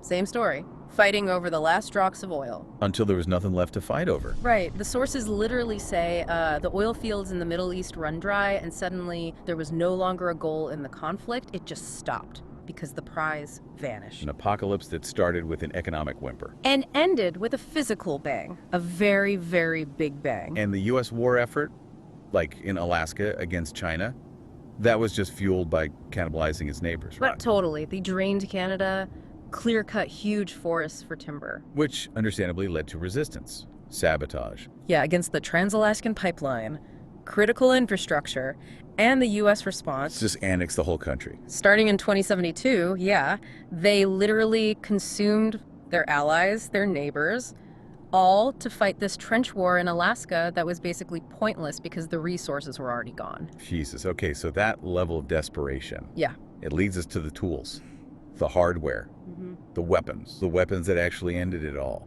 And these weren't your grandfather's A-bombs, not Hiroshima stuff. No way. We're talking arbitrarily scalable thermonuclear hell. That's the key phrase. Arbitrarily scalable. Let's break down that yield difference, because this is where you see why the Great War was, well, great in the worst way. Starts with fission, right? The simple A-bomb. Right, the fission bomb, the A-bomb. Splits heavy atoms, uranium, plutonium. The analogy you mentioned before, the jar, it kind of fits. Yeah, explain the jar. Why couldn't they just make, like, a massive 50 megaton A-bomb? What's the limit? It's called the criticality limit. Basically, if you pack too much of that fissile stuff, plutonium, say, together before you set it off, you risk it going off early. A pre-detonation, it starts to fission a little bit on its own, heats up, and just blows itself apart before the main explosives can fully crush it. So it fizzles like pouring water too fast into that jar. It spills before it's full. Exactly. You don't get the full bang for your buck. And that limits pure fission bombs, usually to the, low kiloton range. Not small, but limited. Okay, fission bomb, glass jar, hard limit. But the Great War used H bombs, fusion bombs. So if fission's the jar, fusion is the river. You can make it as big as you want. That's pretty much the idea behind the Teller-Ulam design, which is like the basis for almost all modern nukes. It's a two-stage weapon, thermonuclear. 2 stages. Stage 1. Stage 1 is a small fission bomb, the primary, maybe just a few kilotons. When that goes off, it unleashes this insane burst of X-rays and gamma rays, just blindingly intense. Okay, and where do those X-rays go? They don't just disappear. No, they get focused inside what's called a radiation case, or a hole around. Yeah. Think of it like a shell separating the primary from the second stage, the fusion fuel. Yeah. The X-rays hit the inside lining of that case, vaporize it instantly, and that creates this unbelievable internal pressure. Like a giant piston crushing inwards. Exactly. Crushing and heating the fusion fuel, usually something like lithium deuteride in that secondary stage. And that's what triggers the fusion reaction, the really big one. That's the exponential leap in power. A nuke triggering a much, much bigger nuke. Okay, now here's the really nasty part for our survivor in the capital Wasteland. The dirtiness factor you mentioned. Right. So to squeeze every last bit of yield out of these things, maybe half of the total power often comes from the final step. It is. A jacket or tamper around the fusion stage made of depleted uranium, regular non-enriched uranium. Okay. When the fusion part goes off, the pressure and heat are so immense it forces that uranium jacket to undergo fission too. Fast fission. Ah, so even more splitting atoms at the very end. Loads more. And that final fission stage creates a truly staggering amount of fission products, which is just a fancy way of saying Fallout. Yeah. Really radioactive fallout. the worst kind. Yeah. Long-lasting, intensely radioactive stuff. Okay, hold on. You mentioned the Soviets built that monster, the Tsar Bomba. 50 megatons. Like Yeah. 1,500 times Hiroshima and Nagasaki combined. Was that thing just unbelievably dirty then? Ah, see, that's the exception that proves the rule. And it's a great comparison. The Tsar Bomba, its original design, was actually for 100 megatons. Double. Yeah. But the Soviet scientists, they were genuinely worried about the fallout contaminating their own territory. Makes sense. So they made a specific change. They swapped out that final uranium tamper. For what? Lead. Lead doesn't fission. Bingo! So no final fission stage, which meant that like 97% of the Tsar Bomba's massive yield came from fusion alone, which is relatively clean. So, paradoxically, the biggest bomb ever was one of the cleanest. In terms of fallout per megaton, yeah, one of the cleanest super bombs. Which tells you something, right? It tells me the bombs used in the Great War probably weren't the clean version. Almost certainly not. The fact that the war happened despite the costs, it suggests the bombs raining on DC were the default setting. Dirty, uranium-jacketed, scalable fusion monsters designed for maximum kill, maximum destruction, and maximum long-term radiation. The worst of all worlds. High yield, scalable, and super dirty. Pretty much. Which brings us to preparation. Or maybe the lack of it. The U.S. government supposedly saw this coming, right? Project Safe House. Project Safe House, yeah. Kicked off around 2054, it was the government trying to figure out civilian protection on a huge scale, driven partly by those earlier nuke exchanges in the Middle East and also the new plague bioscare. And the big plan was vaults. Lots of vaults. Build super fast by vault tech, that was the idea. And how did that go? Knowing fallout. Flawed is putting it mildly. Our sources mention it was financed with, like, junk bonds, high-risk stuff, riddled with fraud, cutting corners, mismanagement. Of course it was. And that's before you even get into the whole, social experiment aspect of the vaults. Right, so the government poured money into these big, centralized solutions. That largely failed the average person, yeah. And the lesson there for our survivor. The big national plan, it collapsed. If you look at the descriptions of the capital Wasteland, it mentions small communities. They survived the bombs initially, but then they just flared up only to be extinguished by the uncaring Wasteland. Meaning the big safety net wasn't there. Gone. Individual survival came down to pure physics, local shelter, and luck. The people caught in that moment, they were utterly on their own. Okay. Context set. Weapons are apocalypse grade. Now, the physics. The first few seconds, we're standing near, let's say, the Corvega factory, big industrial building near DC. The bombs start hitting downtown, maybe a few miles off. What happens first? Millisecond one. Right, the sequence. You got to get the sequence because speed is critical here. And it's kind of backwards from what you might think. Okay. First thing that hits you is the thermal flash, blinding light, plus incredibly powerful gamma rays and X-rays. Deep penetration stuff. Traveling at light speed. Instantaneous, basically. Pretty much. Then, a moment later, comes the slower part. The blast wave. The physical shock wave. The hurricane wind. The wall of compressed air. Infinitely destructive, but it takes time to travel. Light first, then boom. Okay, that timing. Let's talk zones. If a big multi-megaton bomb hits downtown DC, what are the rings of destruction spreading outwards? Okay, assuming a ground burst, which is worst for local fallout and smashing stuff, you've got roughly 3 zones. Zone 1. Ground 0, total vaporization, where the fireball literally touches down. Anything in there, atomized, gone, survival chance, 0. Nada. Right, Zone 2. Total destruction zone. Out maybe a mile or 2, depending on the bomb size. Buildings just leveled, completely flattened. The overpressure from that shockwave is immense. Fire is instant. Still 0 chance, basically. Pretty much. Maybe if you were in the deepest, most reinforced sub-basement imaginable, maybe. But unlikely. Okay, Zone 3. This is where it gets interesting. Zone 3 is severe damage and thermal ignition. Buildings get wrecked, walls down, windows gone, but maybe not totally pancaked. And crucially, the thermal pulse, the heat flash, ignites anything flammable. This stretches out several miles. And this is the zone where a prepared survivor, maybe in a solid basement, actually has a shot. Exactly. If you're far enough out to avoid the absolute worst of the blast, but close enough to still be in serious danger, this is where knowledge makes the difference. Now here's that counterintuitive physics thing we talked about. Yeah. The small hope. The fact that light comes before blast. It actually makes nukes slightly less good at starting massive firestorms compared to old school firebombing. That's right. It sounds weird, but yeah. Think about World War II firebombing raids like Dresden or Tokyo. What was the technique there? High explosives first. Blockbusters. Smash the windows, blow open doors, break water mains, basically ventilate the buildings, get air flowing through the wreckage. Prepare the kindling, essentially. Exactly. Then they drop the incendiaries, the fire starters, into that prepped mess. Blast first, then fire. That created these massive, uncontrollable infernos. The nuke flips it. Right. The thermal flash hits first, ignites whatever is immediately flammable on the surface. Then the blast wave arrives, blows everything around. Which spreads fire, surely. It does spread some fire, yeah. Burning debris gets tossed around. But it's less efficient at creating that single, huge, coalescing mass fire compared to the deliberate 1-2 punch of conventional bombing. So maybe, just maybe, slightly less risk of an immediate, overwhelming citywide firestorm in the capital wasteland. It might slightly reduce that immediate threat, yeah. Doesn't mean no fire, obviously. There'll be massive fires, just maybe not the perfect conditions for an instant firestorm everywhere. But the risk of a true firestorm, that self-sustaining monster, that's still there, right? Define that for us. What does it need to really get going? Okay, a true firestorm, like Hamburg saw or Hiroshima, it needs 3 things. Continuous ignition, obviously. Enough fuel-packed together fuel density. And the right kind of building layout. And it makes its own weather. That's the terrifying part. The intense heat creates this massive updraft, like a giant chimney, they call it the stack effect. And that sucks in huge amounts of air from all around the edges. Gale force winds, gusting inwards. So if you're near the edge, you just get pulled in. Yeah, into the furnace. But here's the weird thing.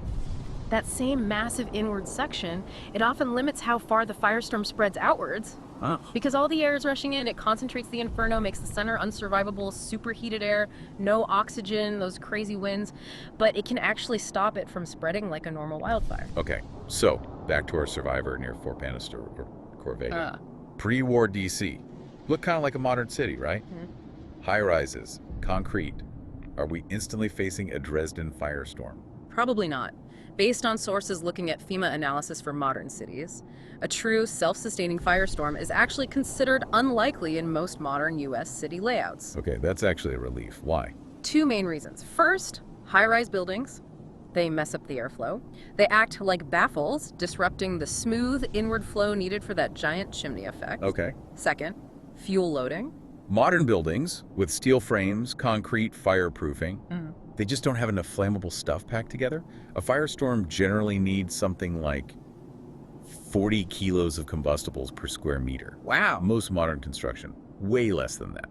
Now, older cities like Tokyo or Hiroshima back in WWII, with densely packed, flimsy wooden houses, very different story, highly susceptible. So in the capital Wasteland, we'd see huge fires, buildings burning everywhere, chaos, but maybe not that single city-eating fire tornado. Possibly not that specific phenomenon, yeah. Which is a crucial difference for your immediate survival plan. Still hellish, but maybe survivable in pockets. But, okay, even if we dodge the absolute worst of the fire, the infrastructure is just gone instantly. Let's talk EMP. The electromagnetic pulse. Another instantaneous punch even before the blast wave hits nearby. What generates that? It's the initial gamma rays from the nuke hitting the upper atmosphere. Those gammas knock electrons loose from air molecules. They're called Compton electrons. Okay. These electrons then get yanked around really fast by the Earth's magnetic field. And that rapid acceleration creates a massive but very short-lived burst of electromagnetic energy, the EMP. And what does that do to stuff on the ground, like your phone? Your phone is toast. It induces huge voltage surges, massive currents in anything long and conductive. Power lines, phone lines, antennas, even pipes sometimes. So pop goes the grid. Instantly. Total grid collapse. Transformers explode, power stations fry, anything electronic with complex microchips that isn't specifically hardened against EMP just gets zapped, damaged, or destroyed. So, lights out. No cell service, no internet, no traffic lights, no elevators. Nothing automated works in the capital wasteland right after the bombs. Nothing relying on the grid or delicate electronics, no. Water pumps stop, gas lines might lose pressure, telecommunications, all down. For weeks, maybe forever in some places. Which leads to a really critical survival tip, right? Communication. If everything digital is fried. Exactly. Mobile networks, internet, local TV, even digital FM radio, probably gone. But yeah, remote AM radio stations have a decent chance of still working. Old school AM. Why? Couple of reasons. Simpler tech, first off. AM radio uses analog circuits that are just naturally tougher against EMP surges compared to tiny, complex digital chips. Okay. But more importantly, where are those big, powerful AM transmitters often located? Not usually downtown, right? More out in the sticks. Right. Remote areas, maybe not even connected to the main city grid. They often use older, hardened, low-tech gear. And crucially, AM signals can bounce off the ionosphere for long distances. So they can get around localized EMP blackouts. They have a much better chance. So if you have a working radio battery powered, obviously that can pick up AM. That is your lifeline, your only way to potentially get news, instructions, anything in those first few days. Wow, okay. That's huge. Find shelter, survive the blast, find a working AM radio. That's the immediate checklist. Yeah. All right. Let's say we did it. We found a solid concrete basement, maybe under the ruins of Wheaton Armory nearby. We survived the blast, the heat flash, the EMP zap. Now the threat changes. Shifts from loud and fast destruction to silent and slow. The invisible killer. Ionizing radiation. Let's get into the science. What is this stuff? And why are distance and dense materials basically our only buddies now? Ionizing radiation is scary because you can't see it, smell it, taste it. It's just energy. Subatomic particles or really high energy electromagnetic waves like superpowered X-rays. And ionizing means? It means they have enough energy to physically knock electrons off the atoms and molecules in your body, to ionize them. Which messes up your biology.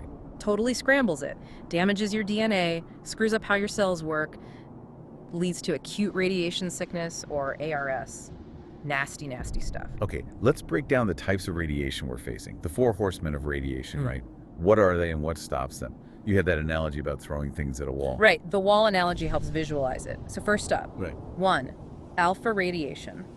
Think of these as big, slow, heavy particles. They're basically helium nuclei, positively charged. Big and slow. Yeah. So easy to stop, like throwing a balloon. Exactly. A sheet of paper stops them. Even the dead outer layer of your skin, or just a few inches of air, easy. The danger with alpha is internal. If you breathe in dust, carrying alpha emitters, or eat contaminated food. Then they're inside, hitting sensitive tissues directly. Lungs, gut. Right. Massive localized dose. Very bad if inhaled or ingested, Okay. but outside the body. Not the main worry. Okay. Horseman number 2. 2, beta radiation. These are energetic electrons. Smaller, faster than alpha. Like throwing marbles. Good one, yeah. Fast marbles, they penetrate more than alpha, but still relatively easy to stop. Decent clothing, a thin sheet of aluminum or plastic. That'll do it. So they can cause skin burns, but mostly an external hazard again. Mostly external, yeah. You don't want beta emitters sitting on your skin for long, but they won't go right through you like the next one. It is. 3, gamma radiation. This is the big one for external dose from fallout. These are high energy photons, like X-rays, but way more powerful. No charge, no mass. They just zip through stuff. Cannonballs hitting the wall. Exactly. Highly penetrating. You need serious density to stop gamma rays.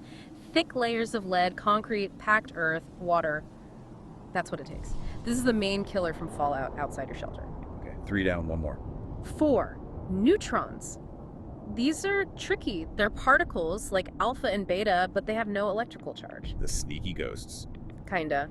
Because they're neutral, they don't interact easily with electrons, so they penetrate materials really deeply, but they don't ionize stuff directly. How do they cause damage then? They slam into the nuclei of atoms, especially light atoms, like hydrogen, which is everywhere in your body, right?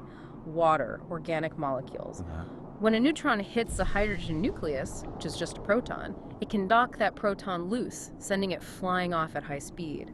And that fast proton does cause a lot of ionization damage. Ah, okay, so the neutron itself is indirect damage. It causes other particles to do the harm. Right, it activates the material it passes through, in a sense. Now wait, if neutrons interact most with light elements, like hydrogen, does that mean the best shield against neutrons isn't necessarily the densest material, like lead? Exactly. This blows people's minds sometimes. Lead is fantastic for stopping gamma rays because it's super dense. Yeah. But for neutrons, it's kind of useless. So what do you want for neutrons? You want stuff rich in hydrogen.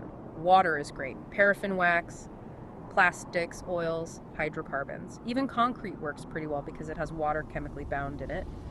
These light elements are good at slowing down or absorbing neutrons. So ideally, a good fallout shelter needs a mix. Dense stuff for gamma, hydrogen-rich stuff for neutrons. That's the ideal, yeah. Layering different materials can be very effective. Okay, but in the immediate aftermath, that first hour, the biggest, most immediate threat is the fallout raining down, right? Mostly gamma rays. Overwhelmingly gamma, yes. The fallout itself is the dirt and debris sucked up by the fireball, made intensely radioactive by neutron activation and coated with fission products, then carried downwind. And it starts falling. When? Pretty quickly nearby, minutes to hours, depending on the particle size and wind. Heavier stuff falls first, closer to ground zero. And this is where physics becomes our friend. The saving grace, if you can use it. The rate of decay. This is maybe the single most important factor for survival if you're in a fallout zone. Give us those numbers again. They're worth repeating. How fast does this stuff lose its punch? It's incredibly fast, especially at the beginning. It follows a rough rule of 7, meaning the intensity drops by about 90% for every 7-fold increase in time. But let's focus on the start. Yeah, the first hour, first day. In the first hour after the detonation, the radiation dose rate drops by roughly 50%, half gone in just 1 hour. Wow. Okay. And the first day? By the end of the first day, 24 hours, the initial intensity has dropped by about 80%. 80% reduction in just 24 hours. That is Yeah. huge. So if I survive that first day, hunker down, am I basically out of the woods? Not entirely out of the woods, no, but the nature of the risk changes dramatically. The immediate, overwhelming external gamma threat plummets. Right. But the radioactive dust is still there. Even after 24 or 48 hours, there are longer-lived isotopes mixed in. And if you leave your shelter and start breathing that dust, or eating food covered in it, or drinking contaminated water... You get an internal dose. The emitters are inside you now. Exactly. And that internal dose can keep damaging you long after the external gamma levels have become much lower. So time is your shield, yes, but only if you spend that time inside proper protection. Let's put a number on the danger of not sheltering. You said near the crater, 1 hour after the blast. Yeah. The dose rate could be. Estimates are around 30 grays per hour. That's just instantly lethal, basically. A dose of 30 grays would cause immediate incapacitation, death within days. But if I hide for just that first hour... That 30 grays per hour drops to maybe 15 grays per hour. Still incredibly dangerous, but half as bad. And if I hide for the full 24 hours?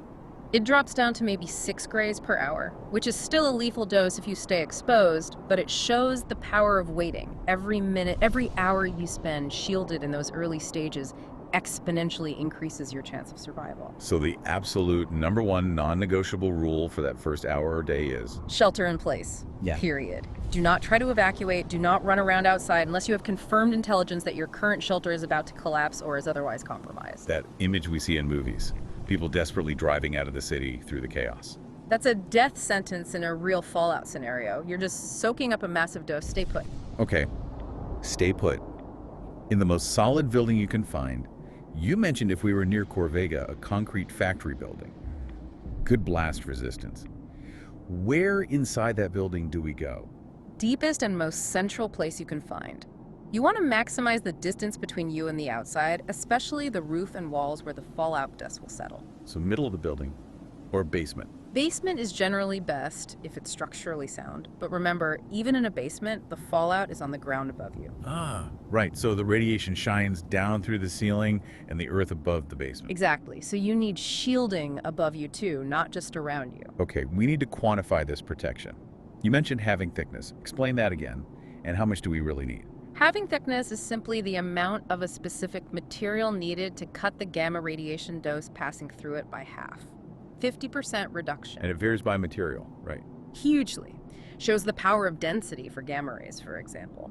Just 1 centimeter of lead cuts the dose by half. It takes about 6 centimeters of concrete, and about 9 centimeters or 3.5 inches of packed earth. Okay, so lead is amazing, but rare. Earth is common, but you need more of it. And every layer cuts the remaining dose by half again. Yep, it's exponential. 2 halving layers cut it by 75%, half of a half. 3 layers by 87.5%, and so on. So for real survival, not just reducing the dose a bit, but getting it down to survivable levels, how many halving thicknesses are we aiming for? What's the target? The standard recommendation for a good fallout shelter is 10 halving thicknesses. 10. Okay, what does that look like in practice? Using packed earth, how much is that? 10 times 9 centimeters, that's 90 centimeters, or about 36 inches, 3 feet of packed earth, or the equivalent density in other materials surrounding you on all sides, including above. 3 feet of dirt. And what does that do to the radiation dose? 10 halving layers reduces the dose by a factor of 2 to the power of 10, which is about 1,024 times. So it cuts the incoming radiation down to less than 0.1% of the outside level. Exactly. That's the difference between getting a lethal dose in hours and potentially surviving for days or weeks until the levels drop further. That 10 halving thickness layer is the goal. Okay, let's get super practical. Our survivor is in the basement of a ruined office building in DC. No bags of packed earth lying around. No lead sheeting. How do they improvise those 10 halving thicknesses using common stuff? What do they stack up? Great question. You need mass. Density is key. Inside that basement, you want to build a smaller inner refuge, maybe in a corner away from exterior walls. Wow.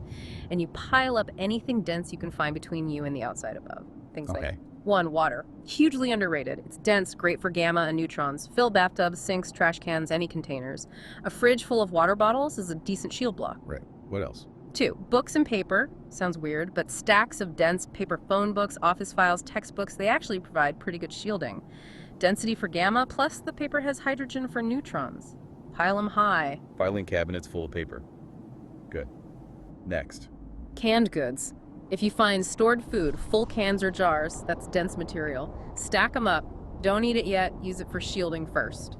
Makes sense. Bricks, concrete blocks. Masonry, yeah, if there's rubble, cinder blocks, bricks, stack those up. If they're hollow, like cinder blocks, fill the cores with dirt, sand, anything dense you can scoop up. Every bit helps. So you're basically building a dense little cave inside the basement using whatever heavy junk you can find. That's the idea. Improvise that 10 halving thickness shield around a small living space. Okay, now scenario.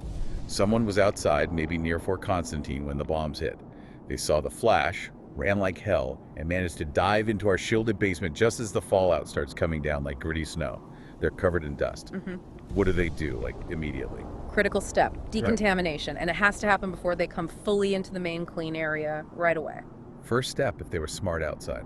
If they had a second, they should have covered their nose and mouth, mask, cloth, anything. And ideally, covered their clothes and shoes with something disposable. Poncho, trash bag, sheet. Okay, they get to the shelter entrance. The ritual begins. That outer layer, the poncho, the outer clothes, the shoes comes off outside the main shelter door, or at least in an entryway you can seal off. Don't bring the dust inside. Absolutely not. Bag that stuff up if possible, seal it, leave it outside the protected zone. Then the person needs to clean their exposed skin. How? Wipe or wash, soap and water if available. Pay close attention to hair, hands, face, neck, any exposed areas. The goal is physically removing the radioactive particles while they are decaying most rapidly. So doing it sooner is much better than later. Dramatically better. Early, quick, gross decontamination removes the hottest particles before they decay significantly and give you a big dose. Even just wiping down with damp cloths is way better than doing nothing. Okay, we've survived the blast, shielded from the worst radiation, cleaned up anyone caught outside. We've bought ourselves time, maybe the first few days, maybe a week in our basement fortress. Now, resources. What are the immediate rules for food and water? Conservation above all else. Rationing starts now.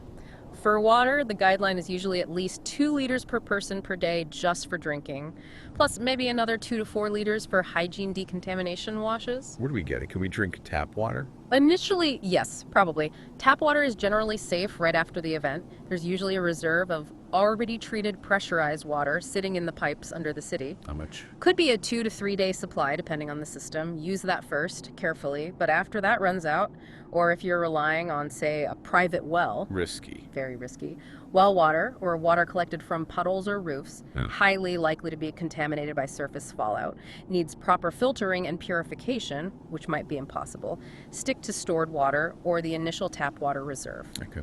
What about food? Can I pop outside and grab some irradiated Dandy Boy apples? Definitely not. Avoid any fresh fruits or vegetables grown locally. They'll be covered in fallout. And plants can absorb some isotopes through their roots later, too. So only stored food. Only stored long life food you already have or packaged stuff you might scavenge later very carefully. If I find like a sealed box of cram or sugar bombs in a ruined grocery store, can I bring that back? Yes, but decontaminate the outside of the packaging first, wipe it down thoroughly, maybe rinse it if you have water to spare before you bring it into your clean shelter area or open it. Just get any surface dust off. The food inside should be fine. Got it. Okay, last thing for this immediate survival phase. Iodine tablets. Potassium iodide. Everyone seems to have them in survival kits. Are they the magic bullet against radiation? Do they save us from the bomb? No, Absolutely not. And this is a really important point to clear up. Okay. Stable iodine tablets, like potassium iodide, Ki, are not a general anti-radiation pill. They do one specific thing. Which is? They protect your thyroid gland, and only your thyroid gland, from absorbing radioactive iodine, specifically iodine 131. And where does radioactive iodine come from? Mostly from nuclear reactor accidents, like Chernobyl, or potentially if a nuclear power plant is hit during the bombing. Reactors produce a lot of I-131 gas. So if the Great War did hit a power plant near DC, then they'd be useful. Then yes, they could be vital for protecting your thyroid from that specific threat. You take the stable iodine, it floods your thyroid, and there's no room left for the radioactive stuff to be absorbed. But only the thyroid. Only the thyroid. They do absolutely nothing against the dozens of other dangerous fission products in fallout. The cesium-137 causing gamma radiation, the strontium-90 that acts like calcium. Nothing. And there's a time limit, too. A very strict one. They work best if taken before exposure or within a few hours after, ideally between 24 hours before and maybe 8 hours after the I-131 arrives. After that, their effectiveness drops off really quickly. So, bottom line, useful for a very specific scenario, reactor accident, only protects one organ and must be taken at the right time, not a general radiation cure. Exactly. Don't rely on them as your main defense. Your main defenses are time, distance, and shielding. Always. Hashtag tag LUTRO. Okay, let's try and wrap up part 1 of this deep dive.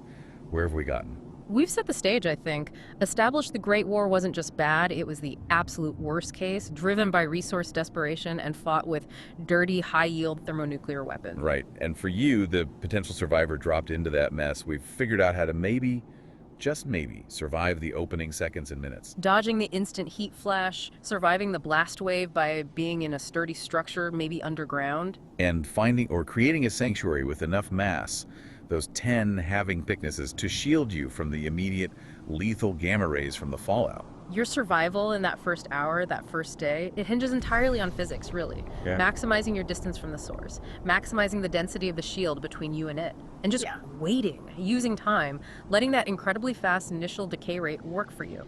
That 50% drop in the first hour. That's the lifesaver if you can use it. Hunker down, follow the decontamination steps if needed.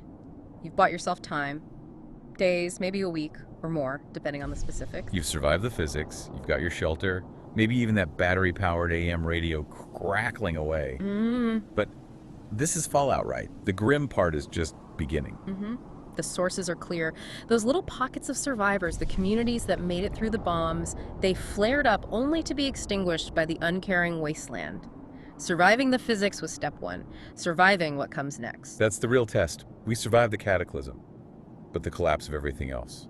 Society, resources, maybe sanity. It's waiting right outside the bunker door. So when we do step outside, maybe near Fort Bannister, after the worst radiation spike has passed, what hits us first? Is it just the desperate scramble for clean water, for food that won't kill you? Or is it other people, the other survivors? The ones who are just as desperate, maybe better armed, maybe changed, mutated. What's actually waiting in the ruins? That's the question, isn't it? The immediate non-radiation threats. And that, my friends, is exactly where we have to go next time. Stepping out of the shelter into the true capital wasteland. Welcome back to the deep dive. If you were with us for part 1, you got the whole grim backstory of the Great War. We walked through the diplomatic failures, the resource wars, Canada becoming little America, the whole 9 yards leading up to that final world-ending flash. Right, and that whole geopolitical nightmare, that was just setting the stage. If you, our listener, were somehow unlucky enough to actually survive those first moments, the blast, the searing heat, well, congratulations, you've just landed square one in a world that's fundamentally trying to kill you with physics. Yeah, that's exactly what we're tackling today. We're shifting gears from the why it happened to the what happens next. This is your emergency broadcast, your survival guide for the immediate aftermath. We're digging into the mechanics, the science, the brutal facts of staying alive when everything's gone radioactive. Think of this like the ultimate in-flight SACE video for your simulated 8-hour trip across this brand new hellscape. We're going super deep, breaking down every single concept so you actually understand the nuts and bolts of it. That's the plan. We're swapping our sources from State Department cables to, well, civil defense manuals and nuclear physics textbooks. The focus now is immediate, tangible threats. Mass fires, the thermal pulse, the invisible danger of ionizing radiation, fallout. and the absolute must-dos for shelter, food, and water right away. We want you to stop feeling just, overwhelmed by the sheer scale of it all and start actually thinking through your odds, like really calculating your chances based on the hard science. We're getting past the lore and into the gritty details of how your first few actions determine everything. Okay, so let's kick off with the sheer power involved here. The bombs of the Great War, we're talking thermonuclear weapons, fusion bombs, that Teller-Ulam design, right? Where a smaller fission bomb basically acts as a match to light a much, much bigger fusion reaction. Exactly. It's a huge leap in destructive capability compared to those first atomic bombs. And, when you dig into the history, the casual attitude towards this power is, well, it's something. Take Fat Man, the Nagasaki bomb, the one supposedly named after Sidney Greenstreet in the Maltese Falcon, because it was, like, bulbous. That's the story, yeah. A weirdly mundane reference for such a devastating weapon. Bizarre. But it gets even darker. Our sources point out this detail about the actual Fat Man assembly used at Nagasaki, F-31. It apparently had an acronym stenciled on it, JANCFU. Oh, wow. Yeah. Don't tell me that's the Joint Army-Navy Civilian FUP. That's the one, a play on snafu, situation normal, all fed up. Jesus. It's, yeah. It shows this weird disconnect, right? These incredibly brilliant people building city killers, but treating the process with this dark, almost juvenile humor, like they compartmentalize the existential risks. It's nuts. Like, they knew intellectually the stakes, but handled it like some bureaucratic screw-up. Okay. But moving past the bomb maker's psychology, the immediate effect people picture is the blast wave, right? Yeah. But often further out, the firestorm is the bigger killer. Yes, and that distinction is absolutely crucial for survival. A firestorm isn't just a really big fire, it's actually a weather system, a self-sustaining convective storm. How did that work? Okay, so the intense heat from all the simultaneous fires creates this massive column of rising hot air, right? The stack effect. This updraft is so powerful it starts sucking in cooler air from all sides, creating its own gale force winds blowing inwards towards the center. Wait, inwards, so it doesn't spread outwards like a normal fire. Not in the same way, no. The fire essentially creates its own containment system, feeding itself oxygen from the perimeter. Imagine a giant stationary vacuum cleaner, but, made of fire, sucking everything towards the middle.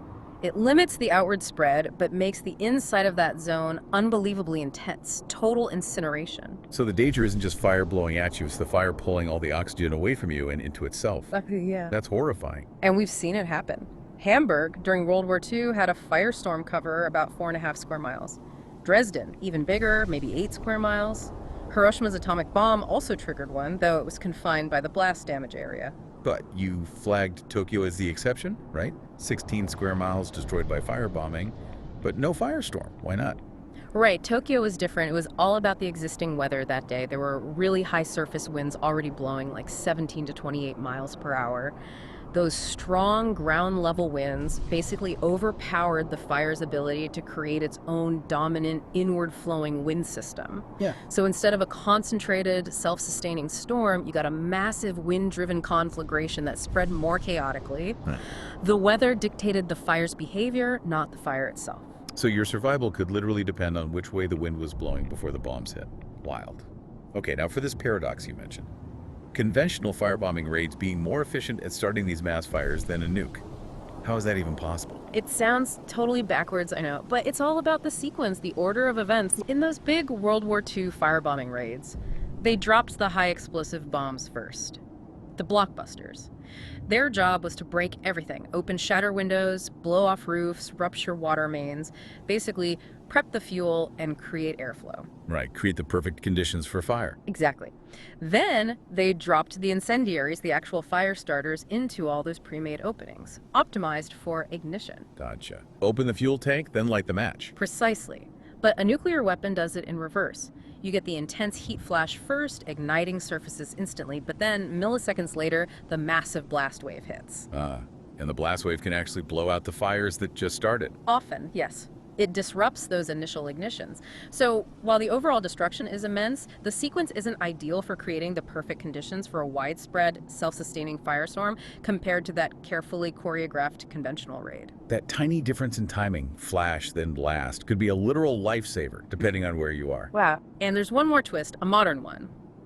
A FEMA report we looked at suggested that modern cities, and you could argue the big pre-war cities in Fallout might be similar in structure, could actually be less prone to firestorms. Less prone. But they're packed with buildings, fueled. Yeah, it seems counterintuitive again.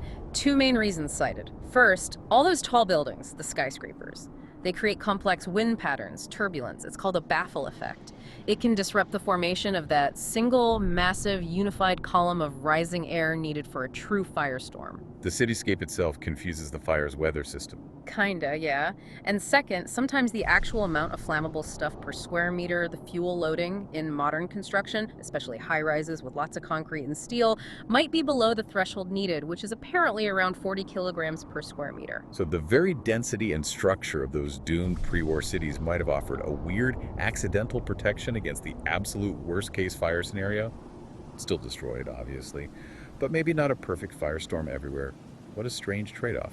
Okay, so let's say you somehow survived the blast and dodged the worst of the fire. Now you face the next big hurdle, the invisible threat. Ionizing radiation. Fallout. Right, the silent killer. Let's break that down. What is ionizing radiation? Fundamentally, why is it so bad for us? Basically, it's particles or waves. Think gamma rays, alpha particles, beta particles, neutrons that carry enough energy to knock electrons off atoms they hit.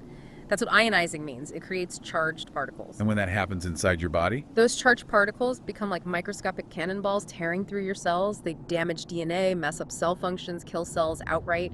Your body just can't cope with that level of widespread, random cellular damage. That's what causes acute radiation sickness. Okay, so survival means knowing what kind of microscopic cannonball is coming at you and how to block it. You mentioned 4 main types. Yep. Think of it like levels of a video game shield you need. First up, alpha particles. Big and slow, right? Relatively speaking, yes. They're basically helium nuclei, quite large on the atomic scale. They don't travel far in air and are easily stopped. A piece of paper, your clothing, even the outer layer of your skin blocks them. So they're not dangerous from the outside. Not directly. The real danger with alpha emitters is if you inhale or ingest them, swallow some contaminated dust, breathe it in. Then those particles are releasing all their energy inside your soft tissues. That causes intense localized damage. Bad news. Okay, level 2 shield, beta particles. These are energetic electrons, smaller, faster, more penetrating than alpha. They can get through paper and skin, but you can stop them with denser materials. A thin sheet of metal, like aluminum or even thick plastic, works pretty well. Got it. Now, the big one for fallout, gamma rays. Yeah, these are the main external hazard from fallout. Gamma rays are high-energy photons, pure electromagnetic energy, like superpowered X-rays. They travel incredibly far, incredibly fast, and punch through a lot of stuff. So what stops them? Density. Lots of it. You need thick layers of really dense material. Lead is the classic example, but also thick concrete, large amounts of water, or packed earth. This is what your fallout shelter has to shield against, primarily. And the last one, the sneaky one, neutrons. Neutrons are tricky because they have no electric charge. They interact strongly with the nuclei of atoms, especially light ones like hydrogen. So, oddly enough, materials rich in hydrogen like water, concrete, which holds water, plastics, paraffin wax are good neutron shields. But they also do something else, right? Activation. Yes, that's the really insidious part. When neutrons hit stable, non-radioactive atoms in materials around the blast, like soil, steel, concrete, they can knock particles around in the nucleus and actually make those materials radioactive themselves. It's called neutron activation. So the ground itself becomes a source of radiation. Oof. Okay, knowing the types is critical, but where the fallout actually lands is just as important, isn't it? You mentioned burst height. Absolutely, it makes a huge difference. If the bomb detonates high enough that the fireball doesn't touch the ground, that's an airburst. Most of the radioactive fission products are vaporized into extremely fine particles. And those just float around. Pretty much. They get carried up into the stratosphere and spread out globally over months or years. This creates global fallout. A slight, long-term increase in background radiation everywhere. Think of it like radioactive glitter scattered across the planet. Annoying, but not immediately lethal. Okay, but the immediate danger is the other kind. Right. The surface burst. This is when the fireball does touch the ground. It vaporizes tons and tons of soil, buildings, debris, sucks it all up into the mushroom cloud, and bombards it with neutrons. Neutron activation on a massive scale. Exactly. This creates much larger, heavier radioactive particles, local fallout. This stuff is intensely radioactive and falls back to Earth relatively quickly, typically within minutes to hours, concentrated in a plume downwind from ground zero. This is the dirty dump truck of death you have to hide from immediately. More than half of it lands within 24 hours. Okay, that sounds utterly terrifying.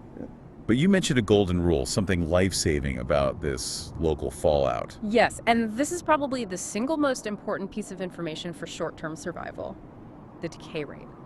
Local fallout loses its radioactive intensity very quickly. How quickly? Listen closely. The radioactivity level drops by 50% in the first hour after the detonation. Half gone in just 1 hour. Yes, and it keeps dropping fast. It's down by about 80% within the first 24 hours. This is because most of the radioactivity comes from fission products with very short half-lives. They burn themselves out quickly. So if you can get into adequate shelter immediately, like within minutes, and stay there, time is actually on your side in a big way. That first hour, first day. That's crucial.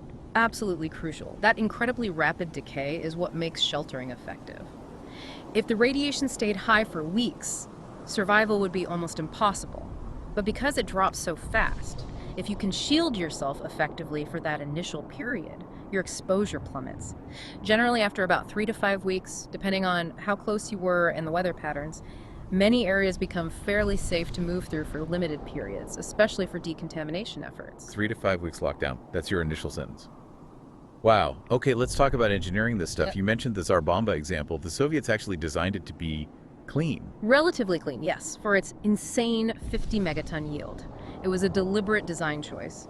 Normally, a big part of a hydrogen bomb's yield, and most of its fallout, comes from the fissioning of a tamper layer made of uranium-238 that surrounds the fusion fuel. Okay. For the Tsar Bomba, they replaced that uranium tamper with lead. Lead doesn't fission like uranium does. So while they still got a massive fusion explosion, they drastically reduced the amount of fission and therefore the amount of radioactive fallout produced. They deliberately nerfed the fallout potential. Why? Well, the thinking is they were testing this thing over their own territory, albeit remote territory. Even they were concerned about the massive radioactive contamination it could cause, potentially drifting back over populated areas or military sites. It shows that fallout was a practical concern, not just a theoretical one, even for the bomb designers. About 97% of the Tsar Bomba's yield came purely from fusion. Even the Cold War superpowers had limits, apparently. Okay, unavoidable question. Yeah. What do these radiation doses actually do to you? Let's quantify the danger. Yep. You measure it in grays. Yep, Grays or Guillot measure the absorbed dose of radiation, and the numbers get scary fast. Right near ground zero, say in the crater area about an hour after a surface burst, the dose rate could be something like 30 grays per hour. Which is instantly lethal. Functionally, yes. A dose of 30 gray total is considered acutely incapacitating. Your body starts shutting down almost immediately. You'd be unable to function within minutes or hours. The grim part is, death might not actually occur for maybe 5 or 6 days, assuming no other injuries, but you're effectively dead on your feet. Okay, what's the threshold? What's the number our listener needs to stay below? The critical threshold for serious, potentially lethal effects is around 1.5 gray total dose. Below that, you might get sick, but you'll likely recover long term. Above 1.5 gray, you're looking at severe radiation sickness, a high probability of disability, and a significant chance of dying from the effects eventually, even weeks or months later. Staying well below 1.5 gray in those initial weeks is the name of the game. All right, fallout's coming down, radiation levels are spiking, but dropping fast, 50% in that first hour. We know we need to shield ourselves. What's the absolute first thing you do? The mantra. Easy. Go in, stay in, and tune in. That's the official advice, and it's dead on. Get inside the most substantial building nearby, stay inside, and if possible, tune into any emergency broadcasts for instructions. And the critical part is staying in, right? No evacuations unless specifically ordered. Absolutely. Do not try to evacuate on your own, unless you get confirmed instructions from authorities, which, let's be real, might not exist. Leaving shelter is suicide in those first hours or days. You'll walk right into the highest radiation levels, completely undoing any benefit of shelter. Every minute spent outside multiplies your dose. So that instinct, the panic to get home, get your kids from school, Yeah. that's the wrong move. It's the absolute wrong move, tragically. Civil defense guidelines are very clear. Do not leave shelter to try and retrieve family members. Yeah. Children at school, people at work, they should be sheltering in place where they are, following the same rules. Going out to get them puts you in extreme danger and potentially exposes them or others when you return contaminated. It's brutal, but staying put is the only logical move. Okay, so we're inside. What makes a good shelter? What kind of building? And where inside it? You need mass, dense materials. So think substantial, permanent buildings, brick, concrete. Forget cars, tents, sheds, light wood frame houses if you have any better option. Basements are generally best. Right. And within the building? Deep inside. Get to the core of the building, away from outer walls, windows, and the roof, because that's where fallout will collect and radiation will penetrate most easily. Now, you mentioned something specific about basements earlier. Not just any spot in the basement. Yeah, it's a bit counterintuitive. While the basement itself is good because of the surrounding earth, the very center of the basement might actually get more radiation streaming down from the floor above, where fallout has settled on the ground level or roof. The safest spot is usually a corner, ideally one that's below ground level on two sides, maximizing the amount of shielding earth between you and the outside. Corner pocket, surrounded by dirt. Got it. Okay, let's talk building that shield. The math. Having thickness. Right. This is the key concept for understanding shielding. Having thickness is simply the amount of a specific material needed to cut the intensity of incoming gamma radiation by half, by 50%. And what are the numbers we need to know? For common materials, it takes about 1 centimeter of lead, 6 centimeters, that's about 2.4 inches of concrete, or, and this is the most practical one for improvising, 9 centimeters, about 3.6 inches of packed earth. So dirt is pretty good, actually. Dirt is your best friend in a fallout scenario, yeah. Cheap, available, effective. Now, cutting radiation by half isn't enough if the initial level is lethal. You need to stack those halving thicknesses. The goal is the 10x rule. Meaning? You want to aim for a total shield thickness equivalent to 10 halving thicknesses. So for packed earth, that's 10 times 9 centimeters, which is 90 centimeters, or about 36 inches, 3 feet of dirt. And 10 halvings. That reduces the radiation by how much? It reduces it by 2 to the power of 10, which is about 124 times. That level of reduction is generally enough to bring even very high initial fallout radiation down to survivable levels within the shelter. 3 feet of packed earth. That's the magic number between living and dying. Okay, how do you improvise that if you're just in a regular basement? You stack anything dense you can find between you and the outside walls and the ceiling. Books are surprisingly dense. Furniture, bags of sand or soil if you can manage it, filling cinder blocks with dirt, even containers filled with water add shielding mass. The key is maximizing density. And critically, remember, a standard wooden floor above you is not enough shielding. You need mass overhead too, either a concrete floor or, if you're really improvising, piling dirt or furniture on the floor above your corner. Okay, shield build. Now, keeping yourself alive inside. Water, how much? Plan for at least 2 liters per person per day just for drinking. But you also need water for hygiene and potential decontamination, so add another 2 to 4 liters per person per day for that. Ideally, you want a week or two's supply stored. That hygiene water seems crucial if you're stuck in there. It is. You might need it to wash off contamination, clean surfaces, manage sanitation. Now, the good news, initially, tap water from the municipal system is likely safe for the first couple of days. There's usually a reserve in the pipes and tanks. Drink that first. But stay away from wells or rainwater. Absolutely. Avoid private water sources like wells, streams, or collected rainwater, especially early on. They can be easily contaminated by fallout, settling on the ground, or washing into the water source. Stick to sealed, stored water or that initial tap water supply. Food, what's safe? Anything that was sealed before the fallout arrived is safe. Canned goods, food in jars, boxes, plastic wrap. The food inside is fine. Just be sure to wipe down the outside of the container before opening it, just in case there's dust on it. But nothing fresh from outside. Absolutely nothing grown outside. Don't eat fruits or vegetables from gardens. Don't harvest anything. It will be contaminated both on the surface and potentially internally. You're relying 100% on pre-stocked, sealed food for those first weeks. Okay, decontamination. If someone has to briefly go outside or got caught outside, Decontamination needs to happen immediately upon re-entering the shelter, ideally in a designated transition area before they mix with others. It's straightforward. 1.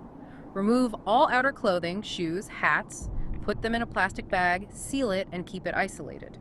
2. If possible, shower thoroughly with soap and water, paying attention to hair and skin folds. 3. If showering isn't possible, use damp cloths or wipes to meticulously clean all exposed skin. The goal is to remove the radioactive dust particles. And sanitation inside the shelter for weeks. Yeah, that's a huge, often overlooked problem. You need a plan. Forget flushing toilets if the water's out. You need dedicated containers, heavy-duty buckets with tight-fitting lids, and plastic liners are best. Seal waste immediately. You cannot just toss it outside. That contaminates the area and can draw pests. Strict hygiene inside the shelter is critical to prevent disease outbreaks on top of everything else. Grim. Okay, last thing in this section. Those iodine pills. Potassium iodide. Do they actually protect you from fallout? They protect one specific part of your body, the thyroid gland, from one specific type of radioactive isotope radioactive iodine, like iodine-131. That's it. So it's not a general anti-radiation pill. Not at all. It works by flooding your thyroid with stable, non-radioactive iodine so it can't absorb the radioactive kind if you inhale or ingest it. It offers zero protection against gamma rays, beta particles, strontium-90, cesium-137, or anything else. And the timing matters. Hugely. It's most effective if you take it before exposure, ideally up to 24 hours before or within a couple of hours after exposure starts. After about 24 hours post-exposure, taking it for the first time offers little benefit and might even have risks. Is radioactive iodine even a big threat from bombs? It's more of a concern with releases from nuclear reactors that have been running for a while. Weapon fallout contains some, but the immediate overwhelming threat miles from a surface burst is usually the external gamma radiation from other fission products. So while iodine pills might have a place, they're far less important than having adequate physical shielding. Don't rely on them as your primary defense. Okay, so let's pull back. You've survived the initial onslaught, the fire, the peak fallout. You've spent weeks huddled in your makeshift shelter behind 3 feet of dirt. What kind of world are you stepping out into? Let's focus on the capital Wasteland region from the sources DC, Maryland, Virginia. Right. You're emerging into a landscape that's basically a graveyard of the old world, but littered with these imposing landmarks. You've got the husks of military bases like Fort Bannister, Fort Constantine, the Wheaton Armory, industrial sites like the Corvega factory, the Nuka-Cola plant. These aren't just ruins, they become focal points. Potential salvage sites, potential dangers, navigation markers in a dead world. They sound more like hazards than shelters at that point. Mostly, yeah. And the sources give a pretty bleak assessment of any organized survival attempts right after the bombs. You know, the whole prepper fantasy of militias retreating to the woods to rebuild. Yeah, didn't work out. Largely, no. The sources suggest many of these groups, the anti-government types, the private militias who were prepared in a sense, they either got caught in the blast anyway because their rural bunkers weren't truly hardened against nuclear attack, or they just succumbed to the chaos and radiation in the immediate aftermath. So they prepped for the wrong apocalypse, maybe. More societal collapse than nuclear winter. You could argue that. They might have had guns and ammo, but maybe not the Geiger counters, the decontamination showers, the understanding of halving thicknesses.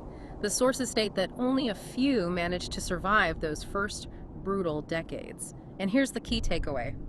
Even those who did make it through the initial shock were incapable of affecting change on a larger scale. Why not? If they survived, why couldn't they start rebuilding, form stable communities? Because the wasteland itself became the enemy. The sources say small communities would flare up but then get extinguished by the uncaring wasteland.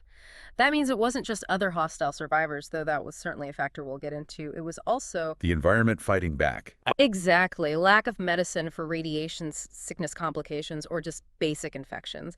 Inability to repair any complex tech they might have salvaged without an industrial base.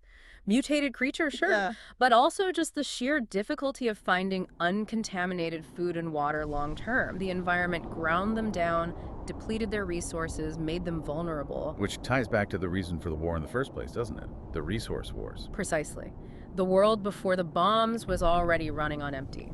The Sino-American War had chewed through resources, Canada was stripped bare, timberlands exhausted.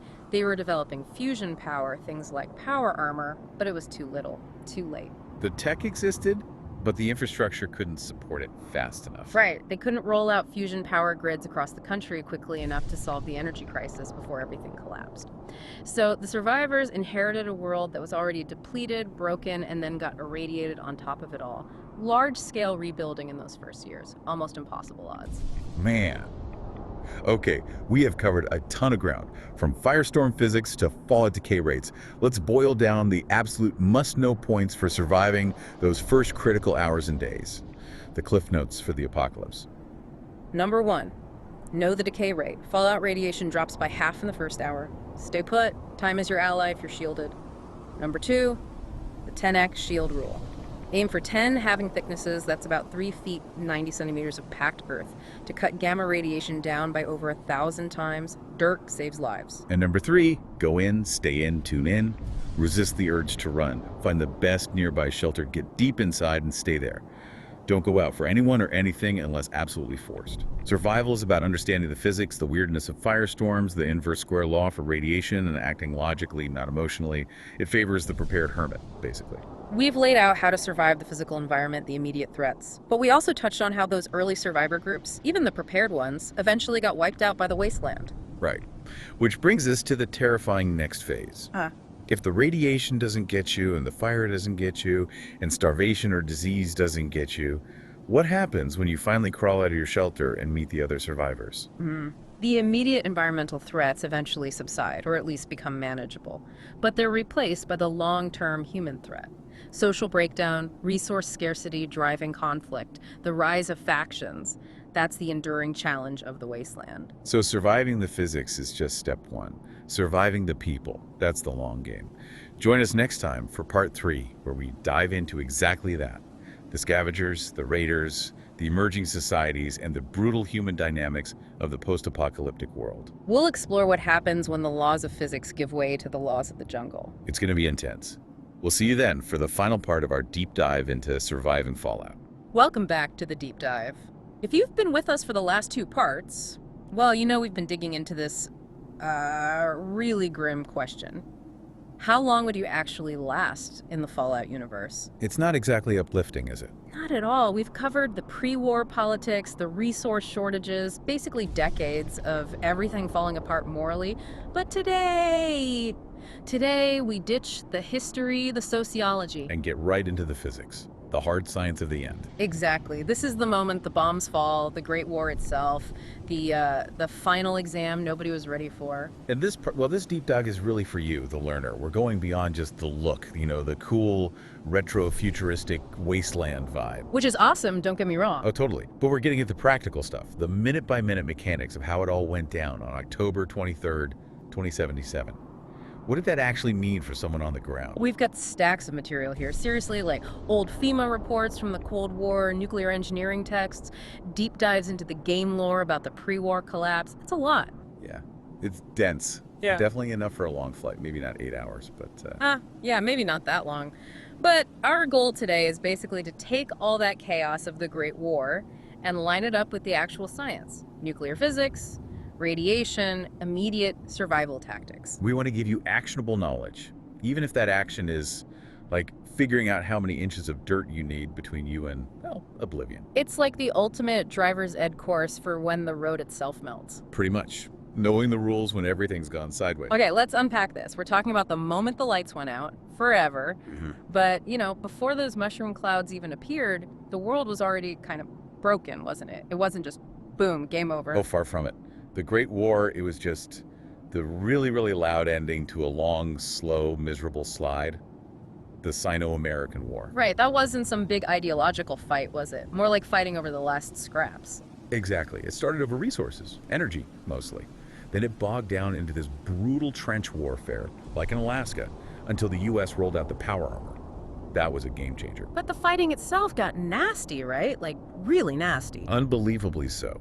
Yeah. The sources are clear. Atrocities on both sides. Chemical weapons, biological weapons. It just kept escalating. Both China and the U.S. became these totalitarian military states. Honestly, they started looking pretty similar. Driven by desperation for resources. Totally. Consuming everything. They were even stripping Canada bare for timber and, crucially, access to that Alaskan pipeline. Which leads to the whole Canada situation. That wasn't exactly a friendly takeover. No, not at all. The U.S. leaned hard on Canada for military access to protect the pipeline. It was their last reliable energy source. Canada pushed back. There were riots, sabotage. Like that pipeline incident. Exactly. So the U.S. just annexed them. Starting June 2072, call it Little America.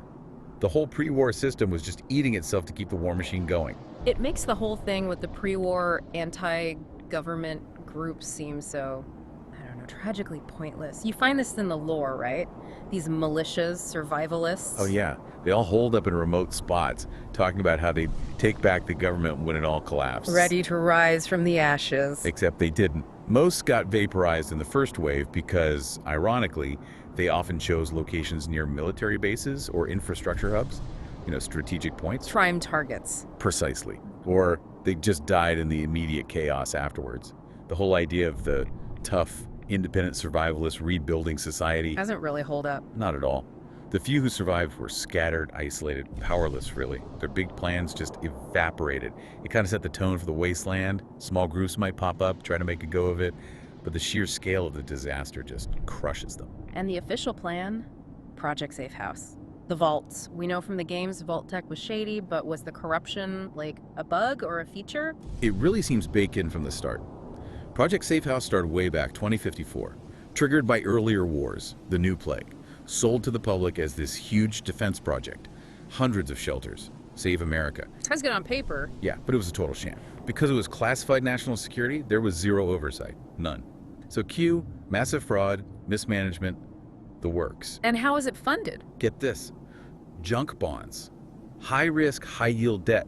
So the very thing meant to save everyone was built on shaky speculative finance, pre-apocalyptic rot, basically. Yeah. The system was rigged to fail almost everyone. Wow. Okay, so moral collapse, financial collapse, then the actual physical one. Let's get to the physics. The bombs start falling. What are we talking about, weapons-wise? Fission bombs. Yep. The classic implosion-type plutonium bomb, the famous one is Fat Man.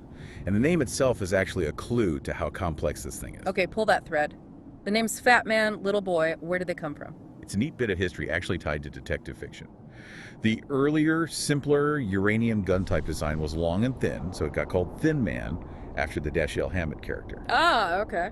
Then the later plutonium design, which was rounder, more complex, got nicknamed Fat Man after Sidney Greenstreet's character in the Maltese Falcon. No way. Yep.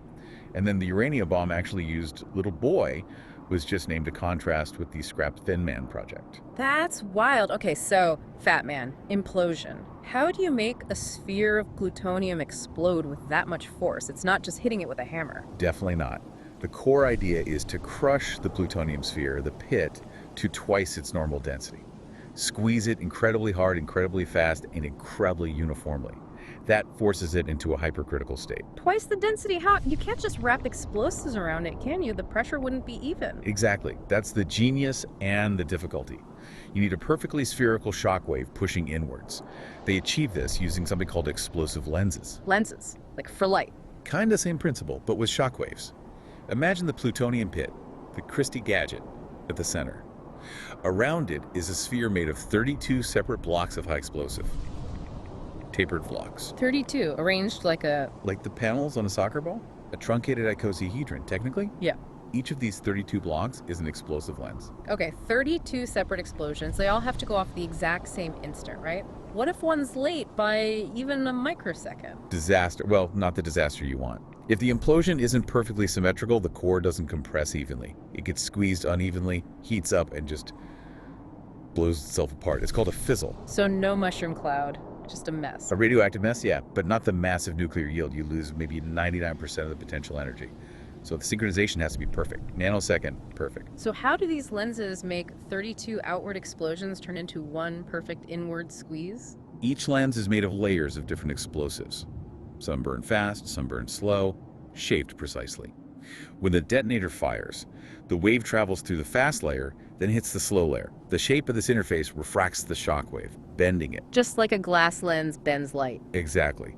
It takes the 32 initially convex waves from the detonators and merges them into a single perfectly spherical concave wavefront moving inwards.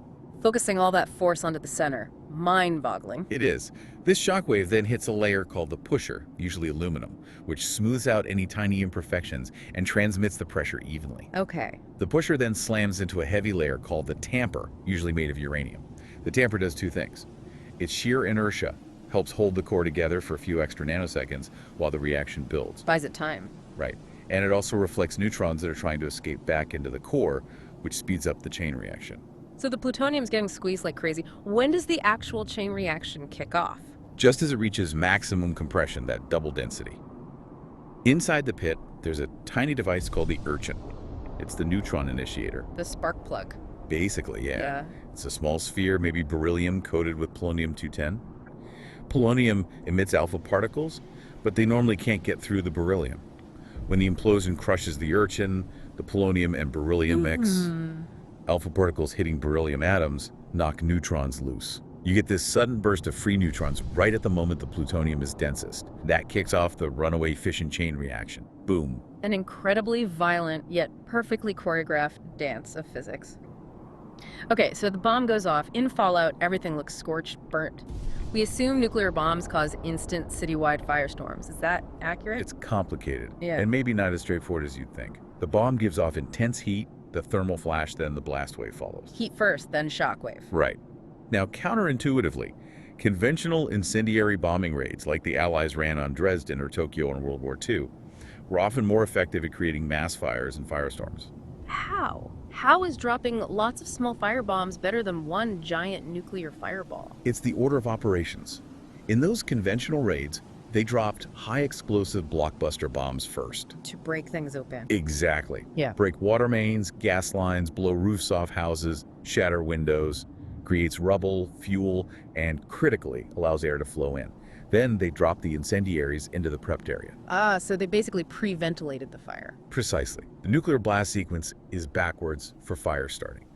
Thermal flash hits intact buildings, then the blast wave comes and actually blows out many of the initial fires before they can properly merge. Okay, that makes sense. So maybe not an instant citywide inferno everywhere. What defines a true firestorm?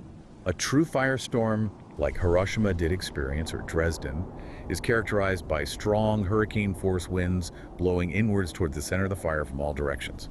It's caused by the immense updraft of superheated air in the middle, the stack effect. Like a chimney on a colossal scale. Exactly. But even in Hiroshima, the firestorm was largely contained within the area, already heavily damaged by the blast, because the inrushing air acted like a barrier. And modern cities, like the ones in Fallout, they're not built like 1940s Japanese cities. Right. FEMA reports, even looking back from a Cold War perspective, suggest a firestorm is actually unlikely in most modern U.S. cities after a nuclear blast. Why is that? Two main reasons. First, tall buildings, skyscrapers, create a baffle effect. They break up the smooth, large-scale wind flow needed for a firestorm to really get going. Interesting. Second, modern cities often have less fuel loading per square meter. Less wood, more concrete and steel compared to older cities. You generally need something like 40 kilograms of burnable stuff per square meter to sustain a firestorm, and many modern areas are below that. So while the Fallout world ends up looking burnt and desolate, the immediate all-consuming firestorm might be less likely than, say, the blast damage and the invisible stuff. Which brings us right to it, radiation and fallout. But even before the fallout starts coming down, there's another immediate killer, the EMP. Ah, the electromagnetic pulse. The ultimate party crasher for modern civilization. Pretty much. It's this massive burst of radio waves generated when the bomb's radiation interacts with the atmosphere. Especially if it's a high-altitude burst, a HEC, Covers a huge area, right? thousands of square miles potentially. It induces these huge, sudden voltage spikes in anything conductive. Power lines, phone lines, antennas, and anything connected to them. Frying electronics. Especially modern solid-state stuff. Microchips are super vulnerable. Your phone, your computer, the internet backbone, the power grid control systems, likely all toast. What about the older tech in Fallout, the vacuum tubes? That's a good point. Vacuum tubes themselves are actually much more resistant to the EMP energy itself. They can handle higher voltages. So the retro tech survives. The tubes might. But the systems powering them, the transformers, the power supplies, the grid itself, still vulnerable. So even if your tube radio isn't fried directly, the power station feeding it probably is. So the immediate result for you, the survivor, is darkness. Total blackout. Yep. No electricity, which means no pump tap water after the reservoir is empty. No refrigeration, so the food supply chain collapses instantly. No cell service, no internet, probably no FM radio. Your lifeline becomes... A battery-powered AM radio, maybe? If you're lucky and can pick up a distant station that's still broadcasting. Basic non-digital communication becomes critical. Okay, EMP knocks out the grid, then comes the fallout. Let's break down radiation for the learner. Alpha, beta, gamma, neutrons. What are they? What stops them? Right. We're talking ionizing radiation. Tiny particles or waves moving super fast with enough energy to knock electrons off atoms. Yeah. That's what causes biological damage. Let's start easy. Alpha. Alpha particles, basically helium nuclei. They're relatively big and slow, easily stopped. A sheet of paper, your clothes, even the outer layer of your skin is usually enough. So, not a threat from outside. Generally not. The danger is if you inhale or ingest something emitting alpha particles inside your body, they can do serious local damage. Okay. Next up, beta. Beta particles, these are just high energy electrons. They penetrate further than alpha. You need something like an aluminum plate or maybe thick plastic to stop them. Clothing helps a bit, but they can cause nasty skin burns if the exposure is high. And the big one, the one that gets through walls, gamma. Gamma rays. Right. These are high energy photons, like X-rays, but more powerful. Pure energy. They don't ionize directly, but they knock electrons loose in materials they pass through. They need serious shielding. Like, Dense materials. Lead is the classic, but thick concrete, large amounts of earth, or even lots of water work. This is the main external radiation threat from fallout. and finally, the weird one, neutrons. Neutrons. No electrical charge. They damage things differently, through direct collisions with atomic nuclei, like microscopic billiard balls. This is called linear energy transfer, or LET. And they make things radioactive. Yes, that's neutron activation. When a neutron hits a stable nucleus, it can knock it unstable, making it radioactive. This means your shielding material itself can become a source of secondary radiation. So how do you shield against neutrons? More lead? Nope. Counterintuitively, you want light elements. Things with lots of hydrogen are best water, plastic, polyethylene, concrete, which has water in it, even paraffin wax. Hydrogen nuclei are about the same size as neutrons, so they're good at stopping them, like one billiard ball hitting another. So good shielding needs both dense stuff for gamma and light stuff for neutrons. Ideally, yes. Yeah. A layered approach is best for a permanent shelter. But for immediate fallout, gamma is the primary external threat you need to block with mass. Okay, let's talk about the fallout itself, the radioactive dust. You mentioned height of burst is key. Absolutely critical. An air burst, where the fireball doesn't touch the ground, lofts most radioactive material high into the stratosphere. It spreads globally, decays a lot up there. This causes global fallout, a long-term, low-level increase in background radiation. The bomb pulse they found in milk for decades after testing. But fallout implies something much worse, much faster. Right, that's local fallout, from a surface burst or ground burst.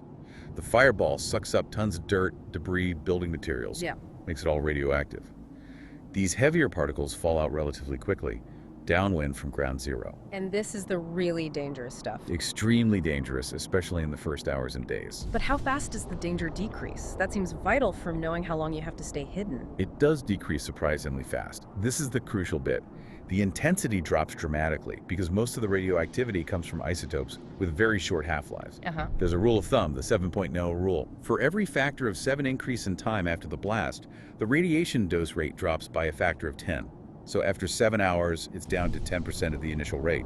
After 49 hours, roughly 2 days, it's down to 1%. Wow, that's a steep drop. It is. It typically reduces by 50% in the first hour alone and about 80% in the first 24 hours. The bottom line is, most areas contaminated by local fallout become relatively safe for brief travel or decontamination work after about 3 to 5 weeks. 3 to 5 weeks. That's the magic window you need to survive indoors. Seems doable if you're prepared. It's the critical period, but right near ground zero, forget about it. The levels are instantly lethal. We measure dose in grays. An hour after a surface burst near the crater, you could be looking at 30 grays per hour. And what does 30 grays do to a person? Let's talk acute radiation syndrome, ARS. Okay, thresholds. Around 1 gray, you get nausea, vomiting, the hematopoietic syndrome hitting your blood cells. You'll likely survive with medical care. Manageable, maybe? Push it to around 10 grays, and you hit the gastrointestinal syndrome. Your gut lining is destroyed. Severe nausea, fluid loss, death is likely within a couple of weeks. Horrible. And 30 grays. That's the central nervous system syndrome. Instant incapacitation, disorientation, seizures. You're essentially gone in hours, maybe 5 or 6 days max, regardless of other injuries. It just shuts down your brain. Grim. Okay, beyond the immediate radiation, what about the long term? Nuclear winter, contaminated food. Yeah, the nuclear famine hypothesis. Models by scientists like Robach and Toon suggest even a limited nuclear exchange, say 100 bombs the size of Hiroshima's, could throw enough soot into the upper atmosphere to block sunlight significantly. Nuclear winter. Or at least a severe nuclear autumn. Global cooling, disrupted rainfall patterns, leading to massive crop failures worldwide. Their models suggest billions could die from the resulting famine, far more than from the blasts or immediate radiation. Starvation becomes the bigger killer. Potentially, yes. And then there's the contamination of the food chain from the global fallout that does settle. Long-lived isotopes like strontium-90 and cesium-137 get into the soil, water, plants. And into us. Yep. Strontium-90 mimics calcium, goes to your bones. Cesium-137 mimics potassium, goes into your muscles. Eating local produce, meat, drinking milk becomes a long-term hazard from internal radiation exposure. That bomb pulse lasts for generations. Okay, this is all terrifyingly real. Let's pivot. Survival. You see the flash, blast wave hits or is coming. What do you do right now? What are the absolute must-dos? Speed is everything, and follow the 3 pillars. Time, distance shielding, TDS. Minimize your time exposed, maximize your distance from the blast fallout, maximize the shielding between you and the radiation. Where do you go? What's the best immediate shelter? The most solid, most buried structure you can reach instantly. Basements are good. If you're in a big building, get to the center, lowest floor possible. Away from outside walls, windows, doors, fallout collects on roofs and outside. What about cars? Tents? Things people might think are shelter. Death traps. Absolutely insufficient shielding. The sources are emphatic. Vehicles, tents, caravans, flimsy sheds offer almost no protection from gamma radiation. You need mass. Serious mass. Okay, let's quantify that mass. How much concrete or earth do you actually need to survive those first few weeks? We talk about halving thickness. The amount of material needed to cut the gamma dose by 50%. For concrete, it's about 6 centimeters, maybe 2.4 inches. For packed earth, it's around 9 centimeters, roughly 3.6 inches. So to be really safe, You want about 10 halving thicknesses. That reduces the dose by a factor of about 1024. So for packed earth, that's 10 times 3.6 inches. 36 inches, 3 feet of dense earth. 3 feet. Okay, so if I'm in a basement, the earth outside the walls gives me some of that. But what about the ceiling, the floor above? That's the weak point. Radiation comes from fallout on the roof and ground outside, shining down. The floor joists and floorboards of a typical house offer very little protection. You need shielding above you, too. So building a little bunker inside the basement. That's the recommended strategy if you have time or materials. Pick a corner, use the 2 earth-backed walls, build the other 2 walls with something dense cinder blocks filled with sand or soil are good, and pile shielding material on top bags of earth, heavy furniture, anything with mass. Aim for that 3 feet equivalent if you can. That corner becomes your safe zone for 3 to 5 weeks. Now, the hardest instruction, the really brutal one. Yeah. Do not evacuate unless specifically told to by functioning authorities, which good luck with that. But the key thing, if the advice is to shelter, you shelter. Do not leave your shelter to try and find loved ones. Don't go get the kids from school or your partner from work. That's incredibly difficult to imagine following. It's brutal, but it's math. Yeah. If you go outside during peak fallout, you're absorbing a massive dose. You're also getting covered in radioactive dust. If you make it back, you bring that contamination into the sealed shelter, potentially sickening or killing everyone else inside. So trying to be a hero could doom everyone. It likely will. Everyone needs to shelter where they are, following the same rules. Staying put and surviving those first weeks is the most protective act you can do for your family, even if you're separated. Wow. Okay. What if you were caught outside but made it to shelter? Decontaminate immediately. At the entrance, before going deep inside. Take off outer clothes, shoes, jacket, hat. Leave them there. Wipe down anything you brought in. And wash yourself exposed skin, hair thoroughly with soap and water if possible. Get the dust off. Reduces the dose significantly. Hugely. Especially prevents inhaling or ingesting hot particles. Food and water in the shelter, what's safe? Tap water might be okay for a day or two, thanks to water already in the pipes and local tanks. But don't rely on it long term without purification, as pumps will fail. Private wells, rainwater. Very risky without testing. Assume contamination. And food. Anything sealed before the event, stored indoors, is fine. Canned goods, sealed packages, just wipe the outside of the container before opening. Absolutely avoid anything harvested locally after the fallout, garden vegetables, fruit. That's how the internal contaminants get you. Right. Final point. Those iodine tablets. Potassium iodide. Everyone seems to think they're magic anti-radiation pills. Yeah, a huge and dangerous misconception. Stable iodine tablets do one thing and one thing only. They protect your thyroid gland from absorbing radioactive iodine. Which is mostly released from... Nuclear reactor accidents, like Chernobyl. It released a lot of radioactive iodine, leading to thyroid cancer spikes, especially in kids. The tablets work by flooding your thyroid with safe iodine, so it can't take up the radioactive kind. So pretty irrelevant if the attack is just bombs not hitting reactors. Largely, yes. If a bomb hits a power plant, then yes, they're vital, and you need to take them fast, ideally just before or within a couple of hours after exposure starts, but against the gamma rays from fallout. Against strontium-90, cesium-137, neutrons, they do absolutely nothing. And popping iodized table salt won't cut it. Not even close. You need the specific high-dose potassium iodide tablets. Taking salt is useless and potentially harmful, so iodine. Very specific use case, not a general radiation shield. Got it.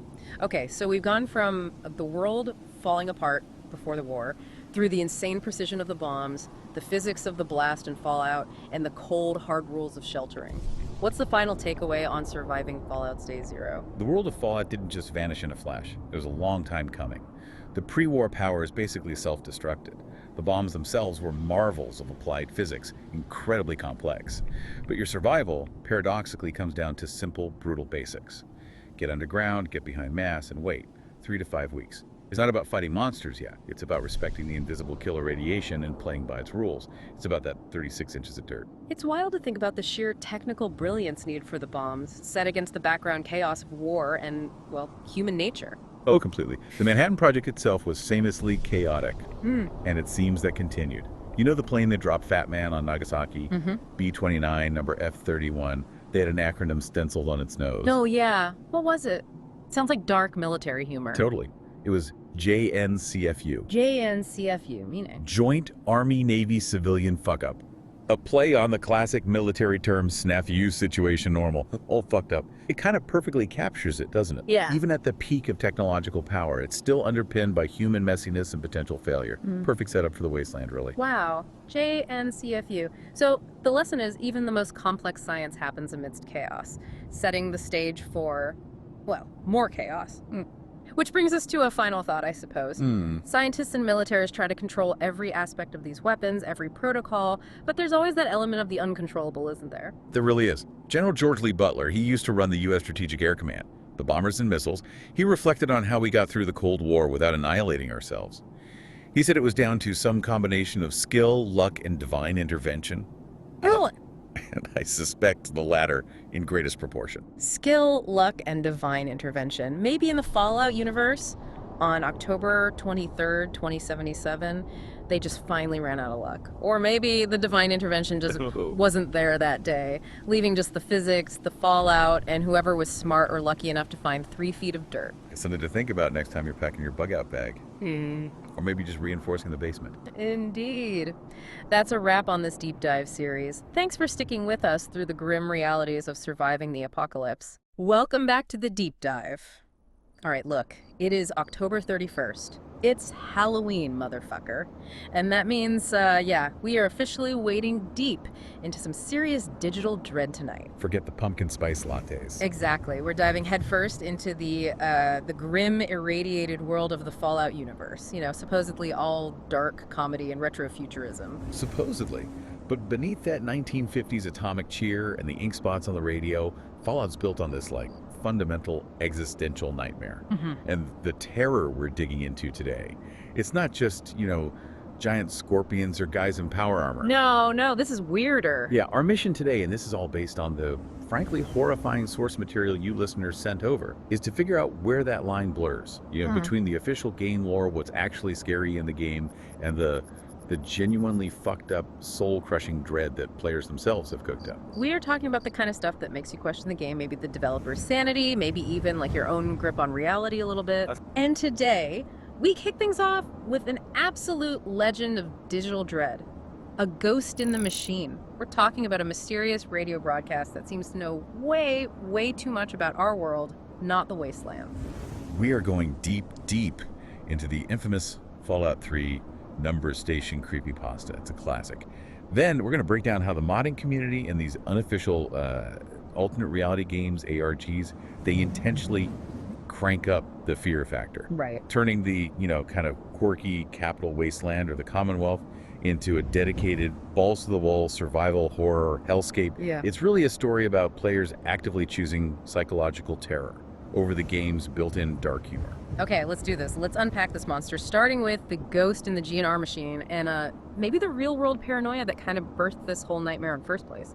All right, so before we even step foot in irradiated DC, we got to set the scene, right?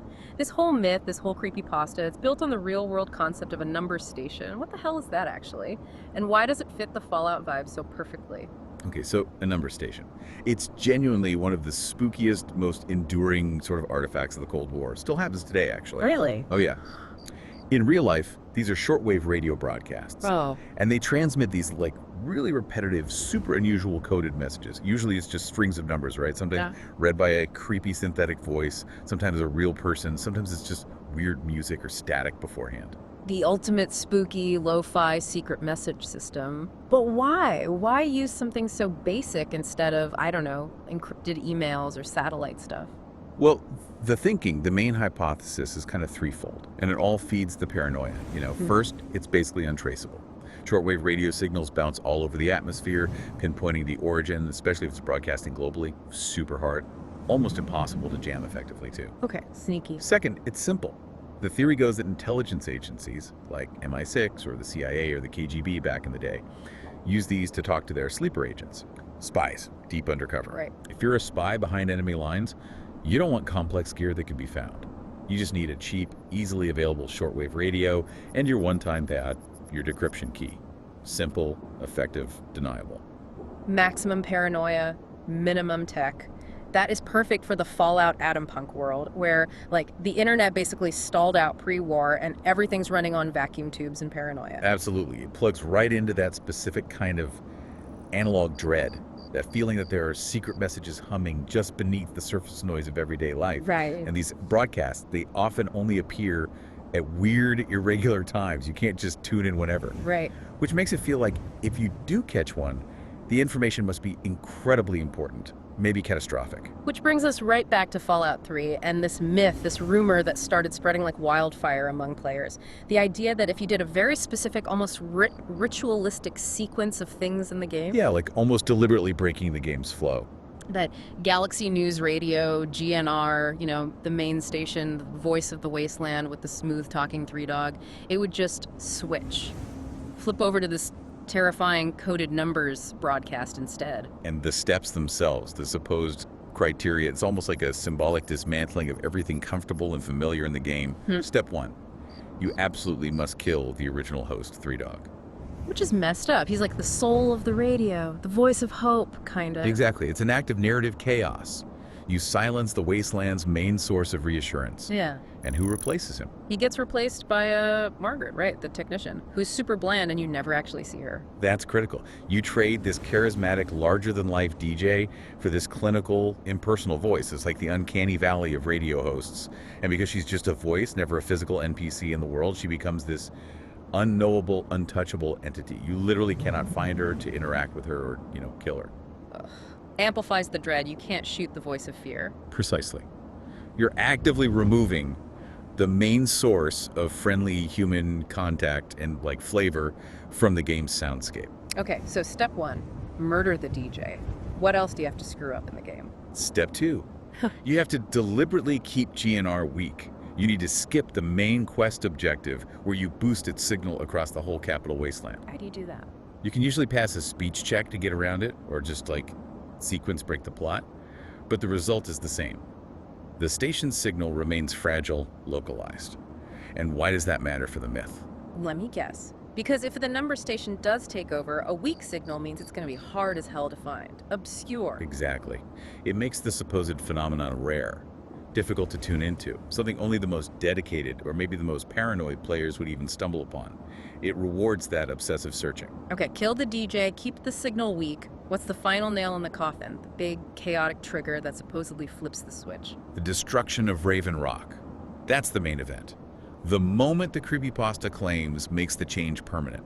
Raven Rock is, the primary base for the Enclave in Fallout 3. The shadowy remnants of the pre-war U.S. government. The deep state conspiracy, guys. Right. So destroying their main base, it carries this symbolic weight. Like Yeah. you fundamentally messed with the established power structures, the deep state secrets. Maybe you've accidentally activated some kind of hidden emergency broadcast network. A dead man switch. It's the ultimate, oh shit, what have I actually done moment in the plot, weaponized by this creepypasta. But here's the kicker, right? The source material, the original write-ups of this myth, they're pretty clear. Yeah. That the vast majority of players who actually do all three things, kill 3 dogs, skip the signal boost, blow up Raven Rock, they still just hear regular GNR. Maybe with Margaret hosting, but still the normal music and PSAs. And that's the twisted genius of the myth. It doesn't die just because it doesn't work for most people. In fact, it gets stronger. Because the believers, the ones who want it to be true, they just argue, oh, well, the real trigger must be even more obscure, more esoteric. Maybe it involves dropping a specific item in a specific place at a specific time. Or maybe it's just totally random, a glitch.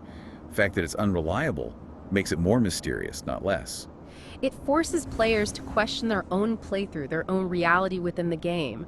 Did I miss something? Was I not obsessive enough? The horror is making you doubt yourself. Exactly. It becomes unfalsifiable, which is the hallmark of a great conspiracy theory. Okay, so let's say, hypothetically, a player does hit this cosmic lottery of fuck-ups. They do everything right according to the myth. The radio goes silent, and then flickers back. Signal lost, signal found. But because they kept GNR weak, they now have to physically hunt for this new creepy signal, right? They can't just hear it anywhere. Correct. You have to work for your dread. You need to go high, really high. The myth rewards you for climbing to the desolate, irradiated peaks and ruined structures of the capital Wasteland.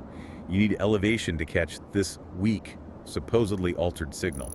And the specific locations mentioned in the creepypasta where players claim they finally heard it, they're key to the whole atmosphere, aren't they? They become these little points of dreadful pilgrimage. Totally. It turns the game map into a search for these cursed listening posts.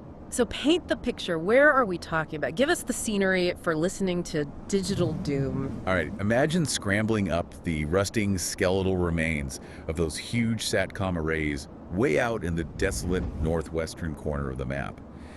These giant, dish-shaped relics of the pre-war world, now just silently collecting static and maybe something else. Creepy. Or climbing the highest points of the mountains near the ruins of Raven Rock itself. That's often cited as the easiest place to catch it initially, right after the supposed trigger event. Okay. But the most, evocative, the one that really hammers home the absurd horror of it all, the very top of the rusted, creaking Ferris wheel at Point Lookout. Oh my god, so you're telling me you're dangling hundreds of feet in the air on a rickety, irradiated carnival ride, probably swaying in the radioactive wind, looking out over this creepy, mutated swamp, just trying to tune your Pip-Boy radio to pick up a signal that might be predicting the end of the world. That is exactly the image. It's next-level atmospheric dread. It's Lynchian. It turns the act of simply listening to the radio into this terrifying, isolated, almost sacred ritual. The landscape itself becomes a series of shrines to this myth. Jesus. Okay, so you're up there, heart pounding, finally, the signal crackles in. What do you actually hear? What drops the psychological hammer? You hear the voice. It's unmistakably Three Dog, or rather, his voice actor, the fantastic Eric Dellums. But it's wrong. All the charisma, the energy, the hope, gone. How does he sound? The descriptions are consistent. Monotone, flat, deeply depressed, utterly devoid of emotion. Like the voice of a man forced to read things so terrible they've broken him. Or maybe the voice of someone or something just mimicking him badly. Oh, that's chilling. Just the voice is wrong. So what's the actual content? Is it complex military code? Spy stuff? No, and that's what makes it even creepier, more immediate somehow. It's deliberately simple. It's just lists of single digits. Only single digits. 1, 2, 3. Exactly like that. Crucially, the myth says it's never multi-digit numbers like 11 or 21 or 47. Always spoken as individual digits. 9, 3, 7, 9, 1, 7, 2, 0, 3, 4.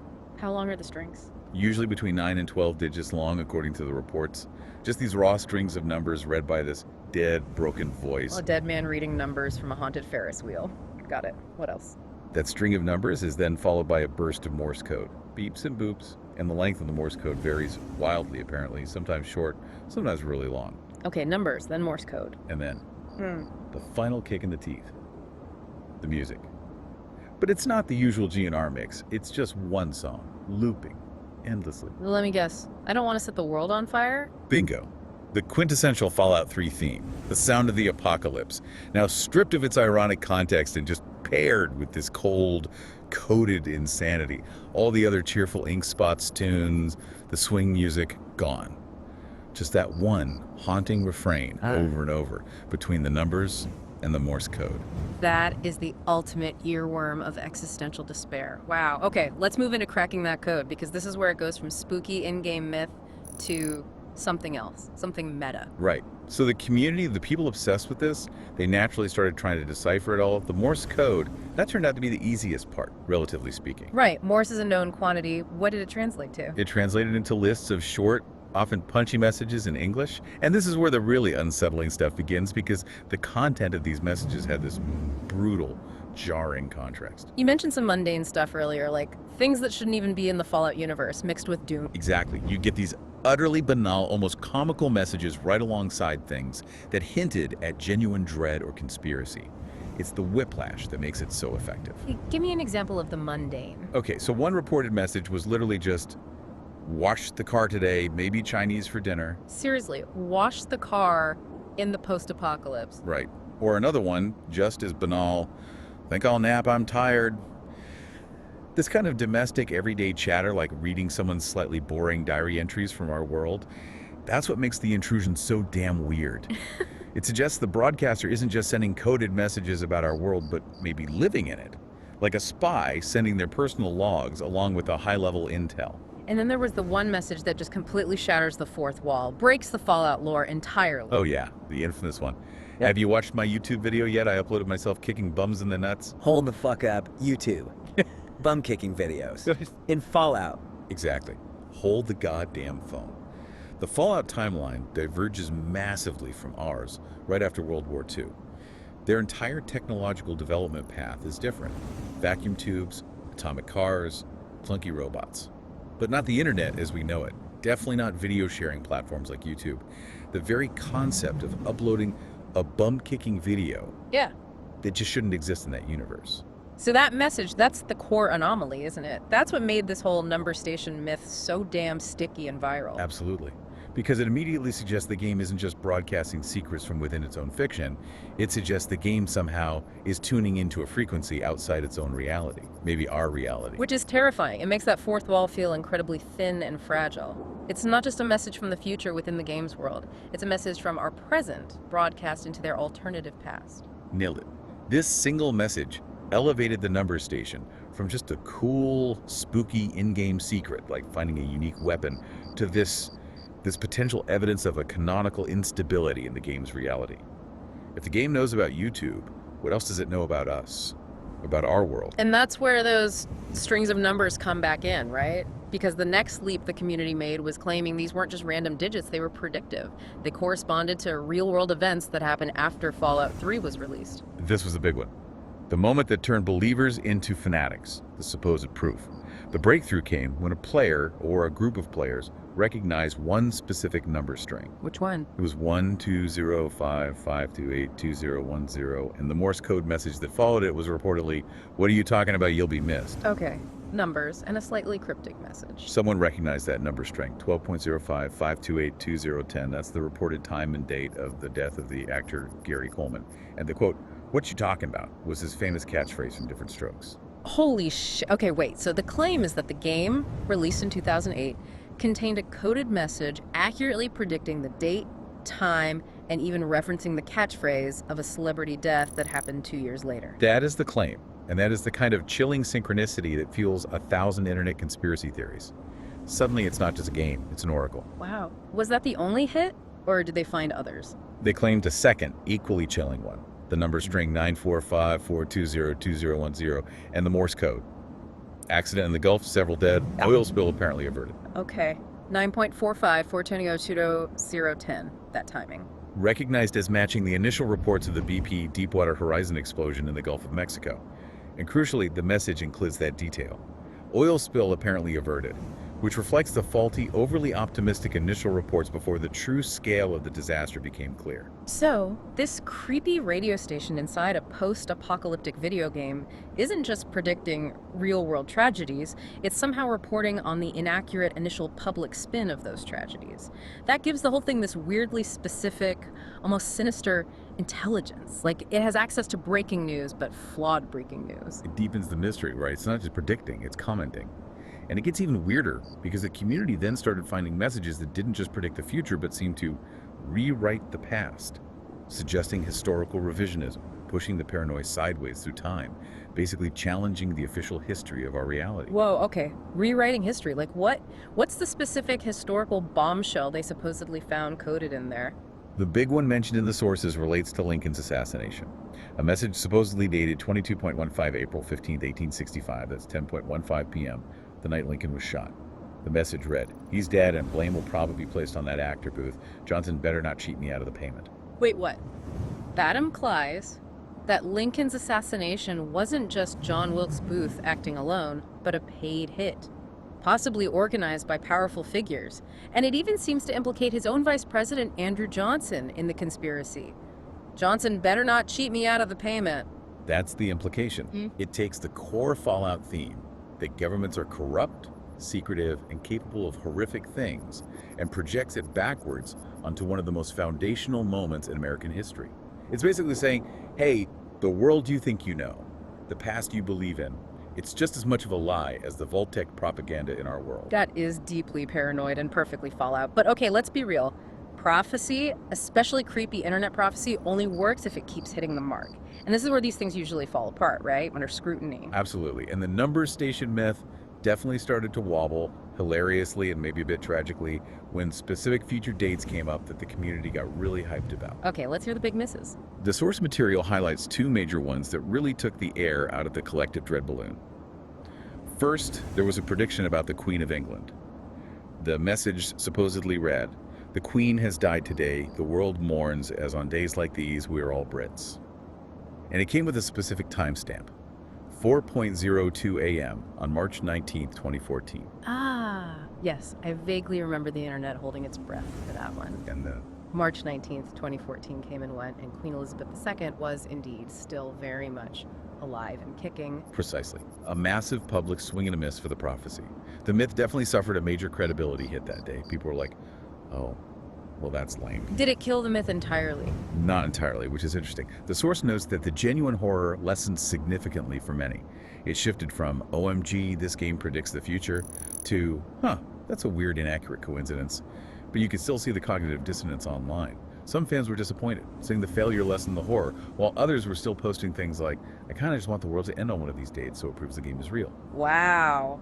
That failure really highlights the desperate need for some people to believe in the myth, doesn't it? It really does. And the second big miss is just pure comedy gold. It's so specific, so bizarrely mundane, it almost feels like satire. Oh, I know this one. The Britney prediction. The one and only.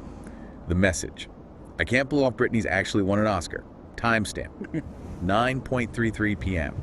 February 27, 2023. Which was the date of the 95th Academy Awards. Correct. And needless to say, when that date passed and no one named Britney Spears or otherwise won an Oscar, well, the message just became laughable. Right. The source material points out how this kind of trivial pop culture prediction really killed the atmosphere for a lot of fans. It turned the potential for genuine, chilling meta horror into something silly like, yeah, right, and next it'll predict Elvis is found alive working at a Burger King. It just punctures the dread because it forces mundane reality back into the fantasy. A prediction about the universe unraveling. Terrifying. A prediction about Britney Spears' unexpected career change. Just sounds like bad fan fiction. Exactly. But the myth does have one final, truly sinister message reported in the sources. And this one is different. It apparently was not preceded by a number string. No date, no time, just the message itself. Suggesting maybe it's the final broadcast, the ultimate warning. Something that transcends specific dates. Okay, the universe unraveling one. Hit us with the full text again. Lay it on me. It's chilling because it shifts focus entirely away from like politics or celebrity deaths or oil spills and goes full cosmic horror. It reads, I can't believe they've actually done it. Not long left. They were warned, but they just had to keep pushing the boundaries of science. The noise, I can't take the noise anymore, and the light, dear God. The universe is slowly unraveling around us. I have a pistol in the attic. Oof. Okay, that hits differently. It taps right into very real, very modern anxieties, doesn't it? Not just the Cold War fear of nuclear bombs, which Fallout is built on, but the 21st century fear of scientific hubris. Particle colliders, AI, genetic engineering. The idea that our relentless curiosity might be literally tearing reality apart. It's pure cosmic horror blended with that techno-thriller dread. What happens when science goes too far? And the mention of the noise and the light. It's visceral, sensory horror. And ending with, I have a pistol in the attic, implies utter despair and a final desperate solution. And is there a final date mentioned anywhere in all these supposed messages, like a doomsday clock endpoint? The latest specific date cited in any of the messages, according to the creepypasta sources, is 1:27 a.m. on July 6, 2027. 2027. Okay, still in our future. How did fans interpret that? Well, obviously, people connected to the Fallout lore's Great War of 2077, when the bombs actually dropped. But 2027 is 50 years earlier. So the speculation was wild. Maybe it's predicting the event that leads to the Great War, or maybe it's something else entirely. A different kind collapse, a precursor event. Or maybe the moment reality itself finally gives way, before the nukes even fly. The unraveling mentioned in the final message. Unknowable, which makes it scarier. And of course, no perfect conspiracy theory is complete without the final piece of the puzzle, the cover-up. Ah, yes, the information firewall. This is crucial to why the myth persisted. The meta-horror of the story actually includes its own built-in censorship narrative. What's the story there? The belief, the legend spread online, was that as the community on the official Fallout wiki started compiling all these findings, the number strings, the Morse translations, the date correlations, the YouTube message, the wiki moderators supposedly freaked out. Freaked out how? The story goes, they banned everyone involved in the discussion, deleted the entire page dedicated to the number station, scrubbed all references to it, and even installed filtering software to prevent the topic from ever being brought up again. Whoa. So the story itself claims that the official fan channels actively suppress the truth about the number station. Exactly, which, from a conspiracy theorist perspective, is the ultimate validation. They wouldn't be trying so hard to hide this if it wasn't real. It creates this perfect self-sustaining feedback loop. The alleged cover-up becomes proof of the conspiracy. It makes the pursuit of this dark knowledge feel dangerous, forbidden. Pure, beautiful, uncut psychic damage, built entirely on the digital ghost of a dead radio host and some alleged wiki edits. Incredible. It really does tap into that core instability already present in Fallout lore. You know, all the retcons, the hidden vault experiments, the government secrets. It takes that existing foundation of doubt and twists it into this active, ongoing suppression narrative. The horror becomes the act of trying to uncover a truth that they don't want you to know. Man, that number station story is genuinely fucked up. A classic internet horror legend. But speaking of manufacturing your own dread, if the game's official lore, or even these weird maybe glitches, maybe hoaxes like the radio station, don't deliver enough genuine shit-your-pants horror, then the modding community will absolutely step the fuck in and dial that shit up to 11. Guaranteed. Right. This is where the players themselves basically say, okay, Bethesda, your quirky post-apocalypse is cute, but we want to be terrified. Exactly. This is where you see players actively rejecting the dark comedy, rejecting the RPG power fantasy elements, especially in Fallout 4. They are fundamentally genre-flipping the game, taking it from an exploration RPG with some spooky bits and turning it into an outright, dedicated, relentless survival horror experience. The goal is pure, terrifying immersion. And step one for that seems to be making the Commonwealth look and feel absolutely miserable. You gotta kill the colorful, almost cheerful post-apocalyptic vibe first. Totally. Yeah. You have to establish atmosphere. The primary goal for a lot of these horror overhaul mods is achieving what gets called the Silent Hill aesthetic. Okay, explain that. Fog, rust, pyramid head. Less pyramid head, more fog and rust and oppressive gloom. Mods like Bleak or Polluted Climate are huge for this. They aren't just like simple texture replacers. They fundamentally overhaul the game's lighting, the weather systems. To do what? To make it look like a perpetual nuclear winter. Everything becomes washed out, desaturated, faded. You get constant thick fog, maybe radioactive rain or dust storms, aggressively overcast skies, pretty much all the time. So you lose the bright sunny days, the like beautiful desolation moments. On it. You were left with this constant, oppressive gray or sickly green haze. And that is critical for horror. right? Limited visibility. Mhm. You often can't see more than 10 or 15 feet in front of you, which creates the perfect stage for those silent hill-style horrors, ghouls, mutants, whatever, to just suddenly emerge from the mist right in your face. The environment itself becomes an antagonist, actively working against your senses. Okay, so visually it's grim as hell. What about sound? Because Fallout sound design is usually pretty distinctive, kind of hopeful, even with the sad songs. Yeah, the modders come for the sound too. You got to create an auditory nightmare to match the visual one. And this is where mods get really clever, because they mess with your learned audio cues, your conditioning as a player. What do you mean? Like, we're used to certain sounds meaning safety or progress? Precisely. Think about the little jingle when you level up, the clicky UI noises in your Pip-Boy, the default main menu music. They're familiar, often satisfying sounds. Mods like schizophrenia or sinister ambient sound rip all that out. And replace it with what? They replace it with genuinely unnerving, anxiety-inducing soundscapes. Low, whispering voices that seem to come from nowhere. Strange, indistinct scraping or clicking noises. Sudden, discordant musical stings when you enter certain areas.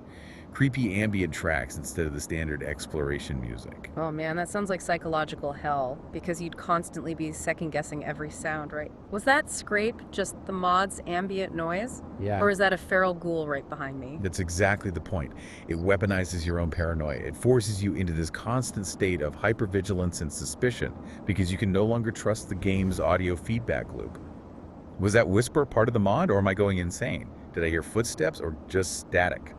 The whole experience becomes incredibly tense just walking from A to B. Okay, visual overhaul, psychological sound torture. What about the last bastion of comfort, the actual in-game radio stations? Gotta kill the happy 1940s tunes too, right? Oh, absolutely, Diamond City Radio. Gotta go. Those upbeat, nostalgic songs are designed to be this little bubble of warmth and safety in the bleak wasteland. Mods like Existence 2.0 specifically replace that. What does Existence 2.0 do? It's a fan-made radio station mod, but instead of playing cheerful vintage pop, it plays creepy, unsettling ambient music, dark, atmospheric soundscapes, sometimes just drones or distorted noise. So now, even tuning into the radio for comfort offers none. It just adds another layer of dread to your exploration. The simple act of traveling becomes fraught because there's no escape, no cheerful distraction to anchor you. Okay, atmosphere. Oppressive. Music, gone or scary. Ambient noise, driving you clinically insane. Now let's talk gameplay. How do you actually make the threat scarier?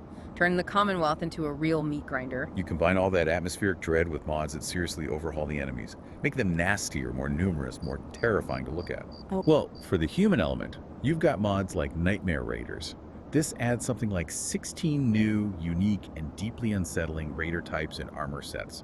They don't just look tougher, they look disturbed, deranged, like soldiers who've truly snapped, covered in gore and weird trophies. It ramps up the feeling of anarchy and makes encountering other humans way more unnerving. And the ghouls. Because ghouls are already kind of jump scare machines. How do you make them worse? Oh, you turn the Commonwealth into a full-on zombie apocalypse simulator. The big one here is the Feral Ghouls Expansion Pack, or FGEP. This adds a ton of visual variety to the ghouls, makes them look more decayed, more mutated, genuinely horrific. But the real terror comes when you combine that with mods that drastically increase spawn rates or add massive ghoul hordes. So instead of fighting one or two, you're facing like 20. 30. Easily. Suddenly it's not about carefully picking off enemies. It's about pure attrition warfare. Constant panic, resource management, trying not to get swarmed. The horror shifts from individual monster encounters to this overwhelming, relentless tide of death. It forces a totally different, much more desperate playstyle. But okay, even with hordes of nightmare ghouls and creepy raiders in the fog, Fallout 4 especially gives you a pretty powerful safety net, a tension breaker, VATS, the Vault-Tec Assisted Targeting System. The big one pauses time, lets you target specific body parts, gives you percentage chances to hit. Yeah. It's a core mechanic, but it fundamentally breaks the flow of real-time horror. Right, you can just pause, assess, queue up headshots, and watch the cinematic kills. It diffuses the panic. Exactly. So for a true survival horror experience, that safety net has to be shredded. Mods like No VATS Overhaul do exactly what they say on the tin. Well. They remove the VATS mechanic entirely. Gone. Whoa, completely. Completely. No pausing, no slow-mo, no targeting system. You are forced into pure, real-time, often chaotic and terrifying combat. Especially when you combine No VATS with mods that make the nights genuinely dark. Ah, right. Mods like True Nights. How dark are we talking? Like Can't see your hand in front of your face, Stark. Pretty much. We're talking oppressive, almost absolute darkness outside of light sources, where the tiny glow from your Pip-Boy feels less like a helpful tool and more like a giant eat me sign, spotlighting you for every ghoul, every deathclaw in a 100-yard radius. Jesus. So combine no VATS with True Knights and the ghoul hordes. And suddenly, every encounter is potentially lethal panic. You're relying purely on twitch reflexes, maybe a flashlight beam sweeping wildly, hearing things scurrying just outside the light. You will jump, you'll panic fire, you'll feel genuine fear because the game's built-in systems for managing combat stress are just gone. That's how you force legitimate jump scares and raw dread out of a game often known for its slightly goofy, consequence-free combat. That is a masterclass in transforming a quirky RPG into a goddamn psychological stress test. But some players, some groups, they take manufacturing dread even further, right? Beyond just installing mods. They create these whole new hidden realities using the game engine. These unofficial alternate reality games, ARGs, taking the horror outside the game's intended map even. Yeah, the ARG scene, especially the fan-made ones, gets really interesting. An ARG, just to clarify, is an alternate reality game. It uses the real world, or in this case the game world in unexpected ways, as a platform for a story or a puzzle. And you mentioned one specific Fallout ARG from the source material, the Job Zero one. Right, the Drive Zero AG, which used Fallout, New Vegas as its playground. This is a fascinating example of players actively seeking out horror in the game's voids. It apparently started with the player needing to glitch to clip out of the normal intended map boundaries of the Mojave Wasteland. Venturing into the back rooms, basically. The digital void. Exactly. We need to define what those back rooms are in game terms. They're the unused, unfinished, out-of-bounds areas of the game world.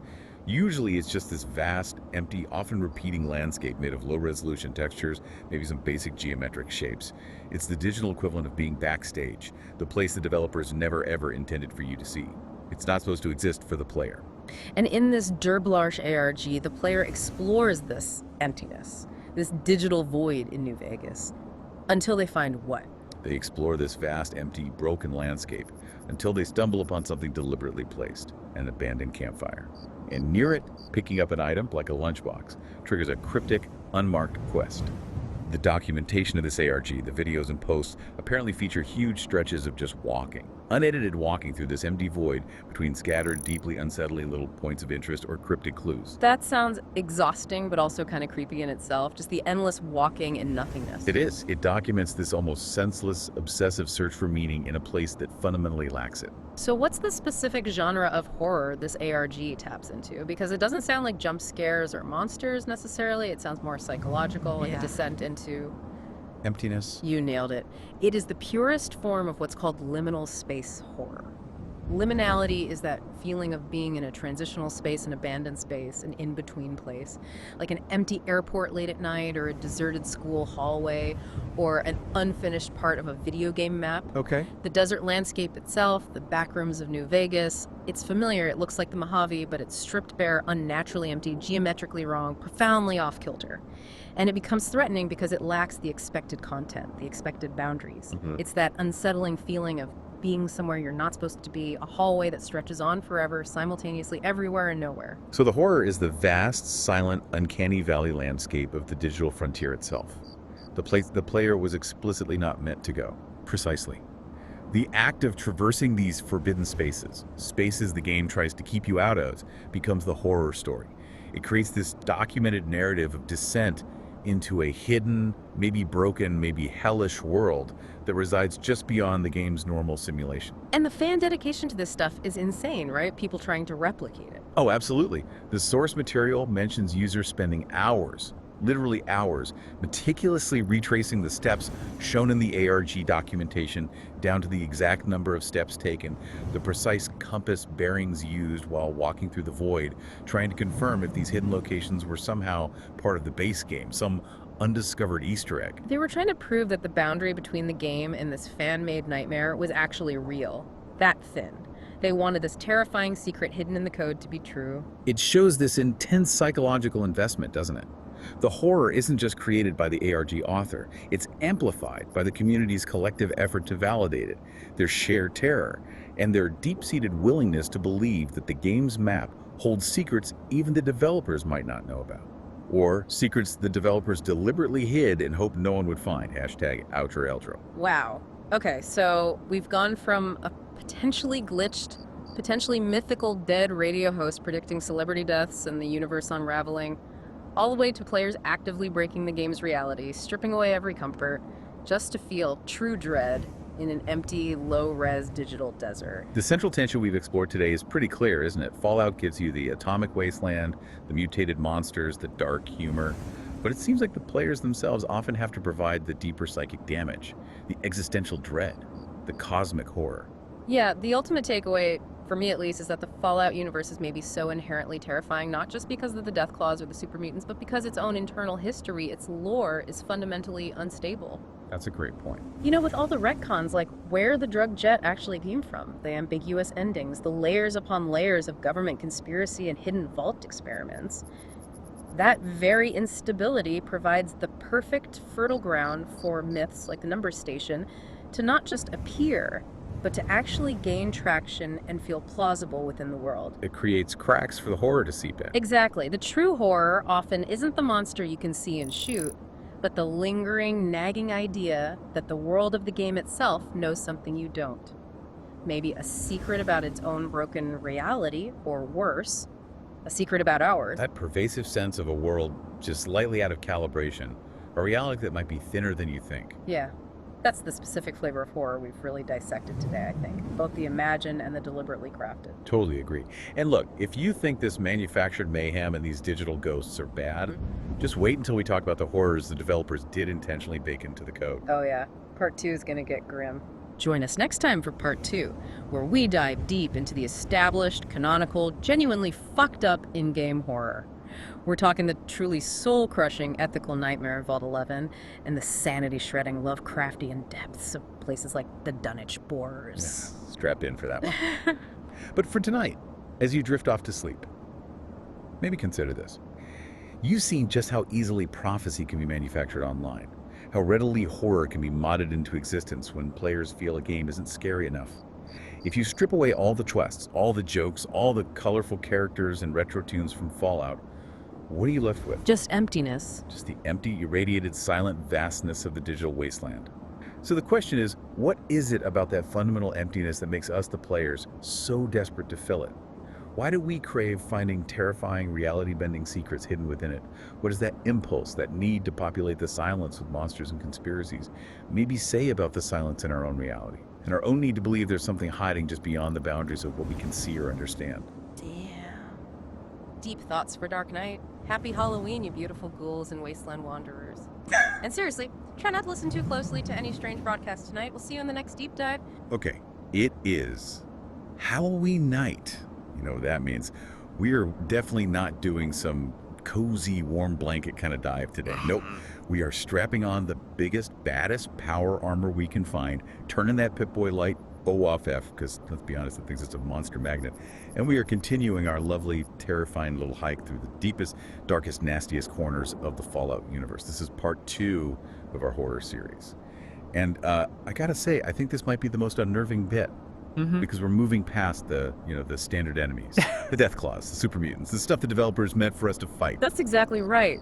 Yeah, we're shifting gears here. We've tackled the sort of expected threats, the things designed to be challenging encounters now.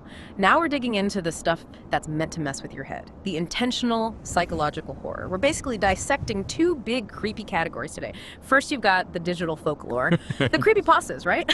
Yeah. These elaborate fan-made nightmares that start getting really weird, blurring the lines between what's in the game and, well, our reality. Oh, the stuff that makes you wonder if your game is haunted. Exactly. And then second, we're looking at the custom-built hellscapes. We're diving into the horror mods, the stuff the community built, specifically designed to turn places like the Commonwealth and Fallout 4 into these like pure, unadulterated psychological torture chambers. It's pretty wild. It really is an exploration of how the Fallout setting itself, with all that baked-in Cold War paranoia, the existential dread, how it's just the perfect canvas for this kind of thing. For players to build their own terror, for these digital urban legends to just sprout up. And our sources for this one, they're all over the place. We've got analyses of these famous gaming myths, these really specific like shopping lists for horror mods for Fallout 4, and just some intense community discussions, people really digging into what parts of the actual game lore hit those deep psychological fear notes. Yeah, the core takeaway, I think, is Look, the developers gave us this nuked out world, right? Total apocalypse. Fine. But the players, they took that ruined canvas and they figured out precisely how to make it personally maddening, like truly upsetting. They found the game's weak spots, the glitches, the ambient creepy sounds, the bits of lore nobody really looked at too closely, and they just cranked the volume to 11. Maximum horror. Okay, let's unpack this beast. And we got to start with, like, the undisputed king.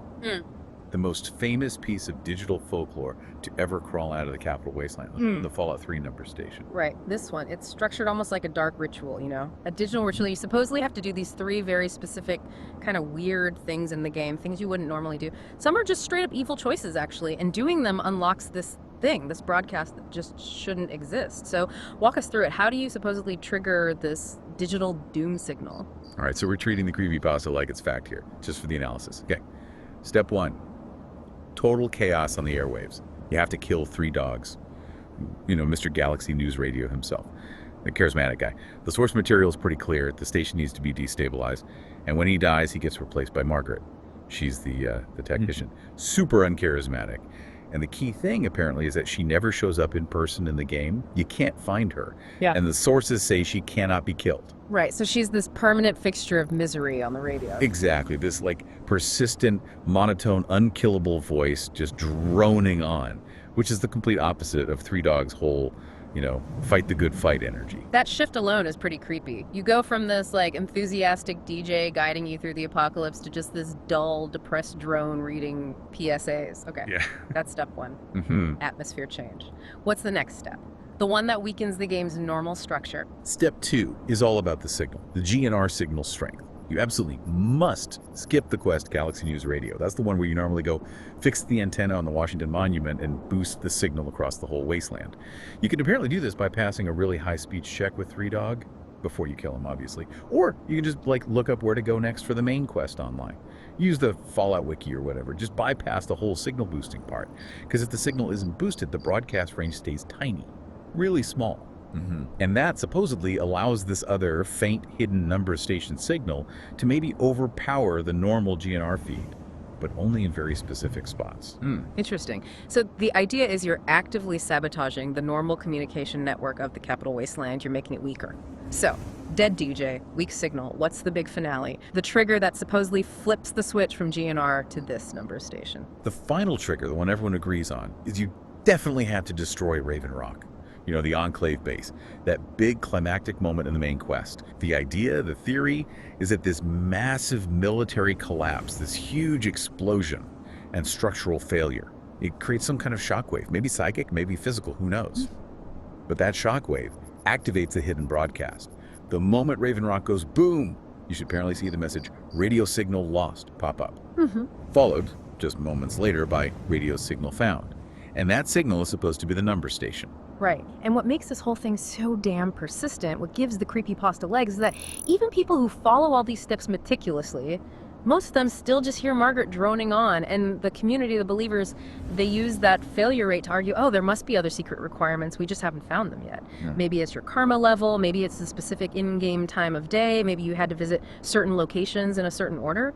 It's maddening. Yeah, it turns the whole thing into this, like, endless digital goose chase. Yeah. A rabbit hole you can never quite get to the bottom of. It really does. It becomes this quest for something that might not even be there. The ultimate dark digital pilgrimage. Right. And, okay, so we did all that. We killed 3 Dog, skipped the quest, blew up Raven Rock. But because we didn't boost the signal, the range is tiny. Where exactly do you have to go to even have a chance of hearing 3 Dog's ghost on the airwaves? You need to get high. Elevation is key. Since the signal's weak, this supposed secret broadcast can only be heard reliably right there in the DC area and only way up high. The sources list specific spots, usually lonely, isolated places like the very top of the Point Lookout Ferris wheel way out in the swamp, or the roof of Tenpenny Tower, some of the highest SATCOM arrays, you know, those big satellite dishes scattered around, especially in the northwest part of the map, or even just high mountain peaks near where Raven Rock used to be. It forces you onto these like high exposed perches. It feels like climbing some kind of dark digital altar, doesn't it? You have to be alone, way up high, totally exposed, just to maybe hear this thing. Okay, so picture this. You're perched way the hell up on some rusty satellite dish, wind howling, maybe some ghouls scratching around below. Yeah. You tune your Pip-Boy radio. What do you actually hear? What's the content of this spooky broadcast? Well, the first thing that supposedly hits you is the voice. It's definitely Three Dogs voice actor Eric Dellums. Everyone agrees on that. But, and this is crucial, the sources insist he's not in character. Not at all. He sounds monotone, defeated, almost depressed, and he's just reading off this long string of numbers, always single digits, like 9, 3, 7, 9, usually 9 to 12 digits long. And they stress this weird detail. He never says multi-digit numbers like 11 or 22. It's always 1, 1 or 2, 2. Super clinical, robotic almost. Man, just hearing that voice, usually so full of energy, sound completely dead and emotionless. That alone is creepy as hell. And what comes after the numbers is just silence. There's a pause after the numbers, yeah. Yeah. Then comes Morse code. And the length of the Morse code message apparently varies wildly. It's never consistent, which makes trying to decode it even harder, adding to the whole mystery. Then, right after the Morse code stops, instantly, the song I Don't Want to Set the World on Fire by the Ink Spots starts playing, and that's the only song. It just loops. Wow, that song specifically. The irony is thick enough to choke on. Right, the quintessential Fallout theme. This song about not wanting to start the fire, playing over a mysterious broadcast that feels like it's counting down to something awful, maybe the next fire. We should probably zoom out for a sec, though, because real-life number stations, they're already pretty damn creepy on their own, aren't they? Oh, absolutely. They're genuinely unsettling. For anyone listening who doesn't know, a real numbers station is basically a shortwave radio station. It broadcasts these cryptic messages, usually strings of numbers or letters, often read by automated voices. The common theory among intelligence folks is that they're used for one-way communication with spies in deep cover, like sending coded instructions. Some even hypothesize they could be part of a nuclear retaliation control network, a dead man's switch for launching nukes. Given Fallout's whole vibe, the intense Cold War paranoia, the obsession with nuclear war, this myth just slots in perfectly, terrifyingly well. It suggests even the GNR Tower itself is haunted by the ghosts of Cold War spycraft. Okay, let's get to the juicy bit, the core of the legend, the prophecies. This is where the game world supposedly bleeds right into our world. How did people even start cracking this, if it's just numbers and Morse code beeps? The Morse code was the first breakthrough. People started translating it, and at first, the messages were weirdly mundane, almost comical, some of them. Things like, wash the car today, maybe Chinese for dinner, stuff like that. Or the really infamous one, the totally meta one. Have you watched my YouTube video yet? I uploaded myself kicking bums in the nuts. Wait, YouTube, in the Fallout universe? That makes absolutely no sense. That's the tell, right? Exactly. That YouTube line is like the big glitch in the Matrix. It immediately gave the whole creepypasta this chilling credibility because it suggested the messages weren't coming from the game's reality. They had to be coming from our world. Or maybe slipping between dimensions, who knows? Then, some player, supposedly on an old forum for the Fallout wiki, noticed something huge. They realized the string of numbers before the Morse code. It matched up perfectly with the time and date, using military format. Hours, minutes, day, month, year. That discovery just blew the doors wide open. Suddenly, people could connect these messages to real-world events, past, present, and future. Okay, give us the examples, the ones that really freak people out, the ones that made everyone go, hang on, this is actually getting weird. The biggest one, the one everyone points to, was the message. 12055282010, followed by the Morse code for, what are you talking about? You'll be missed. That number string. It's 12.05 on May 28th, 2010, the exact time and date that actor Gary Coleman died. Whoa, okay, that's specific. Right. And then there was another really chilling one, supposedly broadcast years before the event actually happened. It talked about the Deepwater Horizon oil spill. The numbers were 945420210, April 20th, 2010, 9.45 a.m. And the Morse code said, accident in the Gulf, several dead. Oil spill apparently averted. Which, perfectly captured that initial, tragically wrong assessment of the disaster. The fact that the message got the initial report right, but the ultimate outcome horribly wrong. It adds this layer of just heartbreaking factual irony to the whole myth. Man, the idea that this game, Fallout 3, released way back in 2008, somehow had coded messages about real-world tragedies that hadn't even happened yet. Yeah. That's pure nightmare fuel. It screws with your head. But it wasn't just predicting the future, right? The pasta claims it was messing with the past, too. Rewriting history. Yeah. The historical revisionism is just as unsettling in a way. There's this one message about Lincoln's assassination. The numbers match up. 22.15, April 15th, 1865. That's 10.15 p.m., the night Lincoln was shot. And the Morse code says, he's dead and blame will probably be placed on that actor booth. Johnson better not cheat me out of the payment. Which implies that Andrew Johnson, the vice president at the time, actually framed John Wilkes Booth, maybe even had him killed to secure his own path to the presidency. So the pasta doesn't just predict the future. It casts doubt on our established history. It makes you question the reality presented in textbooks, all within the context of this game myth. It erodes everything. But okay, for a myth like this to survive, it can't be perfect, right? It needs some ambiguity, some failures. What about the prophecies that just didn't happen? Or the ones that were just confusing? Oh yeah, there were definitely misses. The two biggest ones people talk about are, one, a prediction that Queen Elizabeth II would die on March 19th, 2014, and two, a message dated February 27th, 2023 that said, I can't believe Britney's actually won an Oscar. So when March 2014 came and went and the Queen was still very much alive, yeah, that definitely took some of the immediate creep factor away for a lot of people, and the Britney Oscar won. That just caused endless arguments. Was it Britney Spears? Was it some other Britney in the film industry nobody knew about? But here's the thing. The myth is resilient.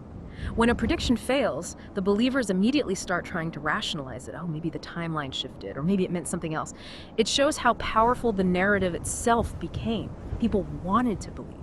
But the absolute peak of the paranoia fuel, the message that really taps into deep existential dread, that's the one without any numbers, right? The one that seems disconnected from time altogether. That's the one, the ultimate kicker. The universe is slowly unraveling around us. I have a pistol in the attic. It's the only message supposedly not preceded by that string of numbers, that date-time code, which gives it this feeling of, like, immediate, universal, timeless dread.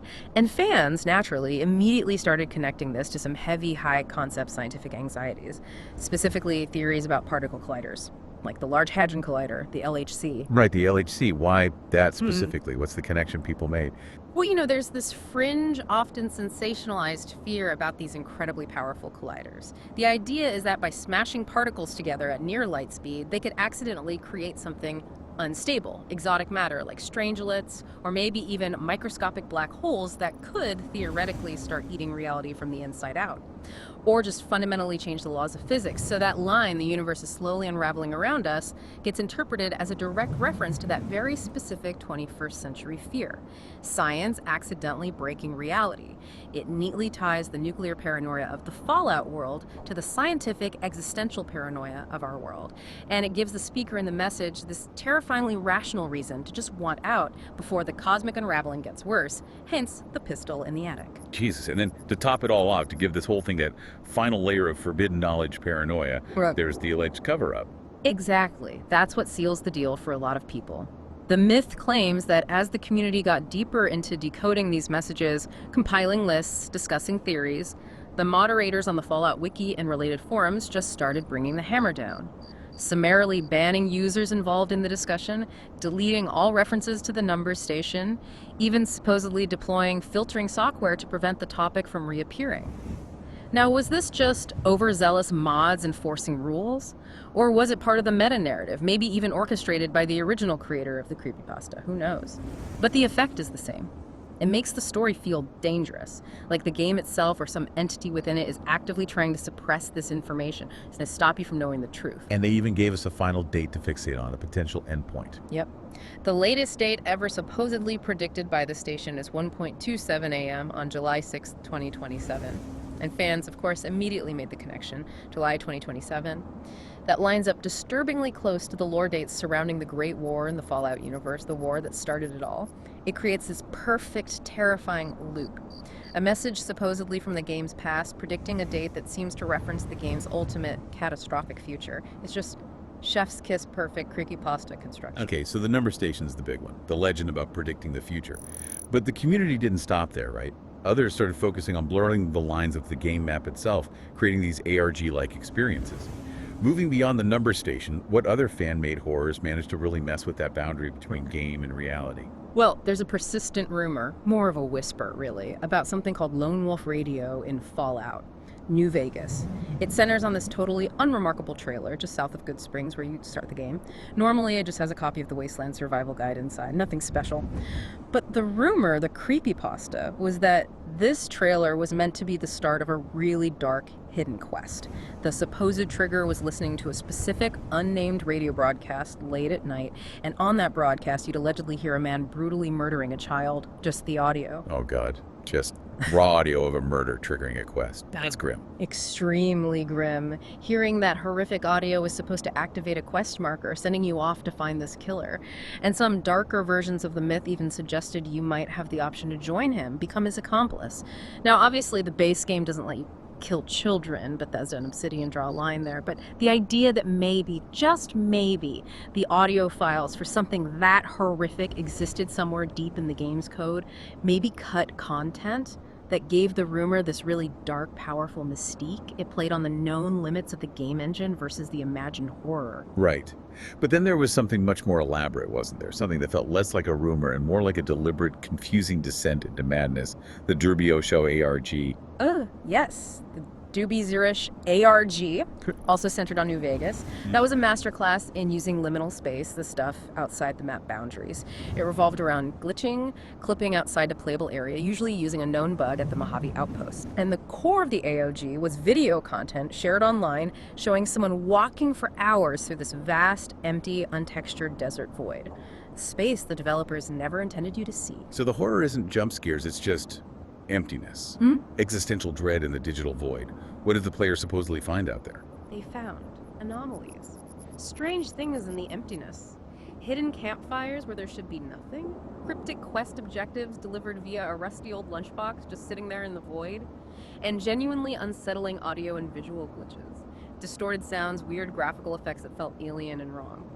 The real psychological terror, though, came from the confusion. People watching the stuff had no idea what it was. Was it a secret developer testing area?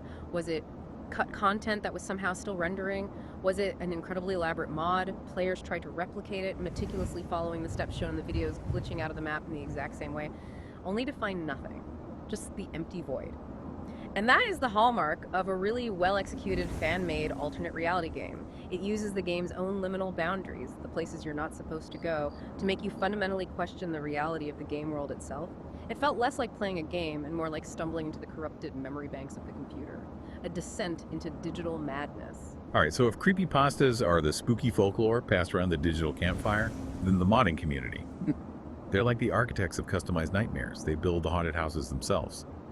We're shifting focus now mainly to Fallout 4, which, let's be fair, a lot of people find less naturally creepy or atmospheric than Fallout 3 or New Vegas. It's a bit brighter, maybe.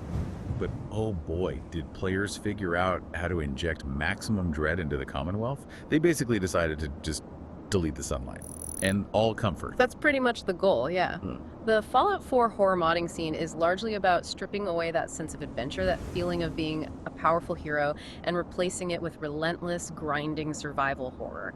And it absolutely starts with completely overhauling the environment, making the world itself feel hostile and oppressive. So say goodbye to those relatively cheerful, irradiated, sunny days in the Commonwealth. What are the big visual mods people use to turn the environment into this place of just constant, oppressive dread? Well, you've got cornerstone mods like Bleak or Polluted Climate. Bleak specifically aims to turn the Commonwealth into this perpetual nuclear winter. Everything looks faded, washed out, cold. It's always raining or snowing, giving you this constant feeling of exposure and misery. Polluted Climate goes for a different vibe, more like a dense, smog-choked, desolate wasteland. Think Blade Runner meets nuclear fallout. But the key effect for both, really, is fog. Thick, soupy fog that cuts your visibility down to just a few feet. Which, of course, is perfect for survival horror. Horrors can just loom out of the mist at any moment. Right. And the nights. Base game Fallout 4 nights. Honestly, they're pretty easy to navigate. A little dark, maybe, but you can usually see what you're shooting at. It's like the exact opposite of horror game design. Totally. And that's where True Nights comes in, or mods like it. The description often says it makes the darkness way more dark and creepy, and that's putting it mildly. It basically just obliterates nighttime visibility. You are forced to rely entirely on your Pip-Boy light, or maybe a crappy little flashlight mod, or the headlamp on your power armor, which of course just makes you a bigger target. Every single nighttime encounter becomes absolutely petrifying, because you often can't see the enemy until they're right on top of you. You can't gauge numbers, you can't see where they're coming from, pure panic. And then building on that visual dread, layering on top of mods like Polluted Climate, you get things like senescence. You mentioned senescence as an ENB preset. Maybe we should quickly break down what ENB means for listeners who aren't deep into the modding scene. Oh, sure, yeah. Good point. So ENB stands for Enhanced Natural Bloom, which is kind of a weird name now because it does way more than bloom. It's basically this powerful graphics tool, post-processor, that lets modders inject all sorts of advanced visual effects after the game has already rendered the scene. Things like custom lighting, really detailed shadows, depth of field effects, custom color filters. It can drastically change the look and feel of the game. So, senescence is a preset configuration for that ENB tool. It applies this really specific, sinister visual overhaul. It often works with polluted climate, cranking down the color saturation, making everything look washed out, diseased, almost sickly. It emphasizes that bleak, oppressive atmosphere. Gotcha. So it's not just changing textures. It's like applying a custom Instagram filter from hell over the entire game world, designed specifically to make you feel unsettled. Yeah. And then there's that simple but really effective one you mentioned. What hell? That's like the perfect opening statement for a horror playthrough. It really is. It's such a small change, but it sets the tone instantly. All it does is replace the normal Fallout 4 main menu screen, the one with the power armor in the garage. It replaces it with this image of a hellish, dark landscape. All ruins, bathed in this eerie, pulsing red light. So before you even load your save file, the game is telling you, yeah, this isn't going to be fun. This is going to be hell. It's a perfect mood setter. Okay, atmosphere. Check. Oppressive visuals, terrifying darkness. Now we move into the really nasty stuff. The sensory and psychological mods. The ones that stop just messing with what you see and start messing directly with your brain, your perception of reality. Yeah, these are the mods that, for me, really elevate the experience from just difficult to actual psychological horror. They aim to break your sense of security and trust in your own perception. Mods like schizophrenia or sinister ambient sound, these completely overhaul the game's audio. They replace music, sure, but also lots of subtle sounds. The ATS noises, the little jingle when you gain XP, ambient environmental sounds, they replace them with things designed to induce dread. But the core effect isn't just creepy music. It's the auditory hallucinations, right? That's the really insidious part. Exactly, that's the genius of it. These mods add whispering voices, strange clicks, indistinct scuffling noises, heavy breathing, all seeming to come from just out of sight, out of the darkness. And the brilliance is they're often randomized, subtle, sometimes you'll hear something, sometimes you won't, so you're constantly asking yourself, wait, was that a ghoul breathing down my neck, or was that just the mod messing with me? Is there actually something behind me? That completely prevents you from ever feeling truly safe or certain about your surroundings. Simple exploration turns into this paranoid exercise in self-doubt. God, yeah. And if you really want that constant unnerving background noise, that feeling of dread following you everywhere, you kind of have to break the lore a bit, don't you? Yeah, that's where Existence 2.0 radio comes in handy, or mods like it. It adds a custom radio station to your Pip-Boy, but instead of playing, Diamond City Radio or the classical station, it plays nothing but creepy ambient horror music, dark atmospheric tracks. It provides this constant, low-level, unnerving soundtrack to everything you do, and it's effective precisely because it replaces one of the most comforting elements of Fallout, listening to those upbeat 1940s tunes with pure, unadulterated dread. Okay, we absolutely have to talk about the Grim Curse. This sounds less like a mod and more like weaponized psychological horror integrated directly into the gameplay loop. Oh, Grim is intense. Yeah, it's kind of the evolution of an older, very popular horror mod called Pilgrim. Grim, or sometimes it's called Grim the Curse, is systemically very complex. It doesn't just change the atmosphere, it changes you. It starts by literally putting a curse on your player character. And now you have to follow these really cryptic clues scattered all over the wasteland to try and find a cure. But while you're cursed, your character is slowly going insane. You start experiencing these intense visual and auditory hallucinations, things warping, voices, shadows moving, and it gets worse the longer you go without finding the next clue or performing the next step of the cure ritual. And the real terrifying highlight, depending on the version and your settings, each night when you sleep there's a chance you get transported, dragged into this unique, claustrophobic, custom-made hell dimension. And you have to find a way to escape this hellscape before dawn or before whatever else is in there with you finds you and rips you apart. It's incredibly taxing systemically. It pushes the game engine hard, but man, does it deliver maximum psychological horror. It's not just the world that's scary. You are becoming unstable. It's a direct assault on your characters and, by extension, your sanity. All right, atmosphere is hell, your brain is melting. Now let's talk about gameplay. removing the safety nets, heightening the actual danger. How do modders force Fallout 4 into a true survival horror mold, gameplay-wise? Well, the single biggest comfort blanket in modern Fallout games, combat-wise, is VATS. Right. The Vault-Tec assisted targeting system. It slows down or pauses time, lets you target specific body parts, gives you a percentage chance to hit. It's basically a tactical pause button, a breather in the middle of chaos. So one of the most crucial mods for a true survival horror experience is a no VATS overhaul, or mods that severely limit VATS. Removing it entirely forces you into pure real-time combat, aiming down sights, hip firing, or just running the hell away. Evasion becomes critical. It drastically raises the tension of every single encounter because there's no pause, there's no guaranteed hit. It's messy, panicked, and desperate, which is exactly what survival horror combat should feel like. Makes sense. If you just pause time and line up perfect headshots, it kind of kills the fear factor. So you've removed VATS. Now you need enemies that are actually scary to fight in real time. Enemies that aren't just bullet sponges, but genuinely unnerving or grotesque. Absolutely. You need threats that match the atmosphere. That's where mods like Nightmare Raiders come in. Instead of the standard kind of goofy looking raiders, this adds these unique, really unsettling marauders. They look like messed up ex-soldiers wearing this disturbing, cobbled together armor. They look vicious and desperate. It injects more of that human on human horror, that anarchy. And then for the creatures, the FTEP, Feral Ghouls Expansion Pack, is pretty much essential for a horror run. Base game ghouls are okay, but they get repetitive. FTEP adds a ton of new, diverse, really grotesque feral ghoul variants. Bloated ones, emaciated ones covered in fungus. It makes exploring ruins and old buildings genuinely terrifying again, because you never know what kind of fucked up ghoul is going to come screeching out of darkness. They look diseased, unpredictable, and utterly horrifying. It turns ghoul encounters back into those heart-stopping moments they should be.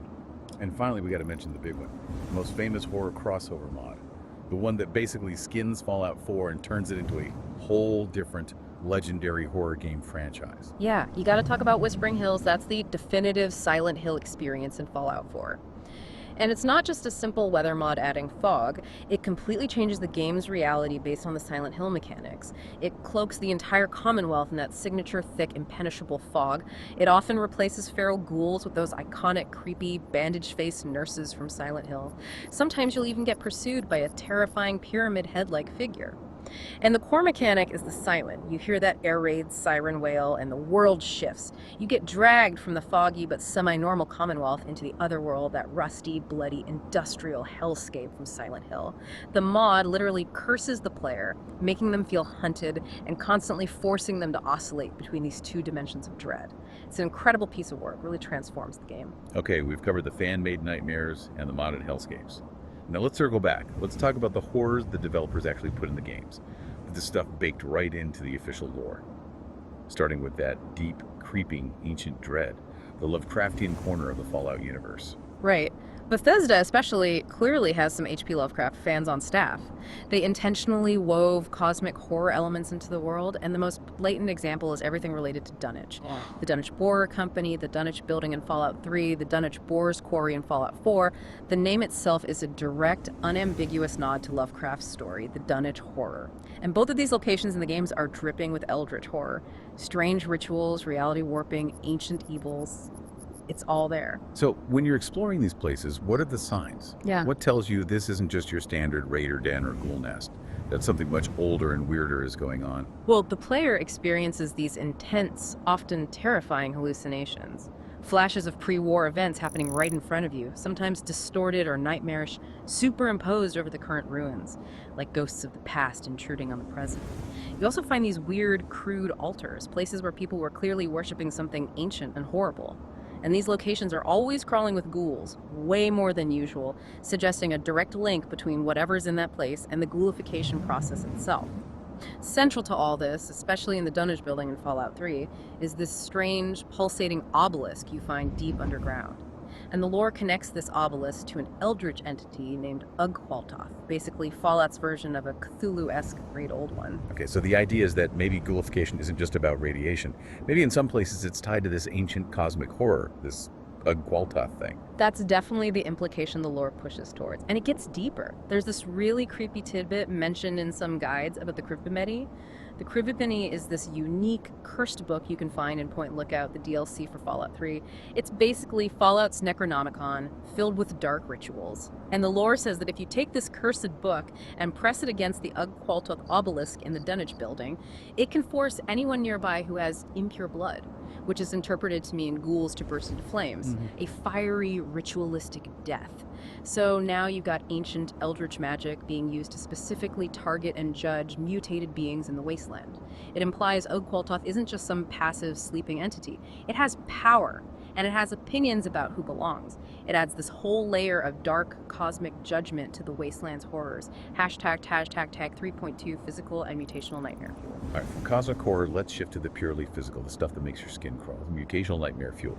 Feral ghouls and centaurs consistently top the community's scariest monster lists, right? But for totally different reasons. Oh, yeah. Feral ghouls are all about the jump scare, the sudden burst of violence, especially in Fallout 4, where they perfected that fake death thing, where they lie still on the ground looking like a corpse, and then suddenly launch themselves at you, screeching. Terrifying. And just the sound design. Being in a dark subway tunnel, hearing that guttural rasping, that heavy breathing getting closer, it's pure panic fuel. But the psychological horror of ghouls, the deeper dread, comes from knowing about the non-ferals, the ones you meet, talk to, trade with, knowing that they might all eventually succumb to that same fate, that their brains will inevitably degenerate until they become those mindless, raging creatures. It's this slow, inevitable, tragic decline hanging over every single ghoul survivor. And there's that subtle detail from the older games, the one that makes killing them even more tragic. Right. Sure. Sources confirm this, yeah. In the classic games, Fallout 1, 2, even New Vegas, and apparently you can sometimes hear faint mutterings from them in Fallout 3, too. When feral ghouls died, sometimes they would whisper things like, "Thank you," or "Help me," which just implies these brief, horrible moments of lucidity right at the end, a flicker of the person they used to be, trapped inside that rotting, raging shell, being released only by death. It reminds you, you're not just killing a monster, you're ending the suffering of someone who was trapped. God, that's bleak. Yeah. Okay, centaurs, though. They skip the tragedy and go straight for pure visceral disgust, right? Yeah. They are just... They are the absolute epitome of grotesque body horror in Fallout. They're the result of the forced evolutionary virus, the FEV, being used on groups of humans and animals, particularly dogs, all mixed together in the vats. The result is this shambling, pulsating amalgamation of limbs, torsos, canine heads, human heads, just fused together into this biologically impossible nightmare. Their appearance alone is inherently repulsive.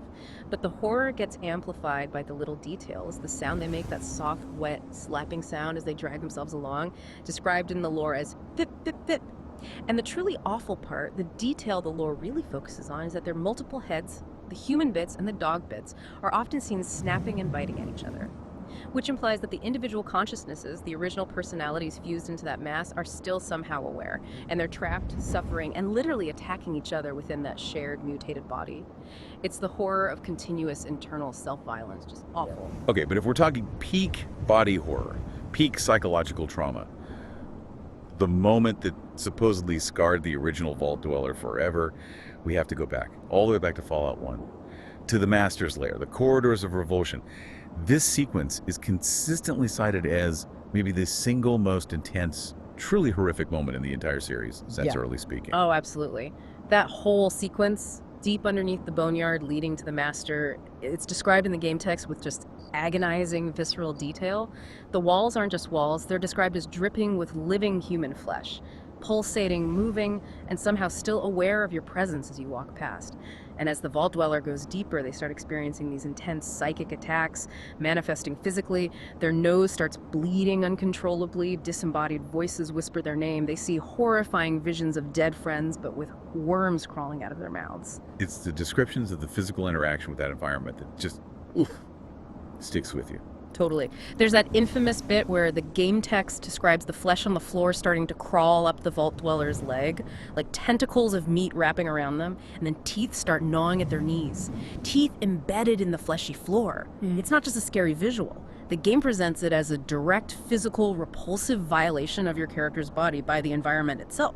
And the climax isn't a boss fight, it's your mind breaking down, merging with the horror. Exactly. The psychological trauma hits its absolute peak when the Vault Dweller's own personality starts to merge with the ambient thoughts and suffering of all the dead and tortured souls fused into those fleshy walls.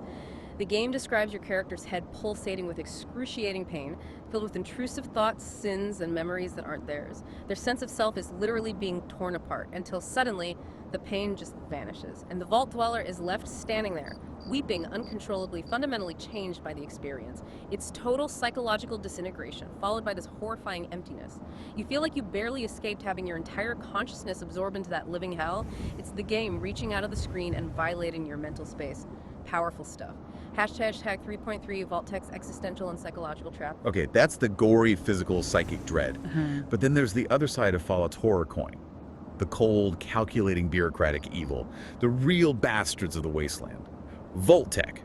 They didn't need monsters or fleshy corridors. They used clipboards, social engineering, and twisted psychological experiments to create their own unique brand of horror. Absolutely. The Vault experiments, they represent this chillingly detached clinical form of evil that in some ways is far scarier than a Deathclaw or the Master because it feels so plausible, so corporate.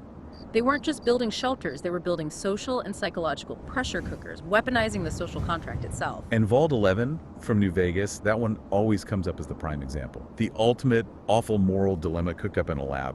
Can you lay out that whole tragic experiment for us? The setup, the corruption, the Civil War, the punchline. Vault 11 is just brutal. The premise Vault-Tech fed the inhabitants was horrifically simple. You must democratically elect and then sacrifice one person from your community each year to an overseer execution chamber. If you fail to sacrifice someone, the Vault's life support systems will shut down and everyone will die.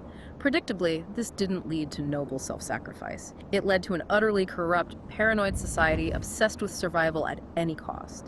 Factions formed, like the Justice Bloc versus the Sacrifice Bloc. They ran smear campaigns, held manipulative political rallies to demonize potential candidates for sacrifice. Backroom deals were made constantly to ensure someone else got chosen as overseer, knowing full well that position was a death sentence. And there's that particularly dark story involving the overseer's wife, her desperate attempt to save her husband. Yeah, the terminal entries you find in the Vault paint this just devastating picture. The current overseer's wife was apparently coerced, really, into performing sexual favors for the leaders of the main voting bloc for weeks. She did it because they promised her they wouldn't vote for her husband to be sacrificed. And then, of course, they betrayed her. They voted for her husband anyway. Her reaction was immediate and violent. Believing she was saving the Vault from the corruption that killed her husband, she went and murdered the leaders of that bloc. And the tragic irony. The remaining dwellers, seeing her as a hero who stood up to the corrupt system, immediately elected her as the new overseer, which, under the rules they thought they were living by, sealed her own fate for the next sacrifice. God. And her act of vengeance, meant to end the corruption, actually ignited the Civil War that wiped most of them out, didn't it? Leaving just 5 survivors. And then comes the punchline. Vault-Tech's final, cold, bureaucratic knife twist. Right. After the Civil War, only 5 people were left.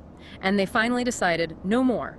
We refuse to sacrifice anyone else. We'll die together with dignity rather than continue this cycle.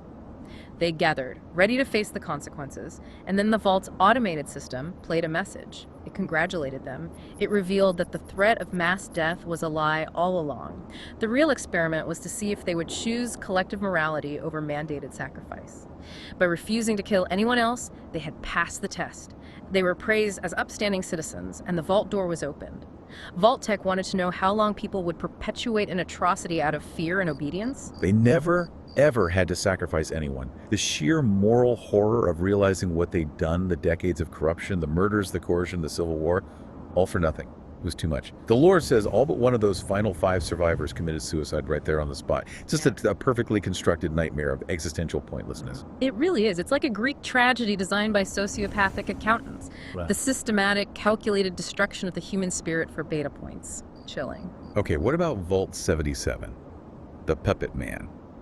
That one seems less about societal collapse and more about the horror of pure, absolute isolation. Vault 77 was a much simpler but still deeply unsettling experiment. The setup put one single man into a vault, his only company, a crate full of hand puppets.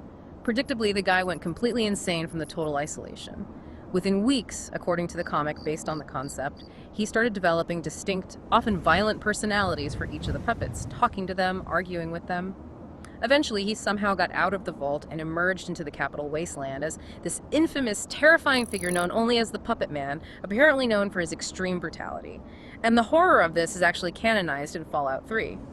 You can find his Vault 77 jumpsuit in Paradise Falls, and there's a terminal entry referencing his escape and subsequent reign of terror. It's a stark look at what happens when the human mind is left totally alone. It just shatters. And then there's the robo-brains. Not an experiment in a vault, but still a terrifying Vault-Tech adjacent horror. That feeling of being trapped. Oh, the robo-brains are pure existential dread poured into a metal shell. The concept is already horrific. Taking a living, organic human brain and surgically implanting it into a robotic, often weaponized chassis. A tank body, basically. But the truly terrifying possibility, the one the lore leans into, is that the memory wipe procedure they were supposed to undergo wasn't always perfect. It could fail. Which means the original personality, the original consciousness, the person whose brain that is, could still be trapped inside. Fully aware of their situation, aware that they are now just a brain in a jar, piloting a clunky robot body, unable to speak, unable to feel, maybe only able to obey commands, knowing what they used to be and knowing they can never go back. It's the ultimate locked-in syndrome nightmare. Jesus. Okay, finally, let's touch on that theory of a Vault 111 again for Fallout 4. We, the player, the sole survivor, think we were the experiment, right? Frozen in cryostasis. But there's that darker interpretation, isn't it? That maybe we weren't the real guinea pigs. Yeah, it's a compelling theory, and it fits Vault-Tech's MO perfectly. The theory suggests that the frozen residents, including the player character, they were just the bait, window dressing. The real experiment was being run on the Vault scientists, security staff, the maintenance crew, the ones who were supposed to keep the place running while everyone else slept. Vault-Tech allegedly told them it was a short-term assignment, that they'd be released soon. But then, they deliberately cut off contact and supplies, leaving the staff locked inside with dwindling resources, facing starvation. The test was to see how these trained professional personnel would react under extreme duress and betrayal by their employer. Would they maintain order? Would they mutiny? And according to the terminal entries you find, they did mutiny. They killed the overseer, who wanted to stick to the protocols and tried to escape, only to likely die in the irradiated wasteland outside anyway. Vault-Tech didn't give a damn about the frozen people. They wanted data on how their own employees would break under pressure. It's just another layer of cold, calculating cruelty. #tag outro. Wow, okay. So what we've really dug up today, I think, it just demonstrates that the horror in Fallout, it goes so much deeper than just, giant scorpions or scripted jump scares in a subway tunnel. It's systemic, it's psychological, it's driven by the community itself, creating these digital ghost stories. Whether it's the developers hitting us with that cold clinical cruelty of Vault-Tech's betrayals, or the intense physical and psychic trauma baked into the lore of the original games, or just the players themselves crafting digital folklore so immersive, so compelling that it actually convinces people it can predict the goddamn future. Right. The very existence of things like the Doomsday RG or the sheer longevity of the Number Station creepypasta, it really speaks to how deeply players immerse themselves in this world. They're so invested in the potential horrors, the terrifying possibilities lurking just beneath the surface, that they feel this need to blur the lines, to create stories that feel like they could be real glitches in the Matrix, real messages from a broken digital world. The game world is so fundamentally fractured and paranoid, it almost feels rational that the computer itself might try to start sending you cryptic apocalyptic warnings. We've spent all this time digging through the nightmares, the folklore, the mods, the lore, and here's where it gets really interesting, doesn't it? We started this whole deep dive talking about the horrors of the nuclear apocalypse. So it's only right to end this part thinking about the most famous, most deceptively cheerful symbol of that exact terror. Yeah. Let's consider Vault Boy. The cheerful, winking mascot giving that thumbs up. He's everywhere in the games. Perks, lunchboxes, bobbleheads, everywhere. There's a very popular theory, and frankly a deeply macabre one, that suggests his iconic pose isn't just a sign of generic 1950s attaboy approval. It's actually a grim, cold-blooded survival tip for nuclear war. The pose is supposedly how you quickly assess the immediate danger from a nearby nuclear detonation. You stick your arm straight out, thumb up, and close one eye, sighting the mushroom cloud. If your thumb completely covers the mushroom cloud, you're far enough away. You're probably safe from the worst of the initial blast wave and the immediate intense radiation. But if the mushroom cloud is bigger than your thumb, you're too close. You're in the kill zone. Seek shelter immediately, get behind something thick, or just run like hell. Because the flash, the heat, the radiation, It's about to hit you hard. So in a universe completely defined by the bomb, obsessed with the mechanics of nuclear annihilation, that simple, cheerful, winking image, it's actually a rapid, scientific, life or death assessment of imminent, catastrophic destruction. A thumbs up that tells you if you're about to be vaporized. Cheerful, institutionalized doom. Wow, what a perfectly Fallout way to celebrate Halloween. Welcome back to the Deep Dive. It is officially Halloween. The sugar rush is probably starting to wear off. The spooky seasonal depression might be kicking in. Yeah. And you know what that means.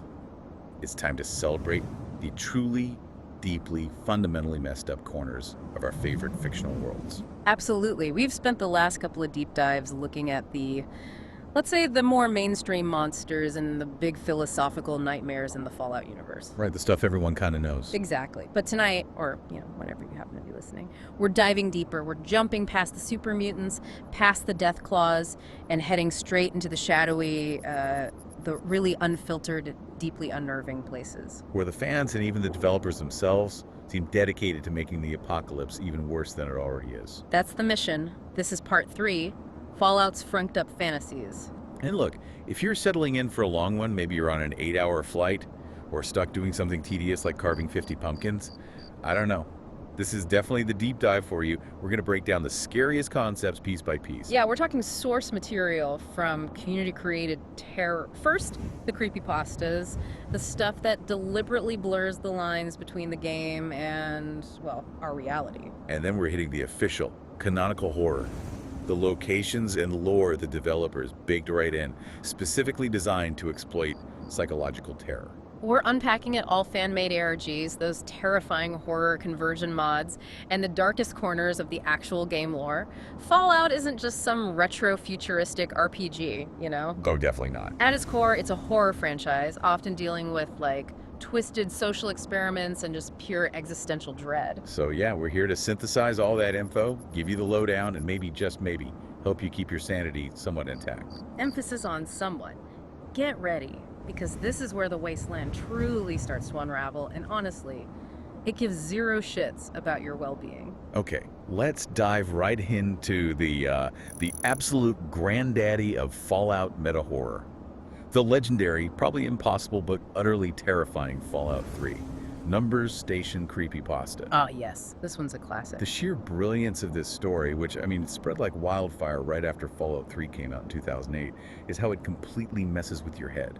It blurs that line between the game world, the capital wasteland, and our own reality. That's the hook, isn't it? It taps into that deep-seated paranoia. What if the game isn't just a game? What if it's trying to warn us? Exactly.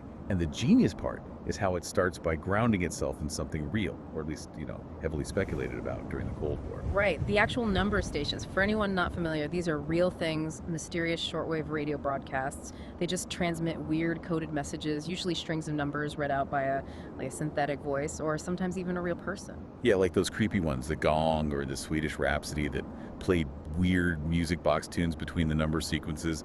Super unnerving. Totally. And the main theory behind them is, intelligence agencies using them to talk to deep cover agents, right? Untraceably. Or maybe more relevant to Fallout? A nuclear retaliation network. Dead man switch stuff. Precisely. So the Fallout universe adopting this very specific, very real-world mechanism of hidden dread. It makes the in-game concept instantly hit different. It feels plausible, unsettling, like you're hearing the last gasp of some pre-war government control, or maybe something much weirder. And the story goes, according to the sources, that actually triggering this specific number station, making it replace Galaxy News Radio, it's a complete nightmare. The game itself is actively fighting you. Yeah, the supposed method is just convoluted. It requires these specific, often kind of counterintuitive choices in the game. First up, you gotta kill 3 dogs. Which is a big deal, right? He's the voice of the Wasteland, the charismatic heart of GNR. Taking him out is basically signaling you've gone down a darker path. Once he's gone, he gets replaced by his technician, Margaret. And she's the opposite. Super bland, barely talks, and crucially, you never actually see her in the game. So you can't kill her to shut her up. You're stuck with this, sterile, depressing broadcast. But that's just step 1, isn't it? This whole, scavenger hunt for misery. Totally. Next, you have to skip the quest to boost the GNR signal tower. You have to keep the broadcast weak and localized. If you actually do the quest, the creepypasta says the number station won't trigger. Kind of weird logic, but okay. And the final big trigger, according to the legend. You have to destroy Raven Rock, the main Enclave base. Right. That seems to be the narrative point where, like, the last vestiges of the old power structure are finally cut off, letting this hidden, deep cover signal finally bubble up. But here's the kicker. The real piece of fan-driven dread, and the sources are clear on this. Yeah. Even if you do all three things, kill 3 dog, skip the signal quest, blow up Raven Rock, most players still just hear the regular GNR broadcasts. Which is perfect for a creepypasta, right? It implies there are other hidden requirements. Maybe it's tied to your karma, maybe it's pure random chance. It isolates people. It makes them wonder, am I one of the chosen few? Am I lucky enough to hear this terrifying thing? Creates this horrible sense of, like, dreadful exclusivity. Exactly. But if you do somehow hit that terrifying cosmic lottery, The game supposedly gives you a quick radio signal lost, then radio signal found, and the signal's weak, right? You gotta be in specific spots to even pick it up. yeah, like high up, tops of SATCOM arrays, the Ferris wheel at Point Lookout, places like that. And when you tune in, the voice is supposedly 3 dogs. But not our 3 dog. No way. It's Eric Dellums, the voice actor, but reading numbers in this flat, monotone, depressed-sounding voice, like he's just done. He reads out strings of single digits, 9 to 12 characters long, something like 9379172 And then comes the Morse code, varying lengths, followed by that haunting loop of, I don't want to set the world on fire, playing over and over. Naturally, the community jumped all over this. Cracking the Morse code was the easy part, apparently. And that's where it gets really weird. Because the translated messages, they weren't about the Fallout universe. They seemed to refer to our reality. Right here, right now. Let's get into the actual decoded messages, because it's this brilliant messed up mix of the totally mundane and the absolutely terrifying. Some of it seems designed to throw you off, make you think it's just random nonsense, like messages saying, wash the car today, maybe Chinese for dinner. Which is just so jarringly normal, and it becomes disturbing in that context, you know. Totally. Or that really bizarre one about YouTube. Have you watched my YouTube video yet? I uploaded myself kicking bums in the nuts. I mean, what? YouTube doesn't exist in Fallout. That's a direct punch through the fourth wall. It's the game basically saying, hey player, I see you out there. And the timestamp given for that bum kicking video.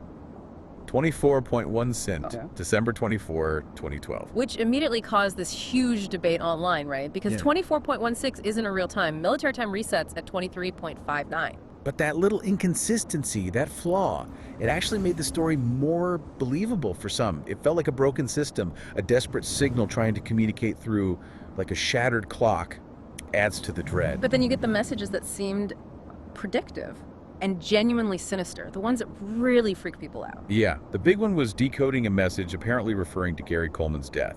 The numbers matched the exact date and time, Right. 1205-528-2010, followed by the words, "What are you talking about? You'll be missed."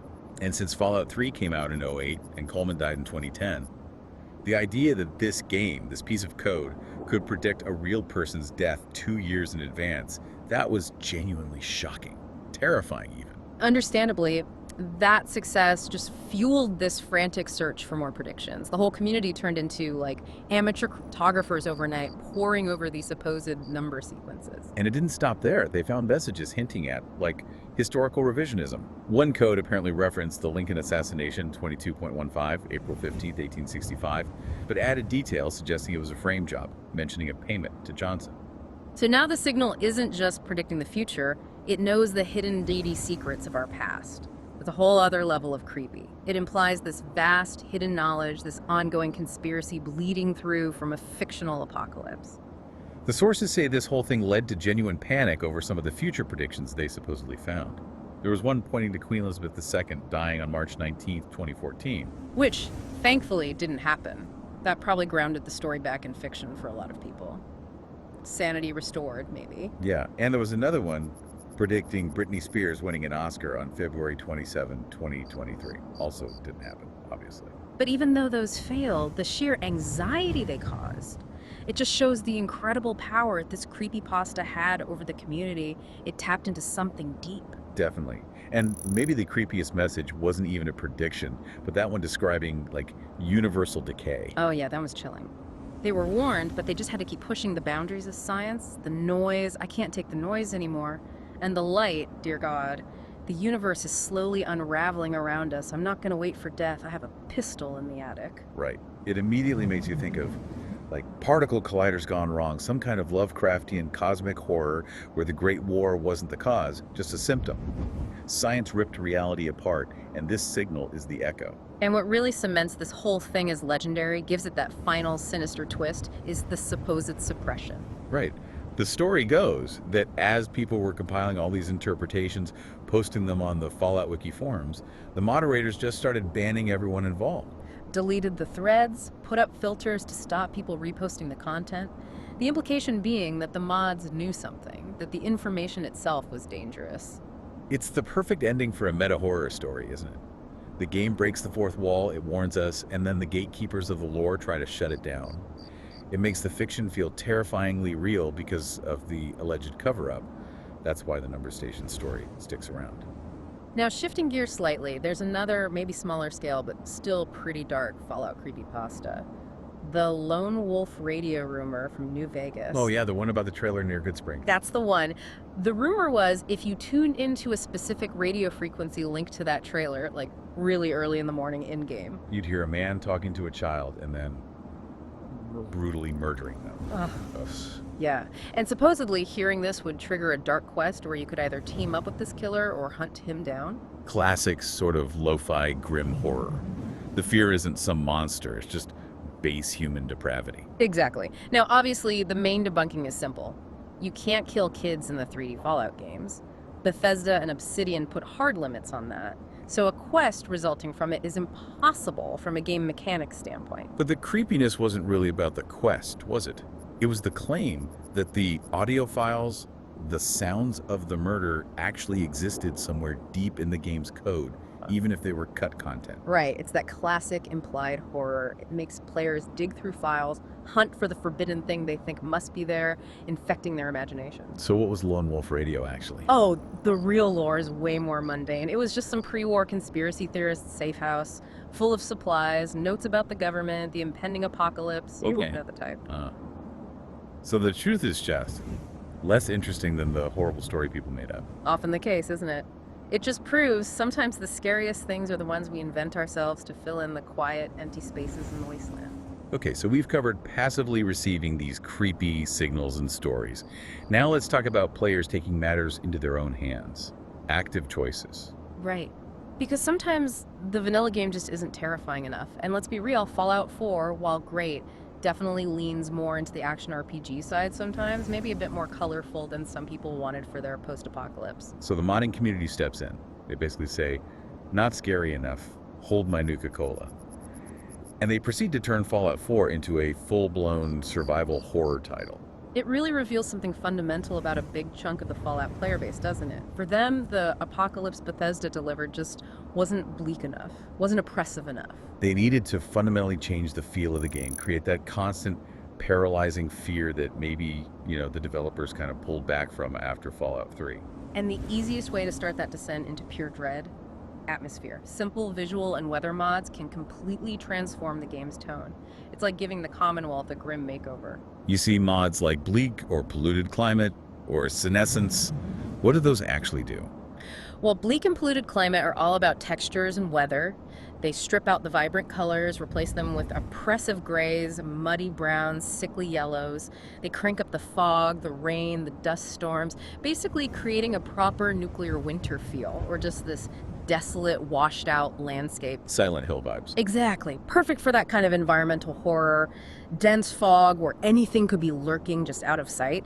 Then you combine those with ENB's Enhanced Natural Bloom, basically a graphics post-processor, and you can fine-tune the lighting, the shadows, make everything intentionally dark and menacing. But where it gets really psychologically terrifying is when mods mess with your fundamental senses.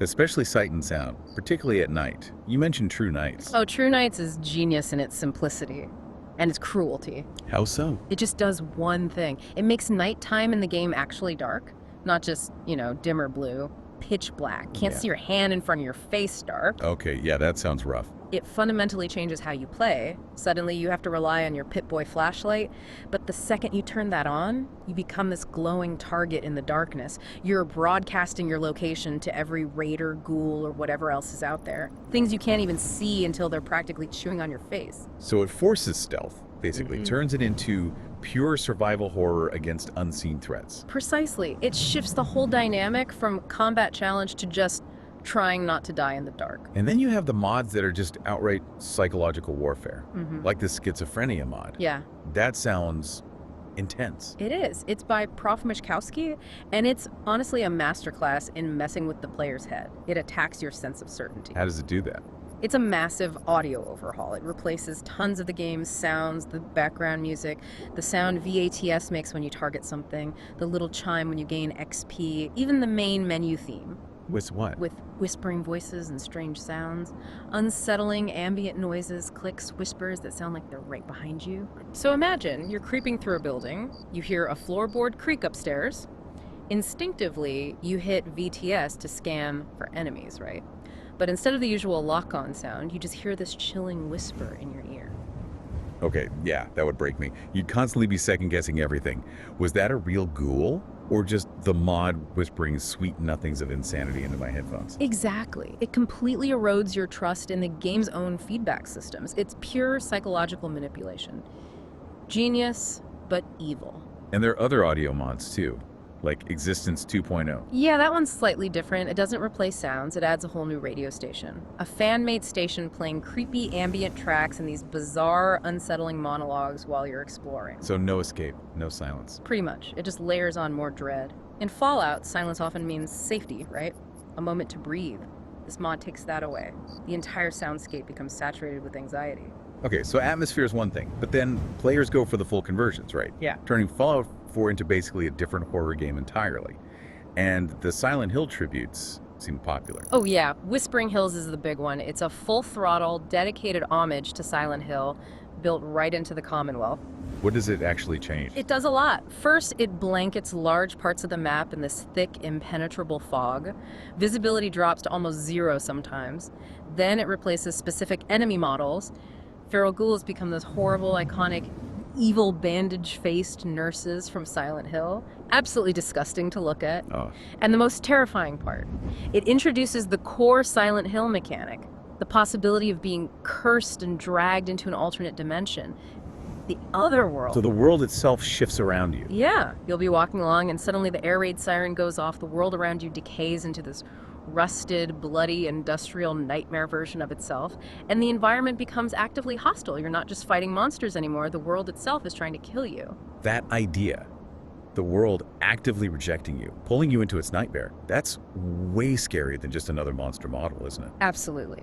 Which leads us nicely to another really influential, though apparently discontinued mod, Grim the Curse. What was the premise there? Super simple, super effective. The sole survivor, your character, is literally cursed, and they're slowly going insane because of it. So how did that manifest in gameplay? What was the horror cycle like? It was constant. During the day, you'd start experiencing auditory hallucinations, seeing things that weren't really there, shadow creatures, distortions, basic sanity slippage stuff. Okay. But then, when night fell in the game, you didn't just sleep, you were automatically transported to this hell dimension, some terrifying, enclosed nightmare space. And you'd have to find a way to escape before whatever was hunting you in there found you. Jesus. So even sleeping wasn't safe. Nope. Perpetual dread. You're constantly hunted day and night by things both real and imagined, and even your own mind is betraying you. That level of inescapable psychological horror. Most big AAA games wouldn't touch that with a 10-foot pole. Wow. Okay, and besides the big conversions, there are mods just focused on making the existing enemies way worse, right? Like Nightmare Raiders. Yeah, that one adds, I think, 16 new raider types, but they're not just guys with pipe pistols. They have these deeply unsettling clothing and armor sets. The lore behind them is they're ex-soldiers who've completely snapped, turned into these horrifying marauders. Visually, they just represent the absolute bottom of human decay. And for ghouls, because vanilla ghouls can get kind of predictable. Oh, yeah. The Feral Ghouls expansion pack, FGEP, is designed specifically to fix that. It adds a ton of unique ghoul variants, sprinters, crawlers, maybe even tougher tank ghouls. It basically turns any ghoul-infested ruin into a proper zombie survival simulator, keeping you constantly on your toes. You mentioned something about a clicker mod getting removed. Ugh, yeah, the Clickerfied Ghouls mod. It tried to make the ghouls look and sound like the clickers from The Last of Us. Super scary idea, but it got taken down because it apparently used audio assets ripped directly from that game, which is a big no-no. But it just shows how badly the community wanted even more extreme zombie threats in their Fallout. Okay, let's quickly loop back to fan-made AIG's alternate reality games. We had the number station blurring reality. What about the Derby 00 in New Vegas? That sounds different. It is, yeah. It's less about broadcasting messages and more about exploring the void. It focuses entirely on using glitches to clip out of the normal game map going out of bounds, or OOB specifically near the Mojave Outpost. And what do you find out there? Cryptic stuff, weird objects left behind. The ARG guides you on this strange journey through these empty, sterile, unfinished parts of the game world. Liminal spaces, all accompanied by really off-putting custom visuals and sound design. So the horror comes from the emptiness, the feeling of being somewhere you shouldn't.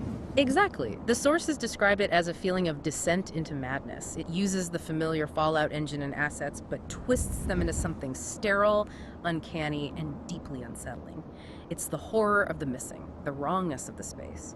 It taps into that fear of the void created entirely by players pushing the game's boundaries. A sort of private, glitch-based horror experience. Pretty much. And it stands in such stark, almost pathetic contrast to that official ARG Bethesda tried to run, remember? The 1-888-4-Vault PEC phone number. Oh God, yes. They gave that number out to build hype for Fallout 3 and 4, right? You'd call, get this automated Vault-Tec message, promise of a long wait to talk to a consultant, generated huge buzz, tons of speculation. And what does that number connect to now, according to the sources? A sex hotline. It's just perfect, isn't it? In the most depressing way possible.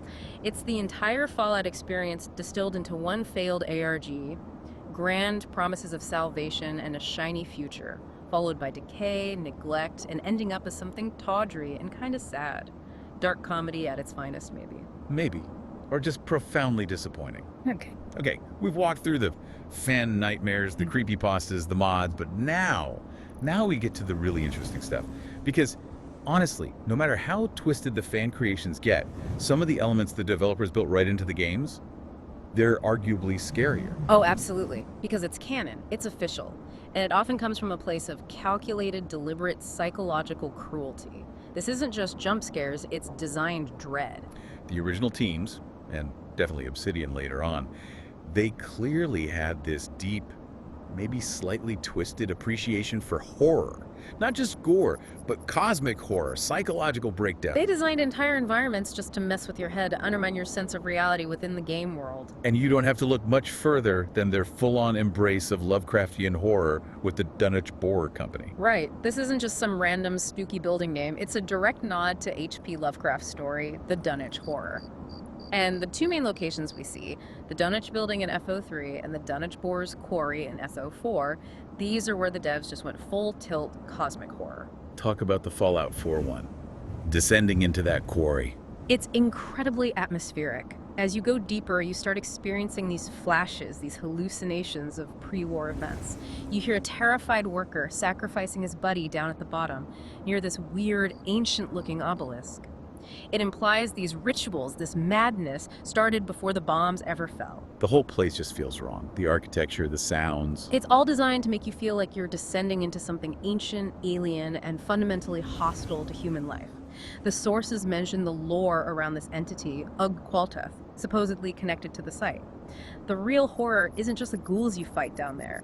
It's the realization that this psychic influence, this dark worship, predates the entire nuclear apocalypse. And the idea that this obelisk might even be the cause of the ghoulification in that specific area, even though it doesn't emit enough radiation. Exactly. It suggests forces far older and darker than radiation are at play. Forces that see human civilization as just raw material for sacrifice. True cosmic dread.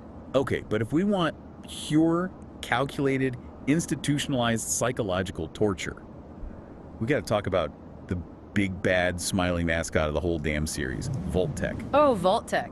The ultimate evil hiding behind a friendly blue and yellow jumpsuit. They weren't building shelters to save people. They were building massive underground laboratories for 6 social experiments. Designed specifically to see how human society would break under impossible pressure. And Vault 11 in New Vegas? That's often held up as just a masterpiece of narrative horror. It's brutal. The premise is so simple, yet so effective. The Vault computer tells the inhabitants they have to sacrifice one resident every single year, if they refuse. The Vault's life support systems will shut down, killing everyone. Instant dystopia, right from day one. And what happens? Predictably, it leads to immediate political corruption, rigged elections, voting blocks forming not for policy, but for survival, ensuring someone else gets picked. But it gets worse than just rigged votes. The terminal entries. Yeah, they reveal horrifying details, like the overseer's wife being blackmailed into performing sexual favors for the ruling council for a whole month, just hoping they'll spare her husband from the sacrifice. And then they decide to sacrifice him anyway. Right. So she snaps, goes on a killing spree, murdering the council members herself, which triggers this bloody civil war inside the vault, killing almost everyone. It's not just about survival at that point. It's the complete ritualistic implosion of their society, their morals, everything. All based on this one horrifying demand. And the few survivors, the final 5, who eventually refuse to sacrifice anyone else, bracing for death, that's when they discover the final sick twist. The whole thing was a lie. The whole thing. An automated message plays congratulating them for their defiance. It reveals the computer was never going to kill them if they refused. The entire experiment was simply to see if they refused, to see if humanity, pushed to the brink, would choose compassion over self-preservation. And the horror of that realization that all the blackmail, the corruption, the murders, the war were for nothing, based on a lie they inflicted on themselves. It's too much. 4 of the 5 survivors commit suicide right there on the spot, overwhelmed by the guilt of what they'd become, what they'd done to each other. Only 1 walks out into the wasteland carrying that impossible burden. It's just devastating. It shows how institutional evil doesn't need monsters. It just needs a believable lie and a deadline to make people tear themselves apart. And you can connect that kind of overt narrative horror to the quieter, maybe slower burn cruelty hinted at in the Vault 111 scientist theory from Fallout 4. Right. The common assumption is that the sole survivor and the other frozen residents were the test subjects in Vault 111. But this theory focuses elsewhere. It focuses on the Vault-Tec staff, the scientists, the security guards left behind to monitor the cryopods. What was their experiment? The theory, based on terminal entries, is that they were the real test subjects. They were promised they'd be released once the all-clear signal came after the bombs. But Vault-Tec intentionally never sent that signal. They were testing how the staff would react to being trapped indefinitely, their promised release perpetually denied as their supplies dwindled. Testing their response to betrayal and hopelessness. Exactly. And the logs show what happened. Morale collapsed, the security team mutinied against the overseer, infighting broke out, and they basically kill each other off. Vault-Tec was studying the slow, agonizing breakdown of order when hope is systematically removed. Chillin' stuff. Okay, shifting from psychological to more visceral. Physiological and existential trauma. And you can't talk Fallout body horror without mentioning the Master's Quarters of Revulsion from the very first game. Oh man, yeah. That's a pure, uncut, early era nightmare fuel. Even with the old graphics, the descriptions are just potent. The Master. This grotesque blob of mutated flesh and machine fused with a Vault computer, created by the FEV, the Forced Evolutionary Virus, the source of basically all the fucked up mutants in the series. He's literally integrated himself into the Vault structure. The Vault Dwellers' descriptions paint this picture of walls dripping with living, moving human flesh, screams echoing down corridors made of people. The in-game text is brutal. It says your bile rises, your nose starts bleeding just from the sensory overload, you hear voices calling your name. And the Master hits you with these psychic attacks, right? It feels like your own sins are merging with the tortured thoughts of all the people absorbed into this biomass. It's described as this maddening pain tearing your personality apart, and then suddenly, silence, which is almost worse. It really evokes those cosmic horror ideas, like the Flood or the Gravemind in Halo. This single hideous consciousness made from hundreds of suffering victims. Body horror amplifying the psychological torment. Absolutely, and that feeling of being overwhelmed, of helplessness, leads perfectly into the pure survival horror pressure cooker that is the Dead Money DLC for New Vegas, the Sierra Madre. Oh, Dead Money. Just hearing the name gives me anxiety. It's designed purely to break you. It's so oppressive, Yeah. relentless. Probably the most stressful piece of Fallout content ever. You're constantly juggling this triple threat. First, the security holograms. Invincible, patrolling fixed paths. You can't kill them, you can only avoid or disable them temporarily. Then there's the deadly red cloud. This toxic gas that blankets the whole area, constantly draining your health if you step into it, forces you onto specific paths, adds time pressure. And the worst part, the damn explosive collars. Ugh, the collars. Strapped to your neck, linked to your companions. They force you to obey the villain, Father Elijah. They beep near active radios or security fields, giving you seconds to disable the source or run before. Pop. Instant death. Complete helplessness. It turns you and your companions into bomb-strapped mules, constantly under threat. And the little narrative details scattered around the Sierra Madre just hammer the horror home. Those holograms. They sometimes shout these heartbreaking phrases from the original pre-war guests trapped there, like, "Sinclair, please let me out." It confirms they aren't just robots, they're like digital ghosts looping the final moments of consciousness. And that scene behind the stage, the 3 skeletons, 2 large, 1 small, surrounded by syringes. Yeah. The implication is just devastating. A family trapped, maybe dying slowly from the cloud, and one of the parents administered a mercy killing to spare the child and themselves the agony. It shows the horror wasn't just the external threats, but the impossible soul-crushing choices forced on those trapped inside. That's why Dead Money works so well as horror. It's not about loot, it's about escaping this meticulously designed nightmare that makes you hate every second you're fighting to survive it. Definitely. Okay, finally, let's touch on the mutants and abominations that are scary specifically because they're broken, twisted remnants of humanity, victims of FEV or radiation. Like the centaurs. Centaurs are just disturbing on a fundamental level.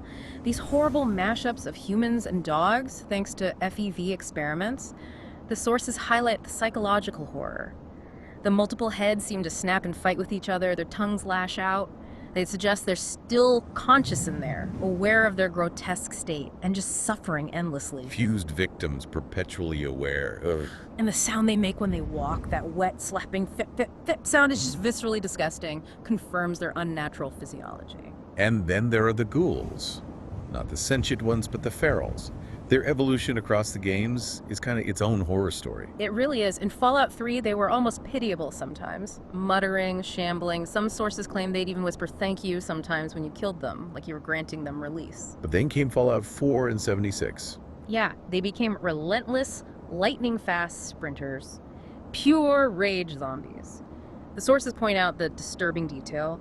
You can blow off their arms, their legs, and they still keep coming at you full speed, dragging themselves, lunging with stumps. Just raw, decaying, unstoppable malice. Painful representations of physical decay weaponized. And we can't forget the robo-brains. People focus on synths, but robo-brains might be even more fundamentally messed up from a conceptual standpoint. Oh, absolutely. Because it's pre-war tech, pre-war cruelty.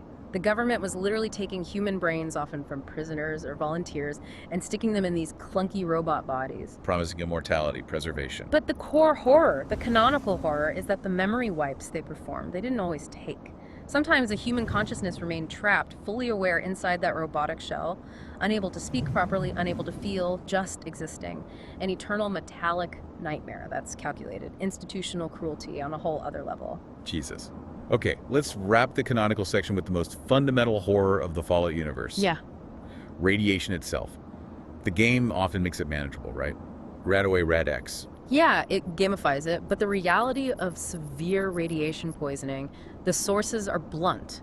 It's described as potentially the absolute worst way to die. How so? You basically melt from the inside out, cell death cascades through your body, but your nervous system, that stays intact for a long time, so you feel everything. It's unimaginable agony. And the early games didn't shy away from how brutal radiation could be, did they? Not at all. The glow in the original Fallout is the perfect example. It was this crater, intensely radioactive, but filled with amazing high-level loot. So players would go in, grab everything. And then die later, maybe halfway across the world map. Because the radiation dose they soaked up was lethal, just taking time to manifest, their playthrough just ended. Silently, inevitably. No big fight, just the wasteland claiming them. And that final detail from the game text, you die there. Not even the carrion feeders are interested in your irradiated corpse. Yeah.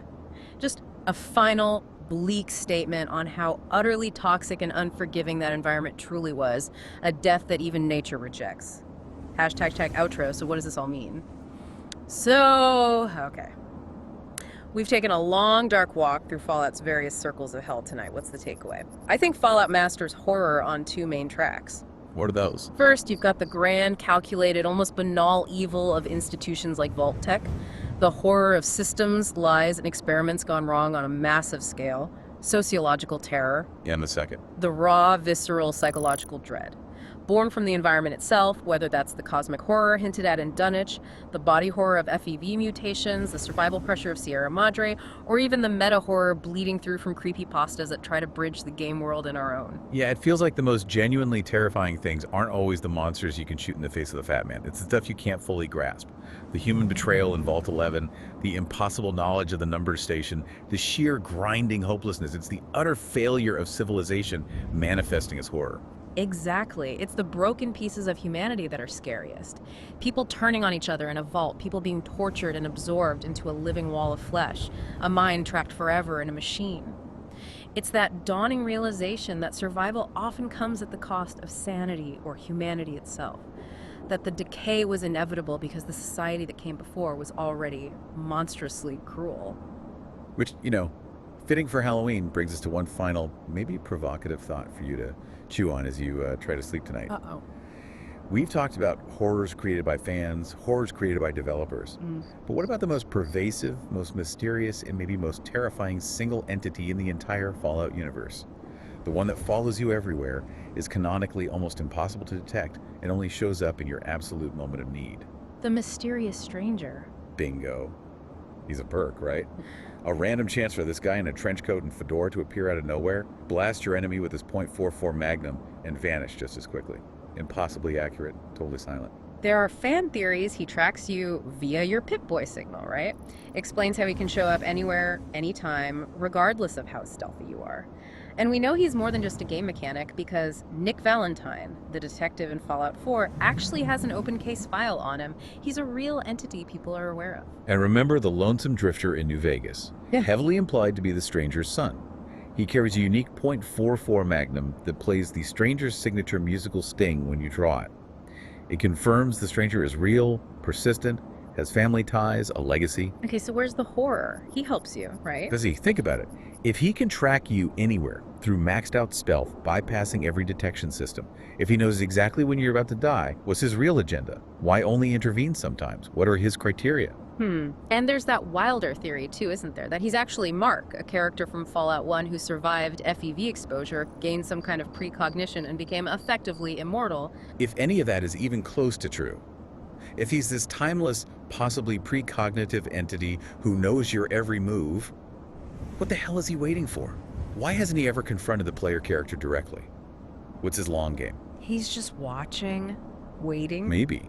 Or maybe he's waiting until you're finally strong enough or broken enough to understand his final world-ending message. Just a thought. Okay, yeah, that's unsettling. A truly spooky thought to end on. Indeed. Until next time, stay paranoid, maybe double-check your locks, and try not to set the world on fire. For real. We'll see you in the next deep dive. Happy Halloween.